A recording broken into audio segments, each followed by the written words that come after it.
001, the general of Lingling. In the 14th year of Jinan AD 209, following the Battle of Chibi, the realm was divided into three factions. Before dawn, within the city of Lingling, a scout galloped swiftly towards the general's residence. Report is dire news. Liu Bei has left Guan Yu to defend Jingzhou, dispatched Zhang Fei as the vanguard, and Zhao Yun as rearguard, personally leading a massive army towards us. Inside the general's mansion, a rugged man with a furrowed brow and wide eyes felt a chilling sensation in his heart. His name was Gao Han, a man who cherished life despite being a mere cog in the societal machine. By chance, due to a mishap while speaking during a meal, he found himself unexpectedly transported to this world. So be it the Three Kingdoms era, rich with heroes, offered the allure of achieving great deeds, or perhaps seeking a tranquil existence as a recluse in the mountains, bearing witness to a time filled with both sorrow and love. Was that not enticing? Yet, why had he been thrust into the role of the general of Lingling, Xing Daro? This fellow's illustrious deeds were indeed worth mentioning. He had been deftly outmaneuvered by Kong Ming, leading to the unfortified surrender of Lingling. Upon the city's fall, Liu Bei, with his benevolent approach, entrusted the governance of Lingling to the father-son duo Liu Du and Liu Xian. And what of this unfortunate man? He was mercilessly pierced by Zhang Fei's 8-foot-long spear, receiving 108 grievous wounds, only to be subsequently launched into the air by Zhao Yun's lance, meeting an untimely demise. Oh dear, what a hellish beginning. After the Battle of Chibi, Cao Cao's southern campaign came to an abrupt halt, forcing him to retreat north and recuperate. Meanwhile, Sun Quan firmly established control over the lower reaches of the Yangtze River, securing his position in Jiangdong. Only Liu Bei remained, occupying Jingzhou, yet desperately seeking to expand his territory and find a stable refuge. Capturing Lingling and its surrounding cities was but the first move in Liu Bei's grand strategy. The fall of Lingling seemed to be the fate of the city, but Gao Han had scarcely arrived, barely settling in, when he found himself facing such peril. Reflecting on the situation, he realized that to survive, he must avoid a direct confrontation with Liu Bei. Instead, he should persuade Liu Du and Liu Xian to surrender, allowing him to evade the battlefield and enjoy a leisurely existence in peace. Resolute in his thoughts, Gao Han sprang to his feet and hastened to Liu Du's residence. As he made his way, the air was thick with urgency, and he soon arrived at the governor's mansion. Just then, delightful melodies wafted from within, igniting his fury. With my life hanging by a thread, these two are still indulging in music and wine within their halls. Yet, under the roof of another, one must bow their head. Thus, he resolved to persuade them to yield. Your Excellency, I bring grave news. Scouts report that Liu Bei, accompanied by Zhang Fei and Zhao Yun, is marching towards Lingling. Entering the governor's residence, Gao Han clasped his hands and shouted, overpowering the music, startling the elderly Liu Du into a shudder. How many troops are approaching? Liu Du's son, Liu Xian, quickly stepped forward to inquire. Without a moment's hesitation, Gao Han exclaimed, a veritable sea of soldiers, no fewer than 100,000. Good heavens, 100,000? Liu Xian was taken aback. Did he truly believe his own words? Withdraw at once. Upon hearing this figure, Liu Du trembled, hastily dismissing the musicians, murmuring, what shall we do now? However, his son Liu Xian remained unconvinced. Father, there is no need for alarm. I believe Liu Bei cannot muster such a formidable force. First and foremost, when he allied with Sun Quan to resist Cao Cao, his troops were already insufficient. It is inconceivable that he could recruit such a vast army in such a short span of time. Furthermore, having seized Jingzhou from Sun Quan, if he were to mobilize his entire force now, Eastern Wu would undoubtedly seize the opportunity to launch a surprise attack on Jingzhou. Such a blunder is one I trust the brilliant strategist Zhuge Liang would never commit. Therefore, I am convinced that this is merely a ruse to feign weakness. Liu Xian's analysis was astute. Liu Du pondered for a moment, but ultimately shook his head. My son, you speak with reason, yet Liu Bei commands a formidable army, bolstered by the mighty generals Zhang Fei and Zhao Yun. Who among us in Lingling can rival them? A look of bitter resignation crossed Liu Du's face. Gao Han, standing below, felt a flicker of joy in his heart. Indeed, if a simpleton could rise to the rank of general in Lingling, It was likely that no capable generals resided within the city. "My lord, why not consider surrendering?" Before he could finish, Lu Xian interjected. "Father, do not fret. The battle has not yet commenced. We must not allow others to gain confidence at the expense of our own. Let us not forget our General Xing Daorong, who possesses unparalleled courage if he fights to the death.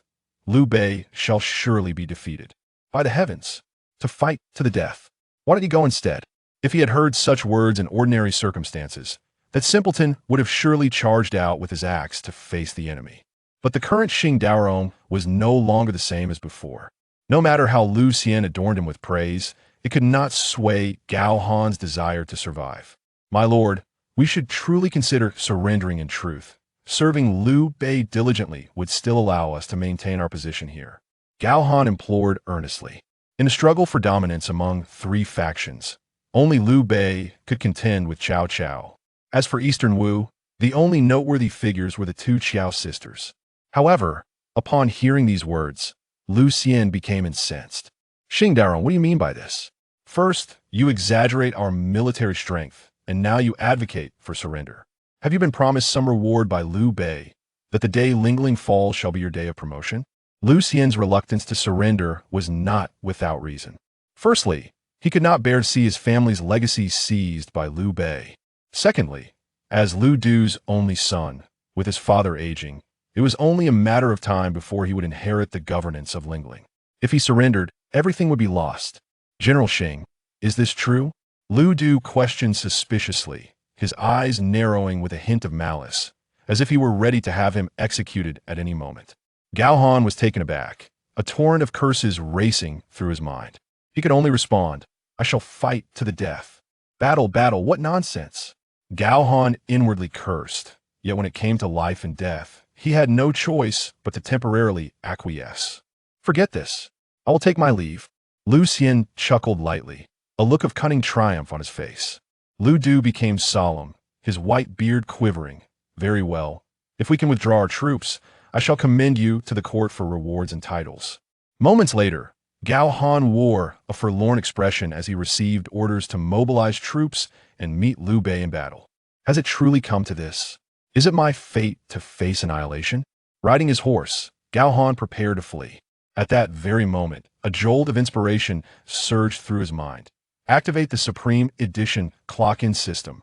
You, who understand the life of a corporate worker best, know how arduous the 9 to 5 grind can be.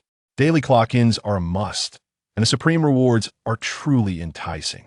Is this truly the system? A warmth surged within Gao Han, igniting a sense of exhilaration. Ding! It is now 9 o'clock, host. Please clock in. Clock in reward. Threefold strength of the ox. In the next moment, Gao Han felt an overwhelming surge of vitality coursing through his veins, a tingling sensation radiating to the crown of his head as the power within his muscles began to awaken. What formidable strength! After a moment of astonished contemplation, a smile crept upon Gao Han's lips. With such immense power at his disposal, he thought it prudent to venture out and encounter the likes of Zhang Fei and Zhao Yun. It would not be in vain to have come here.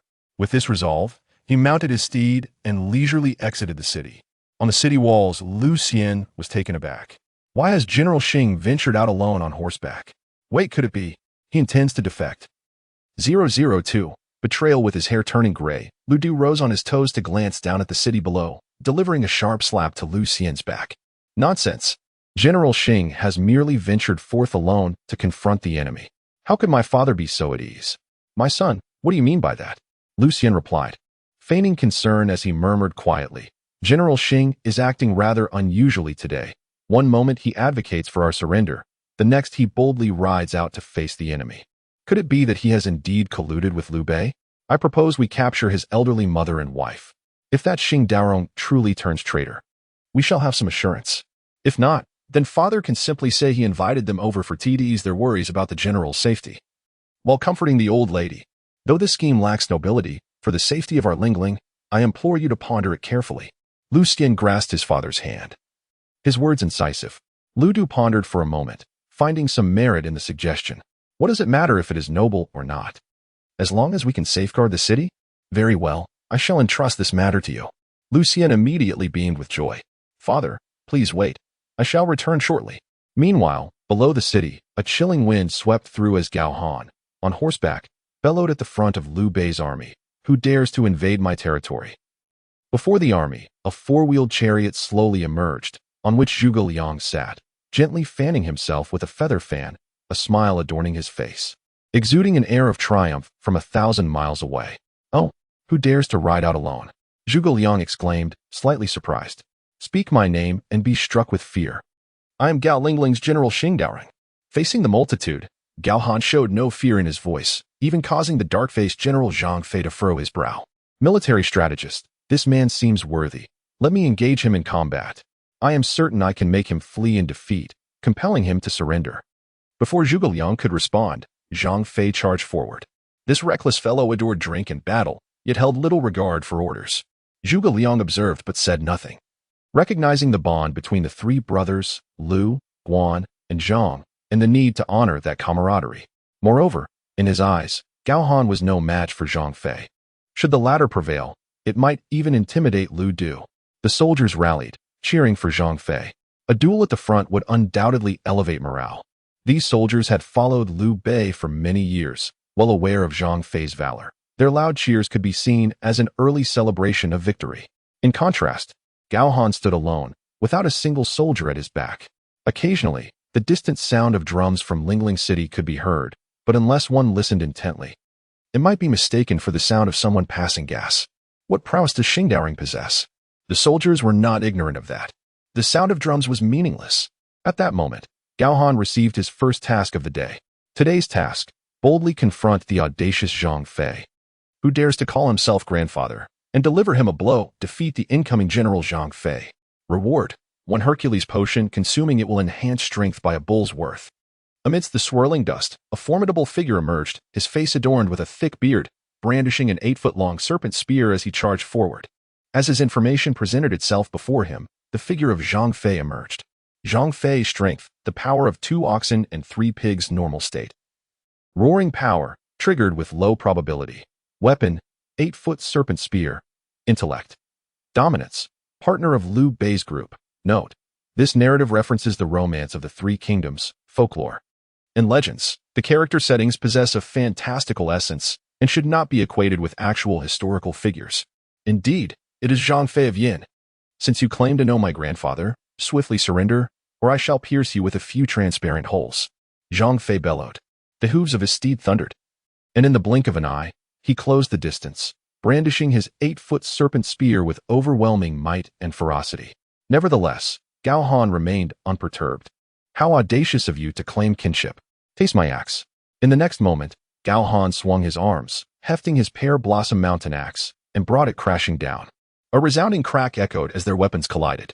Zhang Fei's eyes widened in disbelief as a tremendous force coursed through him, driving downwards with ferocity. To the astonishment of onlookers, his steed collapsed beneath him, blood spilling forth. Zhang Fei tumbled aside, blood oozing from his hands. By my grandmother, what immense strength! Yet, before Zhang Fei could regain his footing, Gao Han seized the opportunity, swinging his axe anew. This Zhang Fei is akin to a rabid dog. I cannot rest easy until he is incapacitated. In this perilous moment, Zhao Yun sprang into action. Fear not, Yide, I shall assist you. With a leap, Zhao Yun's white horse surged forward, and in an instant, he was upon them, his spear glinting with cold light as it sliced through the air. Clang! Their weapons collided. And while Zhao Yun felt a sharp pain in his palm from the impact, Gao Han's axe was merely deflected. However, it was Zhao Yun's vigorous strike that ensured the axe did not strike Zhang Fei, but rather grazed his armor, embedding itself into the earth. Seizing the chance as Gao Han withdrew his axe, Zhao Yun swiftly pulled Zhang Fei up, and the two of them rode back to the side of Zhuge Liang. Such remarkable spear technique. This white-clad figure must be Zhao Yun. Indeed, Liu Bei's retinue is replete with valiant warriors. Although they had merely repelled their foe, the encounter served as a fitting test of one's strength. Regardless, all the soldiers atop Lingsheng were left in stunned silence. Did General Xing truly slay Zhang Fei's steed with a single strike? Indeed, it is dead. After a brief silence, a sudden uproar of drums erupted from the city. Meanwhile, Liu Bei's army, once clamoring with cheers, fell into an eerie silence. Zhuge Liang was rendered utterly astonished, his feather fan slipping from his grasp. Has this ironclad fool lost his wits? Quickly, sound the retreat. With Zhuge Liang's command, the four-wheeled carts were hastily pulled back. Moments later, the 10,000 troops beneath Lingling vanished into a cloud of dust. The strength of 2 oxen embodied in Zhang Fei, while I possessed the might of 3. Gao Han trembled, unable to fathom the reality. Upon the city walls, Lu Du laughed heartily. Excellent, excellent. With General Xing and Lingling, we shall ensure peace for generations to come. Subsequently, Lu Du cheerfully descended from the city, dragging Gao Han along for a drink, not releasing him until darkness fell. At this moment, within Liu Bei's central camp, a man with rolled-up sleeves sat upright in the foremost seat, his plump earlobes and face displaying astonishment. Today's campaign had not gone well, and it was all due to a general named Xing Daorong. Kongming, my brother Zhang Fei, known for his formidable strength, fought 100 rounds with elbow to no conclusive end. If this Xing Daorong could fell my brother with a single blow, would he not surpass even elbow in prowess? Though hard to believe, the truth stood undeniable. Had it not been for Zilong's keen eyes and swift hands, the fate of Yide would have been uncertain, Zhuge Liang remarked. Upon hearing this, Liu Bei was instantly moved. Truly, a rare tiger general indeed. If that is the case, capturing Lingling City will prove exceedingly difficult. Liu Bei, ever eager for talented individuals, was also in dire need of seizing Lingling. Zhuge Liang, perceiving his thoughts at a glance, smiled and said, "My lord, do not fret. Allow me to employ a subtle strategy that can both win over this tiger general and take Lingling without a single soldier lost." Upon hearing Zhuge Liang's words, Liu Bei abruptly stood, clasping Zhuge Liang's hands with his own, their fingers interlocking. "With you, Kongming, I am like a fish in water." In the dead of night, within the governor's mansion of Lingling, Zhuge Liang intentionally allowed Lu Xian to intercept the confidential letter he had penned himself. Lu Xian, donning armor and filled with alarm, knocked on the door of his father. "Lu Du, father, awaken. Terrible news, General Xing has indeed defected." As a seasoned veteran of the wine house, and considering the low alcohol content of beverages during the Three Kingdoms era, Gao Han's cheeks flushed slightly with inebriation. He had not returned to the general's residence that night, but instead ascended the city tower, lazily leaning against the wall and squinting in contemplation. The strength of 3 bulls could indeed elevate me to the ranks of the renowned generals of the Three Kingdoms. Yet Zhuge Liang's cunning intelligence is almost supernatural. He would undoubtedly have further plans in motion. Familiar with the characters and tales of this narrative world, he deduced that Zhuge Liang would not easily relinquish Lingling. Reflecting on this, he pondered, if I were Zhuge Liang, what course of action would I take? Suddenly, before Gao Han could arrive at any conclusions, a flurry of footsteps echoed, prompting him to open his eyes and gaze at the shadowy figure approaching in haste. It turned out to be Captain Zhang. "General Xing, I have searched high and low for you, only to find you here."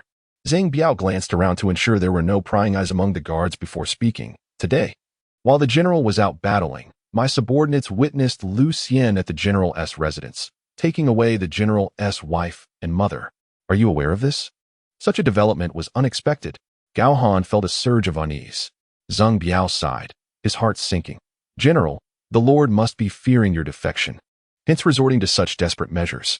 It truly wounds the general's heart. In chaotic times, nothing is more perilous than encountering a feeble ruler." Gao Han stood frozen in place, his brow furrowing involuntarily. His journey through time had been so hurried, focused solely on persuading the enemy to surrender, that he had entirely forgotten about the family of this simpleton. However, today, when departing the city, he had not sought to curry favor with Zhuge Liang. Rather, he had suppressed both Zhang Fei and Zhao Yun. Lu Du had witnessed all of this, and there was no reason for him to lay hands on the simpleton's family. At this moment, Zhang Biao remarked, "Fortunately, the general has not defected. He has single-handedly repelled the enemy. I fear that Zhuge Liang will have a restless night." Gao Han nodded, a shiver coursing through him. "What did you just say?" Zhang Biao, momentarily stunned, repeated, "I said Zhuge Liang will not sleep well tonight." "No, the last sentence." Zhang Biao, perplexed, echoed, "I said Zhuge Liang will have a restless night." Gao Han's hair stood on end. Without a moment's hesitation, he seized the pear blossom axe leaning against the wall and strode down the city wall, making a beeline for the governor's residence. "General Xing." Zhang Biao did not dare to raise his voice, bewildered as he was, and could only follow in Gao Han's wake towards the governor's residence. Before long, Gao Han, wielding the pear blossom axe, arrived at the governor's residence. In the pitch-black night, only a few lanterns flickered within the estate, casting shadows on Lu Du and his son Lu Xian, who were clad in armor. The faint light wavered, the shadows of the armor dancing in rhythm. The surrounding silence felt deliberately accentuated. In that moment, Gao Han realized he had guessed correctly. As the military strategy states, the highest form of warfare is to outwit the enemy, while direct assaults are secondary. Zhuge Liang, with his unparalleled intellect, recognized that a forced assault on the city would be futile. Instead, he sought to cultivate discord from within, allowing the city to crumble without a fight. And the counter-espionage strategy was perfectly suited for this. Within the governor's residence, Lu Xian appeared somewhat taken aback, yet he feigned calm and glanced at his father. With a smile concealing malice, he said, "It seems General Xing has not had enough to drink. Come, let us share another cup." "Oh dear, General Xing is drunk. He is indeed intoxicated." Zhang Biao trailed behind, hurriedly explaining.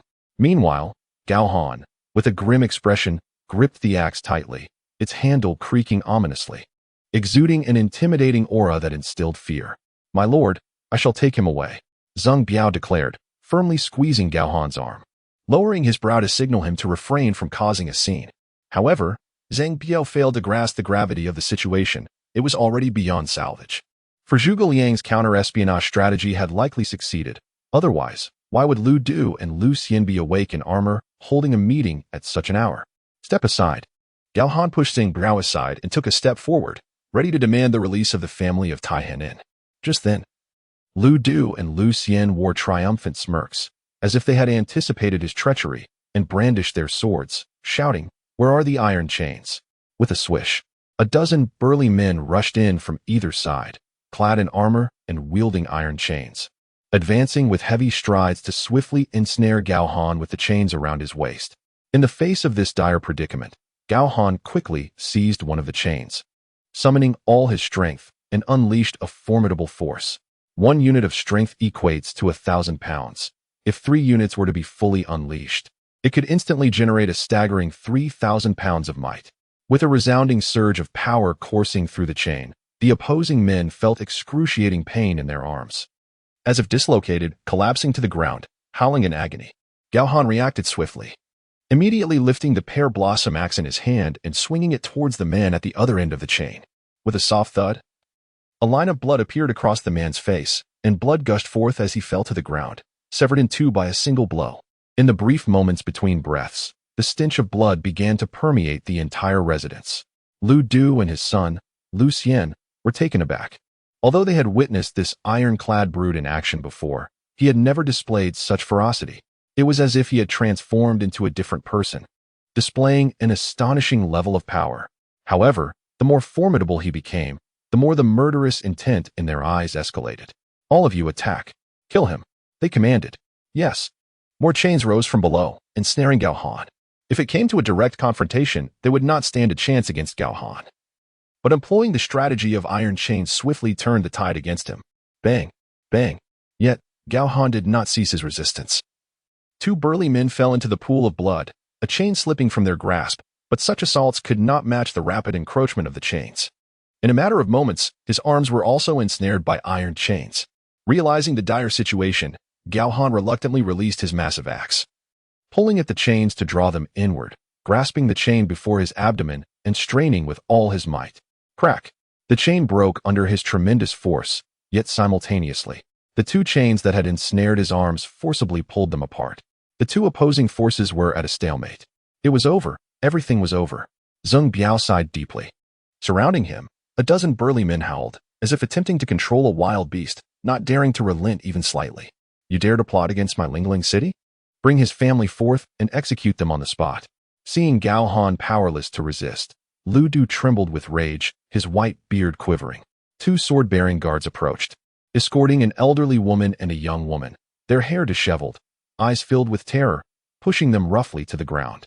Upon encountering their woeful gaze, Gao Han's heart quivered, and he coldly declared, "If you wish to kill, then kill only me. Do not harm the innocent." "Ah, Xingdaorong, my father has treated you well, yet you conspire against him in secret. If your entire family is not slain, will not everyone mock my father in the future?" Lu Xian cast a cold glance at the elderly woman and the young woman, his cold sword drawn, ready to strike. "Stop," Gao Han roared, attempting to break free but finding himself powerless, watching the tragedy unfold. Suddenly, a voice echoed in his mind. "Host, Yesterday's mission has been completed. Reward, 1 Hercules pill. It has been stored in the warehouse. Would you like to use it? Use it. Gao Han responded with joy. In the midst of the chaos, the system's voice rang out once more. Power upgrade. Strength of 4 bulls. In the next instant, clang, clang.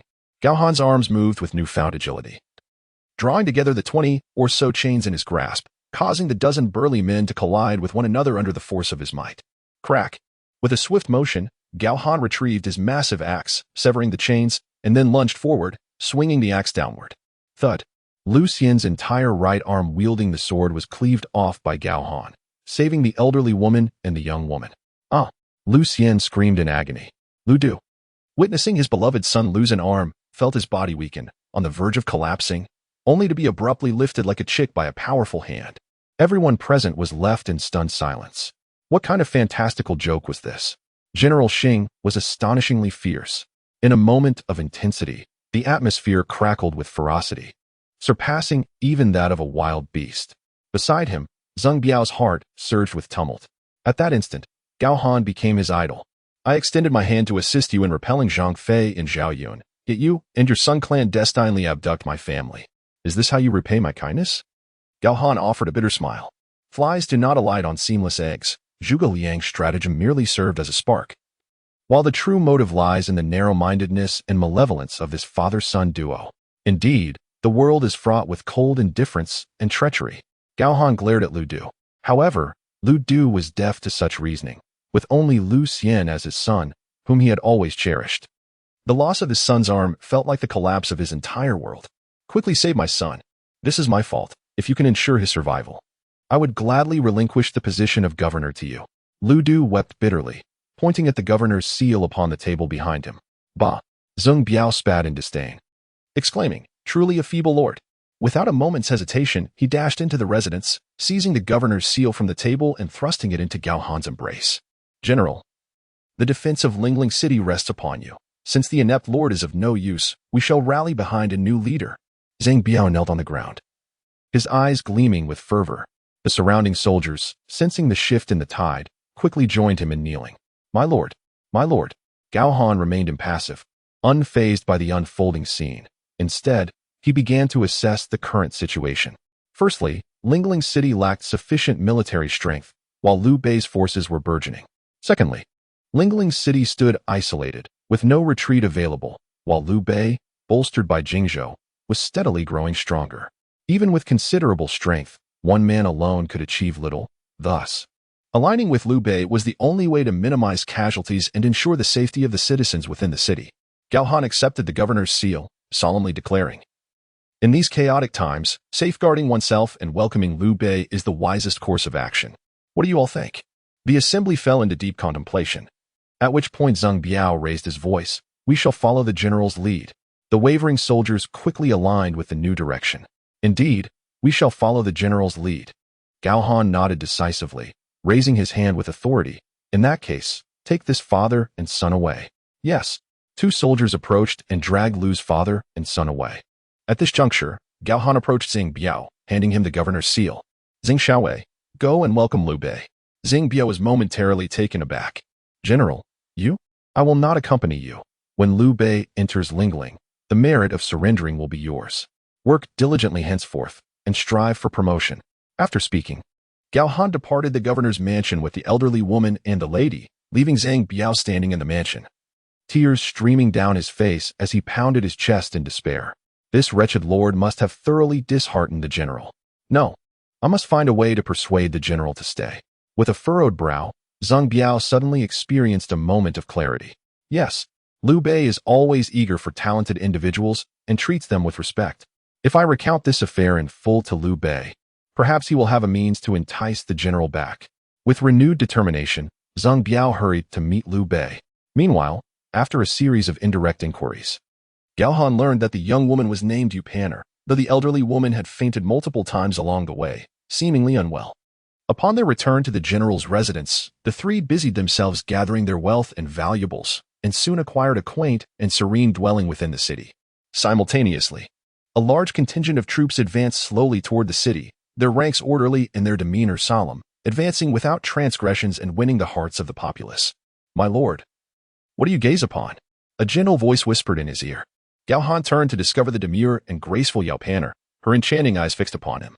It must be said that being called my lord for the first time felt somewhat awkward, yet it bore a unique charm.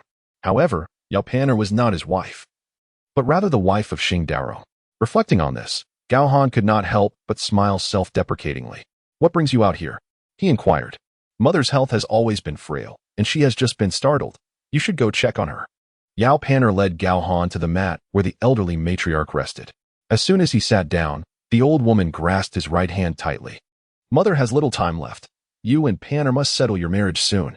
Do not let her depart this world still concerned about your union. The matriarch's voice was hoarse yet spirited, not at all resembling that of one nearing death. Surely you jest. Gao Han gently patted the old woman's hand. Panner has already called me my lord. We are indeed wed. Do not speak nonsense. It was only 6 months after your wife passed that Panner sought refuge with us. I arranged your betrothal half a year ago. If you wish for Panner to call you my lord, you must marry her soon, the old woman asserted, raising her chin defiantly. Yao Panner blushed, hastily interjecting, My lord, that was merely an error in address, and I apologize. What lord? He is merely a butcher. He should focus on selling meat and abandon any aspirations of being a general. You truly frightened your mother just now. Gao Han nodded in silence without retorting. After a brief moment, he exited the room, finally grasping the situation. It turned out that Yao Panner was still an unwed maiden, which explained the shyness in her eyes. To have her in his grasp was indeed a stroke of fortune. Miss Yao, you may simply call me Gao Han. As for the betrothal, do you truly wish to marry me? Upon saying this, he playfully added, Surely, if you have called me by the wrong title. It must mean you have already addressed me in your heart numerous times. Ah, please do not take offense, my lord. Yao Panner averted her gaze, her cheeks flushed. But upon recalling the name Gao Han, she was suddenly startled, realizing that he was aware of her ancestry. She remembered the old matriarch had mentioned that the general's forebears bore the surname Gao, though his grandfather was a son-in-law, thus he was to reclaim his lineage. It appeared to be a matter of 3 generations returning to their roots. Yao Panner beamed with joy. What a coincidence! Gao Han thought in astonishment, discovering that he and that simpleton from 5 centuries past were indeed of the same family. Meanwhile, at the Taisho's residence in Lingling City, Liu Bei and Zhuge Liang were led inside by Zhang Biao. Lieutenant Zhang, where are Liu Du and his son? And where is General Xing? Why have they not come to pay their respects to me, Liu Bei? Zhuge Liang, holding a feather fan, inquired with a puzzled expression. Zhao Yun, clad in white robes, stepped forward and remarked, My lord, there is a lingering scent of blood in this place, suggesting a recent conflict has occurred. What transpired? Speak. Liu Bei slammed the seal of the Taisho upon the table. Zhongling City has been captured, yet the valiant general he yearned for remains absent. Why is that? In an instant, all gazes turned towards Zhang Biao. With a sigh, Zhang Biao addressed Liu Bei. This matter is rather lengthy. Please allow me to explain. After a brief moment, the residents fell into a temporary silence. My lord, I bear the blame for this. I never anticipated that Liu Du and his son would lay hands upon General Xing's family. Upon grasping the situation, Zhuge Liang, draped in a crane cloak, hastily bowed to Liu Bei. A wave of guilt washed over him. He had believed that Liu Du, despite his shortcomings, would not stoop to such depths. Unexpectedly, O Kongming, Liu Bei stepped forward to grasp Zhuge Liang's hand. I too did not foresee that they would behave in such a manner. However, since the deed is done, perhaps it is fate. Yet, if General Xing has been disheartened by the Liu family, why can't I, Liu Bei, warm his heart once more? With resolve in his eyes, Liu Bei approached Zhang Biao and inquired, Do you know where General Xing has gone?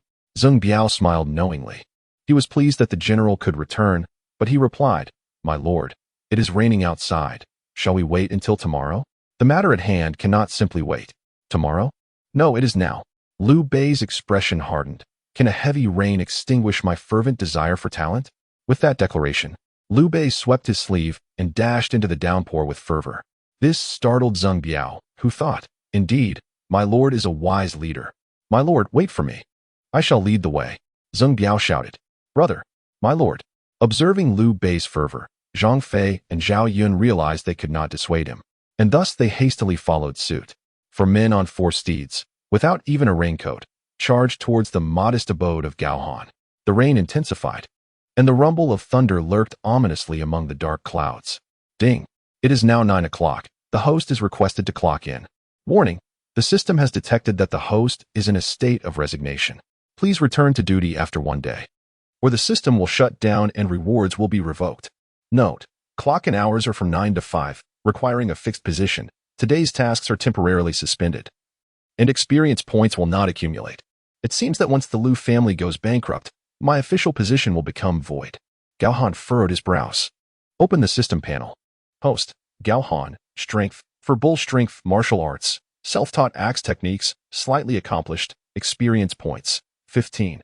Others, none. This self-taught axe technique must have been learned by the previous owner. But what does slightly accomplished truly mean?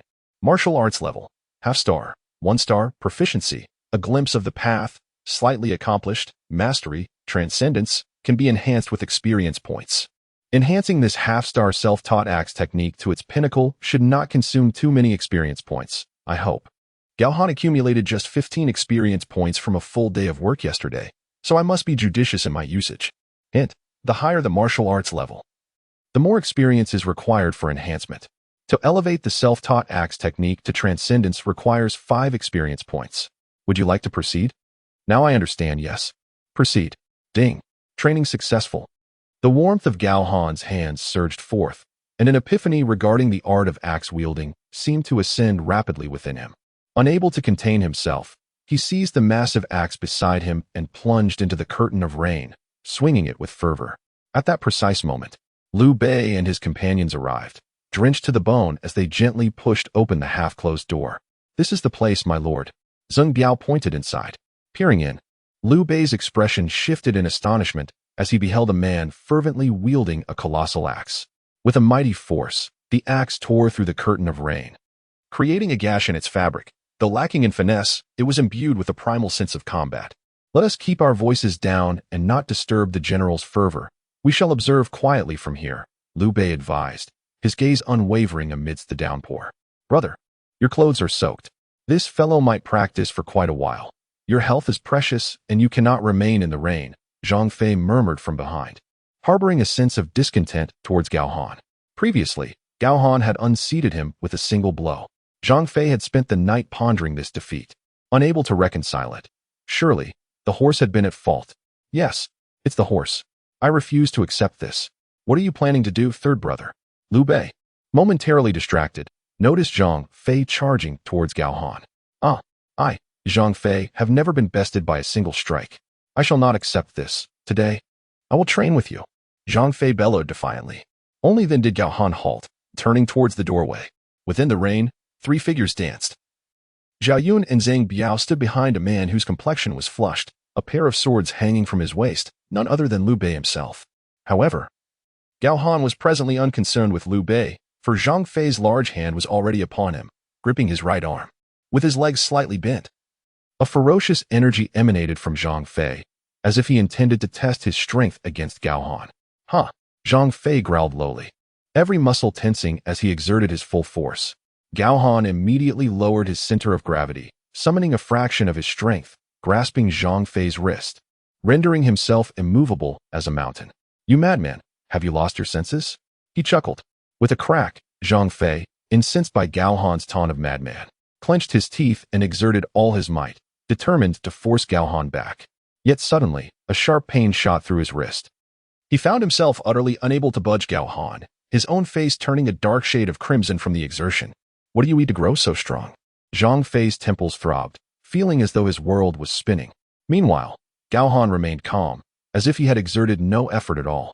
At that moment, 2 powerful hands intervened. One grasped Gao Han's wrist, while the other seized Zhang Fei's, forcefully prying the two apart. Gao Han was taken aback.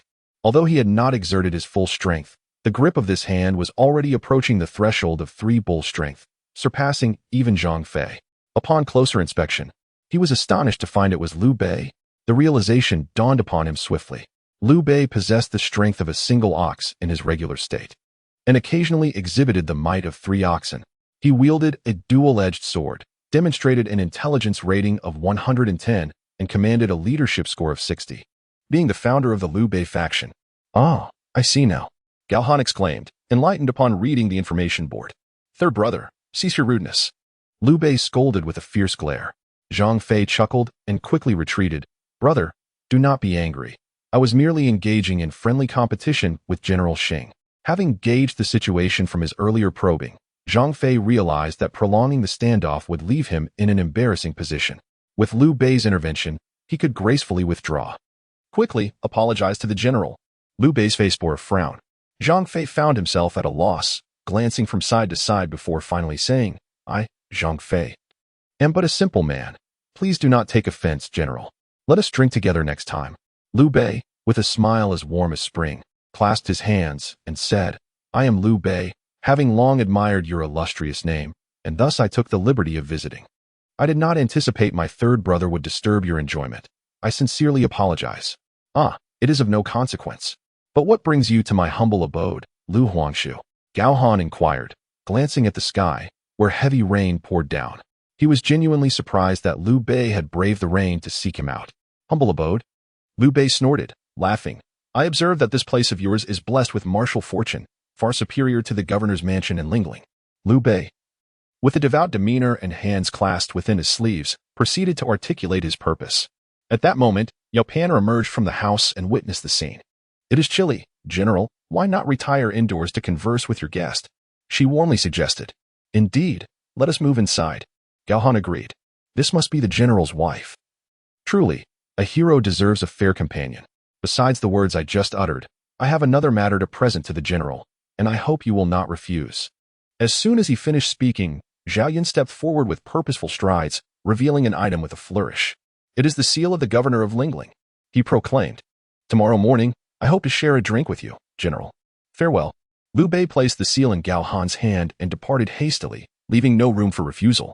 Moreover, Gao Han had no intention of declining, as the system mandated he must hold an official position. As soon Biao left, he shot Gao Han a knowing glance. Brother, I await your return. General, this is after Liu Bei's departure. Yao Panner, her complexion blooming like a flower, leaned closer to examine the seal, only to turn pale with shock. The governor's seal, delivered by Liu Bei himself in the rain. This cannot be a dream. She gazed at Gao Han with astonishment. General, this is an enormous boon. With the governor's seal, we can rescue Xiao Ren from the bandits. Gao Han frowned. Who is Xiao Ren? The general's son. Upon hearing this, Gao Han was utterly bewildered. How could you forget about Xiao Ren? After your first wife passed away, he ran away and joined the bandits at just 12 years old. If you possess the governor's seal, you will be able to mobilize troops to eliminate the bandits. Is that so? Gao Han was flustered. A 12-year-old child had turned so rebellious? Moreover, the bandits near Lingling City are numerous. When will we find them? Noticing the worried expression on Yao Panner's face, Gao Han reassured her, do not fret. I shall seek them out tomorrow. Yet, internally, he was seething with rage. Once I locate them, I shall certainly break his leg. The following morning, Gao Han rode to the governor's residence. Liu Bei stood at the center, with Zhuge Liang to one side, while Zhang Fei and Zhao Yun occupied the other. The aroma of wine wafted through the air, tantalizing the palate, while the scent of meat stirred appetites, causing stomachs to rumble. Zhang Fei smacked his lips, his throat moving. Ah, how delightful, he exclaimed, feeling as though he had become emaciated from hunger. Liu Bei engaged in conversation with Zhuge Liang, discussing various military matters, akin to a dialogue about corporate culture and strategic objectives in the realm of Blue Star. Ding. It is now 9 o'clock. Please clock in. Host. Clock and reward. 1 Hercules pill. Gao Han heard the sound of clocking and echo in his mind. Moments later, the group finally settled down to drink. Zhang Fei immediately transformed into a jovial spirit, sharing drinks with Zhao Yun, the two frequently toasting Gao Han, creating a lively atmosphere at the banquet. Cups clinked and laughter filled the air. After 3 rounds of wine, they commenced discussing serious matters. Lord, now that Lingling has submitted, it is certain that Wuling, Changsha, and Guiyang will be in turmoil. Perhaps they will yield without a fight. Zhao Yun, clad in white, gently placed his cup down and spoke. As Ma Liang once advised, first conquer Lingling, then Guiyang.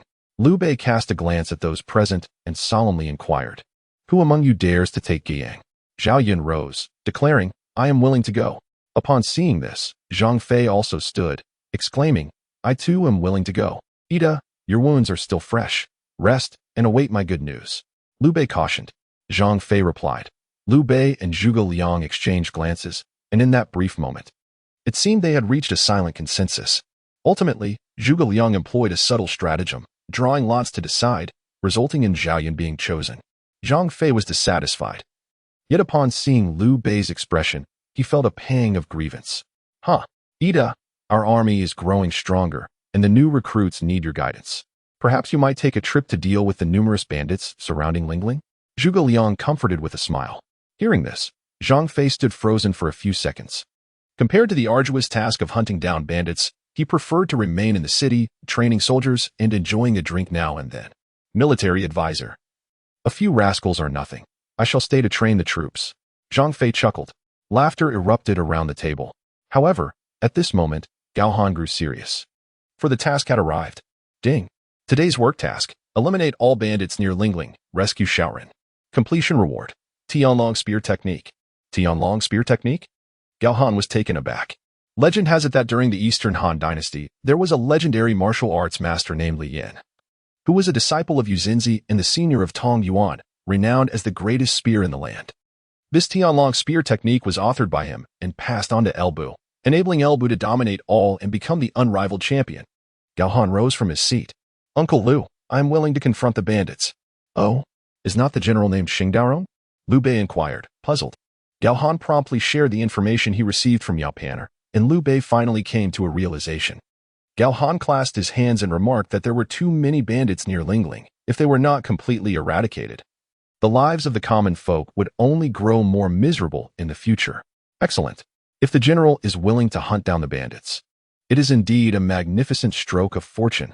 Although it may be an overestimation of resources, it signified that Gao Han had integrated himself among them. And having such a fierce general was a source of great joy for Liu Bei. How many men will you require, General? Liu Bei inquired further, with a calm demeanor. Gao Han gestured grandly. 1 man, 1 horse, and 1 axe will suffice. Upon hearing this, the atmosphere in the hall fell into a stunned silence. Zhuge Liang, who had been fanning himself, set down his fan as images of Gao Han single-handedly repelling Zhang Fei and Zhao Yun beneath the walls of Lingling flashed in his mind. Zhang Fei and Zhao Yun were momentarily taken aback, their faces soon flushing with shame.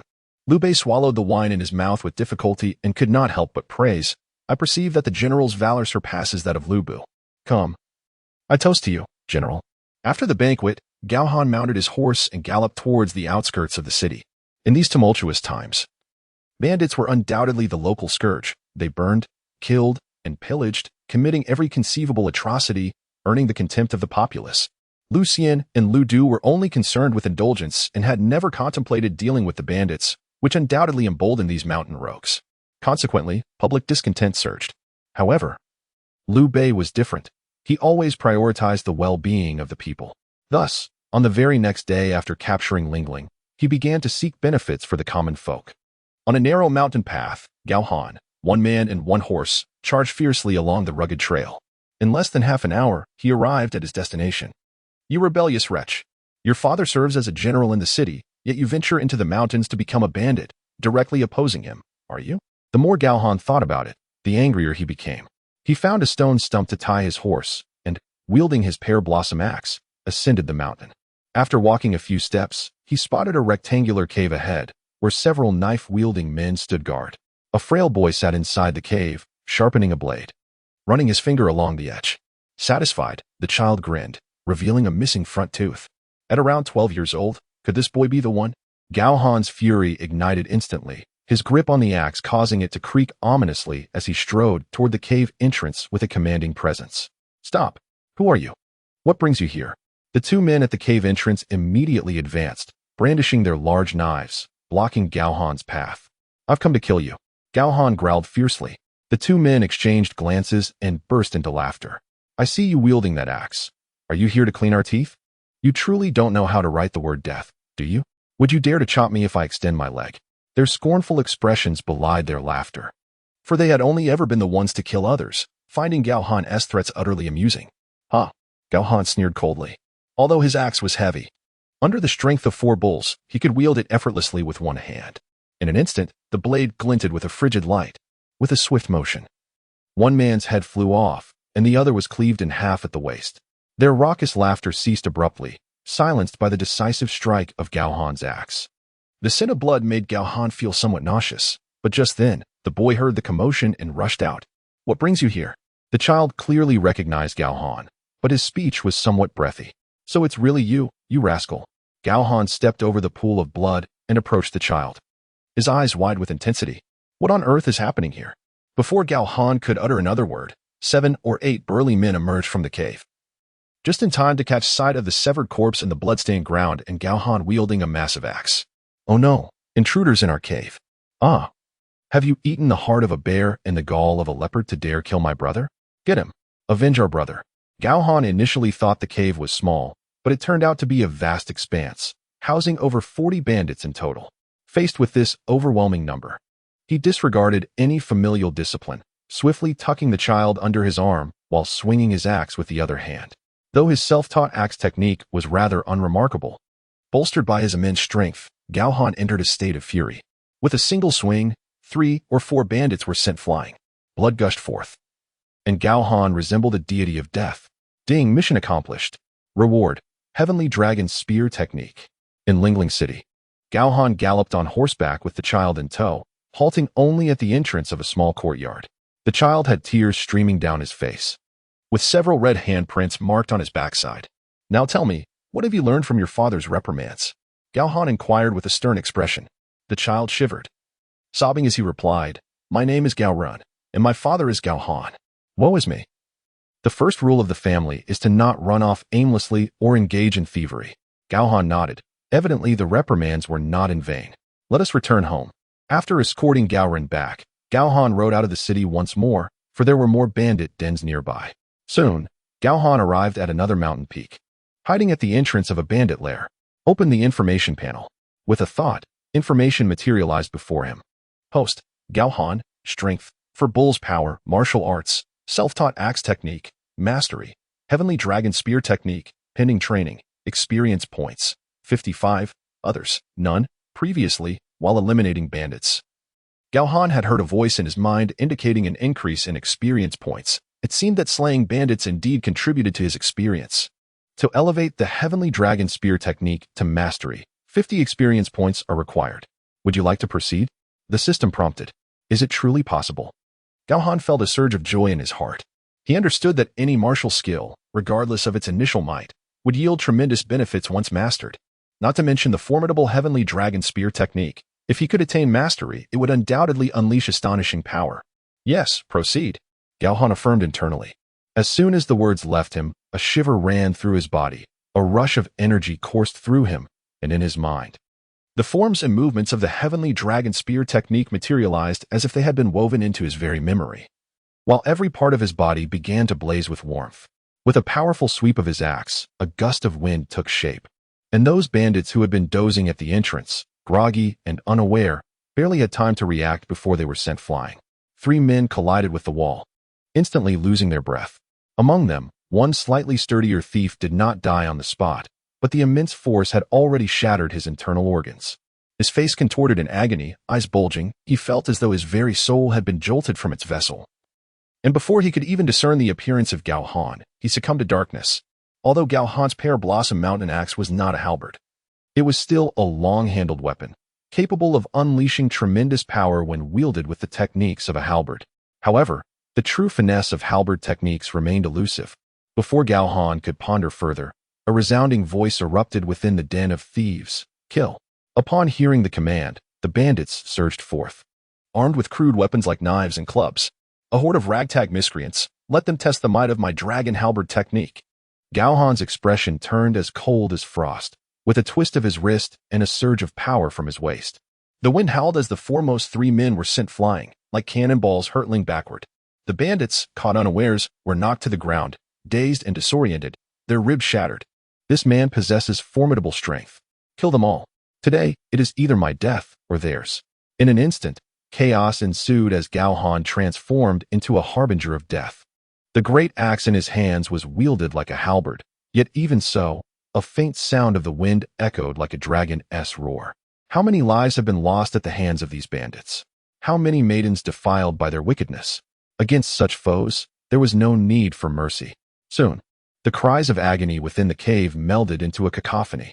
After the passage of a stick's worth of time, Gao Han stood drenched in blood, breaths coming in rapid gasps, sweat mingling with grime and blood, dripping incessantly.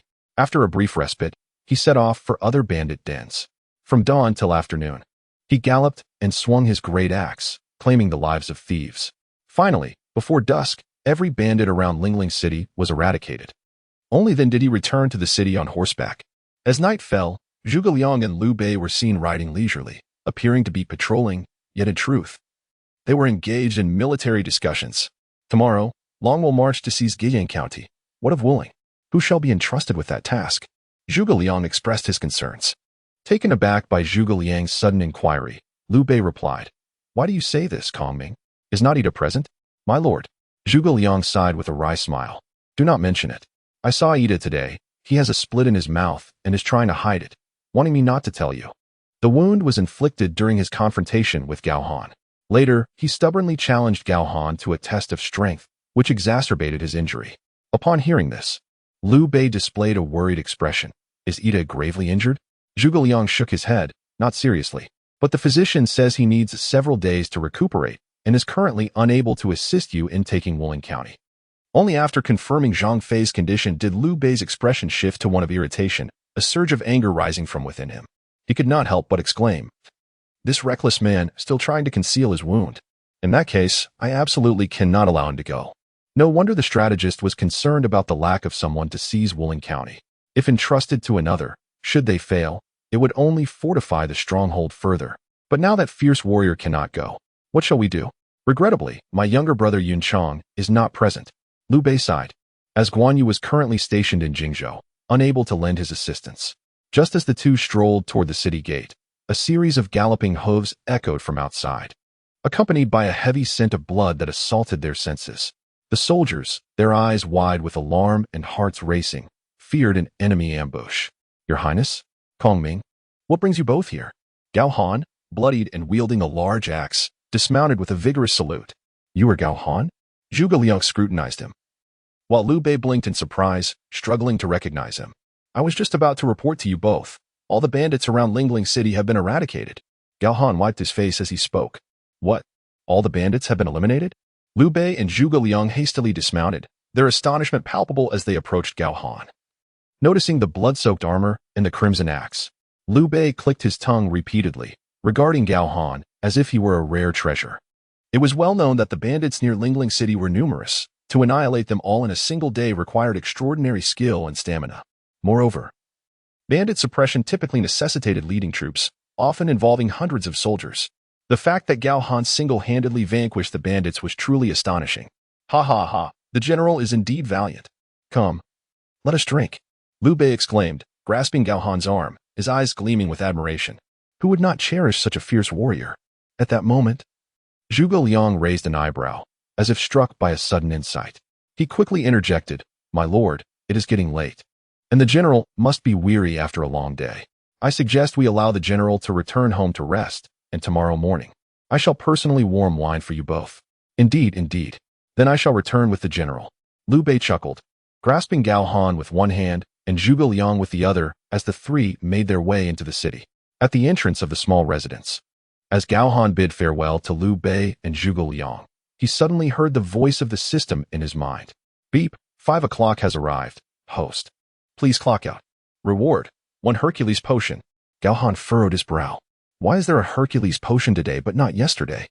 Could it be due to drinking with the boss? He shook his head, dismissing the thought, and turned to enter the house. At that moment, outside the governor's residence, Zhuge Liang and Liu Bei exchanged glances. The latter, beaming with joy, remarked, "It seems that the strategist and I are in accord, as you just stopped me." Zhuge Liang, momentarily taken aback, smiled and bowed. "My lord, please do not take offense. With General Guan absent and Yide injured, we require a formidable general to seize Wuling County." Before Zhuge Liang could finish, Liu Bei interjected with a grin. "However, within Lingling City, the title of formidable general undoubtedly belongs to General Gao Han." With that, the two shared a knowing smile. They awaited the morrow. 008. The roar of power early the next morning, Gao Han's stomach grumbled with hunger. Although he felt famished, he remained too weary to open his eyes. A delightful aroma wafted through the air. In the midst of slumber, a tantalizing aroma wafted through the air, reminiscent of a delectable roasted chicken leg that danced tantalizingly around my nostrils. Indeed, this was no mere figment of my imagination. I beheld a child, kneeling before me, grinning with a scattering of teeth, a chicken leg in hand, playfully waving it around my face. "Little Run, has the general not yet awakened?" Came the gentle voice of Yao Panner from outside, her tone low, as if wary of disturbing Gao Han's rest. However, Gao Ren harbored different thoughts. He wished for Gao Han to slumber a while longer, so he could indulge in some playful mischief. Unbeknownst to him, Gao Han was already awake, his eyes merely closed. Sensing an unusual disturbance, Gao Han slightly eased his eyelids and, to his chagrin, discovered his mischievous offspring brandishing the chicken leg before him, eyes sparkling with mirth. "You rascal! What is that delightful scent?" Gao Han exclaimed, swiftly snatching the chicken leg from the boy's grasp while simultaneously tugging at Gao Ren's collar, lifting him slightly. "Ah, father. I was wrong." Gao Ren's laughter turned to tears as he hastily pleaded for mercy, but it was too late, accompanied by the child's cries for forgiveness. The door was abruptly flung open by Gao Han's foot. Outside, Yao Panner stood in stunned silence. Yet, upon glimpsing the chicken leg in Gao Han's possession, she surmised the unfolding events. "Little Ren, you have been naughty again. Apologize to your father at once," Yao Panner admonished, though her face bore a radiant smile. The child, resembling the legendary Neza, flailed beneath Gao Han's arm, confessing, "Father, I was wrong. That chicken leg was meant as a filial offering. Humph. Should you dare to repeat such antics, I shall have Sister Panner discipline you." Upon hearing Yao Panner's plea, Gao Han reluctantly released his grip. Gao Ren, with tears welling in his eyes, dove into Yao Panner's embrace, exclaiming, "What Sister Panner? She is my mother. Grandmother has decreed that father and mother shall wed at the beginning of next month." Gao Han could only chuckle in exasperation with such mischief. Perhaps another child should be in the works. At this remark, Gao Ren fell silent, his expression one of bewilderment. Meanwhile, Yao Panner's cheeks flushed with embarrassment. She approached with a smile, adjusting Gao Han's attire, her eyes brimming with affection. "General, do not be vexed with Little Ren. Let us dine first." "Very well." Observing Yao Panner's bashful yet graceful demeanor, Gao Han found that even his irritation had dissipated. Within their humble abode, the fragrant smoke of cooking wafted gently, enveloping the family in a harmonious atmosphere. However, during the meal, Gao Han remained utterly silent, adhering to the principle of not speaking while eating, a lesson he had finally grasped. After the meal, Gao Han retreated into his quarters, delving into the intricacies of the system. He discovered that since assuming the role of governor of Lingling, everything had begun to return to normal, including the accumulation of experience points. With a weight lifted from his heart, he suddenly recalled his prior engagement with Liu Bei and Zhuge Liang and promptly mounted his horse to depart. At the entrance of the estate, a notification chimed, "Ding. 9 o'clock has arrived. The host is requested to clock in. Clock and reward. Roar of fury, triggered upon use." As the system's voice faded, a warmth surged in Gao Han's throat, followed by a fervent heat radiating from his dantian. With a mere thought, he exhaled softly, producing a sound akin to a beast growl, instilling fear in the hearts of those who heard it. Was this not the very skill that Zhang Fei employed at Changban Slope to repel Cao Cao's formidable forces? It is said that at that moment, Xiahou Jia was so shaken that he vomited bile and fell from his horse, meeting his demise. However, Zhang Fei's action was a rare trigger. While he himself triggered it instantly, upon encountering Ma Su, he had seen General Gao. Just as Gao Han was lost in thought, a figure clad in scholar's robes approached. He extended his hand, offering to take the horse, yet his gaze was far from warm, concealing a hint of arrogance and aloofness. He said, "The Lord and the strategist await you inside. You may proceed, and leave your steed to me." After speaking, Ma Su flicked his sleeve and turned away, tying up the horse with a huff. Quite the temper he possesses. Gao Han shook his head and walked towards the residence. Once seated, and after taking a sip of wine, he realized that Liu Bei and Zhuge Liang were gazing at him with eyes aglow. Truly, General Gao is exceptionally brave. Even managing to injure Yide, one can only imagine how distressed the Lord must be, Zhuge Liang remarked with a smile. Upon hearing this, Liu Bei's expression shifted to one of sorrow as he sighed. Indeed, Gao Han glanced at the two of them, secretly amused. Their back and forth suggests they have matters to discuss. Zhuge Liang continued to lament, "Zilong has gone to Guiyang, and with Yide injured, there is no one to take Wuling. General Gao is well acquainted in Lingling. Could you possibly recommend a few candidates?" Liu Bei took a sip of wine, wearing a smile, yet remained silent. All eyes turned towards Gao Han. Just then, a task appeared. Ding. Today's task, capture Wuling. Reward, 1 Hercules elixir, mastery of archery. Upon hearing Zhuge Liang's words, Gao Han understood. With Zhao Yun departed, Zhang Fei injured, and Guan Yu absent, there was no one to seize Wu Ling. Without hesitation, he slowly rose, extending his hands in a gesture of respect. I am willing to lead 3,000 troops to Wu Ling. By tonight, we shall breach the city. Liu Bei promptly stood up, eagerly awaiting this declaration. Now was the perfect time to conquer and expand his territory. With Gao Han's assistance, his strength would be greatly enhanced. I, Liu Bei, am overjoyed to have your support. General, come, let us toast to you. Zhuge Liang added, I too raise a glass to you. Cheers. After a hearty drink, Gao Han took the orders from Zhuge Liang and Liu Bei, leading 3,000 troops out of the city towards Wu Ling. Historically, the governor of Wu Ling was named Jin Xian, though the exact time of his birth is unclear.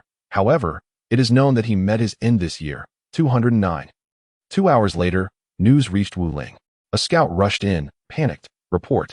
Governor, 3,000 troops are marching from Lingling towards us. The atmosphere within the residence shifted dramatically. Troops from Lingling could only mean Liu Bei. With Liu Bei's strength at its peak, and with his capable subordinates, it seemed Wu Ling would not withstand this assault. My lord, perhaps we should surrender to Liu the imperial uncle? Suggested Gongji. At these words, everyone began to entertain thoughts of surrender, urging, please, my lord. Surrender. Indeed. Liu Bei is the imperial uncle of the Han, known for his benevolence. Confronting him would be unwise. Better to submit. Jin Xian sat in his position as governor, furrowing his brow and shooting a glare at the leading voice of surrender, Gongji. Subsequently, he turned to the scout and inquired, who commands the troops? Could it be Zhang Fei or perhaps Zhao Yun? Gongji also turned in unison to gaze at the messenger, his heart racing incessantly. If it were indeed Zhang Fei or Zhao Yun, surrender would be inevitable. At that moment, the scout shook his head and reported, my lord, it is neither. The individual wields an axe, and none of the characteristics match those of Liu Bei's generals. He appears to be a general from Lingling. Jin Xian's eyes sparkled with a hint of delight. What do we know of this man? Can you uncover more? The scout replied. I have only heard that he was once a mediocre general, seemingly having also worked as a butcher. A butcher, ha ha ha. Not Zhang Fei nor Zhao Yun. Then what is there to fear? Jin Xian exclaimed, rising to his feet. Fetch my halberd. I shall personally confront the enemy. No, my lord. We should surrender. Gongji knelt, gripping Jin Xian tightly. After all, Zhang Fei was once a butcher. We must not underestimate the situation. Humph. If you impede my exit, I shall consider you in league with Liu Bei. Seize Gongji and execute him. As soon as Jin Xian issued the command, nearly all the officials knelt, pleading for mercy. The officials, disheartened, conceded, since he is neither Zhang Fei nor Zhao Yun, we support our lord in facing the enemy. However, executing our own before battle is detrimental to the army. We implore you, my lord, spare Gongji. Jin Xian's face flushed with rage. Disperse them with your clubs. Soon, the governor's mansion was filled with wails of despair. Outside the city at that moment, Gao Han sat upon his steed, fiddling with the pear-blossom axe in his possession. This axe was quite unadorned, with several small notches along the edge, belonging to the category of long-handled axes, weighing around 50 pounds. For one possessing the strength of 4 bulls like Gao Han, this axe felt remarkably light. For a martial general, possessing a suitable weapon is of utmost necessity.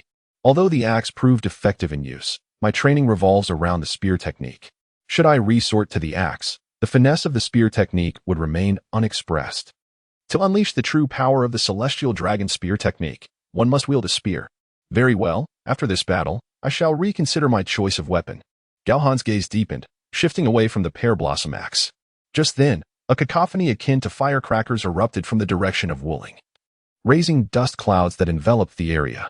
The governor of Wu Ling, Jin Xian, personally brandished a heavy halberd and led his troops forth. What a coincidence! Gao Han licked his lips, his eyes fixated on the long halberd in Jin Xian's grasp, stirred with excitement. Come forth and stake your life, I, Jin Xian. Do not slay nameless foes. Jin Xian bellowed. In the era of the 3 kingdoms, warriors would typically announce their names before clashing on the battlefield. It would be quite unsatisfactory to slay an opponent without knowing their identity. What if they were a renowned general? Such victories would contribute to one's record and serve as fodder for boasting and securing a place in history. The 2 factions stood at a distance, poised for confrontation. Gao Han remained unfazed, jesting, I am Zhang Fei, come today to pierce you with a few transparent holes. Bah! Jin Xian spat disdainfully, his face filled with scorn. Who does not know that Zhang Fei wields the 8-foot snake spear? In those days, his thunderous shout struck fear into the heart of Xiahou Jie at Chamen Slope. And you? You dare to call yourself Zhang Fei? Brandishing a mere axe, you attempt to intimidate me, your grandfather? A fool's errand. After berating him, Jin Xian felt a surge of delight as he faced his opponent, who didn't even dare to reveal his name, indicating that he was utterly inconsequential. With a sweeping gesture of his hand, he commanded his troops to charge forward, bypassing the opportunity for a one-on-one duel. The notion of claiming the head of such an anonymous individual was utterly pointless. Amidst a cacophony of chaos, Jin Xian, wielding a grand halberd, surged toward the front lines. Gao Han furrowed his brow, immediately sensing something amiss. A towering figure, wielding a halberd, appeared somewhat lackluster. Was he too feeble, or was the weapon simply too cumbersome? Gao Han pondered silently, lifting his axe in response, and summoned the power of his roar. Behold the axe. The sound resonated like a tiger's roar, penetrating the ears of all present, sending chills down their spines and reverberating through their minds. Clang! The Pear Blossom Mountain axe struck down upon the halberd with a resounding crash. In the fusion of strength and sound, Jin Xian felt a sharp pain in his hands as the halberd flew from his grip, plunging into the earth with a resonating hum. Then, Gao Han's explosive voice erupted, akin to a tiger's roar echoing in one's ears, inducing waves of nausea as if one's head might explode. His pupils constricted sharply, and a surge of bile rose in his throat. The steeds beneath the Wuling soldiers became frenzied, tossing their heads and causing many riders to be thrown off, trampled underfoot by their panicked mounts. This pretty boy is not Zhang Fei. Why does his voice possess even greater ferocity?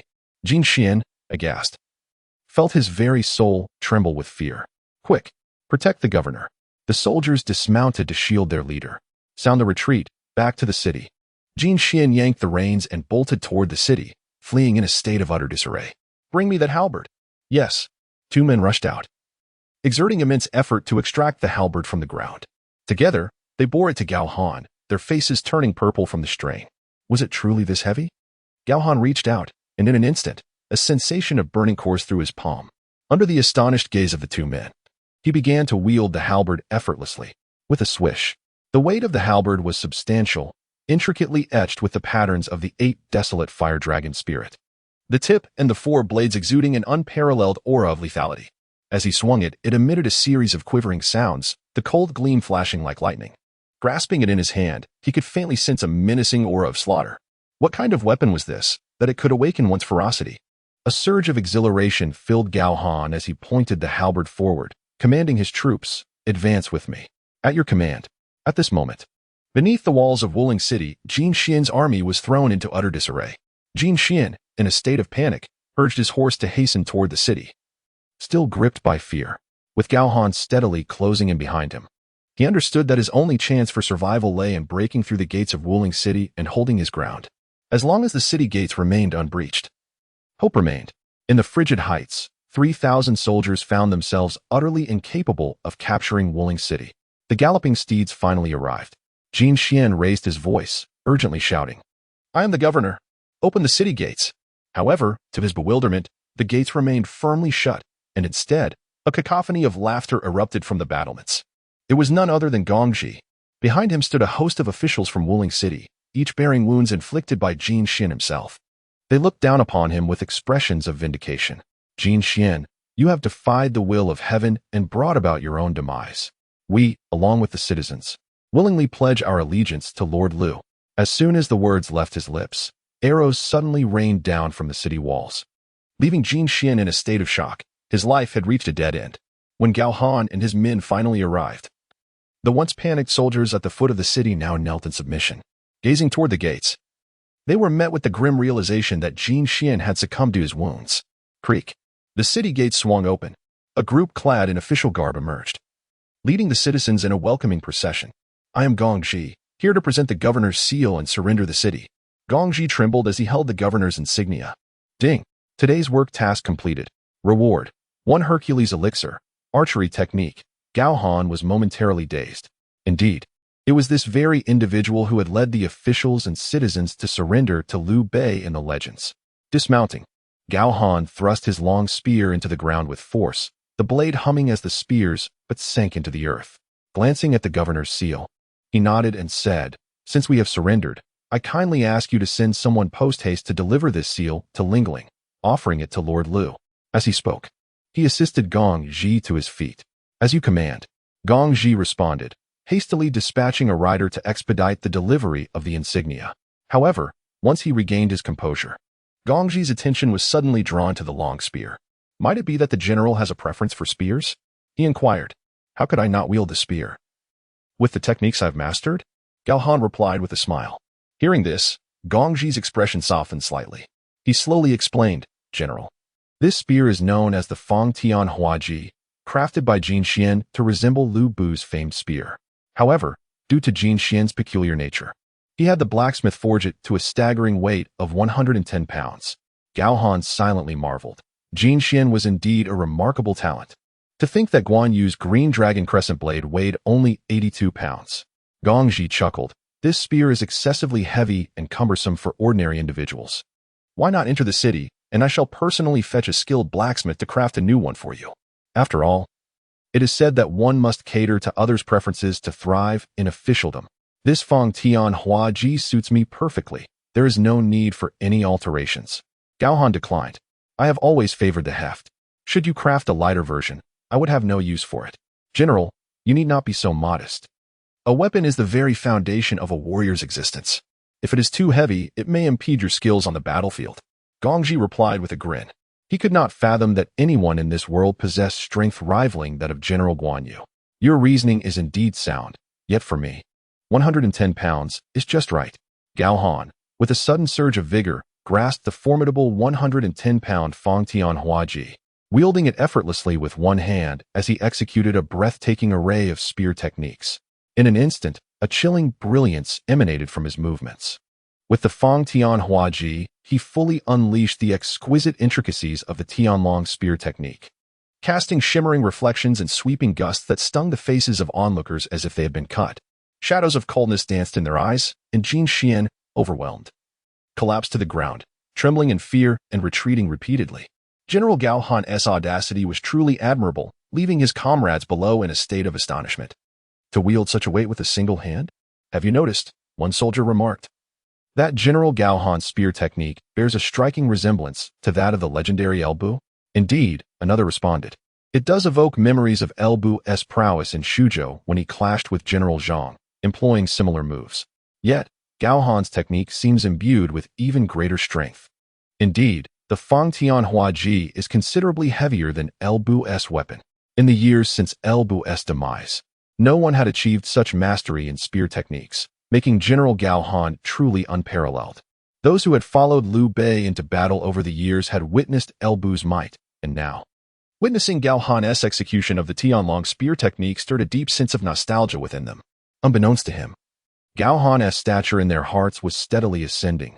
Sometimes, a soldier's prestige accumulates quietly over time. At that moment, Gao Han halted his long spear and gestured grandly. Advance into the city. Yes. The two simple words ignited an ecstatic response from the 3,000 soldiers behind him, startling Gong Ji. Even Gao Han was taken aback, pondering whether it was to intimidate the soldiers of Wuling. Regardless, he felt that today's mission had been accomplished. Yet, he wondered about the prowess of the archery skills he had heard of. Could he, if given a great bow, replicate El Bu's legendary feat of shooting the spear from the carriage? Although El Bu's spear techniques were without peer, it was his legendary archery that truly cemented his title as the mightiest warrior. Once, when Yuan Shu prepared for war against Liu Bei, El Bu intervened, commanding that the Fong Tian Hua Ji be placed at the carriage gate, a distance of 150 paces, and with a single arrow, struck the small branch on the spear. This act immortalized El Bu's prowess in a single shot, leaving General Ji Ling of Yuan Shu's camp trembling in fear, too intimidated to engage Liu Bei, and retreating with his tail between his legs. As the sound of hooves thundered, the streets were deserted. The 3,000 soldiers entered Wuling, their passage eliciting cheers and adoration from the surrounding populace. At the entrance of the governor's mansion, Gao Han dismounted. General Gao, this is the governor's mansion of Wuling, Gong Ji said, smiling broadly. I dare to invite you to share a drink with us tonight.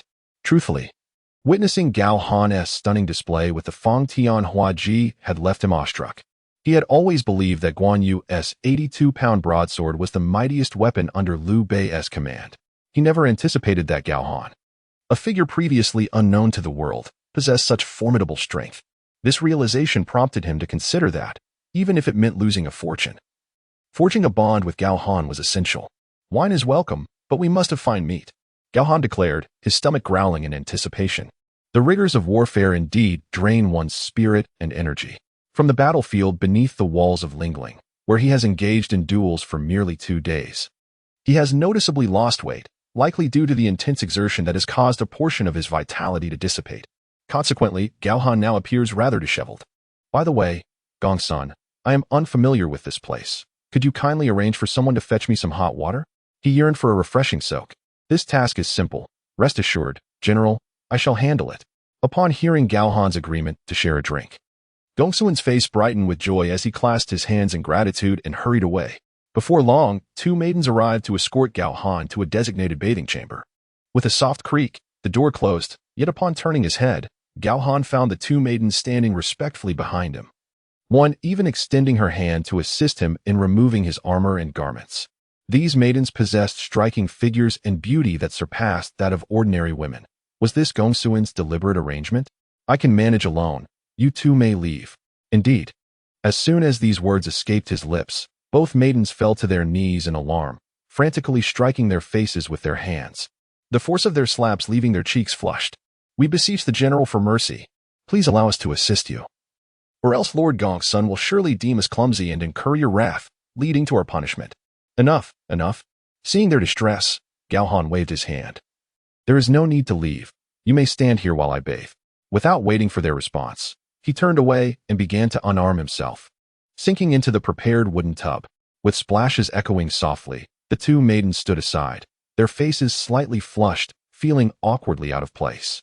It was one thing to assist someone in bathing, but it was their first experience witnessing another's bath. After cleansing himself and donning fresh attire, Gao Han appeared transformed. His robust physique and noble features exuded the valor of a warrior, coupled with an indescribable elegance. Indeed, those who are plump often possess hidden potential. Once slimmed down, one might as well have undergone a transformation. The 2 maidens gazed at Gao Han's silhouette, their cheeks ablaze. It was rumored that among Lu Huangshu's ranks, General Zilong was the most handsome. Little did they expect that General Gao Han would rival him. At the banquet, upon seeing Gao Han without his armor, Gongsun was momentarily taken aback. Had it not been for his voice, he might not have recognized him. Before the bath, he had assumed Gao Han was a rough fellow. After some jovial conversation, they began to toast one another. As night fell, a cavalryman hastened to the foot of Lingling. Upon the city wall, Xing Biao furrowed his brow. Drawing his bow with precision, he called down from his elevated position, "Who goes there? Halt at once.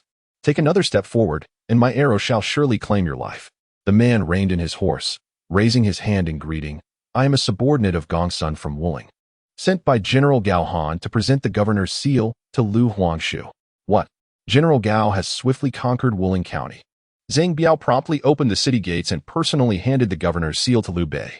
Within the premises, Zhuge Liang held the seal with a barely contained smile. "My lord, we have captured yet another city. General Gao has indeed fulfilled his promise to breach the city before nightfall." Liu Bei accepted the seal, his heart brimming with joy. "Excellent, splendid." However, before Liu Bei could utter another word, Zhang Fei, who was seated below indulging in wine, created a commotion. With his hands bound in bandages, he slammed his cup onto the table. "Humph! The credit for conquering Wuling rightfully belongs to me, Zhang Fei." Yet it was snatched away by that Gao Han. Zhang Fei's face was twisted in anger, his brows knitting together. Liu Bei adopted a stern expression. "How dare you speak? Had it not been for Kongming informing me of your injuries, how long would you have concealed it from me? I merely wished to assist my elder brother in capturing another city. What wrong have I committed? You, a martial general, with your mouth injured. If this were to become public knowledge, would you not be the laughingstock of the world?"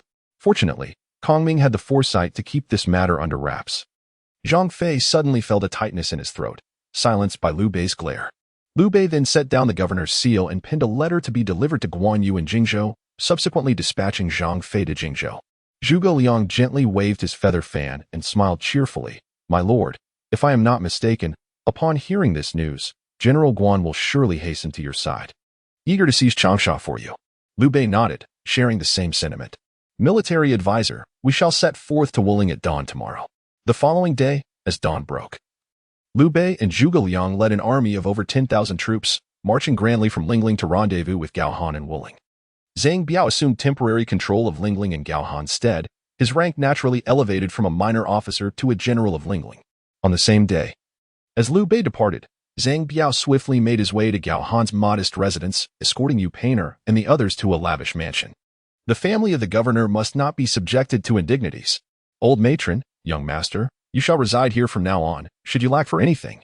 Do not hesitate to seek my assistance. Ah, General Zhang, we are truly grateful for your kindness in providing us such a splendid home. The elderly matron's eyes sparkled as she beheld the pristine mansion, while Yu Painter and Gao Ren were momentarily taken aback. Ha, dear matron. There is no need for such formality. Had it not been for following the general in his uprising, I would not have the fortune to attain my current position. Zhang Biao replied with a respectful smile. At that moment, in the Jingzhou headquarters, a soldier rushed in, presenting a letter. Report. A messenger has arrived with a letter for General Guan. Outside the courtyard of the residence stood a figure, holding the spring and autumn annals, squinting slightly. His visage resembled a ripe jujube, with a beard measuring 2 feet, phoenix eyes, and worm eyebrow, exuding an imposing and proud demeanor. This man was none other than Guan Yu Chang. Oh, a letter from my elder brother? Guan Yu closed the spring and autumn annals, took the envelope, and upon reading it, a smile spread across his face. Splendid. Seeing Guan Yu's delight, Guan Ping beside him inquired, Father, what brings you such joy? Guan Yu handed the envelope to Guan Ping, saying, Wuling has fallen, and with Zhao Yun advancing towards Gingyang, only Changsha remains. My elder brother advances like a hot knife through butter. Naturally, I am elated. Upon seeing this, Guan Ping immediately exclaimed, 3 out of 4 cities have been captured. How could we possibly overlook such a splendid opportunity for our father to achieve merit? After a moment's contemplation, Guan Yu acknowledged the validity of this reasoning. With both Zhao Yun and Yide having distinguished themselves in battle, he felt a stirring of eagerness. He nodded in agreement. Indeed, you speak wisely. And my brother's letter hints at this intention, albeit without explicitly stating it. If I am to launch an assault on Changsha, I shall need Yide to guard Jingzhou in my stead. At that moment, a messenger rushed in to report, General Guan, a letter from General Zhang has arrived. A smirk appeared on Guan Yu's lips as he glanced at Guan Ping. See, my guess was correct. Guan Ping joyfully rushed to take the letter and presented it to Guan Yu. However, upon reading it, Guan Yu's expression darkened ominously. Who is this Gao Han? How dare he injure my third brother and claim the conquest of Wuling as his own? This second letter seemed to be a lamentation. Although Zhang Fei relished forging alliances with heroes across the land, it was inevitable that he would feel discontent for having his rightful achievements usurped. With his temper flaring, there was no one who could quell his fury, save for Liu Bei and Guan Yu. Guan Ping quickly reread the first letter and suddenly realized, Father, look. The Lord mentioned this Gao Han in the letter. However, as Guan Ping pondered, he realized he had never heard of anyone named Gao Han. Guan Yu furrowed his brow and reread the first letter. In his initial perusal, he had subconsciously disregarded some seemingly trivial details, focusing solely on the capture of Wuling. Little did he know, the situation unfolded differently than he imagined. It seemed Gao Han possessed a measure of strength after all. Nevertheless, Guan Yu did not dwell on Gao Han for long. He swiftly redirected his thoughts back to Changsha. Guan Ping, prepare the horses. Since Yide is nearing Jingzhou, I shall proceed to seize Changsha for my elder brother and perhaps encounter this Gao Han along the way. As you command, Father, I shall prepare at once. After nearly half a day's gallop, Guan Yu, leading 500 elite soldiers, finally reached Wuling. At that moment, Liu Bei had just finished settling the populace. Upon hearing of Guan Yu's arrival, he rode out to greet him. Guan Yu, with an anxious expression, declared, Elder brother, I shall take charge of the assault on Changsha. Do not be hasty, my second brother. Come into the city. I wish to introduce you to someone. Seeing that his elder brother did not immediately acquiesce, Guan Yu had no choice but to patiently follow Liu Bei into the residence. Come, Yin Chang, allow me to introduce you to Gao Han. Were it not for his assistance, Wuling would not have been captured so swiftly. Liu Bei continued, approaching Gao Han. Gao Han, this is my second brother, Guan Yu. He once traversed 5 passes and slayed 6 generals, earning renown throughout the realm. You two are both heroes of the land and brothers to me, Liu Bei. The man before him stood 9 feet tall, with a visage resembling a ripe jujube, closely aligning with the image of Guan Yu that Gao Han had in mind. Accompanying this was the information regarding Guan Yu himself. Guan Yu, strength, 3 bulls of might, spring and autumn blade technique, with a probability of 80 to instantly slay the opponent with the first strike below 2 bulls of strength. Weapon, Green Dragon Crescent Blade. Intelligence, 96. Command, 45. Partner of Liu Bei's faction. Note, this book is inspired by the romance of the Three Kingdoms, as well as historical anecdotes and legends. The character development possesses a fantastical essence. Please do not equate it with actual history. Scholars of the Orthodox history kindly refrain from harsh criticism. No wonder he could pass through 5 passes and slay 6 generals. It turns out he has the ability to kill instantly. I am Gao Han, and I have the honor of meeting General Guan. Gao Han said with a formal bow. You are the one who injured my third brother? Guan Yu remarked, seemingly unimpressed by Gao Han's physical stature. He stroked his long beard, reluctant to regard Gao Han as a brother, for in his eyes there were only his elder brother, his third brother, and Zhao Yun. Being a newcomer, Gao Han naturally held no significant place in Guan Yu's heart. At this moment, Gao Han, clad in a long robe, stood with one hand behind his back, his face as elegant as jade. Although his physique was robust, his demeanor resembled that of a scholar rather than a warrior, which inevitably raised suspicions. I can surpass General Zhang Fei, albeit by sheer luck, Gao Han replied with a smile. Suddenly, Guan Yu burst into a hearty laugh, his indifference intensifying as he took Gao Han's boastful claim seriously. With a beaming smile, Guan Yu extended one arm, his large hand reaching out before Gao Han. Come, let me test your strength. If you can press down my hand, I shall believe that you are the one who injured Yide. The pride in Guan Yu's voice was palpable, as if he regarded Gao Han as mere grass beneath his feet. Displeased with his elder brother and strategist, Guan Yu had come to seize the city on behalf of his brother. I only need 500 skilled warriors. However, Guan Yu appeared relaxed, extending his hand before Gao Han, boldly diverting his attention to converse with Liu Bei and Zhuge Liang. Even Gao Han, witnessing this scene, felt a surge of emotion within. Such arrogance. This was a significant flaw in Guan Yu's character. He had suffered greatly in the past due to this very trait when he retreated from Maiqing. Since this is the case, let me temper your pride. Gao Han silently resolved, extending his hand to grasp Guan Yu's sturdy palm. 012. Warfare is not solely reliant on brute strength. Zhuge Liang shook his head, advising, the governor of Changsha, Han Xian, is not to be underestimated. But within the city resides a formidable general named Huang Zhong. Though approaching 60, he possesses the courage of 10,000 men. General Guan must not take him lightly. Liu Bei nodded in agreement, saying, second brother, you should lead 3,000 troops instead. Yet, Guan Yu remained obstinate, his expression filled with pride as he squinted and smiled. What is an old soldier worth? Guan shall only take 500. Just then, Guan Yu's voice abruptly ceased. It was replaced by a muffled groan that resonated from his chest due to an overwhelming force. At that moment, an immense power surged through his right arm, reminiscent of a heavy stone weighing 500 to 600 pounds pressing down upon him. What tremendous strength! A chill coursed through Guan Yu's heart. His phoenix-like eyes widened in shock.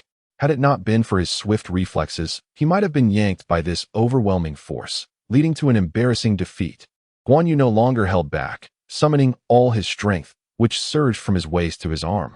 The two men's hands clasped tightly together, resembling a red-hot iron lump, emitting a creaking sound, while the air pressure within the chamber became tumultuous, akin to two ferocious beasts locked in confrontation. Gao Han similarly narrowed his eyes. A wise man leaves room for others, ensuring future encounters, which allowed him to restrain some of his power, preventing a complete unleashing of his formidable strength. However, as a seasoned veteran of countless battles, Guan Yu's physical coordination and explosive force were unparalleled. Once he unleashed his full strength, he quickly gained the upper hand, gradually pulling Gao Han's arm towards himself. Indeed, Gao Han was not to be underestimated. His gaze sharpened. He ceased to hold back. A surge of heat erupted from his body, and the strength in his arm began to escalate. The two hands, firmly intertwined, suddenly froze. No matter how hard Guan Yu exerted himself, he could not budge an inch. A myriad of expressions flitted across his ruddy face as he felt the pressure of Gao Han's immense strength, which caused his shoulder to ache. Gao Han slowly pulled Guan Yu's arm closer. Guan Yu's body swayed slightly, on the verge of yielding. Stop this at once. Seeing the situation, Liu Bei and Zhuge Liang stepped forward, one on each side, intervening between Gao Han and Guan Yu, their expressions alarmed, with Zhuge Liang even dropping his fan. How could these two be so combative upon meeting? Indeed, General Guan is formidable. I am in awe. Gao Han released his grip, clasped his hands in greeting, and smiled with an air of nonchalance. You truly cannot judge a book by its cover. Guan Yu remarked, patting his shoulder which still throbbed faintly. His expression finally returning to normal. Yet, his unwillingness to concede was palpable. He recalled his past, where he effortlessly vanquished foes, crossing 5 passes and slaying 6 generals, with no one able to withstand him. In the present, facing a mere unknown youth, despite his strength, what was there to fear? Combat was not solely reliant on brute force. Guan Yu stroked his long beard, appraising Gao Han anew. He then turned to Liu Bei and Zhuge Liang, saying, military strategist. Brother, since Gao Han possesses great strength, and you worry I may falter in capturing Changsha, how about this? I shall still swear an oath, allowing Gao Han to lead 3,000 troops alongside me. Should my 500 elite soldiers fail, Gao Han may take charge, and upon returning to camp, I shall accept any punishment without protest. Upon hearing this, Liu Bei nodded. This was indeed a commendable idea. Firstly, it ensured that he would not underestimate the situation. Capturing Changsha was paramount. Secondly, with Gao Han alongside him and his brother Guan Yu, he believed that their adversaries, such as Han Xian, would undoubtedly feel intimidated, leading to a faltering morale that could result in a collapse without a fight. What do you think, Gao Han? Liu Bei inquired. Gao Han was momentarily taken aback. Are you certain this is not your younger brother's scheme to set me up? If he could not discern this, all his previous readings of the Romance of the Three Kingdoms would have been in vain. Guan Yu regarded the world's heroes with disdain. In the past, his words had scorned Sun Quan, declaring, how could a tiger's daughter marry a dog's son? Now, he certainly felt a twinge of pride, which might explain this stratagem, possibly hoping to assert dominance in front of the troops. Since General Guan has placed such trust in me, I cannot afford to disappoint him. I, Gao Han, am willing to proceed. After a moment of contemplation, Gao Han decisively agreed. When faced with adversities, one must stand firm. If I were to falter, I would cease to be Gao Han. Liu Bei nodded and said solemnly, if that is the case, let it be so. Once the decision was made, the group took a brief respite, preparing to set off for Changsha at the break of dawn. Shortly after the hour of Yin, corresponding to the modern time between 3 and 5 in the morning. At this moment, Gao Han, wielding a formidable 4-stone bell, sought a secluded spot within the residence. With a flourish of his palm, he revealed 3 potent elixirs. All his recent efforts had culminated in this moment. He swallowed them whole, and immediately, 3 surges of warmth coursed through his abdomen, racing along his limbs and weaving through his sinews, enveloping him in a comforting warmth akin to soaking in a hot spring. He activated the system panel. Host, Gao Han, Strength, 7 Bull's Might, Martial Arts, Self-Taught Axe Technique, Mastery. Heavenly Dragon Spear Technique, Mastery, Archery, Pending Training, Experience Points, 85, Others, None. He tapped the Martial Arts section for Archery, and the panel illuminated with a flash, accompanied by the system's voice. To elevate Archery to Mastery requires 50 experience points. Do you wish to proceed? Yes, he affirmed. Suddenly, Gao Han felt his arms and chest muscles pulsating with vigor, growing thicker and more robust. Not only that, but even his ears, nose, and eyes seemed to resonate with the world around him in that instant. His vision expanded. The sounds of the breeze became crystal clear, and to his astonishment, he could see the individual feathers on the wings of birds soaring in the sky. Rubbing his eyes, Gao Han regained his focus. Now I can test this bow. In this era, drawing a 4-stone bow requires nearly 500 pounds of force. Yet, for Gao Han, this was not an insurmountable challenge. He withdrew an arrow, grasped the bowstring, and pulled with all his might. Unfortunately, before the arrow could be released, there was a sharp crack, and the bow shattered. It seems that a 500-pound bow is still too feeble, he mused. To strike a target 200 or even 300 paces away, a stronger bow would be essential. Alas, without El Bu's famed Dragon Tongue bow, he could only lament the missed opportunity. General Gao Han possesses remarkable strength. At that moment, the voice of Zhuge Liang resonated from behind him. Startled, Gao Han turned to see a figure adorned in a scholar's cap and a crane cloak, wearing an expression of surprise. What brings you here, master strategist? Gao Han inquired, discarding the broken bow and approaching him. Zhuge Liang, with a mysterious air, replied, I have an item I wish to present to the general. Please follow me. As dusk approached, wisps of smoke danced from numerous households, dissipating into the air. A gentle breeze carried the aroma of cooking, evoking nostalgic memories of childhood joys, as if at any moment, a familiar voice might call from within the door, beckoning him home for dinner. Gao Han, accompanied by Zhuge Liang, entered a refined chamber within the residence. The two settled down, sipping on some tea. Zhuge Liang, with a feather fan in his left hand, picked up an object from the table with his right, gazing at Gao Han with a cheerful smile. General Gao Han, take a look at this.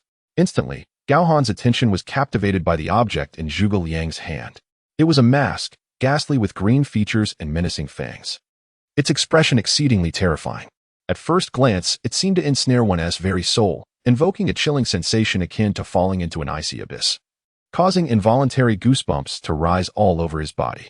The mask was carved with a visage so horrifying that it could only be described as nightmarish. Military strategist, this. Gao Han took the mask, somewhat perplexed. Zhuge Liang chuckled. Today, General Gao was underestimated by General Guan, and the reason is, in truth, shared equally between the two of you. With a glimmer of reminiscence in his bright eyes, Zhuge Liang earnestly explained, I, a mere scholar, have traversed the land alongside our lord, encountering many renowned generals. Most of them are robust and imposing, their appearances rugged, forged by the trials of the battlefield. However, General Gao, forgive my candor, I must say. Zhuge Liang couldn't help but chuckle. You possess a rather delicate and refined visage. Are you not afraid that someone in our ranks might take a liking to your gentle looks? Upon hearing Zhuge Liang's words, Gao Han's mind raced with a flood of thoughts. Surely not Lu, Guan, and Zhang? Noticing Gao Han's momentary daze, Zhuge Liang continued with a grin. General, you will accompany General Guan to Changsha tomorrow. It would be wise to wear this mask. It will not only intimidate the enemy and prevent any underestimation, but will also help establish your military prestige. Historically, many generals bore fearsome visages. After Gao Han lost weight, he had indeed become more delicate, which prompted Zhuge Liang to devise this clever strategy. Thank you for your thoughtful gesture, military strategist. Gao Han touched his face, his lips twitching with a smile. By the way, I also have something to present to you. Suddenly, Gao Han retrieved a stack of silk cloth from his bosom and laid it out before Zhuge Liang on the table. The silk was adorned with vivid illustrations of small figures, each movement meticulously accompanied by detailed breathing techniques. Zhuge Liang's eyes lit up as he scrutinized the drawings. Such profound martial arts exist in this world. Each movement exhibited a balance of motion and stillness, akin to a laden vessel navigating the sea, embodying both stability and a supple resilience. Most importantly, he discerned the intangible principles of yin and yang within this martial art. To integrate the path of yin and yang into martial practice. How extraordinary! Zhuge Liang's voice brimmed with astonishment, his body taut with eagerness, as if he yearned to immerse himself in the silk cloth. You are indeed correct, military strategist. Gao Han beamed, nodding in affirmation. This is Tai Chi, a practice that promotes health and longevity. Today, I bestow it upon you. Last night, Gao Han had taken the leisure to illustrate this set of movements, recalling his fondness for practicing Tai Chi before his journey through time. Now, he hoped Zhuge Liang would also engage in the practice. For good health is more valuable than anything else. It is noteworthy that Sima Yi's longevity, reaching beyond 70 years, was primarily attributed to his robust physique. The man engaged in daily practice of the 5 animal frolics, maintaining his vitality even in old age, which undoubtedly contributed to his strength. In contrast, Zhuge Liang lacked in this respect. His inability to endure like Sima Yi ultimately precipitated the downfall of the Shu kingdom in its later years. Although he did not practice the 5 animal frolics, the Tai Chi, embodying the principles of yin and yang, was indeed more aligned with Zhuge Liang's disposition. Upon hearing a sound, Zhuge Liang paused momentarily, only to be filled with immense joy. He rose to his feet, his face aglow with excitement. General Gao Han, you have rendered me a tremendous service. My joints have been subtly aching these past few days, and I was at a loss for how to remedy this. What could possibly bring such joy to my esteemed strategist? Suddenly inquired Liu Bei, his curiosity piqued by Zhuge Liang's laughter as he approached. Oh, General Gao Han is here. Your Majesty. Zhuge Liang and Gao Han exchanged respectful smiles. Behold, this is the martial art devised by General Gao Han. Its wonders leave me utterly astounded. Zhuge Liang exclaimed, presenting a silk cloth for Liu Bei's examination. Indeed, upon observing the martial art, Liu Bei narrowed his eyes. Although he lacked Zhuge Liang's expertise in the principles of yin and yang, his swordsmanship was unparalleled. While he beheld the martial manuscript, his mind conjured an exquisite set of sword techniques that resonated with the essence of this martial art. General Gao Han is truly remarkable to have crafted such an extraordinary martial manuscript. Within its depths, I discern an indistinct connection to a new sword technique, exclaimed Liu Bei. A sword technique? Good heavens, could it be the Tai Chi sword? Gao Han was taken aback, recognizing Liu Bei's exceptional insight. Actually, this martial art is not of my own creation, Gao Han replied with a smile, humbly denying the credit. However, Liu Bei and Zhuge Liang, with their keen perception, immediately discerned that the ink on the silk cloth was freshly applied. They exchanged knowing smiles, nodding in appreciation.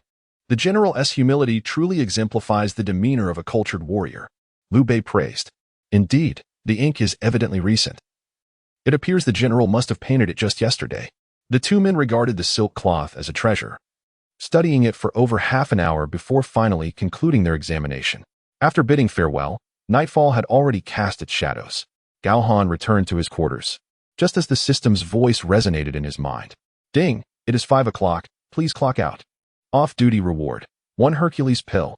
He pondered the implications of increasing strength. Could he truly shatter mountains with a single punch? Gazing at the thumb-sized pill within the system, Gao Han felt perplexed. It is well understood that the effect of force is reciprocal. To obliterate a mountain with 1 punch, not only must one possess tremendous strength, but one must also have an exceptionally resilient physique.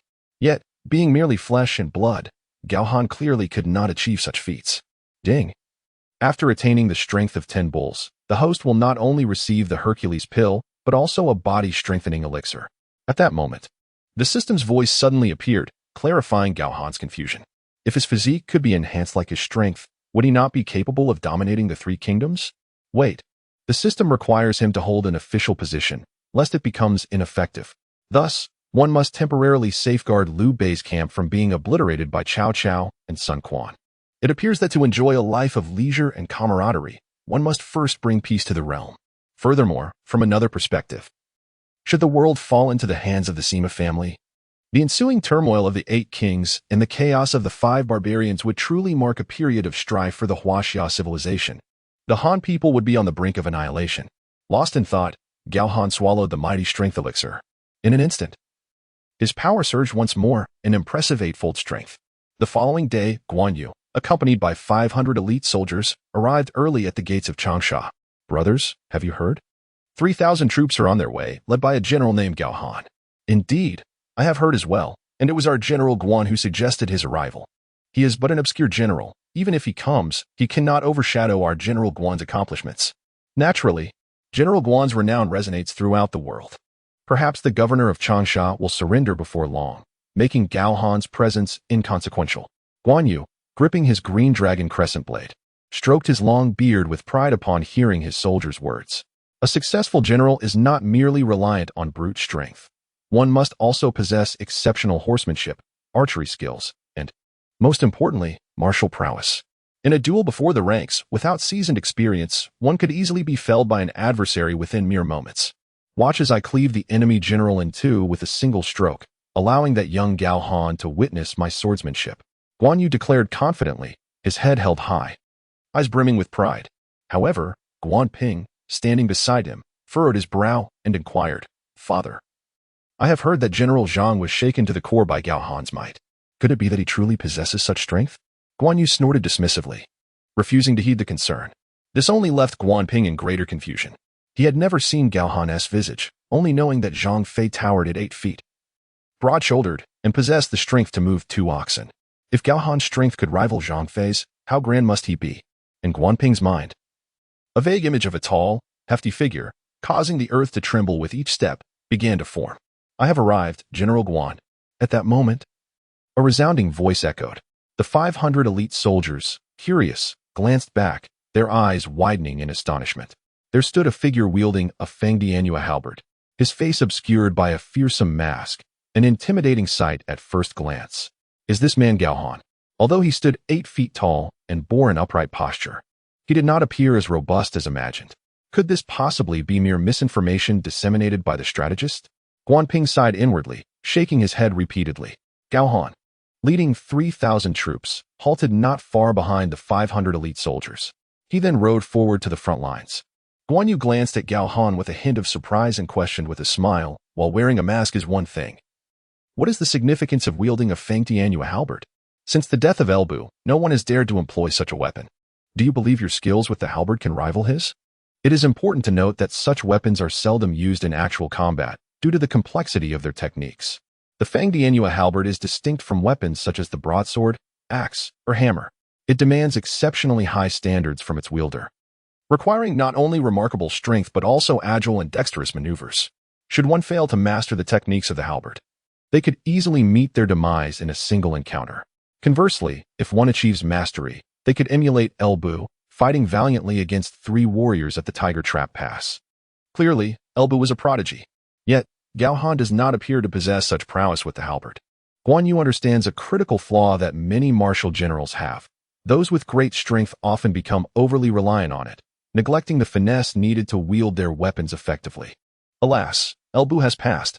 Otherwise, I could have tested my skills against him. Gao Han chuckled. Guan Yu and his son Guan Ping exchanged knowing glances, followed by hearty laughter, evidently mocking Gao Han's statement. Even the 500 elite swordsmen could not contain themselves, bursting into laughter at Gao Han's audacity. After all, General Guan himself could not best Elbu. What chance does an unknown like Gao Han have? Were they truly ridiculing him? Meanwhile, on one side of the 3,000 troops, Zhuge Liang and Liu Bei approached on horseback. Liu Bei gazed ahead, troubled. Zhuge Liang fanned himself while peering into the distance, saying, "My lord, it appears they are mocking General Gao Han for his lack of skill with the halberd." Halberd? Upon hearing this, Liu Bei furrowed his brow. As he looked further, he indeed saw Gao Han gripping a Fangdianhua halberd, not dissimilar to Elbu's legendary weapon. It became evident that true masters of the halberd are exceedingly rare. Gao Han, wielding a great axe, could already leverage his strength effectively. Yet using a halberd seemed rather reckless. Witnessing this, even Liu Bei felt a pang of concern. Such a formidable warrior should not be underestimated. One misstep could lead to dire consequences. Suddenly, in the midst of Liu Bei's worries, a troop of cavalry charged across the drawbridge, confronting Guan Yu's 500 elite swordsmen. A commander stood at the forefront, shouting, "I am Yang Ling. That red-faced, bearded man before me is Guan Yu. Retreat at once, or I shall take your life with a single strike." Yang Ling, burly and imposing, brandished his spear while hurling insults at Guan Yu. How arrogant! Guan Ping could scarcely contain his indignation. Yet, at that moment, Guan Yu's focus remained fixed on Gao Han, as he perceived Yang Ling's taunts as mere bravado. "Young General Gao Han, my intention in bringing you here is to broaden your horizons, so that in the future, you may assist my brother in seizing cities and fortresses, rather than relying solely on brute strength and risking being unseated by a single blow." With that, Guan Yu charged forth on his steed. Gao Han yawned and remained silent. Yang Ling, undeterred, spurred his horse forward, spear raised. Clang! The sound of metal clashing resounded. With a mere swipe of his long blade, Guan Yu effortlessly deflected Yang Ling's spear. The first exchange concluded. The 2 horses darted past each other, positions reversed. Yang Ling, astonished, quickly turned to re-engage. However, in their next encounter, Guan Yu suddenly narrowed his eyes, dragging his great sword along the ground before swinging it high and bringing it down with tremendous force. At that moment, Yang Ling's pupils constricted. Darkness enveloped his vision as he was struck down on the spot. Crash! In the next moment, heads rolled. At that instant, 500 school blade wielders rallied with fervor and charged forth with ferocity. Within less than a heartbeat, the enemy's 1,000 strong met their demise at the city gates. "General Gao Han, how does my father's strike compare? Is your Fang Tianhua halberd of such might?" Guo Ping approached with a grin. "Indeed, that strike was commendable. However, it took 2 rounds. Had I been the one, a single round would suffice." Gao Han spoke candidly. Guo Ping was taken aback, initially expecting praise for his father to delight him. Just then, Guan Yu rode in, overhearing Gao Han's words, and felt a surge of indignation. What audacity! Before long, inside Changsha, Han Xian was utterly flustered, compelled to call upon Huang Zhong. Upon witnessing this, Guan Yu swiftly arranged the 500 school blade wielders in formation. Disdain etched upon his face, declaring, "Watch me handle him." Yet at that moment, Guo Ping interjected, "Father, I believe General Gao Han has been a spectator for quite some time. Surely he is itching for action. Why not let him confront the enemy? Do not speak foolishly." Guan Yu glared at Guo Ping, reprimanding him. Even if he intended to undermine Gao Han, it was not the appropriate moment. Capturing Changsha was a commitment he had made to the strategist. Though prideful, Guan Yu was aware of priorities. Allowing Gao Han to step forward today was merely to showcase his own swordsmanship. Furthermore, in his eyes, Gao Han was merely a fledgling soldier. Even against seasoned generals like Huang Zhong, he would meet his end. How would he explain such a failure to his brother and the strategist? Gao Han's arrogance would surely lead him to his own suffering in the future. Contemplating this, Guan Yu rode forth alone to the front lines, unwilling to squander more time. Meanwhile, Gao Han felt a pang of urgency. Ding. Today's task, repel Huangzhong. Reward, 1 Hercules elixir, 1,000 gene stone-splitting bell. The sudden task caught Gao Han off guard. He had been pleased at the prospect of facing the enemy, but to his dismay, Guan Yu denied him that opportunity. In the meantime, Guan Yu, mounted on his steed, called out, "Is the challenger Huangzhong?" A robust elder appeared, his face lined with wrinkles and hair streaked with gray. Yet clad in armor and bearing a longbow, exuding an imposing aura. Leading 500 cavalrymen, he galloped across the drawbridge. "Are you the famed Guan Yu? Since you recognize my name, do you dare to invade my Changsha? Do you wish to test the sharpness of my blade?" Huangzhong's voice boomed as he brandished his sword. "Ha! You are so aged, yet your bravado is remarkable. I had no intention of slaying you, but you seem intent on courting death." Guan Yu, initially reluctant to kill the old general, was ignited by the frustration he harbored towards Gao Han. Huangzhong's taunts only served to amplify his fury. In the next instant, Guan Yu brandished his green dragon crescent blade, squeezing his legs tightly against his steed, and charged at Huangzhong. At this very moment, an unexpected turn of events unfolded. The steed beneath him, the illustrious red hair, began to whirl in place, seemingly defying its rider's commands. With a snort, the mighty horse emitted a cry that appeared to disregard its master, Guan Yu, entirely. It spun around, shaking its head towards the direction of Gao Han, as if recalling some distant memory. The gleam in its bright eyes suggested a recognition of the imposing figure brandishing a long spear. Could it be that the red hair was greeting me? Gao Han pondered in astonishment, considering whether the horse might have mistaken him for the legendary Elbu. Witnessing the spectacle, the 500 school swordsmen were suddenly thrown into disarray, their brows furrowing in confusion. Guan Ping was particularly perplexed. What was ailing his father's steed? Even Guan Yu himself was taken aback, utterly mystified by the situation. Since Elbu's demise, Cao Cao had gifted him the red hair. And after years of companionship in battle, such a phenomenon had never occurred. What could possibly be the cause of this? Amidst his swirling thoughts, Huangzhong, unable to contain his amusement, erupted into laughter.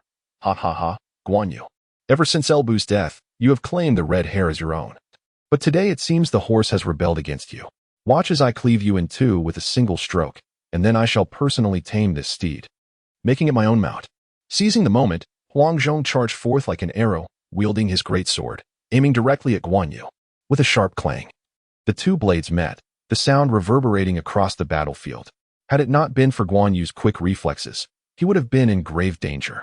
Just as he attempted to retreat, Huangzhong swung his sword in a wide arc toward him, leaving him with no option but to engage.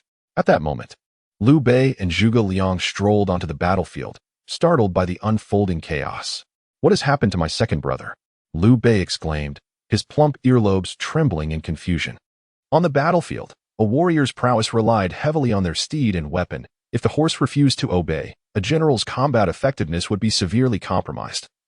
A dire predicament indeed. As Huangzhong swung his sword downward once more, Guan Yu's expression darkened further. With the red hair uncooperative, he could only grip the reins tightly. Unable to fully commit to the fight, he could only parry against Huangzhong's relentless assault, the clash of weapons echoing through the air. The 500 cavalrymen behind Huangzhong began to rally and cheer from atop the walls of Changsha. In the city, a man clad in a long robe, with piercing hawk-like eyes, fixated intently on the scene below. Fortune truly favored me. The steed of Guan Yu, at this critical moment, had chosen to disobey. Han Xian, witnessing the chaos on the battlefield, felt a surge of delight. He then raised an eyebrow and turned to the fierce-looking man beside him, commanding, "Wei Yan, quickly lead 1,000 troops forth from the city to pursue and vanquish them." "At once," replied Wei Yan, his face alight with joy at the prospect of slaying Guan Yu, which would secure his place in history. Thus, he hurriedly led 1,000 men out into the fray. Moments later, the scene descended into utter chaos, as clouds of dust billowed at the gates of Changsha. "Slay Guan Yu," echoed the rallying cry. With a thunderous roar, Wei Yan charged forth on horseback from the suspension bridge. "Sound the retreat," Liu Bei hastily commanded. The scene suggested that Han Xian sought to capitalize on Guan Yu's struggles against Huangzhong and pursue victory relentlessly. This was dire. Huangzhong's assault intensified, clearly intent on preventing General Guan's escape. Zhuge Liang, filled with urgency, discerned Huangzhong's intentions. Guan Ping, his father, appeared pale and fraught with concern. At that moment, Guan Yu was completely ensnared by Huang Zhong. Their proximity was perilous. If Guan Yu were to turn and flee now, he would be vulnerable to a strike from behind. Yet, if he chose to remain, the arrival of Wei Yin would render escape even more impossible. Lift Wei Yin and repel Huang Zhong. General Guan bravely turned back. I shall confront the enemy. Just at this critical juncture, Gao Han disregarded the credit for storming the city and charged forth on horseback. After a moment's hesitation, witnessing Gao Han's approach, Guan Yu, despite any disdain he harbored towards him, realized that survival necessitated compliance. Go. Guan Yu retracted his green dragon crescent blade and swiftly adjusted his direction. At that moment, Gao Han wielded the Fangtian Huaji with one hand. As Guan Yu pivoted and Huang Zhong unleashed a downward strike, Gao Han hurled the spear with all his might. The weapon soared like a colossal arrow, colliding fiercely with Huang Zhong's blade. A resounding crash echoed as the spear embedded itself into the earth, quivering slightly. Guan Yu, dragging his weapon, hastily retreated on horseback. What tremendous force this spear possesses! Huang Zhong felt a sharp pain in his wrist, forcibly pushed back 3 meters along with his steed. He watched in disbelief as Guan Yu turned back, his fury boiling over. A prize so nearly grasped, now lost. Who dares approach? Do you think I am intimidated by a mere mask? Reveal your name at once. Guan Yu had been rescued by Gao Han. The arriving Wei Yin could only halt his steed, his own rage simmering within. So close. Just a hair's breadth away from slaying Guan Yu and etching his name into history. If you wish to know my name, you must first defeat me. Gao Han replied with a grin. The time to fulfill their mission had arrived. The two opponents glared fiercely at Gao Han, their weapons creaking in their grips. And without uttering a word, they charged forth in unison as if sharing a silent understanding. Huang Zhong, strength, 2 bulls, archery, capable of drawing a 2-stone bow. Hitting the target every time. Weapons, long blade, Zitan Bao. Intelligence, 95, leadership, 40, in Changsha, under Han Xian's command. Wei Yin, strength, 1 bull and 3 pigs. Weapons, long blade, intelligence, 110, leadership, 50, in Changsha, under Han Xian's command as a junior officer. Die, old man. Perish. Clearly. Both Huang Zhong and Wei Yin were incensed. With a swift motion, Gao Han extracted the Fangtian Huaji from the ground, and facing the dual onslaught of long blades, he smirked coldly, channeling immense strength into his arm, sweeping downward. The spear's wind howled fiercely as it cut through the air. Upon the clash of weapons, a sharp, clear sound rang out. Gao Han galloped through the space between the two adversaries. As the first round concluded, the positions of both parties were exchanged. Huang Zhong and Wei Yin felt an immense force surging through their long blades, numbing the flesh of their arms. Why does this spear technique seem so familiar? Brother, have you noticed it too? At that moment, Guan Yu returned to the front lines, unharmed. However, upon witnessing Gao Han's spear technique, a flicker of realization dawned upon him. No wonder the red hair had been unresponsive. Gao Han's spear play bore an uncanny resemblance to that of the legendary El Bu. It was as if the horse had mistaken Gao Han for El Bu. Guan Yu was inwardly astonished, his back teeth clenched tightly. No, this isn't just similar. It is identical. At that moment, Liu Bei's eyes widened in shock. The second round commenced on the battlefield. Huang Zhong struck first, his blade cutting through the air with formidable ferocity. Gao Han, wielding the Fangtian Huaji with one hand, deftly turned the spear tip, effortlessly deflecting Huang Zhong's strike. Humph. At this juncture, Wei Yan's eyes glinted with determination, believing Gao Han to be constrained by Huang Zhong. He immediately swung his great blade downwards, aiming for the space between Gao Han's shoulder and neck with brutal force. Such a blow would surely cleave an ordinary man in two. Yet, Gao Han was not one to be easily bested. The Dragoness spear technique emphasized adaptability. He swiftly maneuvered the Fangtian Huaji, leveraging Huang Zhong's blade to pull it away with force. Faced with this, Huang Zhong had no choice but to retract his weapon, otherwise it would be seized by Gao Han. However, at that moment, Gao Han rotated the Fangtian Huaji once more, thrusting upward with great strength. The overwhelming force caught Huang Zhong off guard, nearly unseating him from his mount. A cold sweat broke out. That was close. Seizing the opportunity, Gao Han exerted power from his waist, spinning the spear above his head and redirecting it violently towards Wei Yan's long blade. Wei Yan was momentarily stunned. Why had Huang Zhong suddenly withdrawn his weapon? Had he almost been unseated? Clang. The immense force from Gao Han's Fangtian Huaji jolted Wei Yan. causing the flesh of his face to tremble, with a sharp pain shooting through his shoulder, sending both him and his horse crashing to the ground. His long blade slipped from his grasp, striking the earth with a heavy thud. "This is bad. Sound the retreat, and have Huangzhong return immediately." Han Xian atop Changsha City was rendered speechless. Who was this masked figure, possessing such incredible prowess? The situation had seemed to favor Changsha. Yet this individual had swiftly turned the tide against them. At this moment, Huangzhong heard the call for retreat. He disregarded the fallen Wei Yan, his face a mask of astonishment as he turned his steed, galloping towards the drawbridge and back into Changsha City. Meanwhile, Gao Han's exquisite spear technique had utterly astonished all soldiers on both sides. Guan Ping stood transfixed, his pupils quivering. The way he looked at Gao Han underwent a dramatic transformation, especially for Liu Bei and Guan Yu. The turmoil within them was beyond verbal description. Impossible, utterly inconceivable. Gao Han's spear technique was precisely that which Elbu had wielded at Hulao Pass. The battle from years past remained vividly etched in their memories.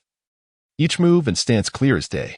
What astonished Liu Bei and Guan Yu even more was the fact that Gao Han's spear technique was astonishingly more exquisite than that of Lu Bu. As Gao Han showcased his graceful spear play, the steed Red Hare's eyes sparkled with determination, joyfully neighing at the sight of him on the battlefield. The horse pawed the ground, eager to charge forward. "Commander? General Guan, what has transpired? Why are both of you in such a daze?" At that moment, the two brothers remained silent, seemingly lost in the most unforgettable memories, standing frozen in place. Zhuge Liang shifted his gaze towards Gao Han on the battlefield, pondering. Could it be due to General Gao Han? The commander might be captivated by talent, rendered immobile upon seeing a fierce general, but why is Guan Yu affected as well? This is not characteristic of him. Gradually, Liu Bei regained his senses, realizing that his hand was tightly gripping his twin sabers. The spear technique displayed by Gao Han had tightened the strings of his heart. Liu Bei felt a sense of frustration and glanced at the puzzled Zhuge Liang, explaining, "Kong Ming. It is truly remarkable. The spear technique Gao Han just used was utterly breathtaking. Can you guess who once wielded such exquisite skill?" Upon hearing this, Zhuge Liang's mind raced. First, he contemplated the spear technique itself. Secondly, he considered the individual who could leave such a profound impression on Liu Bei and Guan Yu. In the entire realm, it must be Lu Bu, Zhuge Liang declared with unwavering conviction. Liu Bei nodded solemnly, replying, "Indeed, Kong Ming is astute. Back in the day, when my second and third brothers and I battled Lu Bu at Hulao Pass, he wielded the Fangdianhua halberd just like Gao Han today. Each move he made exuded murderous intent, sending chills down one's spine. Oh, could it be that Gao Han and Lu Bu share the same master?" Liu Bei and Guan Yu exchanged glances and shook their heads. They had never heard of Lu Bu having any disciples. Suddenly, a deafening crash resounded. Liu Bei and the others looked up to witness a bizarre scene.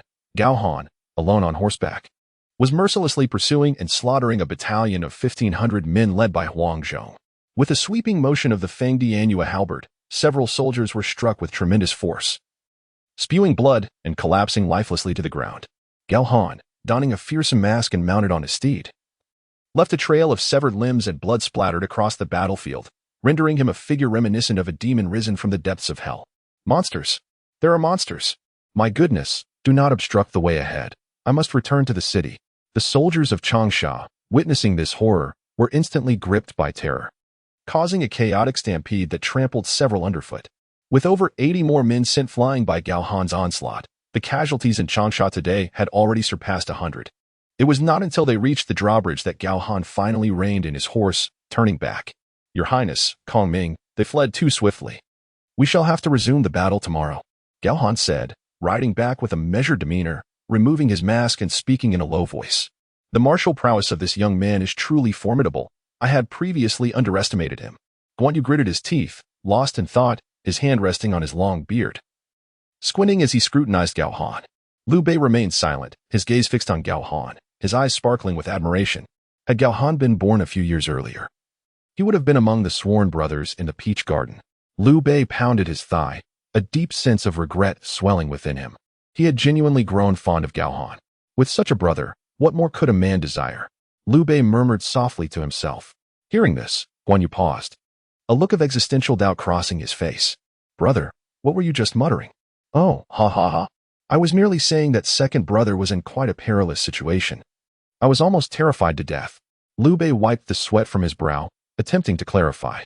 "Brother, It seems you are the one who nearly frightened me to death. Guan Yu exhaled, realizing he must have misheard. How could his elder brother possibly regard this fellow as a brother? Not only would Guan Yu protest, but third brother Zhang Fei would undoubtedly be the first to voice his opposition. Zhuge Liang, observing the dynamics, wore a knowing smile. Outside the city of Changsha, a distance of 10 miles away, Liu Bei instructed Gao Han and Guan Yu to set up camp. As night fell, Gao Han stood within his tent, holding a Fangtian halberd. Kneeling on the ground behind him was none other than the captured Wei Yan, a mere minor military officer. He was of no consequence in the conquest of Changsha. This time, Wei Yan had neither slain Han Xin nor surrendered the city. Consequently, Guan Yu deemed him unworthy of interrogation or examination.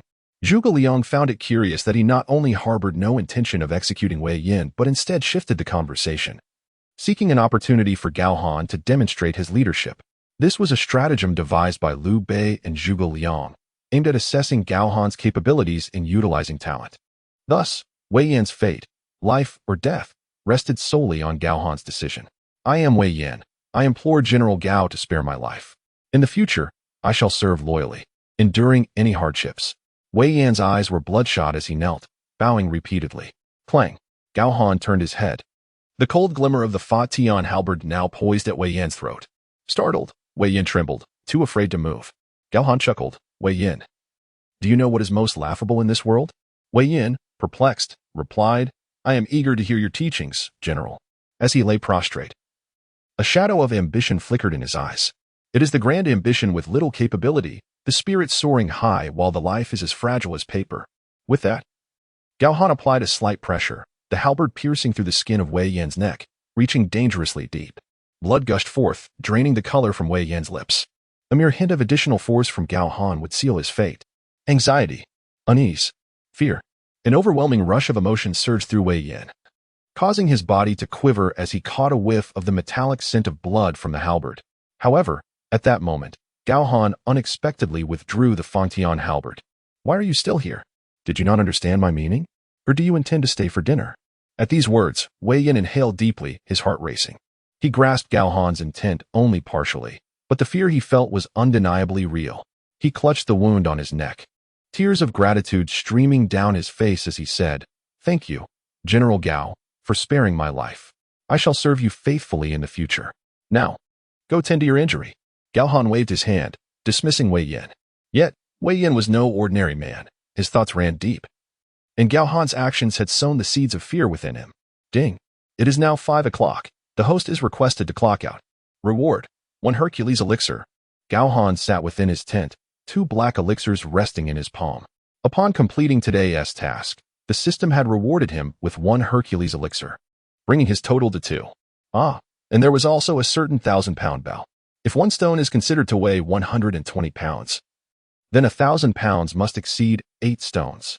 In this era of the 3 kingdoms, where prodigies abounded, Ji Ling could draw a 500-pound bow, and Zhang Fei could manage an 800-pound bow. As for Elbu, he was even more formidable. His dragon tongue bow was beyond the capability of ordinary folk to draw, likely exceeding 1,000 pounds. Let me see how my bow fares. In the tent, Gao Han retrieved the 1,000-pound stone-cleaving bow from the system. This bow was considerably heavier than a standard hard bow. Entirely black, with its string secured at both ends, it spread outward like deer antlers, exuding an ancient aura. I wonder just how much this bow weighs. Can my strength of 8 bulls draw it? Meanwhile, in the central army camp, Liu Bei and Zhuge Liang were engaged in earnest discussion. Suddenly, a lean soldier rushed in, reporting to the lord and the strategist. Wei Yan has left General Gao Han's tent. Upon hearing this, Liu Bei clasped his hands in his sleeves, his gaze lowered in perplexity. Could it be that Gao Han lacks discernment? A commander who cannot recognize talent is indeed at a great disadvantage in warfare. Do not worry, my lord. Wei Yan is a man of profound thoughts and has a rebellious nature that most cannot perceive. It is indeed too harsh to use him as a means to test Gao Han. Zhuge Liang fanned himself thoughtfully. Liu Bei pondered for a moment and nodded solemnly. Indeed, if you had not pointed it out, I would not have discerned his rebellious nature either. Zhuge Liang spoke with a hint of pride. In my youth at the thatched cottage, I came across a fragment of an ancient text that detailed how to observe one's eyes and bones to analyze their character and disposition. Alas, it was later burned by Yide. Upon hearing this, Liu Bei's expression turned awkward as he slapped his thigh. What a pity. Such a remarkable tome has not been passed down.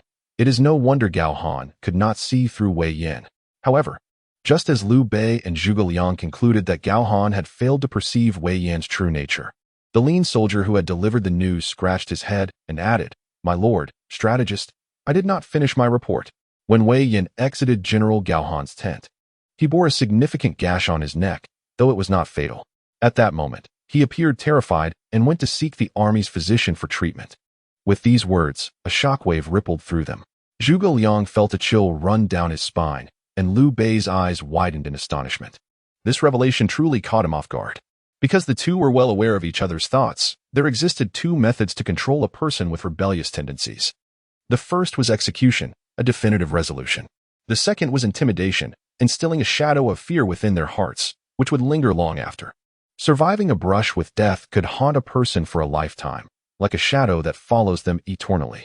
Wei Yin bore injuries upon his neck, yet he was not mortally wounded.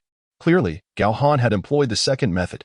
After a considerable time, Liu Bei turned to Zhuge Liang with a cheerful expression and inquired, "Kong Ming, do you think my second and third brothers would be inclined to regard Gao Han as a brother?" Upon hearing this, Zhuge Liang's gaze flickered intensely. "My lord, could it be that you intend to?" Meanwhile, within Gao Han's tent, a series of sounds echoed. Creak, creak. Gao Han gripped the formidable stone-splitting bow, veins popping at his temples. This bow was indeed a robust weapon. Even with my extraordinary strength, I find it impossible to fully draw it. Gao Han felt a tinge of frustration. With my 8-bull strength, failing to draw this bow suggests its weight far exceeds 1,000 or 2,000 pounds. Could it be over 8,000, or even more? However, Huang Zhong was no ordinary archer. His purple sandalwood bow was exceptional. Tomorrow, beneath the walls of Changsha, that old fellow would surely draw his bow and release arrows to repel the enemy. In the tales, had Huang Zhong not shown mercy, Guan Yu would have been struck down on the spot. This illustrates the remarkable prowess of the veteran archer Huang Zhong. Gao Han understood well that despite his strength, he was not invincible. Should the distance widen, facing Huang Zhong's arrows could result in severe injury, if not death. Thus, contemplating this, he shifted his gaze to the two black pills before him. I still lack sufficient strength. Possessing extraordinary archery skills without a suitable bow is futile. Without hesitation, he swallowed the two mighty strength pills. Immediately, a voice from the system echoed in his mind. Ding. Strength upgrade. 10 bulls of power. This time, rather than experiencing a warm sensation throughout his body, an unexpected chill surged forth. This coldness began at the soles of his feet, creeping up his thighs. As if his muscles had been frozen, even his bones began to itch subtly. Gao Han realized that this enhancement of 10 bulls of power was likely undergoing some transformation within his skeletal structure. Indeed, moments later, as Gao Han rose, he was astonished to find his wrists, ankles, and joints had significantly thickened, and his muscles had grown notably firmer. Now, there was scarcely an ounce of excess fat upon his body. I have become more like myself. Gazing at his reflection in the Feng Tian Huaji, he recognized that he had completely shed the previous owner's simple appearance. No wonder Zhuge Liang remarked upon my scholarly aura. Perhaps it stemmed from my education ranging from kindergarten through university, coupled with my penchant for a diverse array of literature, which had consequently altered my demeanor. Shaking off his musings, Gao Han once again grasped the stone-splitting bow. Fixing his gaze upon the bowstring, he pulled with determination. Creak. This time, Gao Han successfully drew the formidable bow fully, its ancient frame radiating a unique charm. At the moment of release, the bowstring snapped back, and in an instant, a gust of air surged through the tent. The sound resonated as the air collided with the nearby halberd, producing a quivering echo. How splendid! With this, tomorrow I shall not fear Huang Zhong. A smile of triumph spread across Gao Han's face. However, if we could breach the city tomorrow, I would still prefer Huang Zhong to surrender. Despite his advanced age, his might remains undiminished. Who in the realm could rival him at such an age? Time sped by, and the dawn of the next day arrived. Yet, within Changsha, a palpable sense of dread permeated the air. Have you heard? Lu Bu's mother is alive. Indeed. It's said that after Lu Bu revived, he underwent a drastic transformation, with a visage of a green face and fangs, seemingly seeking vengeance against Cao Cao. But having lost his memory, he is now lost and has come to our Changsha. Do not spout nonsense. Those who die cannot return to life. Perhaps Lu Bu never truly perished. You know nothing. A number of soldiers went mad yesterday, shouting in the streets. Did you not hear? Indeed, we did. In the streets, a crowd huddled together, murmuring in hushed tones. their faces pale and anxious. Meanwhile, within the Changsha governor's residence, silence reigned. The officials, both civil and military, wore grim expressions. Their brows furrowed in worry, lost in thought. What are you all dawdling for? Quickly devise a solution. Are you colluding with Liu Bei to conspire against my city? Han Xian exclaimed, his frustration evident as he stamped his foot. Hearing this, the heads of all present drooped lower, some civil officials even rolling their eyes discreetly. Are you the governor, or are we daily seeking our counsel? Do you possess no opinion of your own? My lord, we merely wish to inquire about General Huang. One civil official stepped forward, cupping his hands in respect. What do you wish to ask? Huang Zhong inquired, puzzled. It is nothing grave. We merely seek to know if the rumors among the populace are true, that Lu Bu has risen from the dead and transformed into a demonic entity. The official concluded in a hushed tone, fully aware that the matter was too sensitive for open discussion, yet unable to suppress his curiosity. The common folk had gone mad with speculation, each preparing to flee at a moment's notice, had the city gates not been closed. Indeed, General Huang, we certainly do not believe in such ghostly tales. We merely wish to ascertain who this general under Liu Bei might be. What is his name? Another voice piped up. Seeing the official's eager expressions, Huang Zhong clenched his fists, feeling a wave of humiliation wash over him, yet he remained silent. What sort of question is this? Lu Bu has long since perished. Could he possibly rise from the grave? Moreover, it was Liu Bei's very words that led to Cao Cao's execution of Lu Bu. If he were to return, how could he ever ally with Liu Bei? Huang Zhong thought it best to voice his thoughts, to reveal the absurdity of their inquiries. Han Xian, visibly distressed, gestured for Huang Zhong to speak. These officials were akin to loudspeakers. If he failed to provide them with answers now, it would only exacerbate public sentiment and plunge Changsha into panic. All eyes in the governor's residence were fixed upon Huang Zhong, awaiting his response. My lord, I, Huang Zhong, with my white hair slightly trembling, gritted my teeth and declared, I know not the name of that person. Nor have I heard of anyone under Liu Bei renowned for their spear techniques. He dons a fearsome mask and wields a Fa Tian Huaji, which is indeed quite peculiar. Upon hearing this, the civil officials present gasped in shock. Apart from Elbu, could there be any other skilled wielder of the Fang Tian Huaji in the realm? Huang Zhong, though still formidable, was swiftly defeated in 3 exchanges, losing his armor and dignity. Whether that person is Elbu remains uncertain, but the exceptional prowess with the Fang Tian Huaji renders him unmatched in Changsha. My lord, surrender. They shall be at our gates by dawn. Indeed, my lord. I have heard that Zhao Yun has captured Ginyang. We in Changsha are now isolated and without aid, so surrender is wise. Lu Huangshu will treat us kindly. Otherwise, the destruction of the city will bring untold suffering. The civil officials fell to their knees, urging surrender. Han Xian, breathing heavily, his face ashen and trembling with rage, slammed his fist upon the table with a resounding thud. You wish to avoid the devastation of the innocent? I see you merely wish to preserve your positions and lives. A bunch of treacherous ingrates. Han Xian bellowed in fury. Humph. Observing the demeanor of those officials, Huang Zhong let out a cold snort, his expression one of disdain. As a true man, standing firm amidst heaven and earth, one must possess unwavering resolve. He abhors those who curry favor. Moreover, this matter pertains to his own honor and disgrace. With a shake of his arm, Huang Zhong grasped his longbow, his eyes sparkling with determination. Rest assured, my lord. What does it matter if they are at our gates? My purple sandalwood bow can pierce the skulls of fierce beasts, penetrating armor from 100 paces. No matter how skilled his spear technique, he is no match for my arrow. Today, I shall avenge yesterday's insult. Hearing Huang Zhong's words, Han Xian's eyes brightened instantly.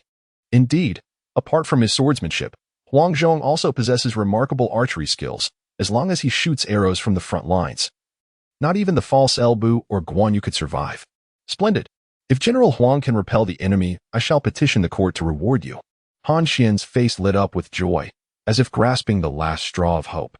He then ordered Huang Zhong to lead 2,000 troops out of the city to confront the enemy. He himself ascended the city walls, gazing far into the distance, feeling a sense of calm. Meanwhile, Liu Bei's forces had also arrived at the city gates. Due to the events of the previous day, Guan Yu had deliberately changed horses to prevent Gao Han from distracting his steed, causing him to lose his composure. You have changed horses, General Guan. Gao Han, noticing this, was somewhat surprised but meant no mockery. General Guan, be cautious. If Huang Zhong seeks to lure you, it is likely he intends to shoot arrows at you. At a critical moment, perhaps this horse may save your life. Gao Han warned, his eyes dark as ink, standing beside Guan Yu. Humph. Guan Yu snorted coldly, glancing sideways at Gao Han. Having witnessed Gao Han's spear techniques the day before, Guan Yu felt a jolt of awe. Likewise, had it not been for Gao Han's timely intervention, he might have found himself in peril. Yet, despite this, Gao Han remains too young. Having followed his brother for only a few days, what right does he have to lecture me? An aged general, what is there to fear? Do not underestimate my swordsmanship. With this declaration, the pride in Guan Yu's eyes rekindled as he lowered his gaze to pat the steed beneath him. Though this horse may not rival the red hare, it is still a fine steed. He urged his horse forward, wielding his blade with formidable intent. This time, he would not grant Gao Han the opportunity to shine. However, across from him, Huang Zhong smirked coldly. Come, then, meet your demise. From atop the city walls, Han Xian's spirited voice resonated powerfully, accompanied by a group of civil officials, all gazing down with expressions of curiosity tinged with concern. Indeed, they beheld Guan Yu charging forth, his blade drawn. The distance between the two warriors quickly diminished. Huang Zhong cast a glance at his quiver and longbow, advancing slowly with his great blade in hand. With a clash, their swords collided, both exerting considerable effort. Just the day before, Guan Yu had already experienced Huang Zhong's exceptional swordsmanship and strength. This man's blade remained sharp, and it would be impossible to vanquish him in just a few exchanges. Huang Zhong's face flushed with embarrassment as he too felt the pressure emanating from Guan Yu. It seemed that yesterday, he had taken advantage of Guan Yu's steed's disobedience. Huang Zhong thought to himself, further solidifying his resolve to draw his bow amidst the fray. For otherwise, he could not hope to contend with Guan Yu, let alone that fellow wielding the Fa Tian Huachi. Out of the corner of his eye, Huang Zhong noticed Gao Han, a bead of sweat trickling down his forehead. After the first exchange, Huang Zhong maneuvered his horse to the side, unwilling to engage Guan Yu in a direct confrontation. Where are you running? Guan Yu narrowed his eyes, dragging his Qinglong Yingyue blade as he pursued on horseback. Not good, my lord. At this moment, Wei Yan, who had been trailing Gao Han, sensed something amiss. Wei Yan, what troubles you? Zhuge Liang and Liu Bei both fixed their gazes upon him. My lord, strategist, sound the retreat. Huang Zhong's archery is unparalleled. At 100 paces, he can pierce a tiger's skull with a single arrow. A moment's delay could cost General Guan his life. Wei Yan clutched the wound on his neck, his voice hoarse and urgent. He understood that to achieve merit, he must speak the truth. Yet upon hearing this, Liu Bei and Zhuge Liang regarded him with skepticism. After all, Wei Yan was a former enemy, and his words required careful consideration. But in that brief moment of contemplation, Huang Zhong had already drawn an arrow from his quiver, steadily knocking it on the bowstring. The sound of the purple sandalwood bowstring creaking sent chills down one's spine. In the next instant, Huang Zhong pivoted sharply, the arrow poised on the string, and with a subtle release of his fingers, bang, the arrow flew forth with a ghostly speed, hurtling toward Guan Yu's face. Be careful, second brother. At this sight, Liu Bei's heart leapt to his throat. Not good. Guan Yu's pupils constricted. Yet in that fleeting moment, the words Gao Han had spoken to him echoed in his mind. In a desperate maneuver, Guan Yu grasped the reins and leaned back swiftly. The front hooves of his steed lifted off the ground. Thud! The arrow pierced through the head of Guan Yu's steed, narrowly grazing Guan Yu's skull and knocking off his helmet's tassel. In that instant, Guan Yu's heart raced wildly. A pungent scent of horse blood invaded his nostrils, leaving him with a sense of fortunate survival. Ding ding ding. Liu Bei commanded the retreat. However, Guan Yu's steed had been struck down, and he lay heavily on the ground. At this juncture, retreating was tantamount to courting death, inevitably turning him into a living target for Huang Zhong. Beside him, Guan Ping was frantic. After years of warfare, with his father having slain Yin Liang and executed Wen Chou, they had basked in glory. Yet, what was happening these past few days? Each event unfolded with a terrifying rapidity, leaving him utterly alarmed. Liu Bei, too, was drenched in cold sweat. Gripping his twin sabers tightly, he yearned to rush forth to rescue Guan Yu, only to find Huang Zhong coldly smirking as he withdrew a second arrow from his quiver.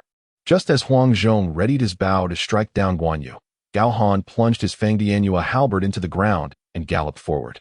Swiftly seizing the 1,000-gene stone-splitting bow beside him, he knocked an arrow onto the string. Prior to this, Gao Han had received his orders. Ding. Today's mission: repel Huang Zhong, eliminate Han Xian. Reward: 1 Hercules elixir, 1 body enhancement pill. Consuming it will significantly boost physical strength. Whoosh. Bang. Huang Zhong released his arrow, hurtling towards Guan Yu, and Gao Han followed suit with an arrow of his own. The 2 arrows flew in succession. Astonishingly, however, Gao Han's arrow produced a sonic boom, deflecting Huang Zhong's arrow midair. The two projectiles diverged before Guan Yu with unparalleled precision. It is important to note that Gao Han had just arrived on horseback, while Huang Zhong was a mere 50 paces from Guan Yu. The only way to bridge that distance was through speed. As long as one was swift and accurate, it could certainly be achieved. Neither Huang Zhong nor Guan Yu had time to react.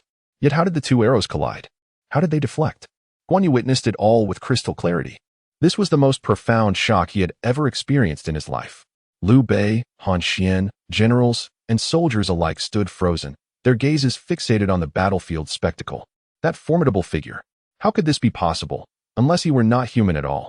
In Changsha City, some civil officials were so terrified they collapsed to the ground, sensing their entire world trembling. How could this be? How could this be? Huang Zhong, too, looked at Gao Han with astonishment, his aged face etched with doubt and disbelief. He was a master archer, well aware that no ordinary person could draw such a heavy bow.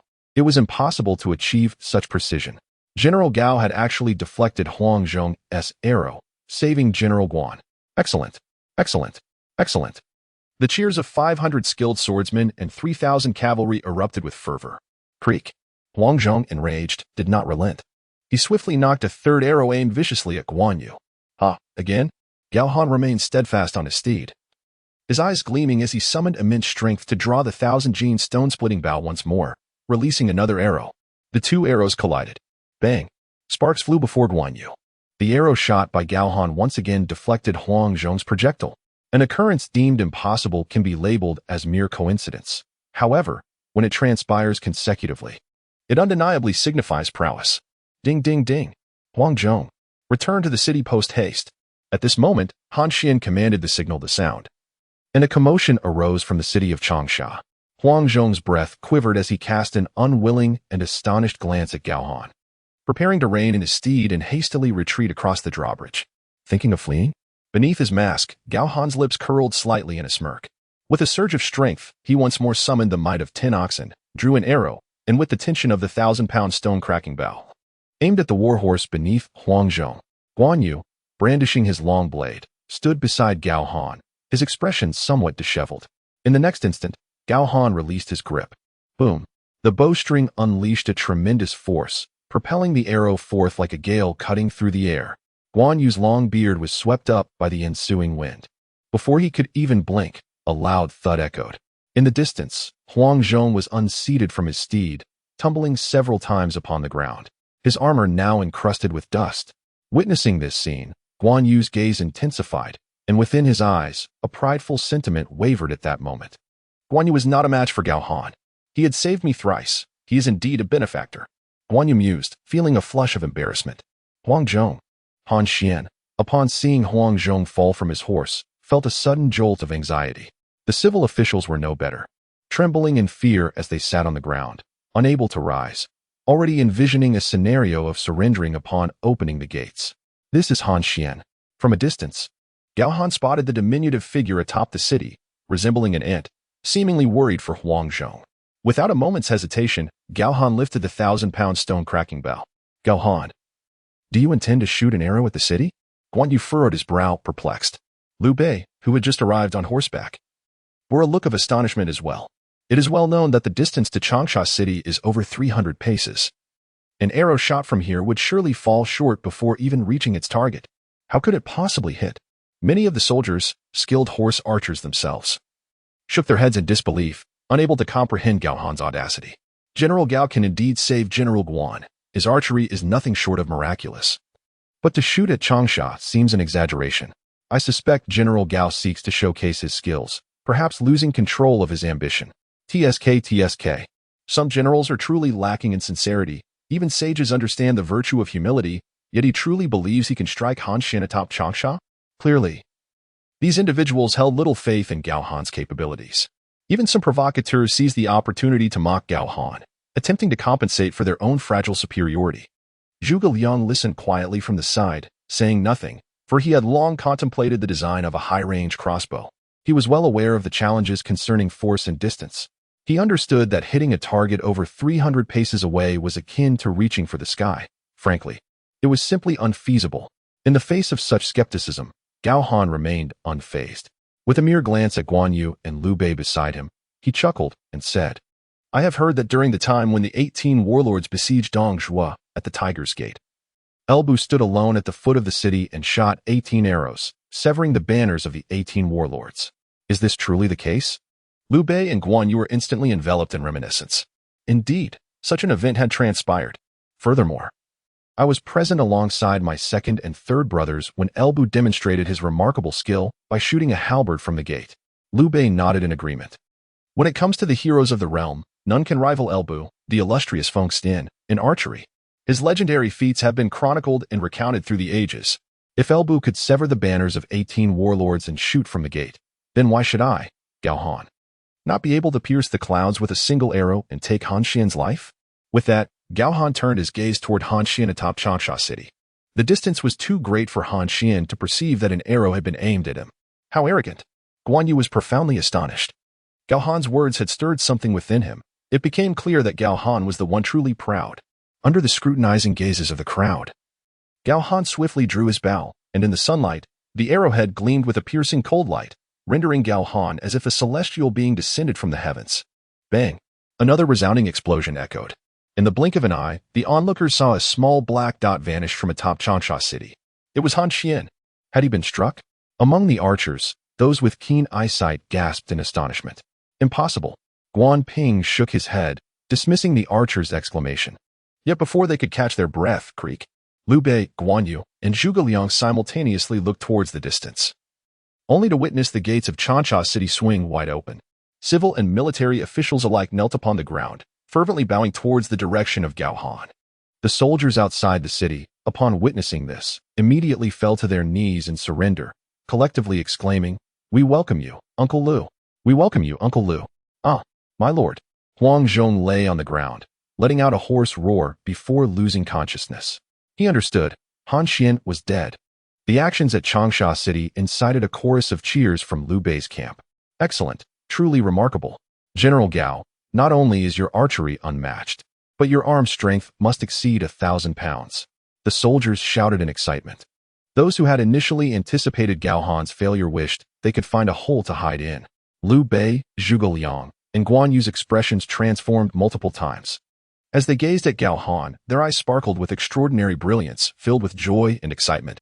Uncle, Kongming, General Guan, why do you all stand there in astonishment? Let us enter the city. Gao Han dismounted from his steed, approaching with a smile. Liu Bei was overjoyed. Come, come. Today we shall host a grand banquet, toasting for 3 days and nights in celebration of the general's victory. To have captured yet another city, it is impossible not to be elated. Yinchang, please. General Gao, please. Zhuge Liang laughed heartily, leading the troops into Changsha City. The journey was unhindered, with officials and civilians fervently kneeling in worship, particularly towards the general donning a fearsome mask, akin to venerating a deity. Gao Han furrowed his brow. What was happening with them? Liu Bei and Gao Han advanced side by side, laughing as Liu Bei remarked, You must be terrified of that counterfeit Elbu. It is indeed fortunate that Kong Ming crafted this mask for you. It is utterly fearsome. To this, the Lord's words were misguided, as Gao Han's imitation Elbu was assuredly more formidable than the genuine article. Zhuge Liang chuckled while fanning himself. Only Guan Yu, positioned at the outer edge, remained silent. Yet his gaze no longer held the disdain and arrogance it once did. Instead, a hint of admiration emerged. He thought to himself, This Gao Han is indeed a man of substance. Guan Yu, known for his gratitude and loyalty, had previously harbored some resentment towards Gao Han, but from this day forth, his perception of Gao Han had irrevocably transformed. Is it merely the capture of a city? That credit belongs to my father. Guan Ping muttered softly from the side. What are you mumbling about? Speak such words again, and beware, for I, Guan Yu, shall disown you as my adopted son. Guan Yu thundered, glaring at him. Guan Ping was taken aback. He had merely intended to utter a few disparaging remarks about Gao Han, as he noticed his father's displeasure. How could his good intentions be misconstrued so? Yet, he obediently admitted his fault. Father, your son acknowledges his error. Upon reaching the governor's residence in Changsha, Liu Bei promptly fulfilled his promise by hosting a grand banquet to celebrate Gao Han's achievements, originally intended to last 3 days and nights. It was Gao Han who suggested that a single day would suffice, as the morrow marked the onset of the month, drawing near his nuptials with Yao Panner. Time flew. And 2 days later, Zhao Yun, having captured Guiyang, converged with Liu Bei's forces. As for Huangzhong, Liu Bei chose to employ benevolence, honoring his lord Han Xian with a lavish burial. Grateful and indebted, Huangzhong surrendered to Liu Bei. Liu Bei and Zhuge Liang had initially planned to head to Jingzhou, but upon learning of Gao Han's impending marriage, they abruptly changed their course. Elder brother, General Huang, you too shall lead the army to Jingzhou, while I and the strategist shall arrive in a few days. As you command. Guan Yu and Huangzhong saluted. However, both were acutely aware of Liu Bei and Zhuge Liang's true intention to partake in Gao Han's wedding feast. After all, Liu Bei cherished talent dearly, and both Guan Yu and Huangzhong felt a genuine envy towards Gao Han, though they refrained from voicing it. Thus, they parted ways. One contingent heading towards Jingzhou, while the other returned to Lingling. General Gao Han, I have heard tales of your mastery with the Fangtian Huaji upon entering the city. Shall we engage in a friendly contest? Zhao Yun, clad in white robes and wielding a spear, had long set his sights on Gao Han. Certainly, certainly. However, General Zilong, do not rush. Let us first dine upon our return to the city before we engage in our duel. Gao Han replied with a smile, turning his head while one hand rested on his stomach. I am positively famished. It has only been a short while since breakfast, yet I am already ravenous. It seems that muscle does not sustain as well as fat. The greater the exertion, the greater the appetite. Should a bull appear before me now, I would not deem it insufficient for my consumption. Wei Yin rolled his eyes in silence, bearing the weight of the Fangtian Huaji, his temples throbbing, as he served at Gao Han's side. Not even a horse to expedite our journey, and yet you claim to be hungry. Here I am, carrying over 100 pounds. Utterly exhausted. Before long, in less than 2 hours, thousands of soldiers, a formidable force, surged into Lingling. Military strategist. Within the governor's mansion of Lingling, Zhang Biao wore a smile as he reported the recent happenings within the city. Indeed, it appears that Lingling is abundant in talent. Zhuge Liang, observing the bamboo slips in his hand, nodded frequently, having discovered numerous gifted young individuals. In the future, we must endeavor to unearth even more talent from these four commanderies. At this moment, Zhang Biao suddenly inquired, by the way, military strategist, where is General Gao Han? I am merely acting as the governor for the time being. In the future, the governance of Lingling should still be entrusted to General Gao Han. At this, Zhuge Liang fell into a moment of contemplation and softly remarked, to appoint General Gao as governor would indeed be a disservice to his abilities. From a purely martial perspective, Gao Han alone surpasses the multitude of warriors under Liu Bei's command. Who is Zhang Fei? A fierce and valiant warrior. He was decisively struck by Gao Han, leaving him in a state of disarray. And what of Guan Yu? A paragon of loyalty and righteousness, having vanquished countless foes, were it not for Gao Han's timely interventions. His life would surely have been in peril. As for the likes of Wei Yin and Huangzhong, they are certainly no match for Gao Han. Moreover, at merely around 20 years of age, he is no ordinary talent. What is a humble governorship to him? If Gao Han is inclined to achieve greatness and strive for the restoration of the Han dynasty, he will undoubtedly eradicate the treacherous vermin of Jiangdong and vanquish the traitor Chao. Military strategist? Zhuge Liang. Noticing Zhuge Liang lost in thought, Zhang Biao raised his voice once more. I have completed my report. Do you know where General Gao Han might be? Zhuge Liang, startled, put away the bamboo slips and smiled as he replied, Ah, the Lord has taken Gao Han and Zhao Yun to the martial hall for a contest. If you ride there now, you might still catch up with him. Gao Han is competing with Zhao Yun? Zhang Biao's interest was piqued. After taking his leave, he mounted his horse and galloped toward the martial hall. However, upon arriving, Zhang Biao was completely bewildered. Where was he? He could not see Gao Han at all. Instead, two exceptionally handsome generals stood facing each other, with Liu Bei observing from the side. One of the generals wielded a long spear, his white robe still unremoved. Surely it must be Zhao Yun, the valiant Zhao of Changshan, who has charged in and out 7 times. But who was the other figure? Brandishing the Fangtian painted halberd? Zhang Biao pondered. From the back, he could not discern that it was Gao Han. Moreover, before leaving Lingling, Gao Han brandished a pear blossom axe. Now, having switched to a Fangtian halberd, he was utterly unrecognizable.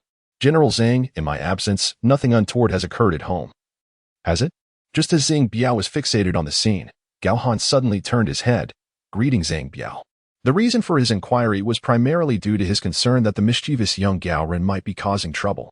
That little rascal had dared to become a bandit at the tender age of 12. What mischief would he not attempt? Jigao General? Zhang Biao leaned forward. his eyes wide in disbelief. He never imagined that the youthful and striking general before him was indeed Gao Han. Behold, weight loss can rival cosmetic surgery. After a moment's pause, Zhang Biao finally shook his head and replied, "Everything is well at home, General." Gao Han then felt a sense of relief. Upon hearing this, Zhao Yun appeared somewhat embarrassed. He almost forgot that the general had been away from home for several days. "This matter is my fault. Otherwise, we can compete again next time." The general should return home first to alleviate the old lady's worries, shouldn't he? Gao Han waved his hand with a smile. Feeling genuinely awkward, they had agreed to compete after their meal. Yet Zhao Yun had chosen the moment when Gao Han was most famished. Strangely, Liu Bei did not dissuade him, but instead wore a smile on his face. One could only wonder what good intentions he was contemplating. "No worries. General Zilong may exert his full strength. Shall we determine the victor in 10 rounds? Upon hearing this, Zhao Yun raised his eyebrows, his face lighting up with delight. "Excellent. Prepare to see my spear." Gao Han's gaze fell upon Zhao Yun, whose spear tip gleamed coldly as it approached.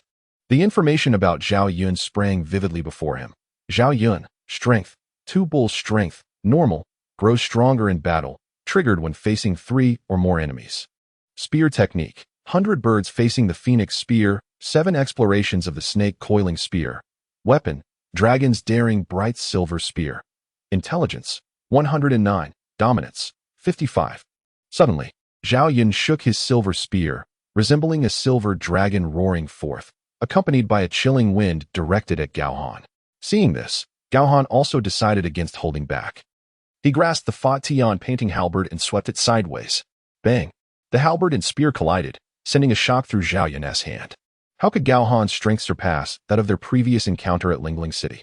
Was he not using his full power then? Zhao Yun's eyelids twitched uncontrollably. He promptly steadied himself, calmed his mind, and unleashed his self-created ultimate move, the 7 explorations of the snake coiling spear. In an instant, Zhao Yun transformed. His spear striking like a dragon, the sound of wind howling akin to thunder, swiftly attacking Gao Han from 7 directions, intent on killing, leaving no room for defense. This is not good. Could General Gao Han be losing? As Gao Han retreated repeatedly, Zhang Biao felt a twinge of concern. Since victory could not be achieved through sheer strength, he would resort to technique. Gao Han was well aware of Zhao Yun's intentions, yet when it came to technique, the Tianlong halberd technique undoubtedly ranked among the finest. In a flash, Gao Han steadied his stance, halting his retreat, and the halberd wind surged violently. Meanwhile, 1,000 miles away in Hefei, Cao Cao commanded Zhang Liao to lead the troops stationed there to resist Sun Quan. After the last battle at Chibi, both Cao Cao and his soldiers harbored a certain frustration. Unexpectedly, this time, Sun Quan took the initiative. On one hand, Sun Quan sought to solidify his prestige through military achievements. On the other, the geographical strategic importance of Hefei was paramount. However, after numerous skirmishes, both large and small, the outcome remained undecided. Within the Central Army's camp, Sun Quan leaned back in his seat, squinting with a furrowed brow, appearing somewhat vexed as he feigned sleep. Suddenly, the sound of footsteps echoed from outside. "My lord," a voice called softly. It was General Tai Shirtzi. "What brings you here?" Sun Quan inquired, opening his eyes in a daze. Tai Shirtzi's expression was grim, as if he had just consumed something foul, hesitating for a long while without speaking. "What is it, exactly?" Sun Quan furrowed his brow, visibly displeased, and in a stern voice inquired. Tai Shirtzi's complexion instantly turned pale. He then clasped his hands and said, "My lord, the scouts report that El Bu is alive." "What did you say? Who is alive?" "El Bu?"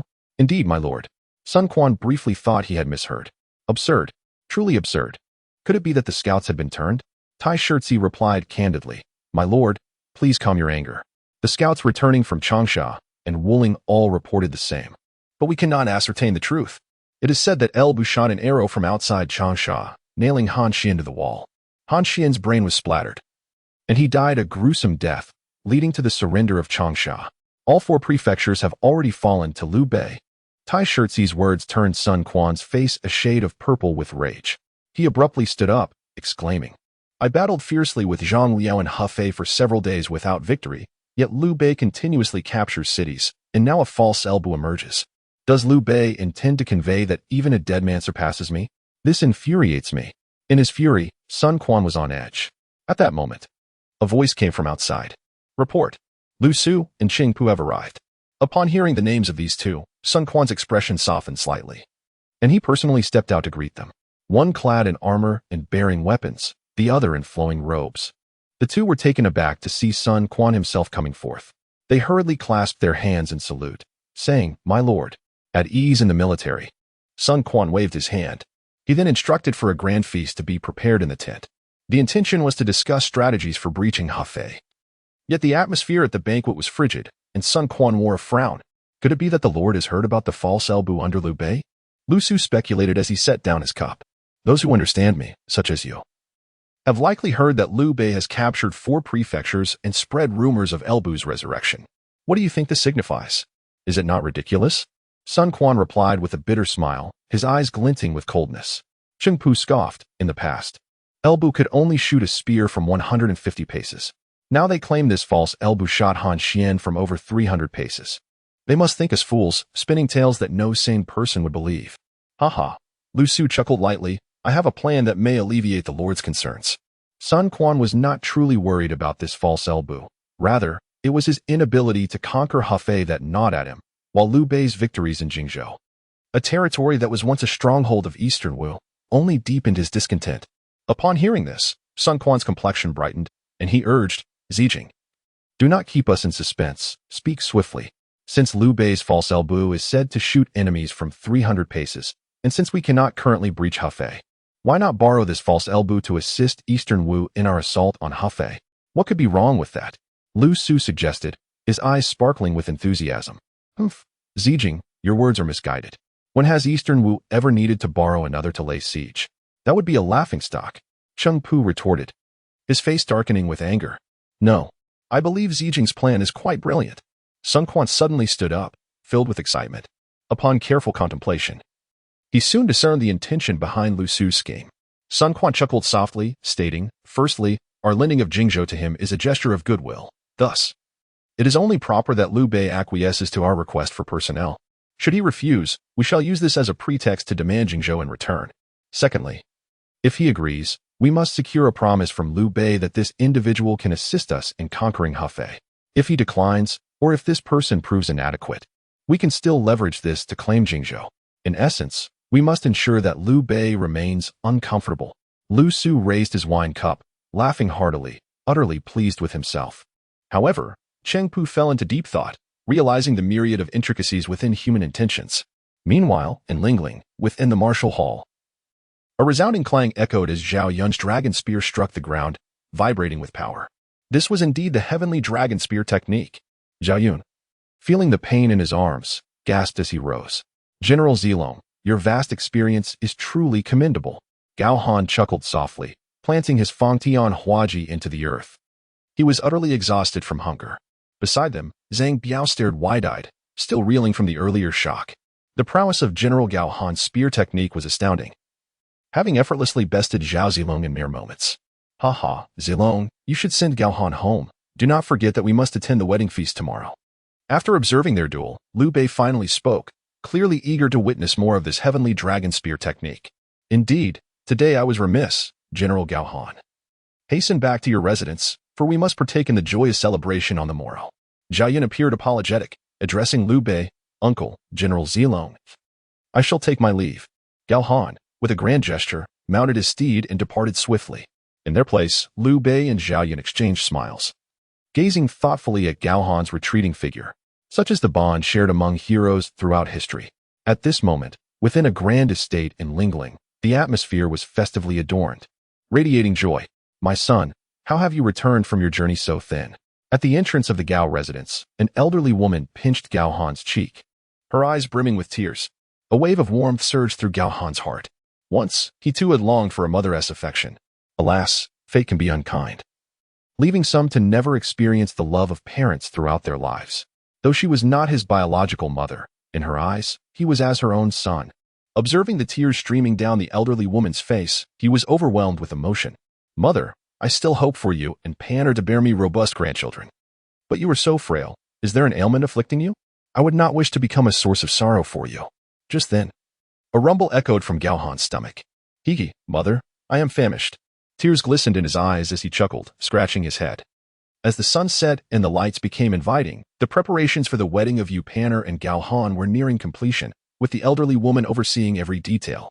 At this moment, Yao Panner had been taken elsewhere. As per customary traditions, the bride and groom were not to meet the eve before their union. The voice of the system resonated in Gao Han's mind, announcing a reward of 1 Hercules pill and 1 body-strengthening elixir. After trying on the wedding attire, he sat alone in a room adorned with celebratory decorations, and with a wave of his hand, 4 pills appeared in his palm. The 2 on the left were black. These Hercules pills could not be consumed just yet. Ever since his strength had surged to 10 bulls, Gao Han had experienced numerous peculiar symptoms. First and foremost was an insatiable hunger. During military campaigns, the likelihood of going a day without food was high, and perpetual hunger left him feeling hollow. Furthermore, his physical resilience was insufficient. While he could wield a halberd weighing over 100 pounds, his internal organs and body could not withstand the prolonged pressure of such immense strength. The 1,000-gene stone splitting bow, weighing several thousand pounds, had only been drawn a few times, yet even now, his arms and shoulders ached subtly. Although his strength had increased, his physical toughness had not kept pace, making him susceptible to injury. Gao Han shifted his gaze to the 2 pills on the right. They glimmered with a faint azure light, smooth and round, appearing far superior to the Hercules pills. The body-strengthening elixir could enhance his physical strength, which was precisely what he needed at this moment. Perhaps the 2 Hercules pills had a more splendid purpose. He carefully placed them in a wooden box, smiled, and then consumed the 2 body-strengthening elixirs. With a clang, the pills tumbled into his stomach, and immediately a sound resembling iron clashing echoed from his throat. As the noise reverberated, Gao Han's entire body stiffened, as if he had spent a night in the frigid wilderness. Gradually, he began to move, and warmth surged through his skin and joints, dispelling the earlier stiffness. Ding! Body enhancement. Copper skin, iron bones. The system's voice erupted in his mind.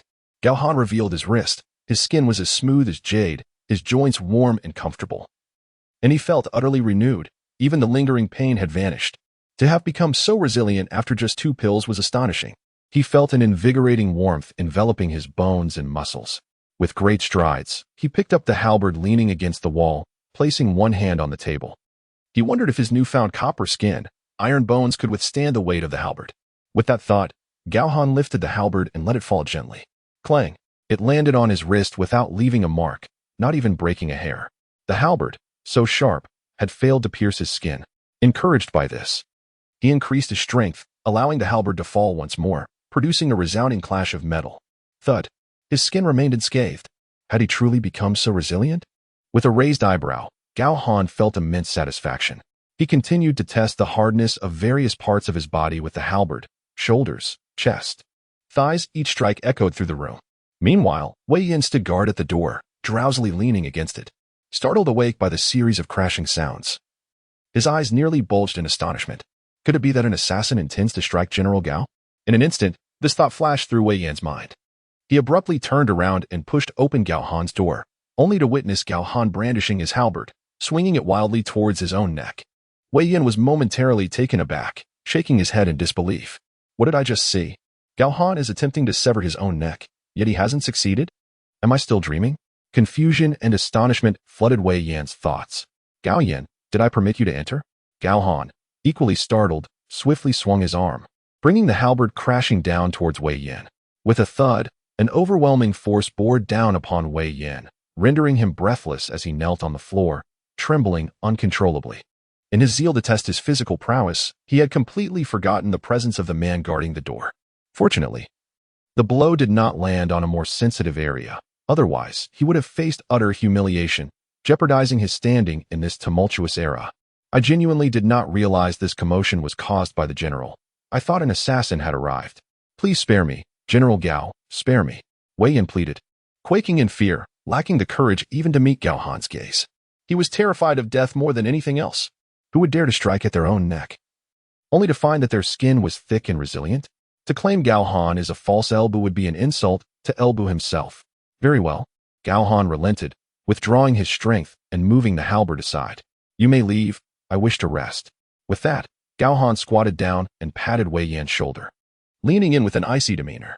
Tonight, you have witnessed nothing. Do you understand? Under the moonlight, Gao Han's handsome visage appeared strikingly ominous to Wei Yin. I have seen nothing of the general tonight, nothing at all, Wei Yin replied with a forced smile, turning to flee while ensuring to close the door behind him. 025, the grand wedding the following day, the morning air was slightly chilly. Within Lingling City, the atmosphere was filled with joyous laughter. Today marked the grand wedding of Gao Han and Yao Panner. Officials of both civil and military ranks, as well as local gentry and notable figures, gathered to partake in the celebration. Having been appointed as the prefect, Gao Han naturally attracted many eager to curry favor. At the entrance, Zheng Biao stood beside an elderly woman, introducing guests one by one. The old woman was dazzled by the procession, secretly reveling in her son's newfound connections. Master, General Zilong. Zhang Biao suddenly clasped his hands in greeting towards two approaching figures, Liu Bei and Zhao Yun. Good day, esteemed matron, I am Zhao Zilong from Chashan. Here today to celebrate the joyous occasion. Zhao Yun presented a gift, his face beaming with delight. Zhao Zilong? I have not heard that name before. But they must certainly be men of great stature. The elderly woman beamed, her heart swelling with pride. Oh my! I never dared to dream that my simple son would one day befriend such illustrious officials. Please, come in, come in. The wine will flow abundantly, huh? Oh, it is quite chilly outside. Dear matron, please take your leave. I shall handle things from here. Liu Bei suddenly stepped forward and exchanged a knowing glance with Zhang Biao. Zhang Biao immediately understood and assisted the elderly woman to a resting place. Liu Bei and Zhao Yun stood at the entrance, one on each side. It was utterly astonishing. Goodness gracious! How could Lord Liu stand at the gate of the governor? What sort of person is this new governor to command the presence of Lord Liu and Zhao Yun as sentinels? You there! Quickly follow me to pay homage to Lord Liu. Once we meet the esteemed Governor Gao, we must indulge in a few drinks until we are inebriated. Indeed, the local gentry and wealthy officials, upon witnessing this scene, turned pale and hurried to pay their respects to Liu Bei. In an instant, the atmosphere in Lingling City was elevated with joy. Zilong, what do you think of Gao Han's martial prowess and character? Liu Bei inquired with a smile, his sleeves gathered. My lord, Gao Han's martial skills and strength surpass my own. He is truly a rarity in this world. I recognize his dragon spear technique, which was created by my master's elder brother, Li Yin. Though there are similarities between the spear and the halberd techniques, the latter is more intricate. Gao Han's mastery of the halberd has likely surpassed that of the legendary elbow. Zhao Yun continued, as for his character, when Gao Han wielded his axe to save his wife and mother, he willingly ceded the credit for capturing the city to others, which speaks volumes of his noble nature. Liu Bei chuckled softly, fully aware of the truth behind Zhao Yun's words. However, his intentions were not solely about revelry. With a shift in tone, he revealed his heart's burden. In the past, when we formed our brotherhood in the Peach Garden, your absence caused me great sorrow. Now, encountering Gao Han again weighs heavily on my heart. Upon hearing this, Zhao Yun was taken aback. My lord, do you perhaps wish to extend our brotherhood from 3 to 5? If that were the case, Zhao Yun would certainly not refuse. Yet, Liu Bei's expression grew troubled. This matter cannot be decided by me alone. My second brother is proud, and my third brother is impetuous. I am uncertain if they would agree. Indeed, Zhao Yun sighed in agreement. Thus, the two were left in silence. Half an hour later, the guests began to arrive in droves. Dressed in ceremonial wedding attire, Gao Han stood tall and dignified, exuding an aura of elegance akin to that of a celestial being. Goodness, the governor must be in his 20s, yet he is so strikingly handsome, exclaimed one guest, rubbing his eyes in disbelief. Indeed, what a pity. My daughter is of marrying age, yet how is it that she has not encountered such a fine suitor? The Yao family is truly fortunate. Lord Uncle, please drink. General Zilong, please drink. At the banquet, Gao Han raised a toast with the guests, sharing many cups with Liu Bei and Zhao Yun, continuing until dusk before finally concluding the festivities. As the maidens emerged from the night, they assisted the feigned drunken Gao Han toward the bridal chamber. Do not assist me just yet. Go find Gao Ren and summon him to my study. On my desk lies a gift from me as a father for him. Even on the day of the general's wedding, he does not forget his young son. What a good father the general is, exclaimed the maidens. They departed, glancing back repeatedly, filled with admiration for Gao Han, yet more so with envy for Yao Panner. As women, some marry virtuous husbands and revel in wealth and splendor, while others wed rough men, enduring the hardships of life. A husband like Gao Han, possessing both literary and martial prowess, with striking good looks, is indeed unparalleled across the 4 counties. How fortunate is Yao Panner! I envy her immensely. In the bridal chamber, Yao Pan sat at the edge of the bed, her small hands resting on her abdomen, visibly tense. Upon hearing the sound of the door, she trembled slightly. "Am I that frightening to you?" Gao Han inquired softly as he settled beside her on the bed. "Would you prefer I extinguish the candle? It might be easier if you cannot see." Recently, her body had undergone significant changes, a stark contrast to her former self. Gao Han was concerned that Yao Pan might be frightened, which prompted his gentle inquiries. "My husband." "I fear nothing," Yao Pan replied, emboldened by the scent of alcohol that wafted through the air. "Very well." Gao Han smiled, delicately lifting the red veil. Yao Pan bit her crimson lip, her peach-hued face radiant and enchanting. Though she claimed not to be afraid, she was taken aback by the transformed Gao Han before her. Her cheeks flushed crimson, and her long eyelashes fluttered as she shyly averted her gaze. "I've lost quite a bit of weight recently. Don't be nervous. I think I shall extinguish the candle." Gao Han took Yao Pan's hand and chuckled, giving it a reassuring pat. However, before he could rise, he heard her delicate whisper, "My husband is so handsome. I adore him too much to extinguish the candle." Yao Pan grasped Gao Han's hand, her shy gaze now infused with affection. The rosy hue on her cheeks deepened, rendering her even more enticing and playful, inciting an irresistible desire to savor her beauty. "Since you like it, let us leave it lit." Gao Han beamed, embracing the softness and fragrance of her presence. The candlelight flickered gently, eventually burning out on its own as the night deepened. Suddenly, a shadow appeared. In Gao Han's study, a frail figure squeezed through the crack of the door. "Father said he had a gift for me." The boy's face radiated with joy. "What a magnificent halberd!" Gao Han exclaimed suddenly, his curiosity piqued as he spotted the Feng Tian painted halberd leaning against the wall, prompting him to attempt lifting it. Yet, despite exerting all his strength, he could not budge the weapon an inch. The boy's physique had always been frail, and even with ample nourishment, he remained weak. "Father's weapon is so heavy. With my inherent frailty, I wonder when I might become a formidable warrior like him," he pondered, his hopes dimmed by the reality of his condition. "By the way, where is the gift father spoke of?" he mused, noticing a wooden box on his father's desk. Already opened.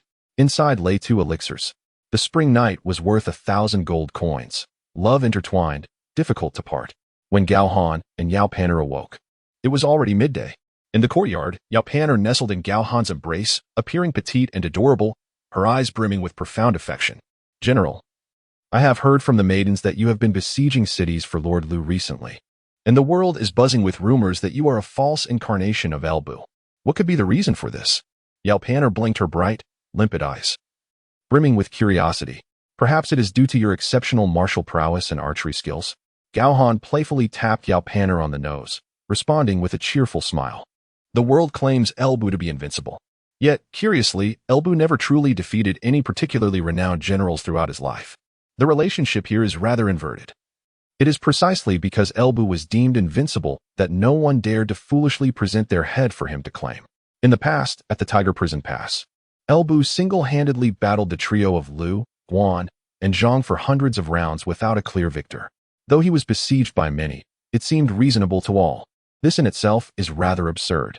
Moreover, the record of the spear shot at the Yin Gate has established Elbu as the unrivaled champion of his era, unmatched by anyone.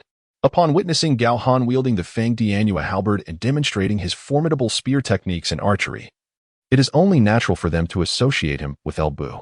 Panner believed that the general must possess greater strength than Elbu, and that his spear techniques and archery must surpass those of Elbu. Her eyes sparkled with affection as she shyly praised Gao Han. "What sweet words." Gao Han leaned closer, embracing Yu Panner, his joy intensifying as he gazed at his lovely wife. He could hardly believe that such a beautiful day had unexpectedly arrived. Suddenly, a servant rushed in with news, presenting a letter pinned by Zhuge Liang. A missive from the strategist. Could there be some pressing matter? Gao Han took the letter and, upon reading it, realized that indeed, trouble had arisen. Lu Su from Eastern Wu had come with a request, prompting Liu Bei and the others to depart from Lingling City early this morning, heading towards Jingzhou. Zhuge Liang had deliberately chosen this moment to inform him due to Gao Han's recent marriage. What could Lu Su possibly want? Gao Han pondered. Initially, when Liu Bei occupied Jingzhou, he did so under Lu Qi's name. There was an agreement that as long as Lu Qi was alive, Jingzhou would belong to him. Should Lu Qi perish, it would revert to Eastern Wu. Calculating the days, Lu Qi was still alive, yet Lu Su had arrived ahead of time. What was his intention? What scheme was Sun Quan concocting?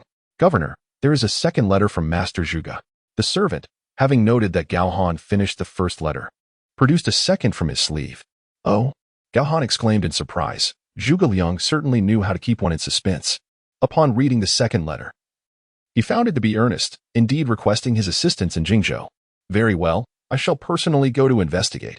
After informing Yu Panner and the elderly matron, he prepared to set out, leaving Ling Ling in the capable hands of Zhang Biao. Accompanied by Wei Yin, Gao Han journeyed towards Jingzhou. Not good, General. Your halberd has gone missing. Wei Yin rushed out from Gao Han's quarters, his expression one of shock. What? Gao Han furrowed his brow. Upon inspection, the Fang Dianyue halberd that had been leaning against the wall was indeed nowhere to be found. Dressed in armor and ready to depart, he pondered how the Fang Dianyue halberd could have vanished. Weighing a hefty 110 pounds, it did not possess wings to fly away. Remembering the events of the previous night, he suddenly realized where the halberd might have gone. There is no need for alarm. It is likely that Gao Ren has taken my Fang Tianhua Ji to play with. This child lost his mother at an early age, suffering from a lack of nourishment. He has also strayed down the wrong path once by unfortunate chance. Consequently, Gao Ren's physique is exceedingly frail. It appears that his ability to wield the Fang Tianhua Ji is due to the effects of those 2 pills. Indeed, I have gone to Jingzhou, and a man is needed at home. If my son is incapable of even restraining a chicken, how can he protect his mother, Yao Panner? Father, please do not be angry. I was merely caught up in the moment and played with the Fang Tianhua Ji for a while. At that moment, a tender voice rang out from outside. Wei Yin squinted to see. The boy, with a slender hand, grasped the Fang Tianhua Ji and strode towards him from the side of the corridor. As if the weight of over 100 pounds was as light as a mere stick to this 12-year-old child. What remarkable strength this young master possesses. Wei Yin's eyes widened in astonishment, pointing towards the corridor, utterly flabbergasted by the sight before him. The world spun, and his head buzzed. He had borne the weight of the Fang Tianhua Ji himself, his shoulder raw from its burden. How old is Gao Ren? His teeth have yet to fully emerge. Yet he possesses such strength? Stunned, petrified. It was utterly unbelievable. Indeed, it has succeeded. Gao Han focused his gaze and beheld Gao Ren, holding the Fang Tianhua Ji, walking calmly down the corridor, seemingly untroubled by the weight of over 100 pounds. Information leapt forth before his eyes. Gao Ren, strength, 2 bull S strength, weapon, none, intelligence, dominance. Upon seeing this information, Gao Han nodded appreciatively. Excellent. 2 bull S strength is comparable to that of a valiant general. My son, Gao Han, possesses such strength. It is certainly an inheritance of the family, is it not? Father. Gao Ren halted, his small face filled with astonishment. The realization of his immense strength thrilled him immensely, especially since his physical prowess had seen a qualitative leap after consuming the elixir provided by his father. Thank you, father. Gao Ren, rarely setting aside his mischievous demeanor, knelt before Gao Han, cradling the Fang Tianhua Ji with both hands. There is no need for formality within our family. Today, as your father departs, you must guard the household. Gao Han extended his hand to grasp the Fang Tianhua Ji. Rest assured, father, I will protect mother and grandmother. Gao Ren nodded vigorously, his eyes gleaming with determination. Very well, I shall take my leave. Gao Han rose. He exchanged a glance with Wei Yin, and the two departed without looking back. Left behind was the 12-year-old Gao Ren, clenching his remarkably strong fists, gazing in the direction his father had vanished. The image of Gao Han, clad in black armor and wielding the Fang Tianhua Ji, was forever etched in the boy's mind.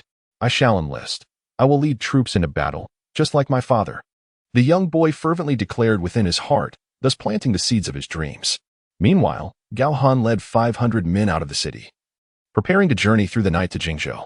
General Gao, has the young master possessed such strength since childhood? Wei Yin had yet to fully regain his composure. The lineage of Gao Han was indeed a remarkable force. I, with my ironclad physique and immense strength, could draw a 1,000-pound bow. Yet my 12-year-old son could effortlessly bear a weight of 110 pounds with ease. Truly astounding. Gao Han chuckled and nodded, casually remarking, there is no other explanation. It must be due to our bloodline inheritance. Beyond this, he could conceive no alternative reasoning. How peculiar. Wei Yin felt a genuine admiration for Gao Han, for throughout history, the strong have always attracted reverence. Under the starry night, Gao Han and his companions arrived in Jingzhou the following day. Ding. It is now 9 o'clock. The host should check in. Reward: 1 Hercules elixir and 1 body essence pill. Upon hearing the system's notification, Gao Han was somewhat perplexed. He inquired, I already possess the strength of 10 bulls and an ironclad body. Should I continue to consume the elixirs, what level will I attain? Ding. The levels of physical prowess are classified as mortal body, robust physique, ironclad body, invulnerable to blades and spears, jade-like and golden quality, indestructible. Once the host reaches the strength of 10 bulls, further consumption of the Hercules elixir will elevate one to the strength of a dragon and a bull. Oh, I see now.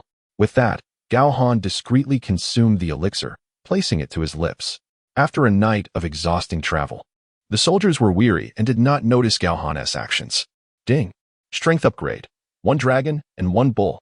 Physical upgrade. Invulnerable to blades and spears. In an instant, the feeling of fatigue vanished without a trace. Gao Han's strength surged to an astonishing 11,000 pounds. The enhancement of his physique left him feeling invigorated. His skin became even fairer, and his muscles grew more resilient, though he appeared outwardly unchanged. A profound transformation had occurred from within. A true monster, indeed. Noticing Gao Han's refreshed demeanor, Wei Yin, still burdened by fatigue, was taken aback. He couldn't help but recall the time when he had dared to strike at Gao Han with a sword. How did I ever gather the courage? Suddenly, a flurry of hoofbeats approached. A scholar rode forth, clutching a bamboo scroll under his arm, looking quite flustered. Gao Han focused his gaze and recognized him as Ma Su, whom he had met previously. Is it you, Ma Su? Do you recall me?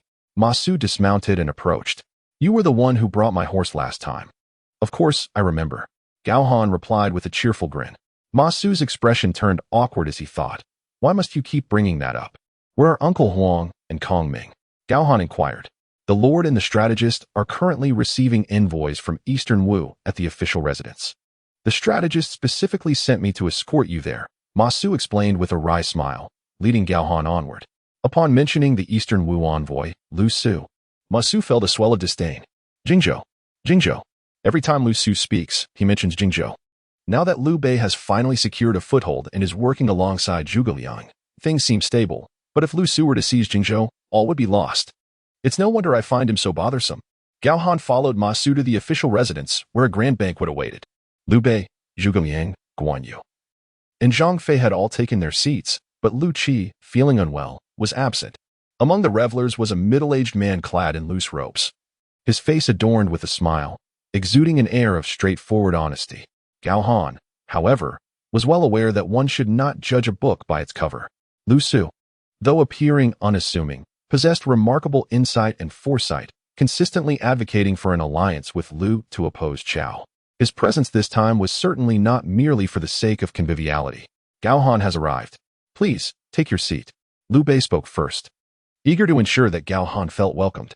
Indeed, Gao Han replied with a smile, gesturing grandly before taking his place. Zhang Fei, sitting nearby, disdainfully wiped the wine from his beard and emitted a cold grunt, clearly displeased with Gao Han. His mood for drinking instantly soured. Zhang Fei had long harbored resentment over his perceived usurpation of merit, and now, with Guan Yu's accomplishments overshadowed once more, his discontent with Gao Han grew even stronger. Yet, in contrast, Guan Yu exhibited no signs of dissatisfaction, instead nodding in acknowledgement towards Gao Han, who reciprocated the gesture. The two shared a drink, further aggravating Zhang Fei, whose face flushed with irritation. What has come over my second brother? He pondered. This scene did not escape Lu Su's keen observation, for reading the nuances of expression was second nature to him. Sometimes, even a glance could convey a wealth of information. Ha ha ha, Your Highness. Could this be the general who shot down Han Xian from 300 paces? Lu Su raised his cup in inquiry. My memory serves me well. Zijing. Allow me to introduce you. Gao Han is now the governor of Lingling. Liu Bei, his complexion rosy and cheerful, made the introductions. Gao Han, I present to you this esteemed envoy from Eastern Wu, Lu Su, Lu Zijing. Greetings, Lord Liu. Gao Han raised his cup in salute. Haha, splendid. Lu Su's eyes sparkled as he meticulously scrutinized Gao Han, unable to contain his delight, spilling half of his drink in the process. This man can draw a 1,000-pound bow. Surely you jest. Observing Gao Han's fair complexion and elegant demeanor, Lu Su found it hard to believe he bore the demeanor of a martial general. Were he a civil officer, Lu Su would not have been surprised. Moreover, seated beside Zhang Fei, the stark contrast of their physiques, one stout and the other slender, one dark and the other fair, reinforced Lu Su's conviction that the tales of a resurgent El Bu were mere fabrications. Your Majesty, I have come with a request. Lu Su stated candidly. Please, go on, Zijing. Liu Bei took a deep breath, his joviality momentarily subdued. Clearing his throat, Lu Su spoke with confidence. My lord Sun Quan is aware of your highness's reputation for benevolence, which is why he has entrusted Jingzhou to you. However, we have been unable to capture Hefei for some time, and thus I have been sent to request your assistance in manpower. Whom do you wish to borrow? Liu Bei inquired. It is none other than this general, Gao Han. Lu Su specified. Zijing, that cannot be. Eastern Wu boasts countless capable warriors. Why would you need Gao Han to assist in your siege? If this were to be known, would it not invite ridicule upon your esteemed land? Zhuge Liang could no longer bear to listen. These schemers are adept at seizing opportunities, at the slightest sign of discontent, that can orchestrate such grand schemes. Even Gao Han felt momentarily disheartened, his meal suddenly losing its appeal. What scheme is Eastern Wu concocting? Kongming, Lu Huashu, if you maintain such an attitude. Today I shall shamelessly demand Jingzhou from you. Lu Su, with a flick of his sleeves, displayed his indignation. Liu Bei was taken aback. Oh, so this is what was waiting here. Zhang Fei, unable to contain his laughter, disdainfully remarked, what false elbow? Just wielding a Fangtian painted halberd and striking a pose. Why? I could do that too. Who spread such nonsensical rumors? Upon hearing Zhang Fei's words, Lu Su became even more convinced that this was mere gossip. A person capable of wielding 1,000 jin bao simply does not exist in this world. Lu Huangshu, since Gao Han can draw 1,000 jin bao, would it not be a trivial task for him to seize Hefei for our Eastern Wu? My lord has declared that if Gao Han can capture Hefei, Jingzhou shall be yours to occupy first. Should he fail, or if Huashu refuses to lend assistance, then today, Zijing shall perish here, demanding the return of Jingzhou. Lu Su's words bore an undertone of threat. No. Zijing speaks with sincerity. Both Zhuge Liang and Liu Bei were apprehensive. Should Lu Su truly perish in Jingzhou, not only would the Sun-Lu alliance crumble, but Zhou Yu and Sun Quan would undoubtedly launch an immediate offensive. What shall we do? At that moment, a loud crash resonated as Gao Han slammed his wine cup onto the table, embedding it within the surface. Are you implying that if I assist Eastern Wu in capturing Hefei, you shall cease your demands for Jingzhou?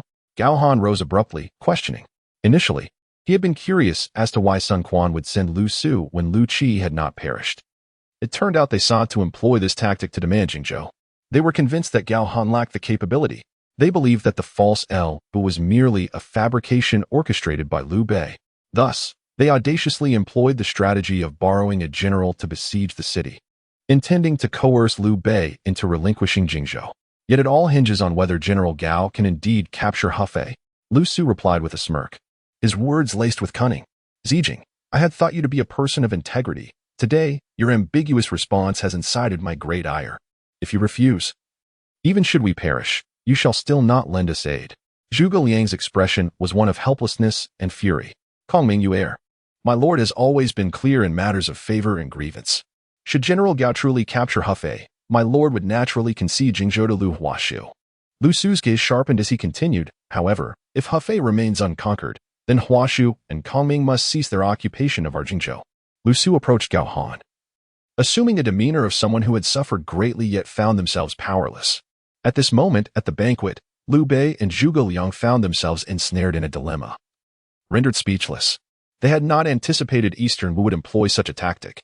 To lend aid would mean parting with Gao Han, a prospect they were reluctant to entertain.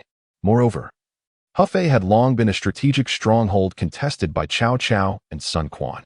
Even if Gao Han possessed the capability to breach the city, there would inevitably be those who sought to thwart him. In such tumultuous times, anything could transpire. Yet, should he refuse, it is evident that Lu Su would not relent easily. How troublesome. My lord, strategist, I am willing to venture to Eastern Wu. Just as silence enveloped the gathering, Gao Han stepped forward, exuding confidence in his words. Arrogance. Zhang Fei muttered under his breath after taking a sip of wine. Lu Su discreetly cast a glance at Zhang Fei, and upon hearing his whispered remark, his eyes sparkled with renewed determination. This plan is feasible. Liu Bei and Zhuge Liang found themselves in a precarious situation, and now Gao Han took the initiative to offer his services. It was clear from Zhang Fei's demeanor that Gao Han was not as formidable as the rumors suggested. Alas, very well. Liu Bei and Zhuge Liang exchanged glances for what felt like an eternity before reluctantly acquiescing. Lu Su's heart soared with joy. He even set aside his drink and urged Gao Han to proceed to Eastern Wu. Outside Jingzhou, Liu Bei and his companions watched Gao Han's receding figure. Their hearts heavy with sorrow, tears streaming down their cheeks. A man may shed tears, but only when he is truly heartbroken. One cannot help but reflect on his life. Beginning his journey at 26, years of warfare, yet at 46, he remained unaccomplished. With the support of a few brothers, he had barely reached his current standing. Upon meeting Gao Han, who seized Wuling and vanquished Han Xian, he had thought fortune had bestowed upon him a remarkable general, filling him with joy. Liu Bei had initially intended to discuss the expansion of their brotherhood with Zhang Fei and Guan Yu. However, unexpectedly, Gao Han was summoned by Eastern Wu. Oh, the pain. Oh, the sorrow. Guan Yu stroked his long beard, patting Liu Bei's back with a somber expression, offering comfort. Do not despair, brother. Perhaps Gao Han will return in a few days. I am going back to drink. Zhang Fei, indifferent to Gao Han's fate, felt a pang of injustice witnessing Liu Bei's sorrow over Gao Han's departure. Meanwhile, Gao Han was accompanied only by Wei Yin. Noting that Wei Yin was merely tasked with carrying a spear, Lu Su said nothing. An extra hand was not unwelcome. For the strategy for Eastern Wu had already been set in motion. The journey was marked by minimal conversation. It was not until the third day at dusk, as they approached Sun Quan's main camp, that Lu Su sensed something was amiss. General Gao Han, why is your steed so fatigued? This horse appears robust. And you are not overweight. Why does it tire so? Lu Su was bewildered. It is the weight. Gao Han raised the Feng Dianyue halberd with one hand. Initially, he had considered relieving Wei Yin, who was struggling, but it seemed the horse could not endure. Allow me to take it, General, Wei Yin respectfully offered. Very well, otherwise, my horse truly cannot bear it. Gao Han handed the halberd to Wei Yin, who hoisted it onto his shoulder, his face immediately flushing red. Yet, after days of training, Wei Yin's strength and endurance had noticeably improved. He was able to bear the Feng Dianyue halberd and gallop for several hours. Wait, General Gao, how heavy is this Feng Dianyue halberd?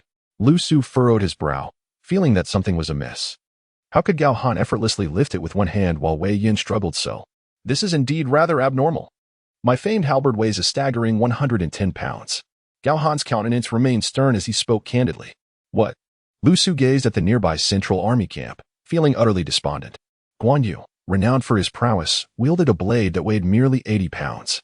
110 pounds for Gao Han's halberd? Is he jesting? What is the matter, Brother Zijing? Do not tell me that Eastern Wu has already breached Hefei. There has been no word on that front in recent days. Gao Han inquired, a hidden blade within his smile, still exuding an air of scholarly elegance. In this chaotic era, it is indeed possible for men of letters to take up arms and sever the heads of foes without difficulty. Yet, I dare say, there exists no scholar capable of wielding a weapon of 110 pounds. Ah, fret not, fret not. The central army camp lies just ahead. Follow me, General. Lu Su chuckled bitterly, having underestimated Gao Han's strength. While over 100 pounds is considerable, it pales in comparison to 1,000. And what great bow within the army could possibly weigh 1,000 pounds? Therefore, Gao Han does not pose a threat to the grand scheme. Contemplating this, Lu Su gradually regained his composure and escorted Gao Han into the camp. However, he soon noticed the absence of Sun Quan and the others. Where is the Lord? Lu Su inquired of a nearby attendant at the entrance. My lord has personally led the troops to engage in battle at Hefei. The fierce conflict should be nearing its conclusion. The attendant replied. So that is the case. Quickly, General Gao, accompany me. Lu Su urged, and the two set off together. This time, Gao Han donned his fearsome mask once more. As they exited the camp and galloped several miles, they indeed heard the clash of weapons ahead. Sun Quan, clad in golden armor, displayed remarkable bravery, fighting valiantly amidst the fray. The three generals, Song Qian, Jia Hua, and Tai Shirtzi, were on the verge of collapse. Torn between vanquishing foes and safeguarding Sun Quan's safety, they felt utterly helpless, lamenting the absence of extra eyes on the back of their heads. My lord, Gao and I have arrived. Lu Su called out loudly. General Gao hastened to assist our lord. Upon seeing Lu Su approach with an unfamiliar general, Sun Quan's men quickly grasped the situation. It was the false Elbu. Excellent. Watch me slay Ding. The 5 o'clock hour has arrived. Host, please clock out for the day. Upon hearing the system's voice, Gao Han immediately reined in his horse, halting in place instead of charging forward. Go on. You dare not advance. Lu Su and Sun Quan both stood dumbfounded. Host has clocked out on time. Rewards have been issued. Talent, triple stamina, pending activation. Activating the triple stamina talent requires 45 experience points. Will you proceed? Proceed. Gao Han responded inwardly. He had accumulated experience over the past few days, and 45 points were hardly a concern. Beneath the fearsome mask, Gao Han wore an expression of delight. His breathing became steady, his essence stabilized, and the augmentation of stamina felt like a needle, threading his physique and strength together in perfect harmony. At this moment, Gao Han transformed into a veritable machine of slaughter, should he so desire. As I finished my work, Gao Han halted his horse, his eyes gleaming with a resolute refusal to work overtime. This fellow, he dares to observe coldly. Sun Quan gritted his teeth in frustration. Soon, he began to retreat cautiously. However, the opposing Chao army grew increasingly audacious. Generals Zhang Liao, Li Dian, and Li Jin galloped forward, charging at Sun Quan. Clad in golden armor, with a swift motion, Tai Shirtzi swung his twin halberds, urgently fending off Zhang Lao's assault and saving Sun Quan. Generals Song Qian and Jia Hua, each wielding a long spear, hastily attempted to block Li Dian and Li Jin from the Chao army. Unfortunately, their halberd skills were lacking, and they were swiftly disarmed by Li Dian and Li Jin. In a moment of peril, Cheng Pu suddenly appeared, single-handedly intercepting the attacks of both Li Dian and Li Jin. Retreat. Sun Quan's face turned pale as he hurriedly commanded a withdrawal. The rear guard consisted of Cheng Pu and Tai Shirtzi, who valiantly fought for a while before also making a hasty retreat. Though they had saved Sun Quan, the forces of Wu were already in disarray. Wei Yin, what is your perspective on this battle? Gao Han inquired. Wei Yin smirked disdainfully. Li Dian and Li Jin are hardly worth mentioning. Song Qian and Jia Hua are downright laughable. Do they truly believe their halberd skills can rival those of General Gao? They dare to engage without mastering their weapons? In my humble opinion, among the Chao and Wu armies, only Zhang Liao, Cheng Pu, and Tai Shirtzi hold any significance. Wei Yin's voice resonated powerfully, imbued with an air of contempt. Indeed, indeed. Gao Han nodded in agreement, deeply convinced. In the annals of legend, Wei Yin is not only one of the 5 tiger generals, but also a figure of considerable prowess in both intellect and martial skill. In this skirmish, the Wu army suffered over 100 casualties and retreated to their main camp. Meanwhile, on the other side, Zhang Liao, upon witnessing Sun Quan's escape, hesitated to pursue, wary of falling into a trap. As night descended, within the main camp of the Wu army, a loud crash echoed as Sun Quan violently hurled his golden helmet to the ground, his expression a mix of frustration and resentment. Just days prior, intelligence had reported that Cao Cao was establishing a granary in Shaopi, west of Hefei, irrigating over 40,000 acres of land. The greatest fear in warfare is the depletion of supplies. Yet now Cao Cao had cultivated such vast fields. The battle for Hefei would only grow more arduous. Sun Quan's heart raced with agitation, his anger flaring. Cheng Pu, Tai Shirtzi, Song Qian, and Jia Hua stood aligned, their veins bulging, their gazes eerily unified, fixed upon a certain direction, eyes as lethal as daggers, glaring at Gao Han behind Lu Su. Do not worry, my lord. General Gao Han, known for his resemblance to El Bu, is also capable of drawing a 1,000-pound bow and striking down foes from 300 paces. He's surely our key to seizing Hefei, Song Qian remarked, clutching his injured left arm with a sardonic tone. Today, he had expected Gao Han to come to their aid. Having let his guard down, he was struck by Li Dian of the Chao army. How infuriating. Hearing this, Sun Quan forced a smile, though it did not reach his eyes, and inquired, You make a valid point.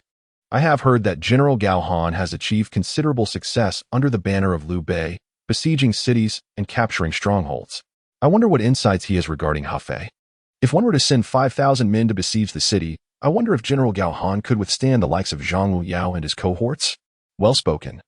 Well spoken. Gao Han chuckled as he removed his mask, then confidently declared, Once the city falls, I hope the Eastern Wu will honor our agreement and hand over Jingzhou to Uncle Liu. His visage resembled that of a jade crown, his skin as fair as an infant's. The moment he unveiled his face, all present in the Eastern Wu camp were momentarily entranced. Silence. A profound silence. It was not that they were captivated by Gao Han's appearance. Rather, sneers adorned their faces, laughter bubbling forth. Prior to the removal of his mask, they had not deemed Gao Han particularly unremarkable. However, upon witnessing his true countenance, it was evident that he had been sheltered from the elements, having led a sheltered life at home. Suddenly, Someone in the tent burst into laughter. Like a contagion, the laughter spread, echoing throughout the camp. Even Sun Quan had turned his back, his shoulders shaking with mirth. He laughed at Zhuge Liang's fabrications. He laughed at Gao Han's ignorance and arrogance. He laughed at Liu Bei, who had just seized for commanderies, now poised to have Jingzhou wrested from him once more. Very well, General Gao Han. Since you are so eager, I shall grant you 5,000 men to launch an assault on Hefei at the hour of the hare tomorrow. What say you? Sun Quan shook his head, a smug expression gracing his face. Even Generals Cheng Pu and Tai Shirzi regarded Gao Han with skepticism, sharing knowing smiles without vocalizing their thoughts. Is this truly sending Gao Han to besiege a city? It is evidently a summons to his demise. This plan is feasible. But I am weary and shall take my leave. Gao Han paid no heed to the opinions of those around him. He merely stifled a yawn, waved his hand, and departed the grand tent to seek slumber. Before Sun Quan could respond, Gao Han had vanished from sight. Humph. Sun Quan's expression darkened, clearly displeased with Gao Han's behavior. My lord, the return of Jingzhou to our eastern Wu is but a matter of time, Lu Su remarked, a long-awaited smile gracing his features. Initially, he had questioned Gao Han's reputed valor due to his remarkable strength. Yet, just moments ago, Gao Han had hesitated at the front line, frightened to advance. Now, he had so rashly consented to the battle on the morrow, which put Lu Su's mind at ease. Should we only assign Gao Han 5,000 of the elderly and infirm, lest they fall before the Chao army and suffer annihilation? That would be a loss for our eastern Wu. Cheng Pu expressed his concerns, plotting to undermine. No. Sun Quan firmly rejected the notion. His eyes glimmered with a sharp, cunning light as he proclaimed, not only shall we not furnish him with a feeble force, I shall add 500 more men. This left the martial generals utterly perplexed. What could this mean? Did Sun Quan truly wish for Gao Han to breach Hefei? Only Lu Su, with a subtle smile, discerned the underlying intent. He promptly elucidated. My lord's intention is to avoid leaving a handle for future grievances, lest Liu Bei use this as an excuse to refuse the return of Jingzhou. Should we suffer heavy casualties tomorrow, it would indeed be greatly advantageous for our claim on Jingzhou. Upon hearing Lu Su's words, everyone experienced an epiphany, nodding in agreement. Time flew swiftly, and the night passed in a blink. The following morning arrived. Sun Quan dispatched 5,500 troops, while he himself led a small contingent, preparing to set off towards Hefei. However, as time passed, there was still no sign of Gao Han. The general was still asleep, and as the hour approached, why had Gao Han not yet appeared? Could it be that this fellow was contemplating a sudden retreat? It would be no surprise. He was undoubtedly filled with trepidation. Song Qian and Jia Hua mocked derisively. At this moment, Sun Quan bore a similar expression. If he could evade danger at the first light, could he escape it at the 15th? My lord, I shall go take a look. Lu Su expressed his concern. Sun Quan nodded. Go. See what that fellow is truly up to. My lord, we wish to accompany you. Song Qian and Jia Hua grinned mischievously. Then make haste and return swiftly. Sun Quan replied with a touch of impatience, as his thoughts had entirely shifted from Hefei to Jingzhou. Understood. The group mounted their steeds and galloped towards the tent where Gao Han resided. Inside, Gao Han was in deep slumber. Suddenly, the clattering of hooves resounded outside the tent. Wei Yin stood guard, wielding a large blade, his gaze fiercely scrutinizing the newcomers. Wei Yin, where is General Gao Han? Lu Su dismounted and hurriedly inquired. General Gao is asleep within the tent, Wei Yin replied coldly. What? At this hour, he still finds time to sleep? Lu Su exclaimed, attempting to rush into the tent to awaken Gao Han. Halt. A sturdy hand reached out, stopping Lu Su in his tracks. Turning to look, he saw it was Wei Yin. My lord Gao has issued orders. He shall not awaken until the hour of the snake.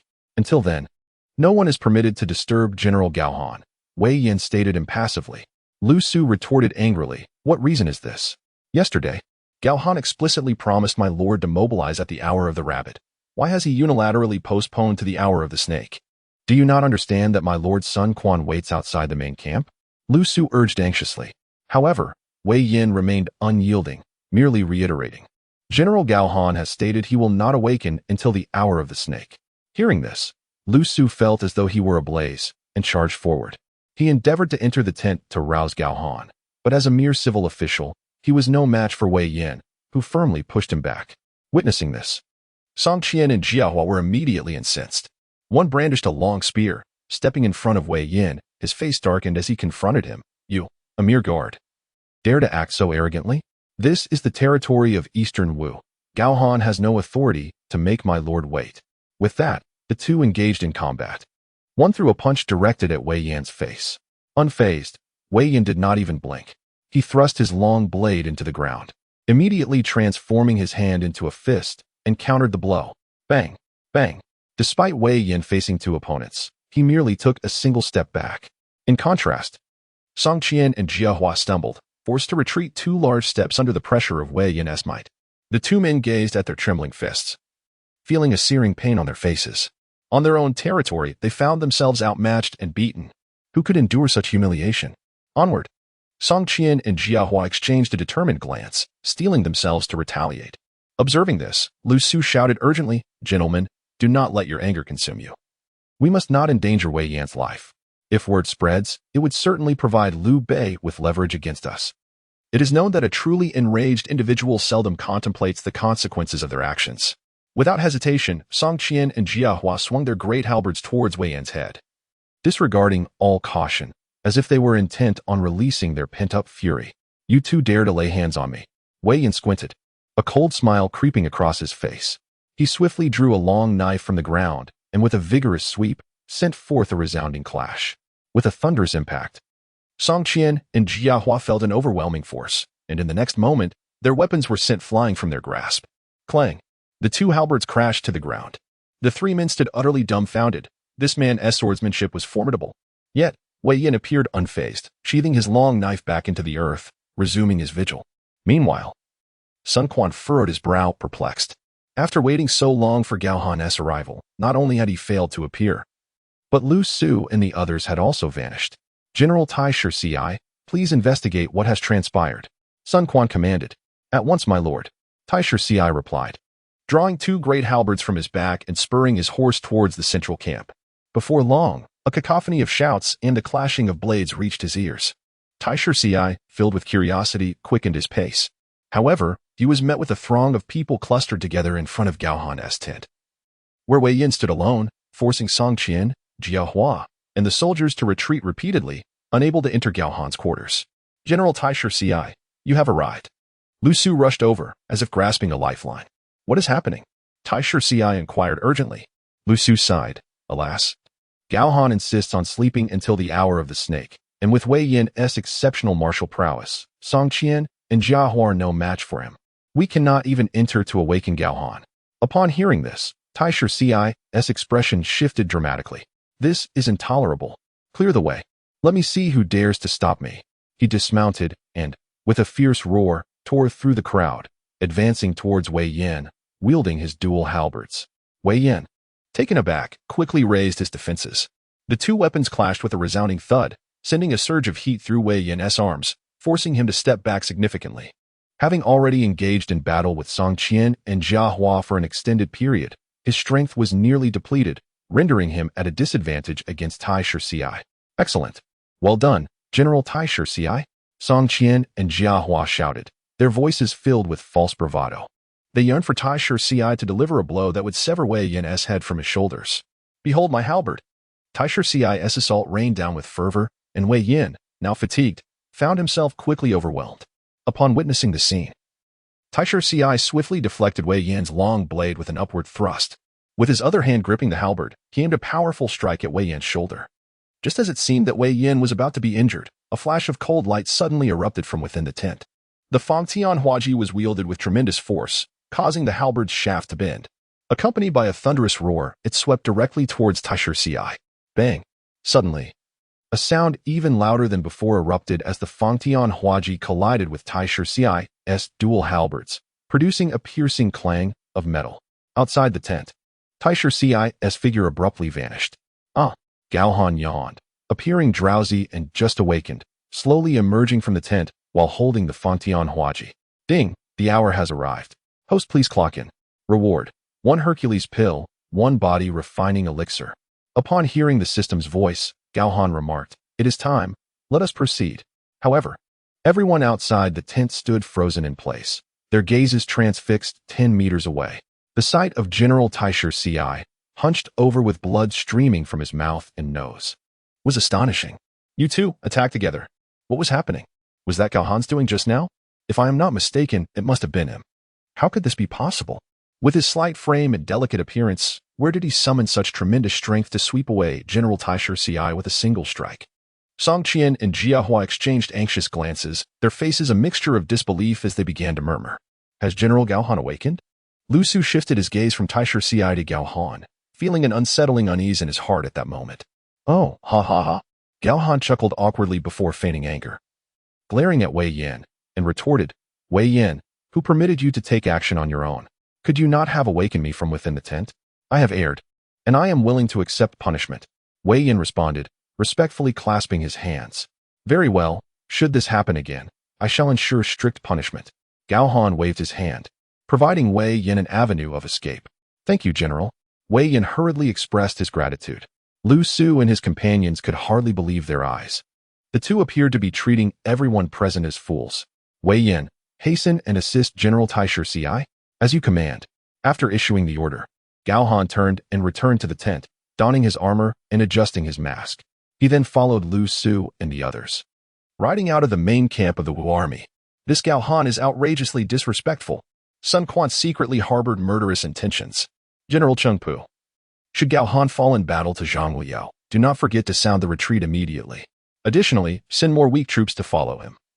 Ideally to perish alongside him at Zhang Liao's hands. In the future, we can present these weak troops' corpses to Liu Bei to demand Jingzhou. Sun Quan commanded. Cheng Pu nodded, as you wish, my lord. When Gao Han approached, Sun Quan did not afford him even the slightest courtesy. In the presence of a dying man, Sun Quan never wasted words. Without turning to face Gao Han, he coldly stated, General Gao Han, you may lead your troops to assault the city. I will personally command 1,000 men to support you from the rear. Upon receiving the command, Gao Han leisurely replied. He then mounted his steed alongside Wei Yan, leading an impressive force of 5,500 troops, advancing towards Hefei with great momentum. At this moment, Taisherci's face turned pale. His fist clenched weakly as he coughed several times, glancing at his hand, which was stained with blood. In the rear, Sun Quan was utterly astonished upon witnessing this scene. His eyes widened in shock as he anxiously exclaimed, General Taisherci, what has happened to you? Taisherci, his complexion ashen, managed a bitter smile and replied, My lord. I was just struck by Gao Han's spear, sent flying 10 meters away. Had I not landed in a haystack, I might have faced grave danger. The mere recollection made Taisherci's heart race. The force he had encountered was truly terrifying. What do you mean? Sun Quan stammered in disbelief, struggling to comprehend. How could a mere youth like Gao Han possess such extraordinary strength? This is Taisherci we are talking about. He recalled the legendary confrontation between his elder brother, Sun Tzu, and Taisherci, where they had battled fiercely for over 100 exchanges without a clear victor. Sun Tzu, known as the Little Overlord of Jiangdong, was a fearsome figure capable of crushing a man to death with a single arm. How could Taisherci, who had fought evenly with Sun Tzu, be so easily dispatched by Gao Han? This must be a mistake. Sun Quan was dumbfounded, refusing to accept this reality. If it were true, it would imply that even his own brother, the Little Overlord Sun Tzu, was inferior to Gao Han. My lord, this. Lu Su finally spoke up. But he struggled to find the right words to offer counsel, leaving his thoughts unvoiced. Both Song Qian and Jia Hua were equally pale, silent as the grave. Sun Quan, unwilling to acknowledge the situation, found it difficult to trust the account since he had not witnessed it firsthand. But what time was it? Gao Han was preparing to lead his troops to assault Hefei. If he truly breached the city, not only would they fail to reclaim Jingzhou, but they would also tarnish the reputation of Eastern Wu with the shame of being defeated by an attacking general. Such a loss would be catastrophic. Lu Su contemplated revealing the full circumstances, but had barely opened his mouth when Sun Quan raised his hand. Enough. You all be silent. Hefei has not yet fallen to Gao Han. You have been with me here for more than half a month and should know the prowess of Zhang Liao and his men, with Cao Cao personally overseeing the defenses. Do you truly believe Gao Han can breach the city? Sun Quan's voice was filled with authority. His brother, Sun Tzu, was the person he respected most in life. How could Gao Han possibly compare? The crowd fell silent. Meanwhile, at the forefront, Gao Han led his 5,500 troops, drawing near to the gates of Hefei. Observing the swirling dust and the dark mass approaching, the soldiers atop Hefei's walls furrowed their brows. By heaven, quickly, send word to Chancellor Cao. The forces of Eastern Wu are attacking again. The scouts surrounding Hefei, sensing the commotion, hastily rode back to deliver the message to Cao Cao. Within the residence, Cao Cao, clad in a long robe, squinted his eyes, deeply engrossed in reading military treatises, navigating through the vast ocean of strategies and tactics. Report. Came the call from the city's defending officer. I report to you, Prime Minister, that beyond 100 meters from Hefei, the dust swirls and the battle flags flutter. It seems that the warriors of Eastern Wu are approaching to besiege the city. Besiege the city? Huh. Cao Cao rolled up the bamboo slips in his hand, unfazed, and leisurely produced another document, spreading it on the table to read. With a disinterested smile, he remarked, if he intends to come, then let him come. Just yesterday, Zhang Liao drove him into a panicked retreat. Perhaps he was too lenient. Yet, scarcely had Cao Cao's words faded when another scout rushed in, breathless. I report to you, Prime Minister, that this time the Eastern Wu has dispatched someone from Liu Bei's ranks, known for impersonating El Bu. This individual wields the Fangtian painting halberd and possesses a fearsome visage. Previously in Changsha, he shot and killed Han Xian from 300 paces away. It is said that this man is the reincarnation of El Bu. What? Cao Cao's gaze turned sharp, as if he had just heard the most ludicrous jest. He could not help but burst into laughter, exclaiming, in the past, I personally ordered El Bu's execution.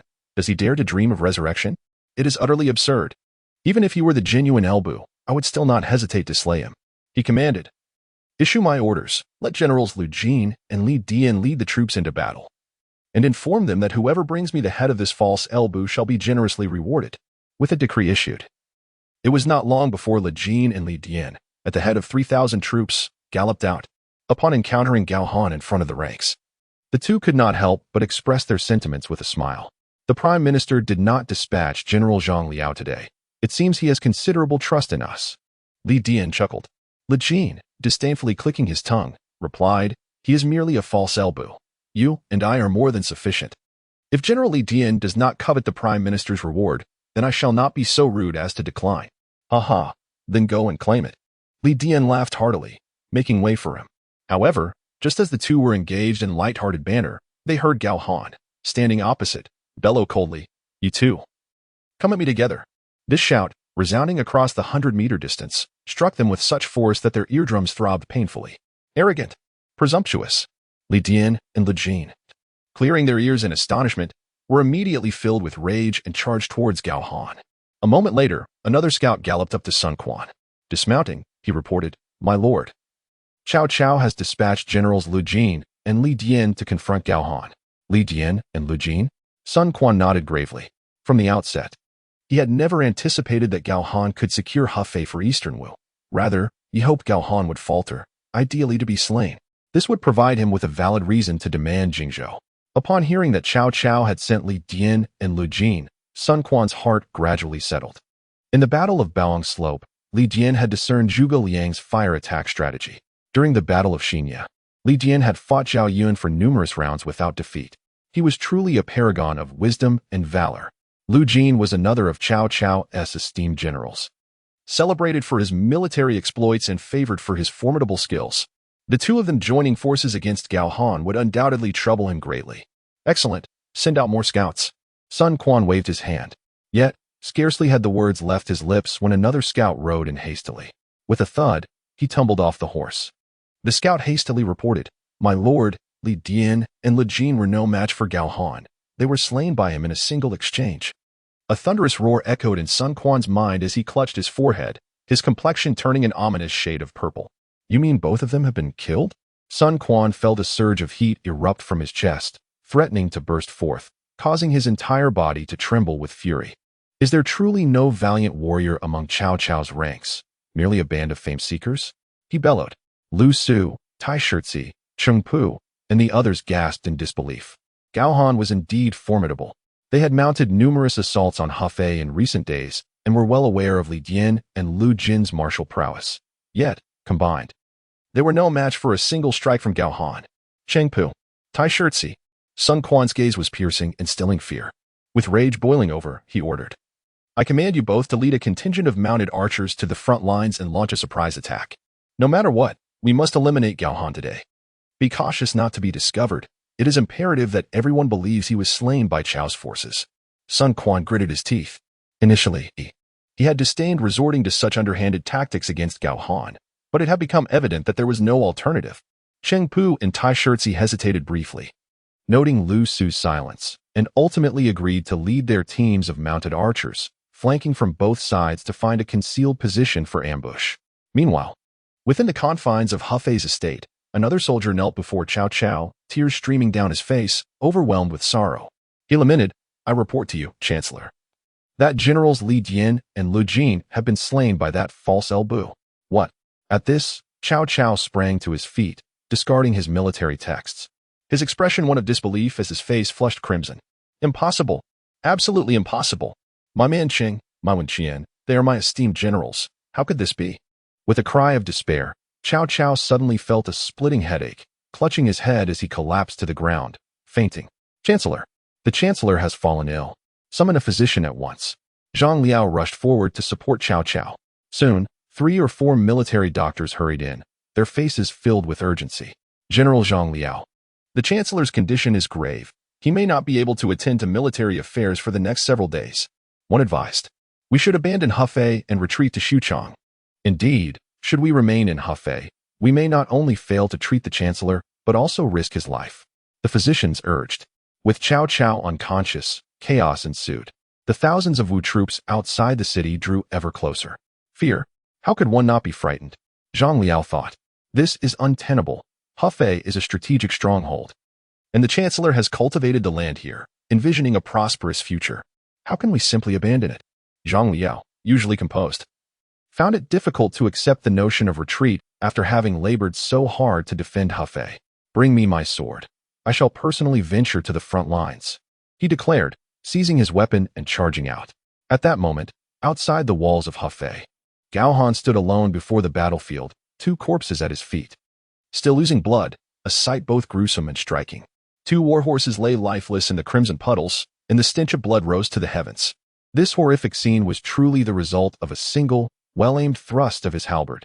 The Fang Dianhua halberd was firmly planted in the ground, its sharp edges dripping with blood. The menacing mask Gao Han wore was splattered with crimson, adding an aura of terror to his presence. The general was indeed a paragon of invincible bravery. Wei Yin clapped his hands, his respect and admiration for Gao Han deepening further. Yet, Gao Han gazed towards Hefei, momentarily lost in thought. In history, Sun Quan had launched multiple assaults on Hefei, while Cao Cao had long stationed troops here, successfully repelling Sun Quan on numerous occasions. Why were these two determined to contest Hefei so fiercely? The answer was simple. Sun Quan aimed to advance northward into the Central Plains, and passing through Hefei represented the most advantageous route, ensuring ample logistical support for his army. Cao Cao, being astute, naturally understood this. Thus, he had to defend Hefei to thwart Sun Quan's northern advance and prevent any threat to the heart of the empire. This location was of utmost significance, and it was certain that Cao Cao would not relinquish it easily. Gao Han mused. Indeed, in less than the time it takes to brew a cup of tea. The gates of Hefei swung open, and a dark figure surged forth. The man stood 8 feet tall, wielding a long blade, riding a black steed. Aside from Li Dian and Lu Jin, the only other general within Hefei could only be Zhang Liao. The masked warrior opposite him bellowed, "Dare you reveal your name? Or will you hide behind the reputation of El Bu?" Zhang Liao, with his blade raised, thundered like a storm. Gao Han responded languidly, under the banner of Liu Bei. "It is I, Gao Han." "Gao Han? Since you serve as a warrior under Liu Bei, why assist Sun Quan in seizing my territory? Would it not be wiser to follow my lord, the Chancellor? He is ever eager for talented individuals if you pledge your allegiance. You shall surely be honored with titles and lands, securing a legacy for your descendants." Zhang Liao attempted to recruit Gao Han right on the battlefield. "Your words are well spoken, yet you remain unaware of my true intentions. Today, I lay siege to Hefei for the sake of the Eastern Will, trading it for Jingzhou. If your Chancellor desires my allegiance, perhaps he should relinquish Su Chang to Liu Bei. In that case, we would all be kin, and we would see each other frequently." Gao Han replied with a smile. Upon hearing this, Zhang Liao was instantly filled with rage. So, this was the scheme of the Eastern Wu. The young man was undeniably audacious. He would pay for his insolence. With a surge of determination, he steered his horse towards Gao Han. The sound of galloping hooves grew ever closer as Zhang Liao, wielding his blade with one hand, swung it fiercely. Calmly, Gao Han extracted his Fang Dianhua halberd, positioning it to intercept Zhang Liao's strike. Clang! The long blade was perfectly caught between the top of the halberd and its right edge. with Gao Han receiving the blow with unwavering steadiness, the sound ringing out like thunder. With a swift twist of his wrist, Gao Han prepared for the next move. Meanwhile, unbeknownst to Gao Han and Zhang Liao, hidden in the shadows on either side of them, a row of arrows glimmered with cold light. The two squads of mounted archers were now fully prepared. The arrows were steadfastly aimed at the distant Gao Han. Tai Shirtzi and Cheng Pu, two formidable generals, did not hesitate to draw their bows and knock their arrows, positioning themselves on either side, targeting the high ground before them. This band of Wu warriors had previously endeavored with great effort and sacrifice during the Battle of Chibi, ultimately repelling Cao Cao. Jingzhou should have rightfully been their triumph. Now, none of them wished for anything less than the return of Jingzhou to Eastern Wu. When Sun Quan had ordered a surprise attack on Gao Han, they had momentarily wavered. But the thoughts of the unreturned Jingzhou and their fallen comrades steeled their resolve. Amidst the battlefield, a resounding crash echoed. Gao Han twisted his wrist, locking his halberd against Zhang Liao's long blade, initiating a fierce rotation. The immense force traveled along the length of the weapon, reaching Zhang Liao's arms. In that instant, Zhang Liao was struck with dread. It was no longer surprising that Gao Han could slay Li Dian and Lu Jin in a single engagement. Such power rendered even Zhang Liao himself inclined to retreat. Thus, Zhang Liao relinquished his grip, allowing the overwhelming force to send his long blade clattering to the ground. To survive in such a predicament, discarding his weapon was imperative. Clang! The long blade struck the earth with a dull thud. With a swift motion, Zhang Liao pulled back, clenching his legs around his steed, drawing forth the long sword from his side, and with a mighty swing, aimed a heavy strike at Gao Han's head. Behold the sword. Upon witnessing this, Gao Han smirked coldly. He swiftly rotated the halberd in his grip, raising it horizontally with one hand. Clang! The sharp sound of clashing metal resonated in the air. Gao Han effortlessly parried Zhang Liao's strike, yet the latter felt as though his sword had struck a mountain, sending shockwaves through his grip. However, as the two remained locked in their struggle, a sudden whistling of arrows pierced the air around them, gleaming in the light. 2 rows of arrows were shot forth from either side, almost without warning. "General, beware of the surprise arrows." Wei Yin, startled, shouted as he extended his hand, eyes wide with alarm. Yet, his warning came only after he spotted the arrows. By this time, the projectiles had already closed in on Gao Han, leaving no time for him to heed Wei Yan's cry, as the arrows struck true against Gao Han's form. These arrows flew with remarkable speed and force, indicating that they were launched by skilled archers. Gao Han could feel the impact, as some arrows penetrated his armor. Notably, 2 arrows aimed directly for his neck, possessing tremendous power and precision, undoubtedly shot by 2 esteemed generals themselves. Zhang Liao was taken aback. These arrows were not aimed at him, but rather at Gao Han. He had not ordered such a surprise attack. Could it be the warriors of Eastern Wu? Thud, thud, thud. A relentless barrage of arrows rained down upon Gao Han. Yet in the next moment, upon catching sight of Gao Han's fate, Zhang Liao's will to fight evaporated. He swiftly turned his mount and fled. Due to the extraordinary prowess of Gao Han, he resembled a formidable beast. 2 arrows, one from each side, struck his neck with a resounding clash akin to metal colliding. Yet, astonishingly, they were deflected. Both factions fell into a momentary silence. However, as Zhang Liao turned his horse around, thousands from the Chao army began to retreat swiftly, drawing back towards Hefei. At this moment, Gao Han's armor was already adorned with arrows, yet he remained utterly motionless. The ambushing generals, Tai Shirtzi and Cheng Pu, silently observed Gao Han from either side, their hearts swelling with joy. What splendid news! He has been struck. Following Gao Han's injury, Zhang Liao promptly took his leave. This act cleverly misled everyone, causing Wei Yin and the unknowing Wu soldiers to believe that the cold arrows were a ploy orchestrated by Zhang Liao himself. Simply perfect. General Tai Shirtzi, look quickly. That rascal Gao Han is still alive. Suddenly, one of the mounted archers exclaimed. Tai Shirtzi squinted, his pupils narrowing abruptly. From a distance, he beheld Gao Han planting his Fangdianhua halberd into the ground, methodically extracting the arrows from his armor, one by one. With this unyielding physique, how could mere arrows threaten my life? You wretched Eastern Wu. How absurd. How laughable. Gao Han scoffed, casually discarding the arrows onto the ground before leading 5,500 troops gallantly towards Hefei. Thus commenced the siege, a few kilometers behind the main army. The earth trembled, while the sound of galloping hooves grew increasingly distant. This signified that the Wu soldiers ahead were retreating further away. Looking up, Sun Quan was engulfed in confusion. What were Tai Shirtzi and Cheng Pu doing? Why was the army in motion? Lu Su and others also abruptly lifted their heads and indeed witnessed over 5,000 troops charging towards Hefei. The momentum was overwhelming. Morale soared. Lu Su grew frantic. This was disastrous. If Gao Han breached Hefei, they would have to fulfill their previous agreement with Liu Bei and refrain from demanding Jingzhou. It was meant to be Liu Bei caught in a predicament, yet now it was Eastern Wu. If this news reached the Jiangdong gentry, they would surely curse their lord even in their beds at night. Tai Shirtzi and Qing Pu were utterly inept. Sun Quan remarked coldly, a vein throbbing on his forehead. Though he appeared merely irate on the surface, his heart seethed with rage, wishing to personally eliminate these ineffectual fools. Several hours later, Hefei fell. In this battle, Gao Han led the charge and personally breached the city gates of Hefei. He seemed tireless, sweeping through the ranks of Chao's army with his halberd, leaving a trail of fallen foes that numbered over 1,000. As night descended upon Hefei, within the city, Wei Yin, wielding the Fangdianyua halberd, followed closely behind Gao Han, his gaze persistently darting towards him. General Gao Han, how is it that your skin is so resilient, impervious even to arrows? Wei Yin inquired with a hearty laugh. The scene of the day evoked memories of the past in Lingling, where Gao Han had wielded his Fangdianyua halberd against his own neck. This was not due to an insatiable curiosity, but rather because Gao Han exuded an aura of profound mystery. It is merely ancestral martial arts, which must be practiced from a young age. Gao Han declared, I have heard tales of celestial beings descending to the mortal realm. It is said that Zhang Jiao encountered such a being and was bestowed with celestial techniques capable of summoning winds and rains, soaring through the skies and vanishing into the earth. Could it be that the General's ancestors had connections with these celestial beings? Wei Yin boldly speculated.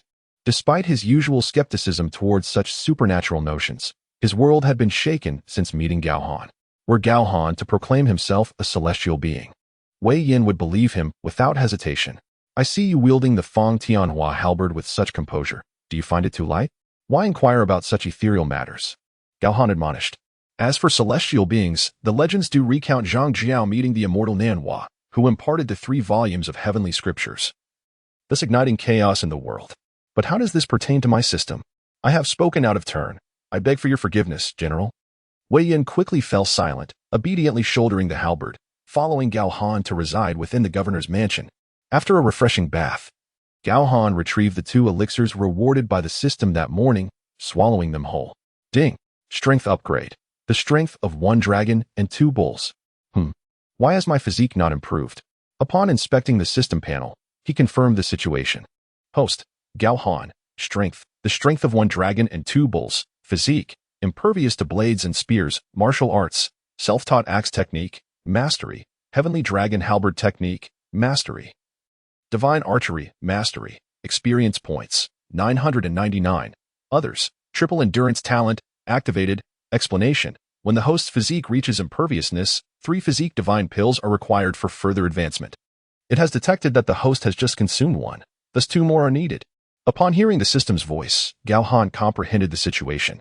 There was no rush. He nodded, then reclined on the couch to rest. Meanwhile, within the governor's mansion in Hefei, Sun Quan and his companions were engaged in earnest discussion. My lord, I believe there is great mystery surrounding Gao Han. Today, both General Tai Shirtzi and I struck him with our arrows, yet he remained unscathed. Moreover, I heard from the men below that Gao Han, at the city gates of Hefei, single-handedly sent flying over a dozen soldiers of Chao's army. His strength does not seem to align with his physique. However, this matter was of little consequence now. What truly mattered was how to confront Liu Bei and reclaim Jingzhou. Qing Pu, Tai Shirtzi, and Lu Su spoke in unison.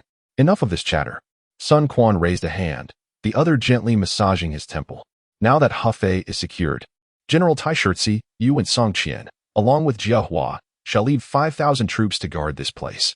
Tomorrow, I shall compose a letter to inform Gong Jin of this development and seek his counsel. As for Gao Han, here. Sun Quan hesitated momentarily before suddenly turning his gaze toward Lu Su. Zijing, tomorrow you must visit Gao Han, regardless of whether through persuasion or coercion. You must convince him to return with us to Jiankong. To bring Gao Han back to Jiankong? Could it be that the Lord intends to recruit him? Or perhaps to eliminate him swiftly? Or is it merely a tactic to buy time? As these thoughts swirled in his mind, Lu Su felt a wave of confusion wash over him, unable to discern the truth. Ultimately, he nodded and said, very well, I shall take charge of this matter. The following day, before dawn had even broken, Zhang Liao and his companions were already escorting Cao Cao on the arduous journey back to the Central Plains. Wary of potential pursuers, Zhang Liao had even devised a ruse with false troops. Ah, Zhang Liao, where are we now? Inside the carriage, Cao Cao pressed his head against his hands, jolted awake by the bumpy ride. Upon seeing Cao Cao peering out, Zhang Liao dismounted swiftly and recounted the events that had transpired. I took it upon myself to abandon the city and willingly accept punishment, Zhang Liao proclaimed, bowing his head in slight shame. No, Zhang Liao, you need not face punishment. Rather, you have rendered us a service. Cao Cao's eyes were as profound as the ocean. Yet he merely shook his head and remarked, this is all due to Gao Han's remarkable bravery. Had I not fainted, I would have made the same choice as you. I underestimated Gao Han's prowess. However, it matters not. The Wu army will not hold Hefei for long, he reassured himself and others. For Cao Cao had always been one to find solace in such thoughts. Victory and defeat are merely the vicissitudes of war. His anger was genuine. Yet after the storm of emotion, he would reflect calmly. First, Gao Han had been borrowed by Sun Quan from Liu Bei. Once Gao Han departs, can Sun Quan truly defend Hefei? Secondly, Sun Quan's intention to exchange Hefei for Jingzhou was surely a stratagem. They would not be foolish enough to relinquish Jingzhou. Even if Sun Quan were to act unwisely, the gentry of Jiangdong would not allow it. If Jingzhou remains intact, how could Liu Bei condone the occupation of Hefei? Would he not be enraged? Humph. Inside the carriage, Cao Cao scoffed. A spectacle of dog-eat-dog conflict was about to unfold. The next day, at dawn, a figure was already standing at Gao Han's door in Hefei. Opposite him stood Wei Yin, glaring intently. My lord, I know your general prefers to sleep until the hour of C, so I shall wait here until then. When General Gao awakens, I will enter. Lu Su chuckled awkwardly, interrupting Wei Yin. If you wish to wait, then wait you shall. In this season, where the leaves had yet to fully turn, the scent of autumn was gradually becoming palpable in the breeze, refreshing as it brushed against the skin. Yet, Lu Su felt none of this comfort. He was vexed. How could such a formidable presence as Gao Han exist in this world? Taisher Xiai and Cheng Pu had spent the night in restless contemplation. Unable to comprehend how Gao Han, struck by numerous arrows, had emerged unscathed. Could it be that Liu Bei had prepared beforehand, dressing Gao Han in soft armor? Regardless, Gao Han's unparalleled martial skills and strength were truly unmatched in the world. With such a figure under Liu Bei's banner, how could the people of Eastern Wu find peace in their slumber? Unbeknownst to them all, Lu Su waited patiently from dawn until the hour of the snake. Suddenly, a notification chimed. Ding. It is now 9 o'clock. Host, please clock in. Reward, 1 Hercules pill and 1 body refinement pill. At this moment, Gao Han opened his eyes. Upon hearing the system's voice, he sat up from his bed. The first thing he did was swallow the 2 pills. Power upgrade, strength of 1 dragon and 3 bulls. Just 1 more body refinement pill was needed for him to advance further. Excitement surged within Gao Han. His strength had now reached an impressive 13,000 pounds, and his body had become impervious to blades and arrows. Yet, it was still insufficient. In this chaotic era of the 3 kingdoms, where heroes emerged and extraordinary talents flourished, Gao Han could not compare to that monstrous figure, Wu Tugu. Historical accounts detailed that Wu Tugu stood at an astonishing height of nearly 3 meters, subsisting solely on serpents and ferocious beasts, his body covered in scales. Impervious to blades and arrows, and immune to all poisons. He was indeed a true monster. While Elbu gained fame due to his early association with Dong Zhuo and the ensuing power struggles, Wu Tugu hailed from an inconspicuous barbarian tribe. At this very moment, he might be somewhere, tearing apart a ferocious beast to feast upon. Cough, cough, cough. General Gao Han, have you awakened? Outside. Lu Su's voice abruptly pulled Gao Han's thoughts back from distant realms. It was none other than Brother Zijing. Gao Han opened the door to find Lu Su standing outside. Yesterday, I led the forces of Eastern Wu to conquer Hefei, and today I am preparing to return to Jingzhou. Has Brother Zijing come at this hour on behalf of the Lord of Wu? Gao Han inquired. General Gao Han possesses unparalleled strength, and I did not expect you to be so astute as well. Indeed. My lord has specifically sent me to invite you to Jiankong for a banquet with the officials in celebration of your achievements. Lu Su replied with a smile. An invitation to Jiankong? Gao Han narrowed his eyes, inwardly pondering. Was it not your lord who shot the arrows at me on the battlefield yesterday? Now he speaks of an invitation to Jiankong, intending not only to kill me once but to employ cunning to do so again? Noticing Gao Han's hesitation, Lu Su hastily added, General, your triumph in Hefei has forced Zhang Liao and Cao Cao into retreat. My lord is concerned that should you depart, Cao Cao may return in force, hence he hopes you will see this through to the end. Oh, is that so? Gao Han chuckled coldly within. In that case, I shall accompany you. Since your lord wishes to banquet with the officials, I might as well convey this information to them, lest the influential families of Jiangdong continue to covet Jingzhou. Wouldn't you agree, brother Zijing? At this declaration, Lu Su's countenance turned exceedingly grim. He had not anticipated that a martial general could possess such malicious intent. If Gao Han were to reveal this matter at the banquet, what would the officials think? Where would that leave the lord's reputation? It is well known that the aristocracy of Jiangdong would never relinquish their aspirations for Jingzhou. Ah, well? Lu Su managed a bitter smile. Once in Jiangkong, General Gao may discuss this matter further with my lord. Very well, Gao Han replied with a hearty laugh, consenting to the arrangement. Subsequently, that afternoon, he accompanied Sun Quan and others to Jiangkong. Time flew by. After several days of rapid movement, Sun Quan and his forces returned to Jiangkong. The news of their victory had already reached Jiangdong 2 days prior, and now that Sun Quan was back, the citizens of the city erupted in jubilant cheers. The streets were bustling with excitement. Meanwhile, Gao Han and Wei Yin resided at an inn within the Marquis' estate. At this moment, Sun Quan had removed his armor and sword, shedding his usual disdainful demeanor, and was respectfully assisting an elegantly attired, dignified elderly lady. This lady was none other than the matriarch of Wu. The two walked slowly. When she unexpectedly spoke, "You have led your army to Hefei for several days without hearing of any victories. Why, then, has the city fallen so suddenly? I led the troops and consecutively slew 2 of Chao's generals, repelling Zhang Liao with an unstoppable momentum. Naturally, Cao Cao had no choice but to abandon the city." Sun Quan replied with a smile, uttering these fabrications without a hint of embarrassment. Excellent, excellent. This is your first time commanding an army in battle. Achieving such a feat truly befits a member of the Sun family and will greatly benefit you in your future governance of Jiangdong, the matriarch remarked, her face adorned with a satisfied smile. This was indeed the case. After the death of Sun Tzu, the young Sun Quan had taken the reins of Eastern Wu. And over the years, some had remained discontent with him, covertly disparaging him behind his back. What you say is absolutely correct, Sun Quan replied with utmost respect. However, within his heart, he felt both anger and anxiety. In seeking Gao Han's assistance to besiege the city, Sun Quan had underestimated him from the very beginning. The capture of Hefei was solely due to Gao Han's merit, yet how could he publicly acknowledge this? A successful leader must possess the skill to turn black into white. What is mine, and what is yours is also mine. Report. Lu Su requests an audience. Suddenly, a guard announced. Shortly thereafter, Lu Su's voice was heard. My lord, the Grand Commander has sent a message from Ba Ling. You may continue your discussion. The matriarch took her leave upon seeing Lu Su's arrival. Both Lu Su and Sun Quan exchanged formal greetings before bidding farewell to the matriarch. My lord. A letter from Gong Jin. Lu Su exclaimed with excitement, handing the letter to Sun Quan. Moments later, Sun Quan, puzzled, remarked, This Gong Jin actually wants me to recruit Gao Han? He would have preferred to deceive Gao Han into coming to Jiangdong only to eliminate him. My lord. Gao Han must not be killed. If he perishes, not only will Hefei be lost, but Liu Bei will also refuse to return our Jingzhou. And he may even fight back desperately. In such a scenario, the alliance between Sun and Liu would be shattered, leaving all the Cao Cao. Lu Su analyzed. This sentiment aligned with Zhou Yu's thoughts. When it came to Gao Han, the only path was to recruit him. There was no alternative. In the letter, Gong Jin stated that he had dispatched someone to Jingzhou under the cover of night to inform Liu Bei that Gao Han had remained with us in Eastern Wu. He had also sent someone to deliberately spread rumors in Jingzhou and the 4 counties, ensuring that this matter became widely known.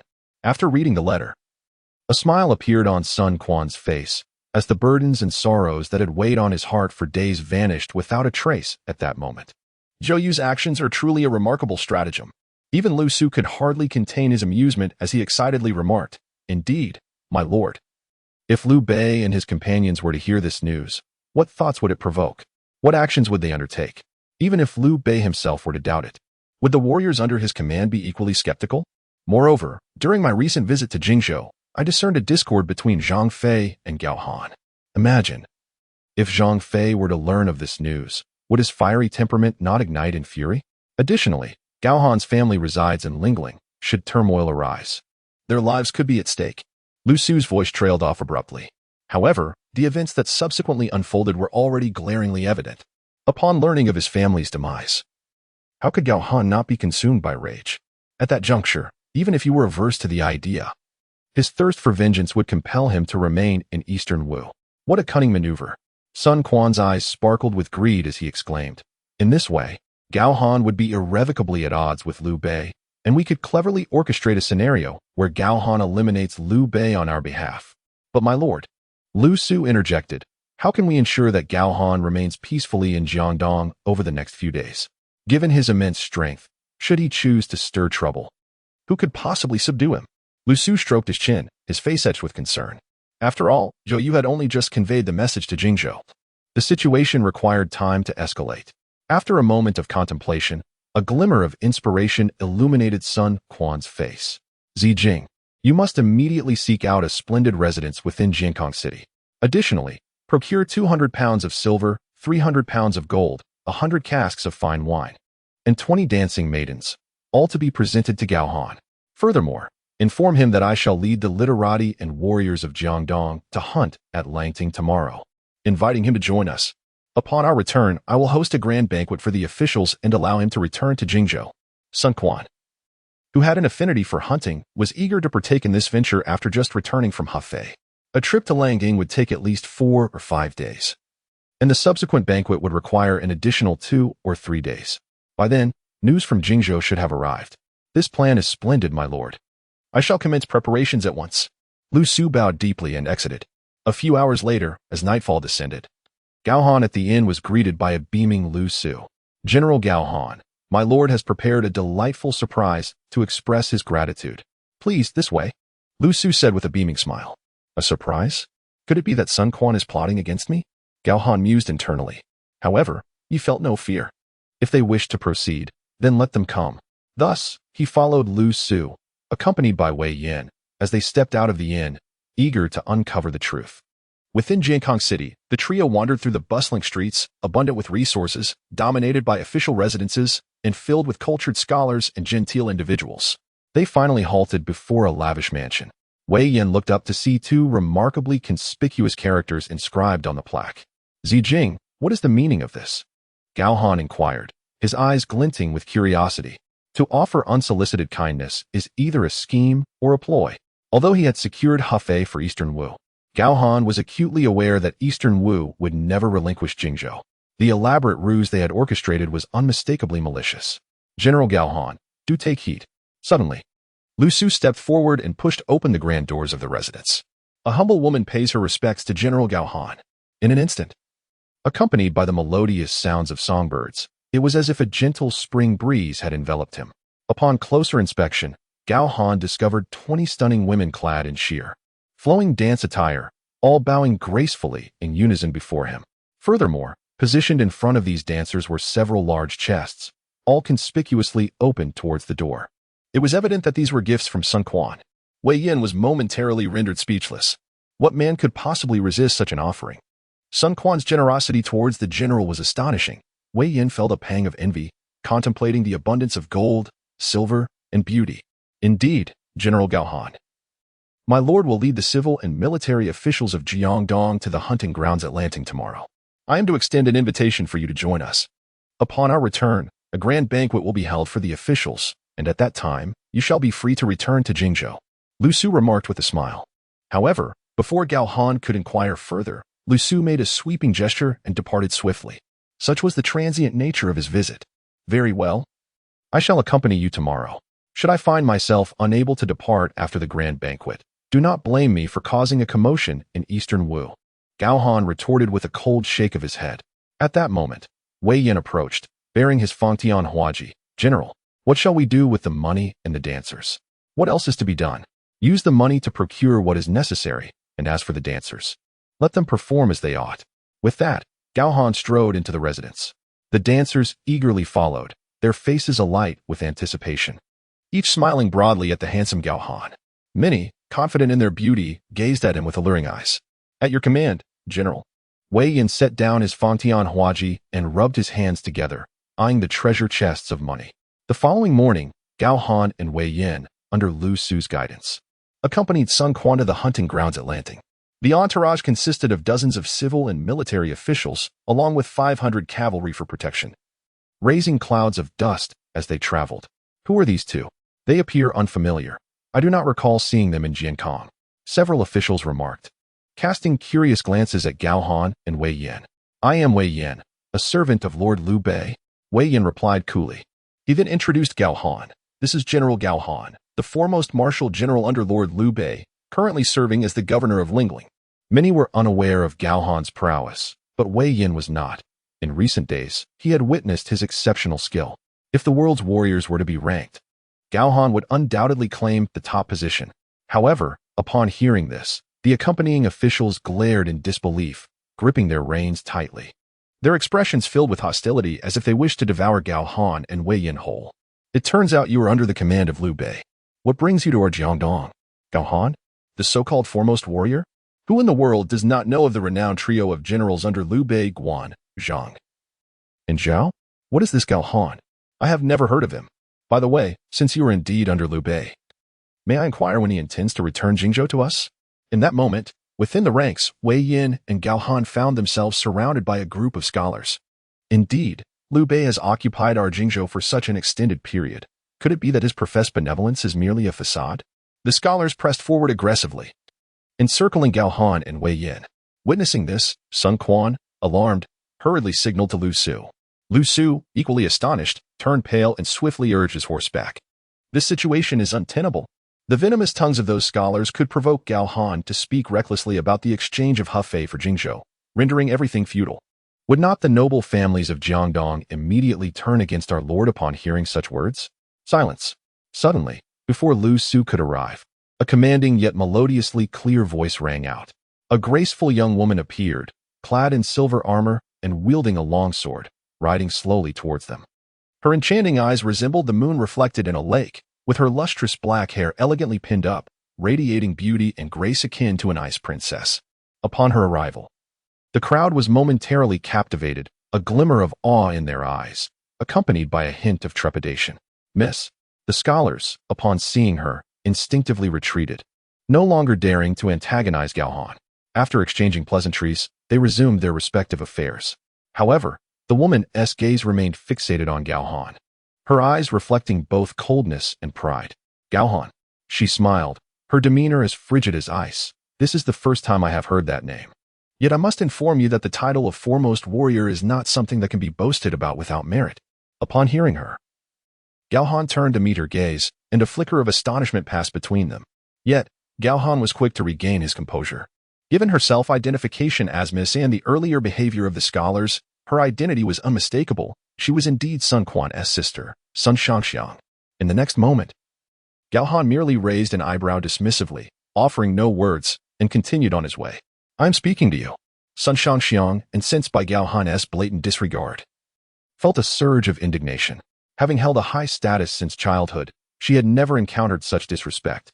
Furthermore, having trained her maidens as soldiers due to her passion for martial arts, she had hoped to share her insights with Gao Han today. Yet, not only did he dismiss her opinions, but he also chose to ignore her entirely. Though he was handsome, what good was that? In these tumultuous times, martial prowess reigns supreme. To aspire to be the best in the world simply by words is nothing short of a dream. Sun Shangxiang sat astride her horse to one side. At this moment, Gao Han, with a sardonic tone, inquired, Miss, what brings you here? Lu Su arrived shortly after, astonished not only by her presence, but also by her conversation with Gao Han. Sun Shangxiang huffed, somewhat irked. My brother goes hunting without me every time. This time, I shall accompany him, no matter what. That is out of the question, miss. You are yet to be wed, and as a woman it is inappropriate. Moreover, hunting requires considerable strength. You cannot wield a bow.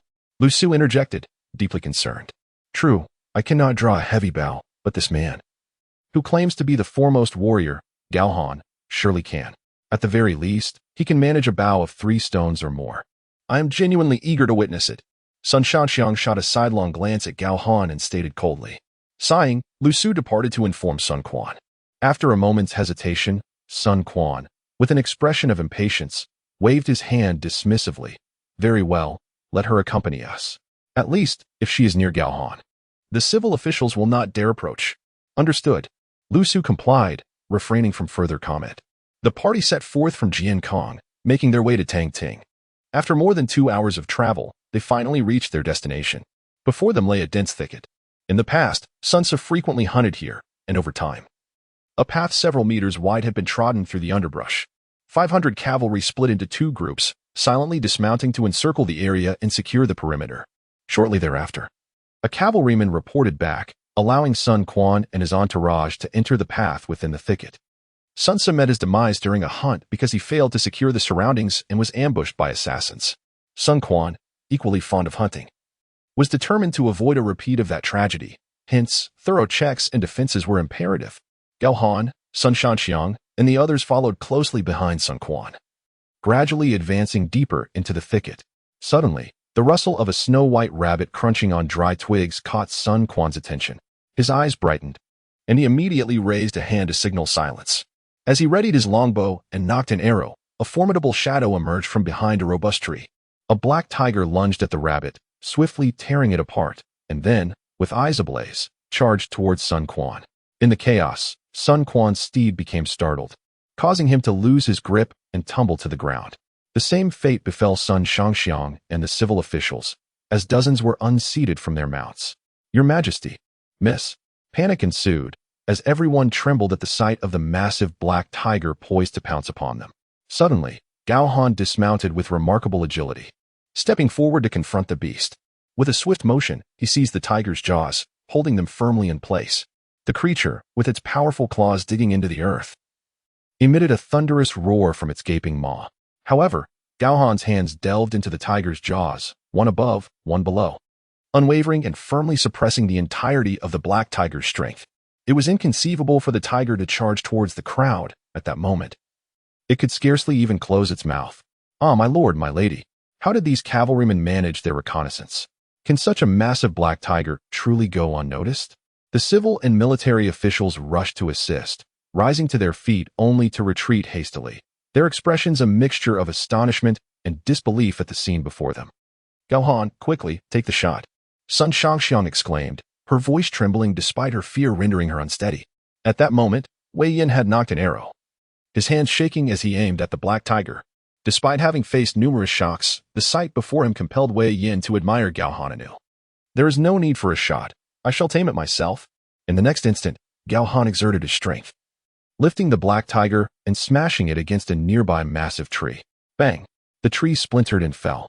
The black tiger, now suspended, let out a mournful wail, its back drenched in crimson. Agonizing pain coursed through its body, and the once mighty creature now cowered on the ground, licking its wounds while casting fearful glances at Gao Han. To behold such a formidable black tiger brought to submission was beyond comprehension. Everyone rubbed their eyes, their gazes filled with terror. No, this cannot be. Black tigers are exceedingly rare, known for their immense appetite and indomitable spirit. How could it possibly yield to Gao Han? Sun Quan's eyes widened with disbelief. In the midst of contemplation, Gao Han made another move.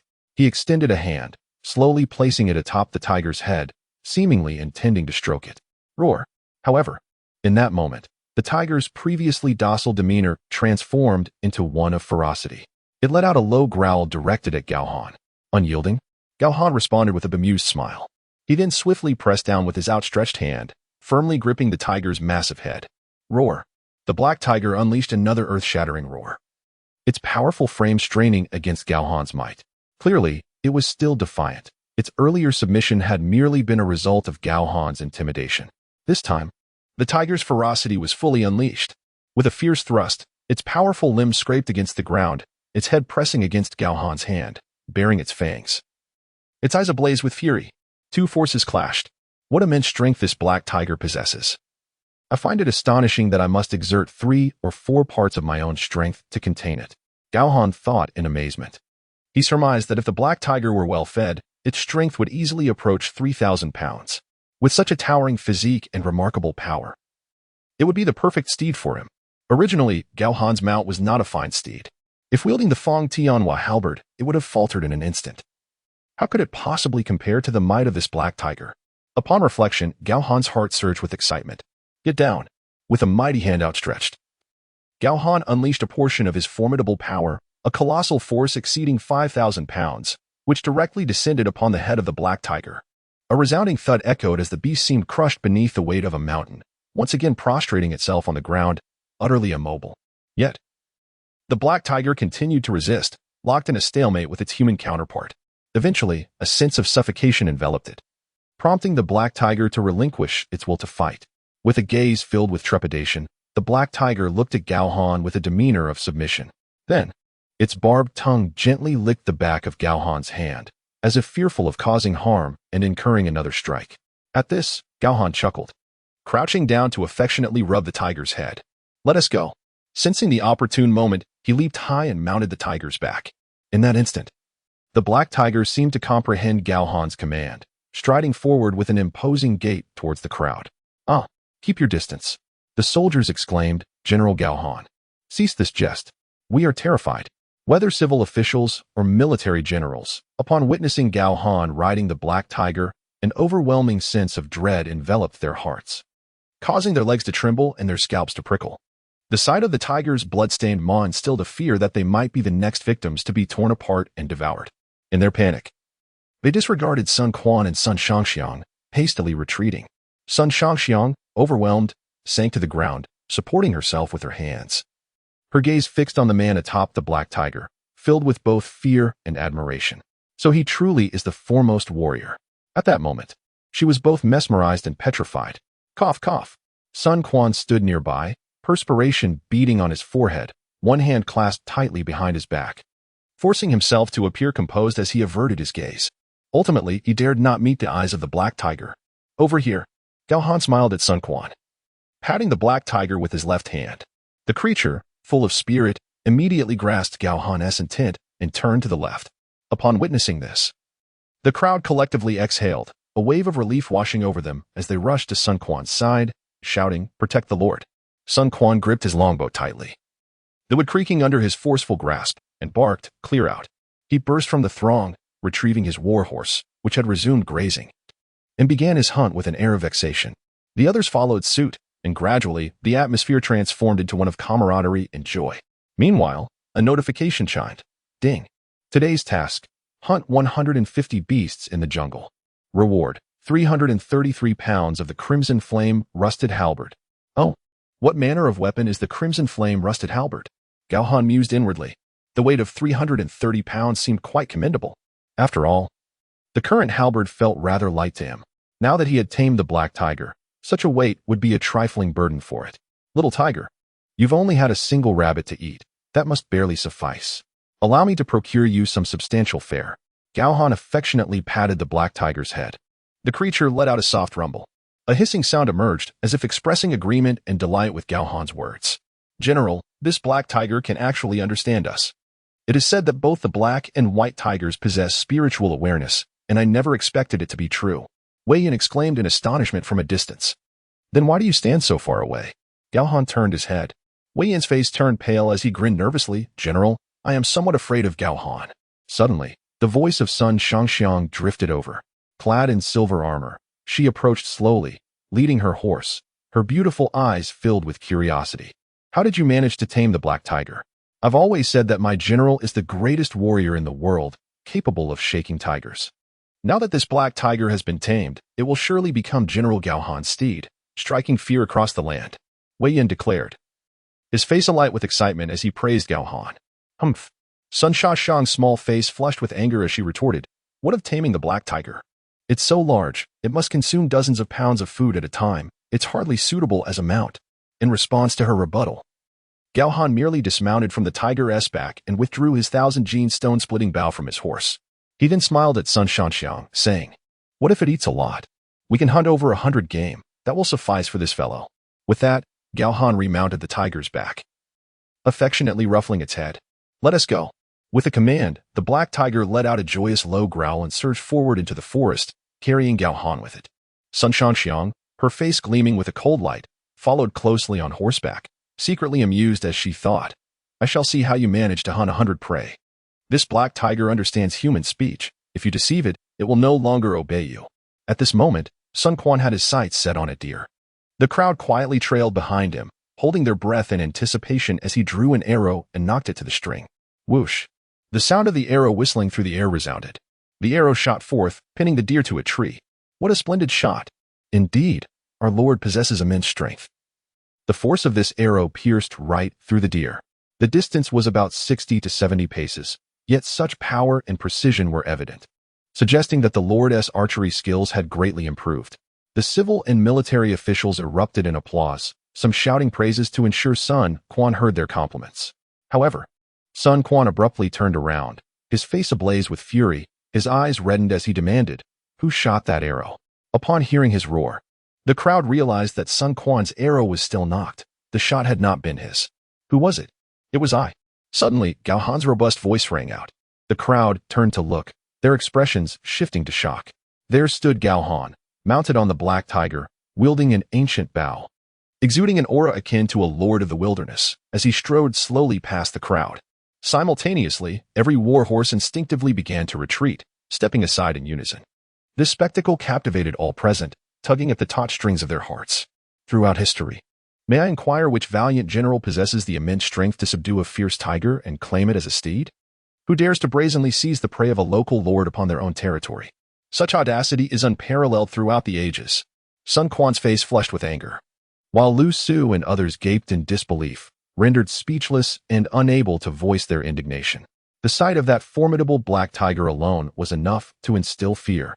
For a full half hour, Gao Han continued to draw his bow, while Wei Yin, trembling, stood beside the black tiger, diligently handing him arrows. Thud, thud, thud. Gao Han sat astride the tiger's back, the bowstring producing a deafening sound, as arrows flew incessantly in all directions. Some prey, having merely heard the noise, fell victim to the arrows before they could flee. Even the wild geese soaring overhead were not spared. Gao Han drew his bow and released 4 arrows simultaneously. Yet, to the onlookers, none dared to suggest that Gao Han was shooting aimlessly. Moments later, beads of sweat the size of mung beans dripped from Wei Yan's brow as he emerged from the thicket, dragging the last of the slain prey, a goat. Clang! The goat fell amidst the pile of corpses. "General, all the hunted beasts are here, totaling 162. Wei Yan wiped the sweat from his forehead and announced, "Ding! Today's work task completed.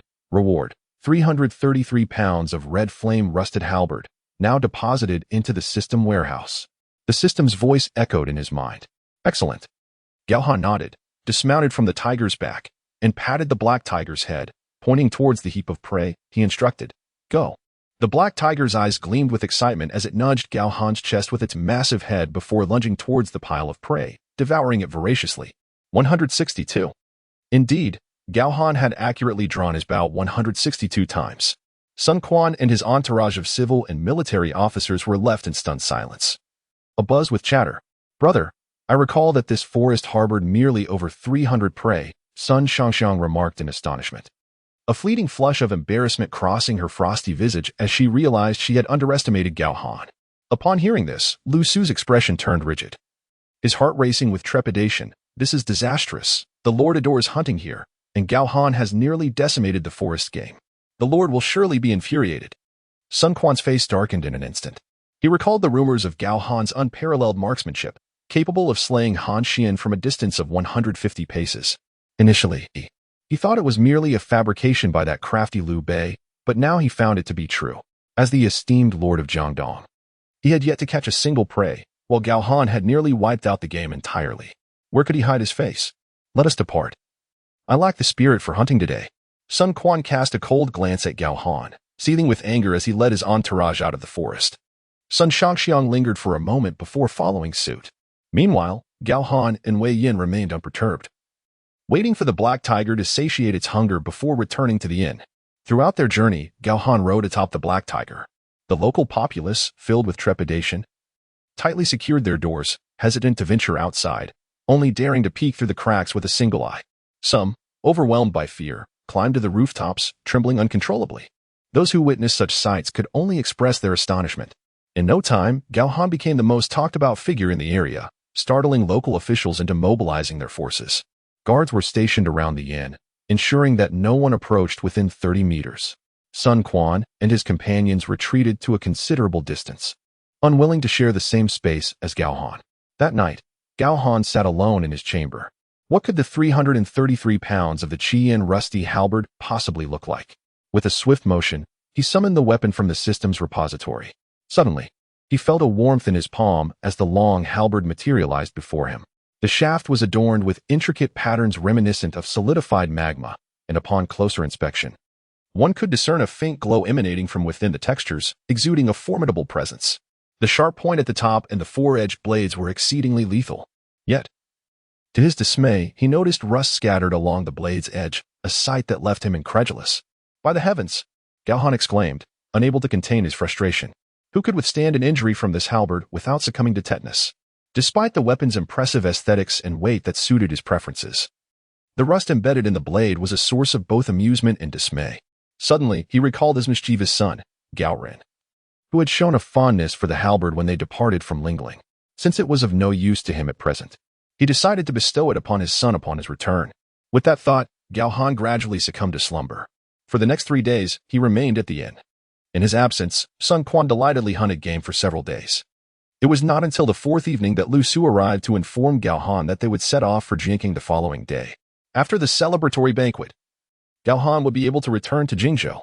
However, that very night, news reached Jingzhou from 1,000 miles away regarding Gao Han's intention to remain in Eastern Wu. Within the confines of his residence, Liu Bei and Zhuge Liang sat with furrowed brows, sipping their drinks in silence. Suddenly, a scout rushed in. "Report, my lord.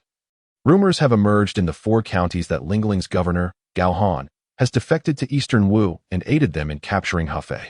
This must be Zhou Yu's cunning scheme." Zhuge Liang, fanning himself, composedly remarked. Liu Bei nodded in agreement. It seems Gao Han has been ensnared in Sun Quan's schemes for some time. Yet, for some reason, my heart remains unsettled. By the way, brother, I have not seen our 3rd brother all afternoon. Where has he gone? Sitting below, Guan Yu paused momentarily.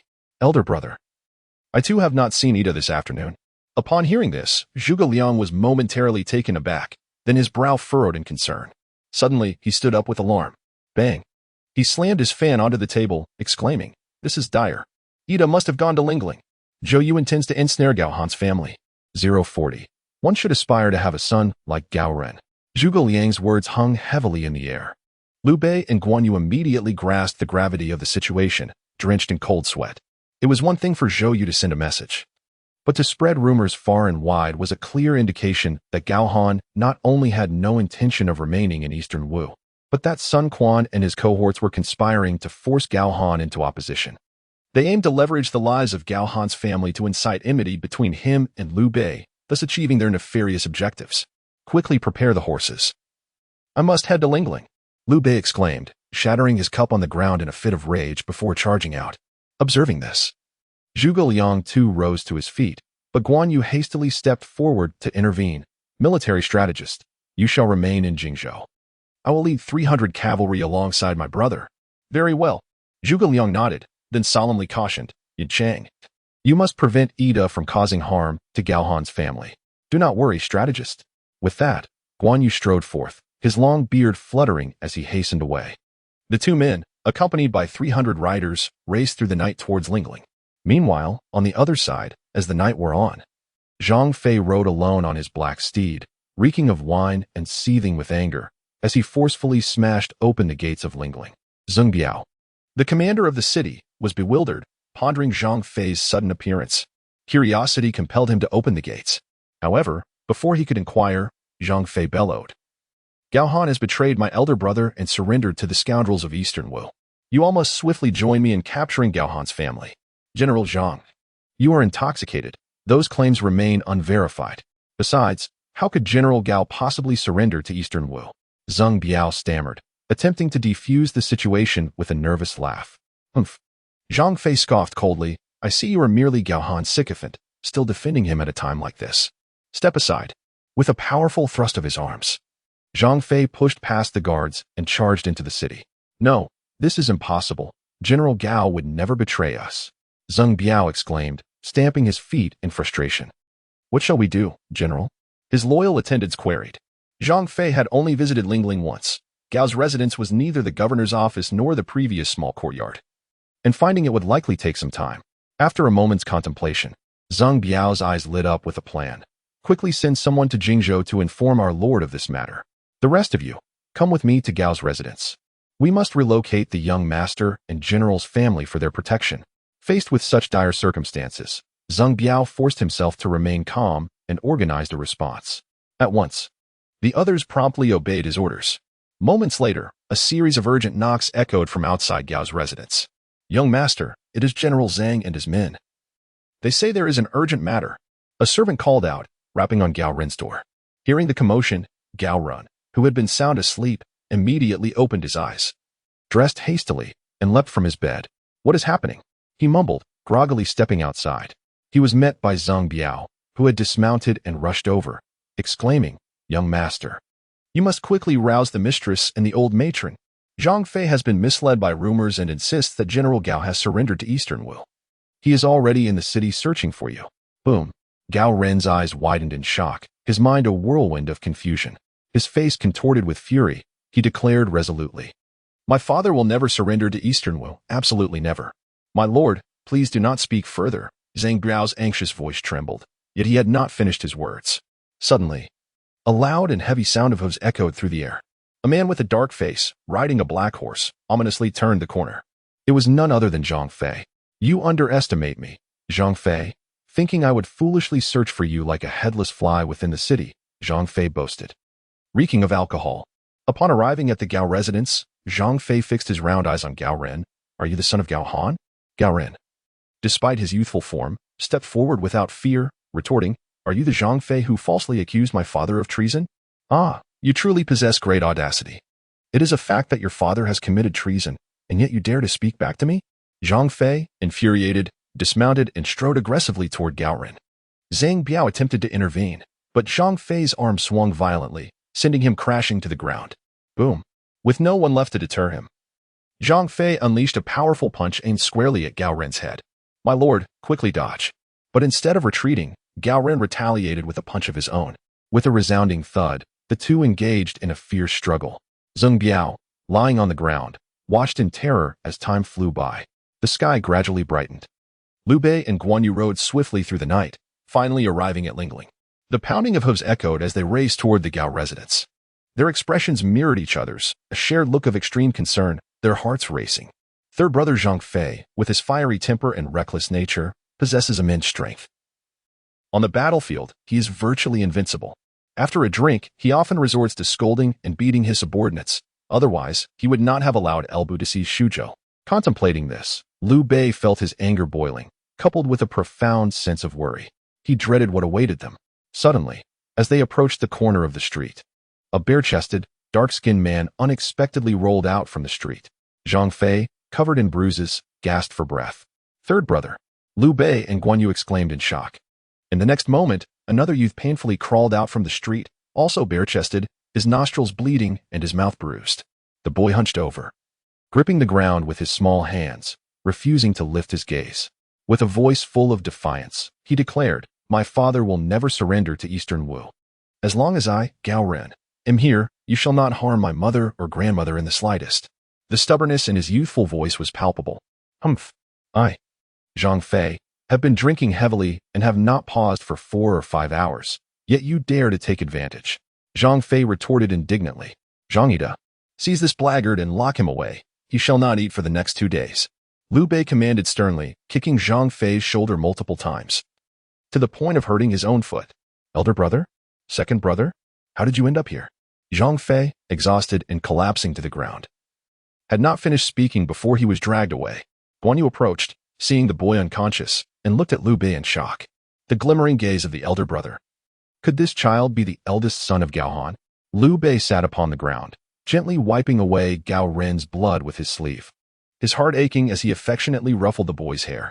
At such a tender age, exhibiting such strength, it must indeed be true. This child, for the sake of his father's reputation, dares to contend with Yide. One ought to have a son like Gao Ren.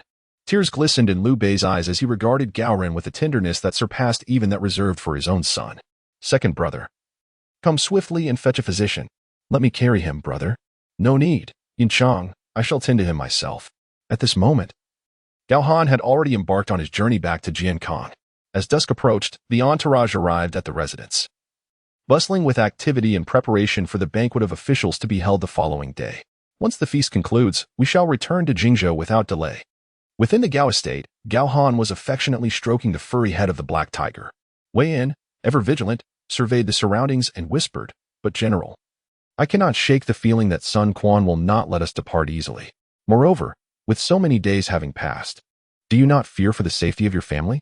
Gao Han paused, casting a sidelong glance at Wei Yan, secretly contemplating. Indeed, it is Wei Yan who conceived the stratagem of the Zawugu. His quick-wittedness far surpasses that of ordinary men. In truth, when Lu Su extended an invitation to Gao Han for a hunting excursion, Gao Han had already sensed something amiss. He turned to Wei Yan, coldly inquiring, "Then tell me, if Dong Wu intends to act against my family, how might they seek an opening? Or will they resort to sending assassins?" Upon hearing this, Wei Yan shook his head. "I believe Dong Wu would not send assassins. For such an action would only incite anger in both the Lord and the General, which serves no advantage to them. If they were to create an opening, employing another's hand to strike would be the most prudent strategy." Wei Yan's eyes brightened. Whose hand shall they employ? Naturally, they would wield Liu Bei's hand. Should Gao Han and Liu Bei's sentiments become adversarial, then all would be lost. Should this plan succeed, Dong Wu would not only seize Zhang Fei but also gain Gao Han, a formidable warrior who harbors animosity towards Liu Bei. This is truly advantageous for them. Guided by Gao Han's insight, Wei Yan's face flushed crimson as he exclaimed, "Vermin. They are truly vermin. But General, what shall we do?" "Huh." Gao Han suddenly scoffed, rising to his feet and brushing off his hands, he stated. "The stratagems of Dong Wu are but trifles. A bunch of frogs at the bottom of a well. How could they possibly fathom that my son, Gao Run, at the tender age of 12, possesses the strength of 2 oxen? What do you mean, General?" At Gao Han's declaration, Wei Yan was momentarily stunned. The strength of 2 oxen was no jest. It is said that within Cao Cao's ranks, there existed the formidable Tiger Ben duo of the Xiahou brothers. For fierce generals among whom one, Su Chu, was renowned for his great strength, yet he could merely manage to pull 2 oxen. And Gao Han's son, Gao Run, at the mere age of 12, possesses such might. A single blow from him must weigh at least 1,000 or 2,000 pounds. Who could possibly withstand that? The day he witnessed Gao Ren wielding a 110-pound halberd, Wei Yan was left utterly astounded. Unbeknownst to many, this was not the full extent of the youth's formidable strength. Indeed, the lineage of the general stood as an unparalleled force in the world, evoking deep admiration. Wei Yan immediately clasped his hands together in respect, laughing heartily with great reverence. Gao Han waved his hand dismissively, yet a glimmer of coldness flashed in his eyes. With a measured tone, he declared, "As long as Gao Run is present, I believe no one can breach the gates of the Gao residence. However, should Sun Quan turn his ire towards my family, he should not blame me for repaying like with like. I intend to make these scoundrels understand the fate that befalls those who dare to touch Gao Han." A chill seemed to emanate from Gao Han's being, causing Wei Yan to shudder involuntarily. Yet, while some rejoiced, others despaired. In another chamber of the Marquis's residence, Sun Quan sat upon his high seat, his brow furrowed in a knot of worry as he turned a puzzled gaze towards Lu Su, abruptly inquiring, "According to the schedule, we should have received news from Jingzhou or Lingling today. Why has no one reported in yet?" No sooner had he spoken than a guard rushed into the hall. Upon hearing the commotion, Sun Quan swiftly approached. "My lord, the scouts from the 4 counties report that Zhang Fei, inebriated, has galloped into Lingling under the cover of night, heading straight for Gao Han's family. However, he was intercepted by Gao Han's eldest son, Gao Ren. The two battled throughout the night, resulting in a stalemate. Subsequently, Liu Bei punished Zhang Fei with 30 lashes and forbade him from eating for 2 days and drinking for 10. As the guard concluded his report, Sun Quan staggered back 3 paces, his heart seemingly bleeding. Lu Su, with a swift motion of his sleeve, stepped forward, glaring at the messenger with fury. "This is impossible. Guan Yu and Zhang Fei are renowned generals under Liu Bei, capable of leading thousands in battle. How could Gao Han's son, still so young, possibly stand against Zhang Fei?" The guard, bearing a look of distress and trepidation, knelt on the ground, his eyes pleading. "My lord, this is all information relayed by the scouts. And here is a letter for you and the lord to peruse." "Give it to me," Sun Quan exclaimed, his face flushed with rage as he seized the letter. Upon reading its contents, his pupils dilated in shock. The missive slipped from his grasp, crashing to the ground. Observing Sun Quan's stunned demeanor, Lu Su realized the gravity of the situation. All of this was indeed true. The plan to outsmart had backfired, leading to utter despair. Sun Quan felt as though he had plunged into an icy abyss, and after a considerable pause, he inhaled deeply, his eyes brimming with murderous intent as he coldly pronounced, "If Gao Han cannot be utilized by me, then he shall be eliminated. At tomorrow's banquet, he shall be poisoned." At this juncture, there could be no room for allowing the tiger to return to the mountain. Before dawn the following day, Wei Yin stealthily departed from the Gao residence, disappearing without a trace. In the courtyard, Gao Han wielded his crimson flame rusted halberd, the weighty weapon, over 300 pounds, gripped firmly in his hand. Moving with the grace of a bound dragon. Each maneuver was executed with exquisite precision, the halberd's blade vibrating with an intense killing intent. As the technique of the heavenly dragon halberd was unleashed, a tempest seemed to swirl around Gao Han, cascading outward in all directions. Ding! The 9 o'clock hour has arrived. Host, please check in. Reward: 1 Hercules pill, 1 body refinement elixir. Boom. The crimson flame rusted halberd was thrust into the ground. With a flick of his hand, 2 pills appeared. Without hesitation, Gao Han swallowed them whole. Once more, the system's voice resonated in his mind.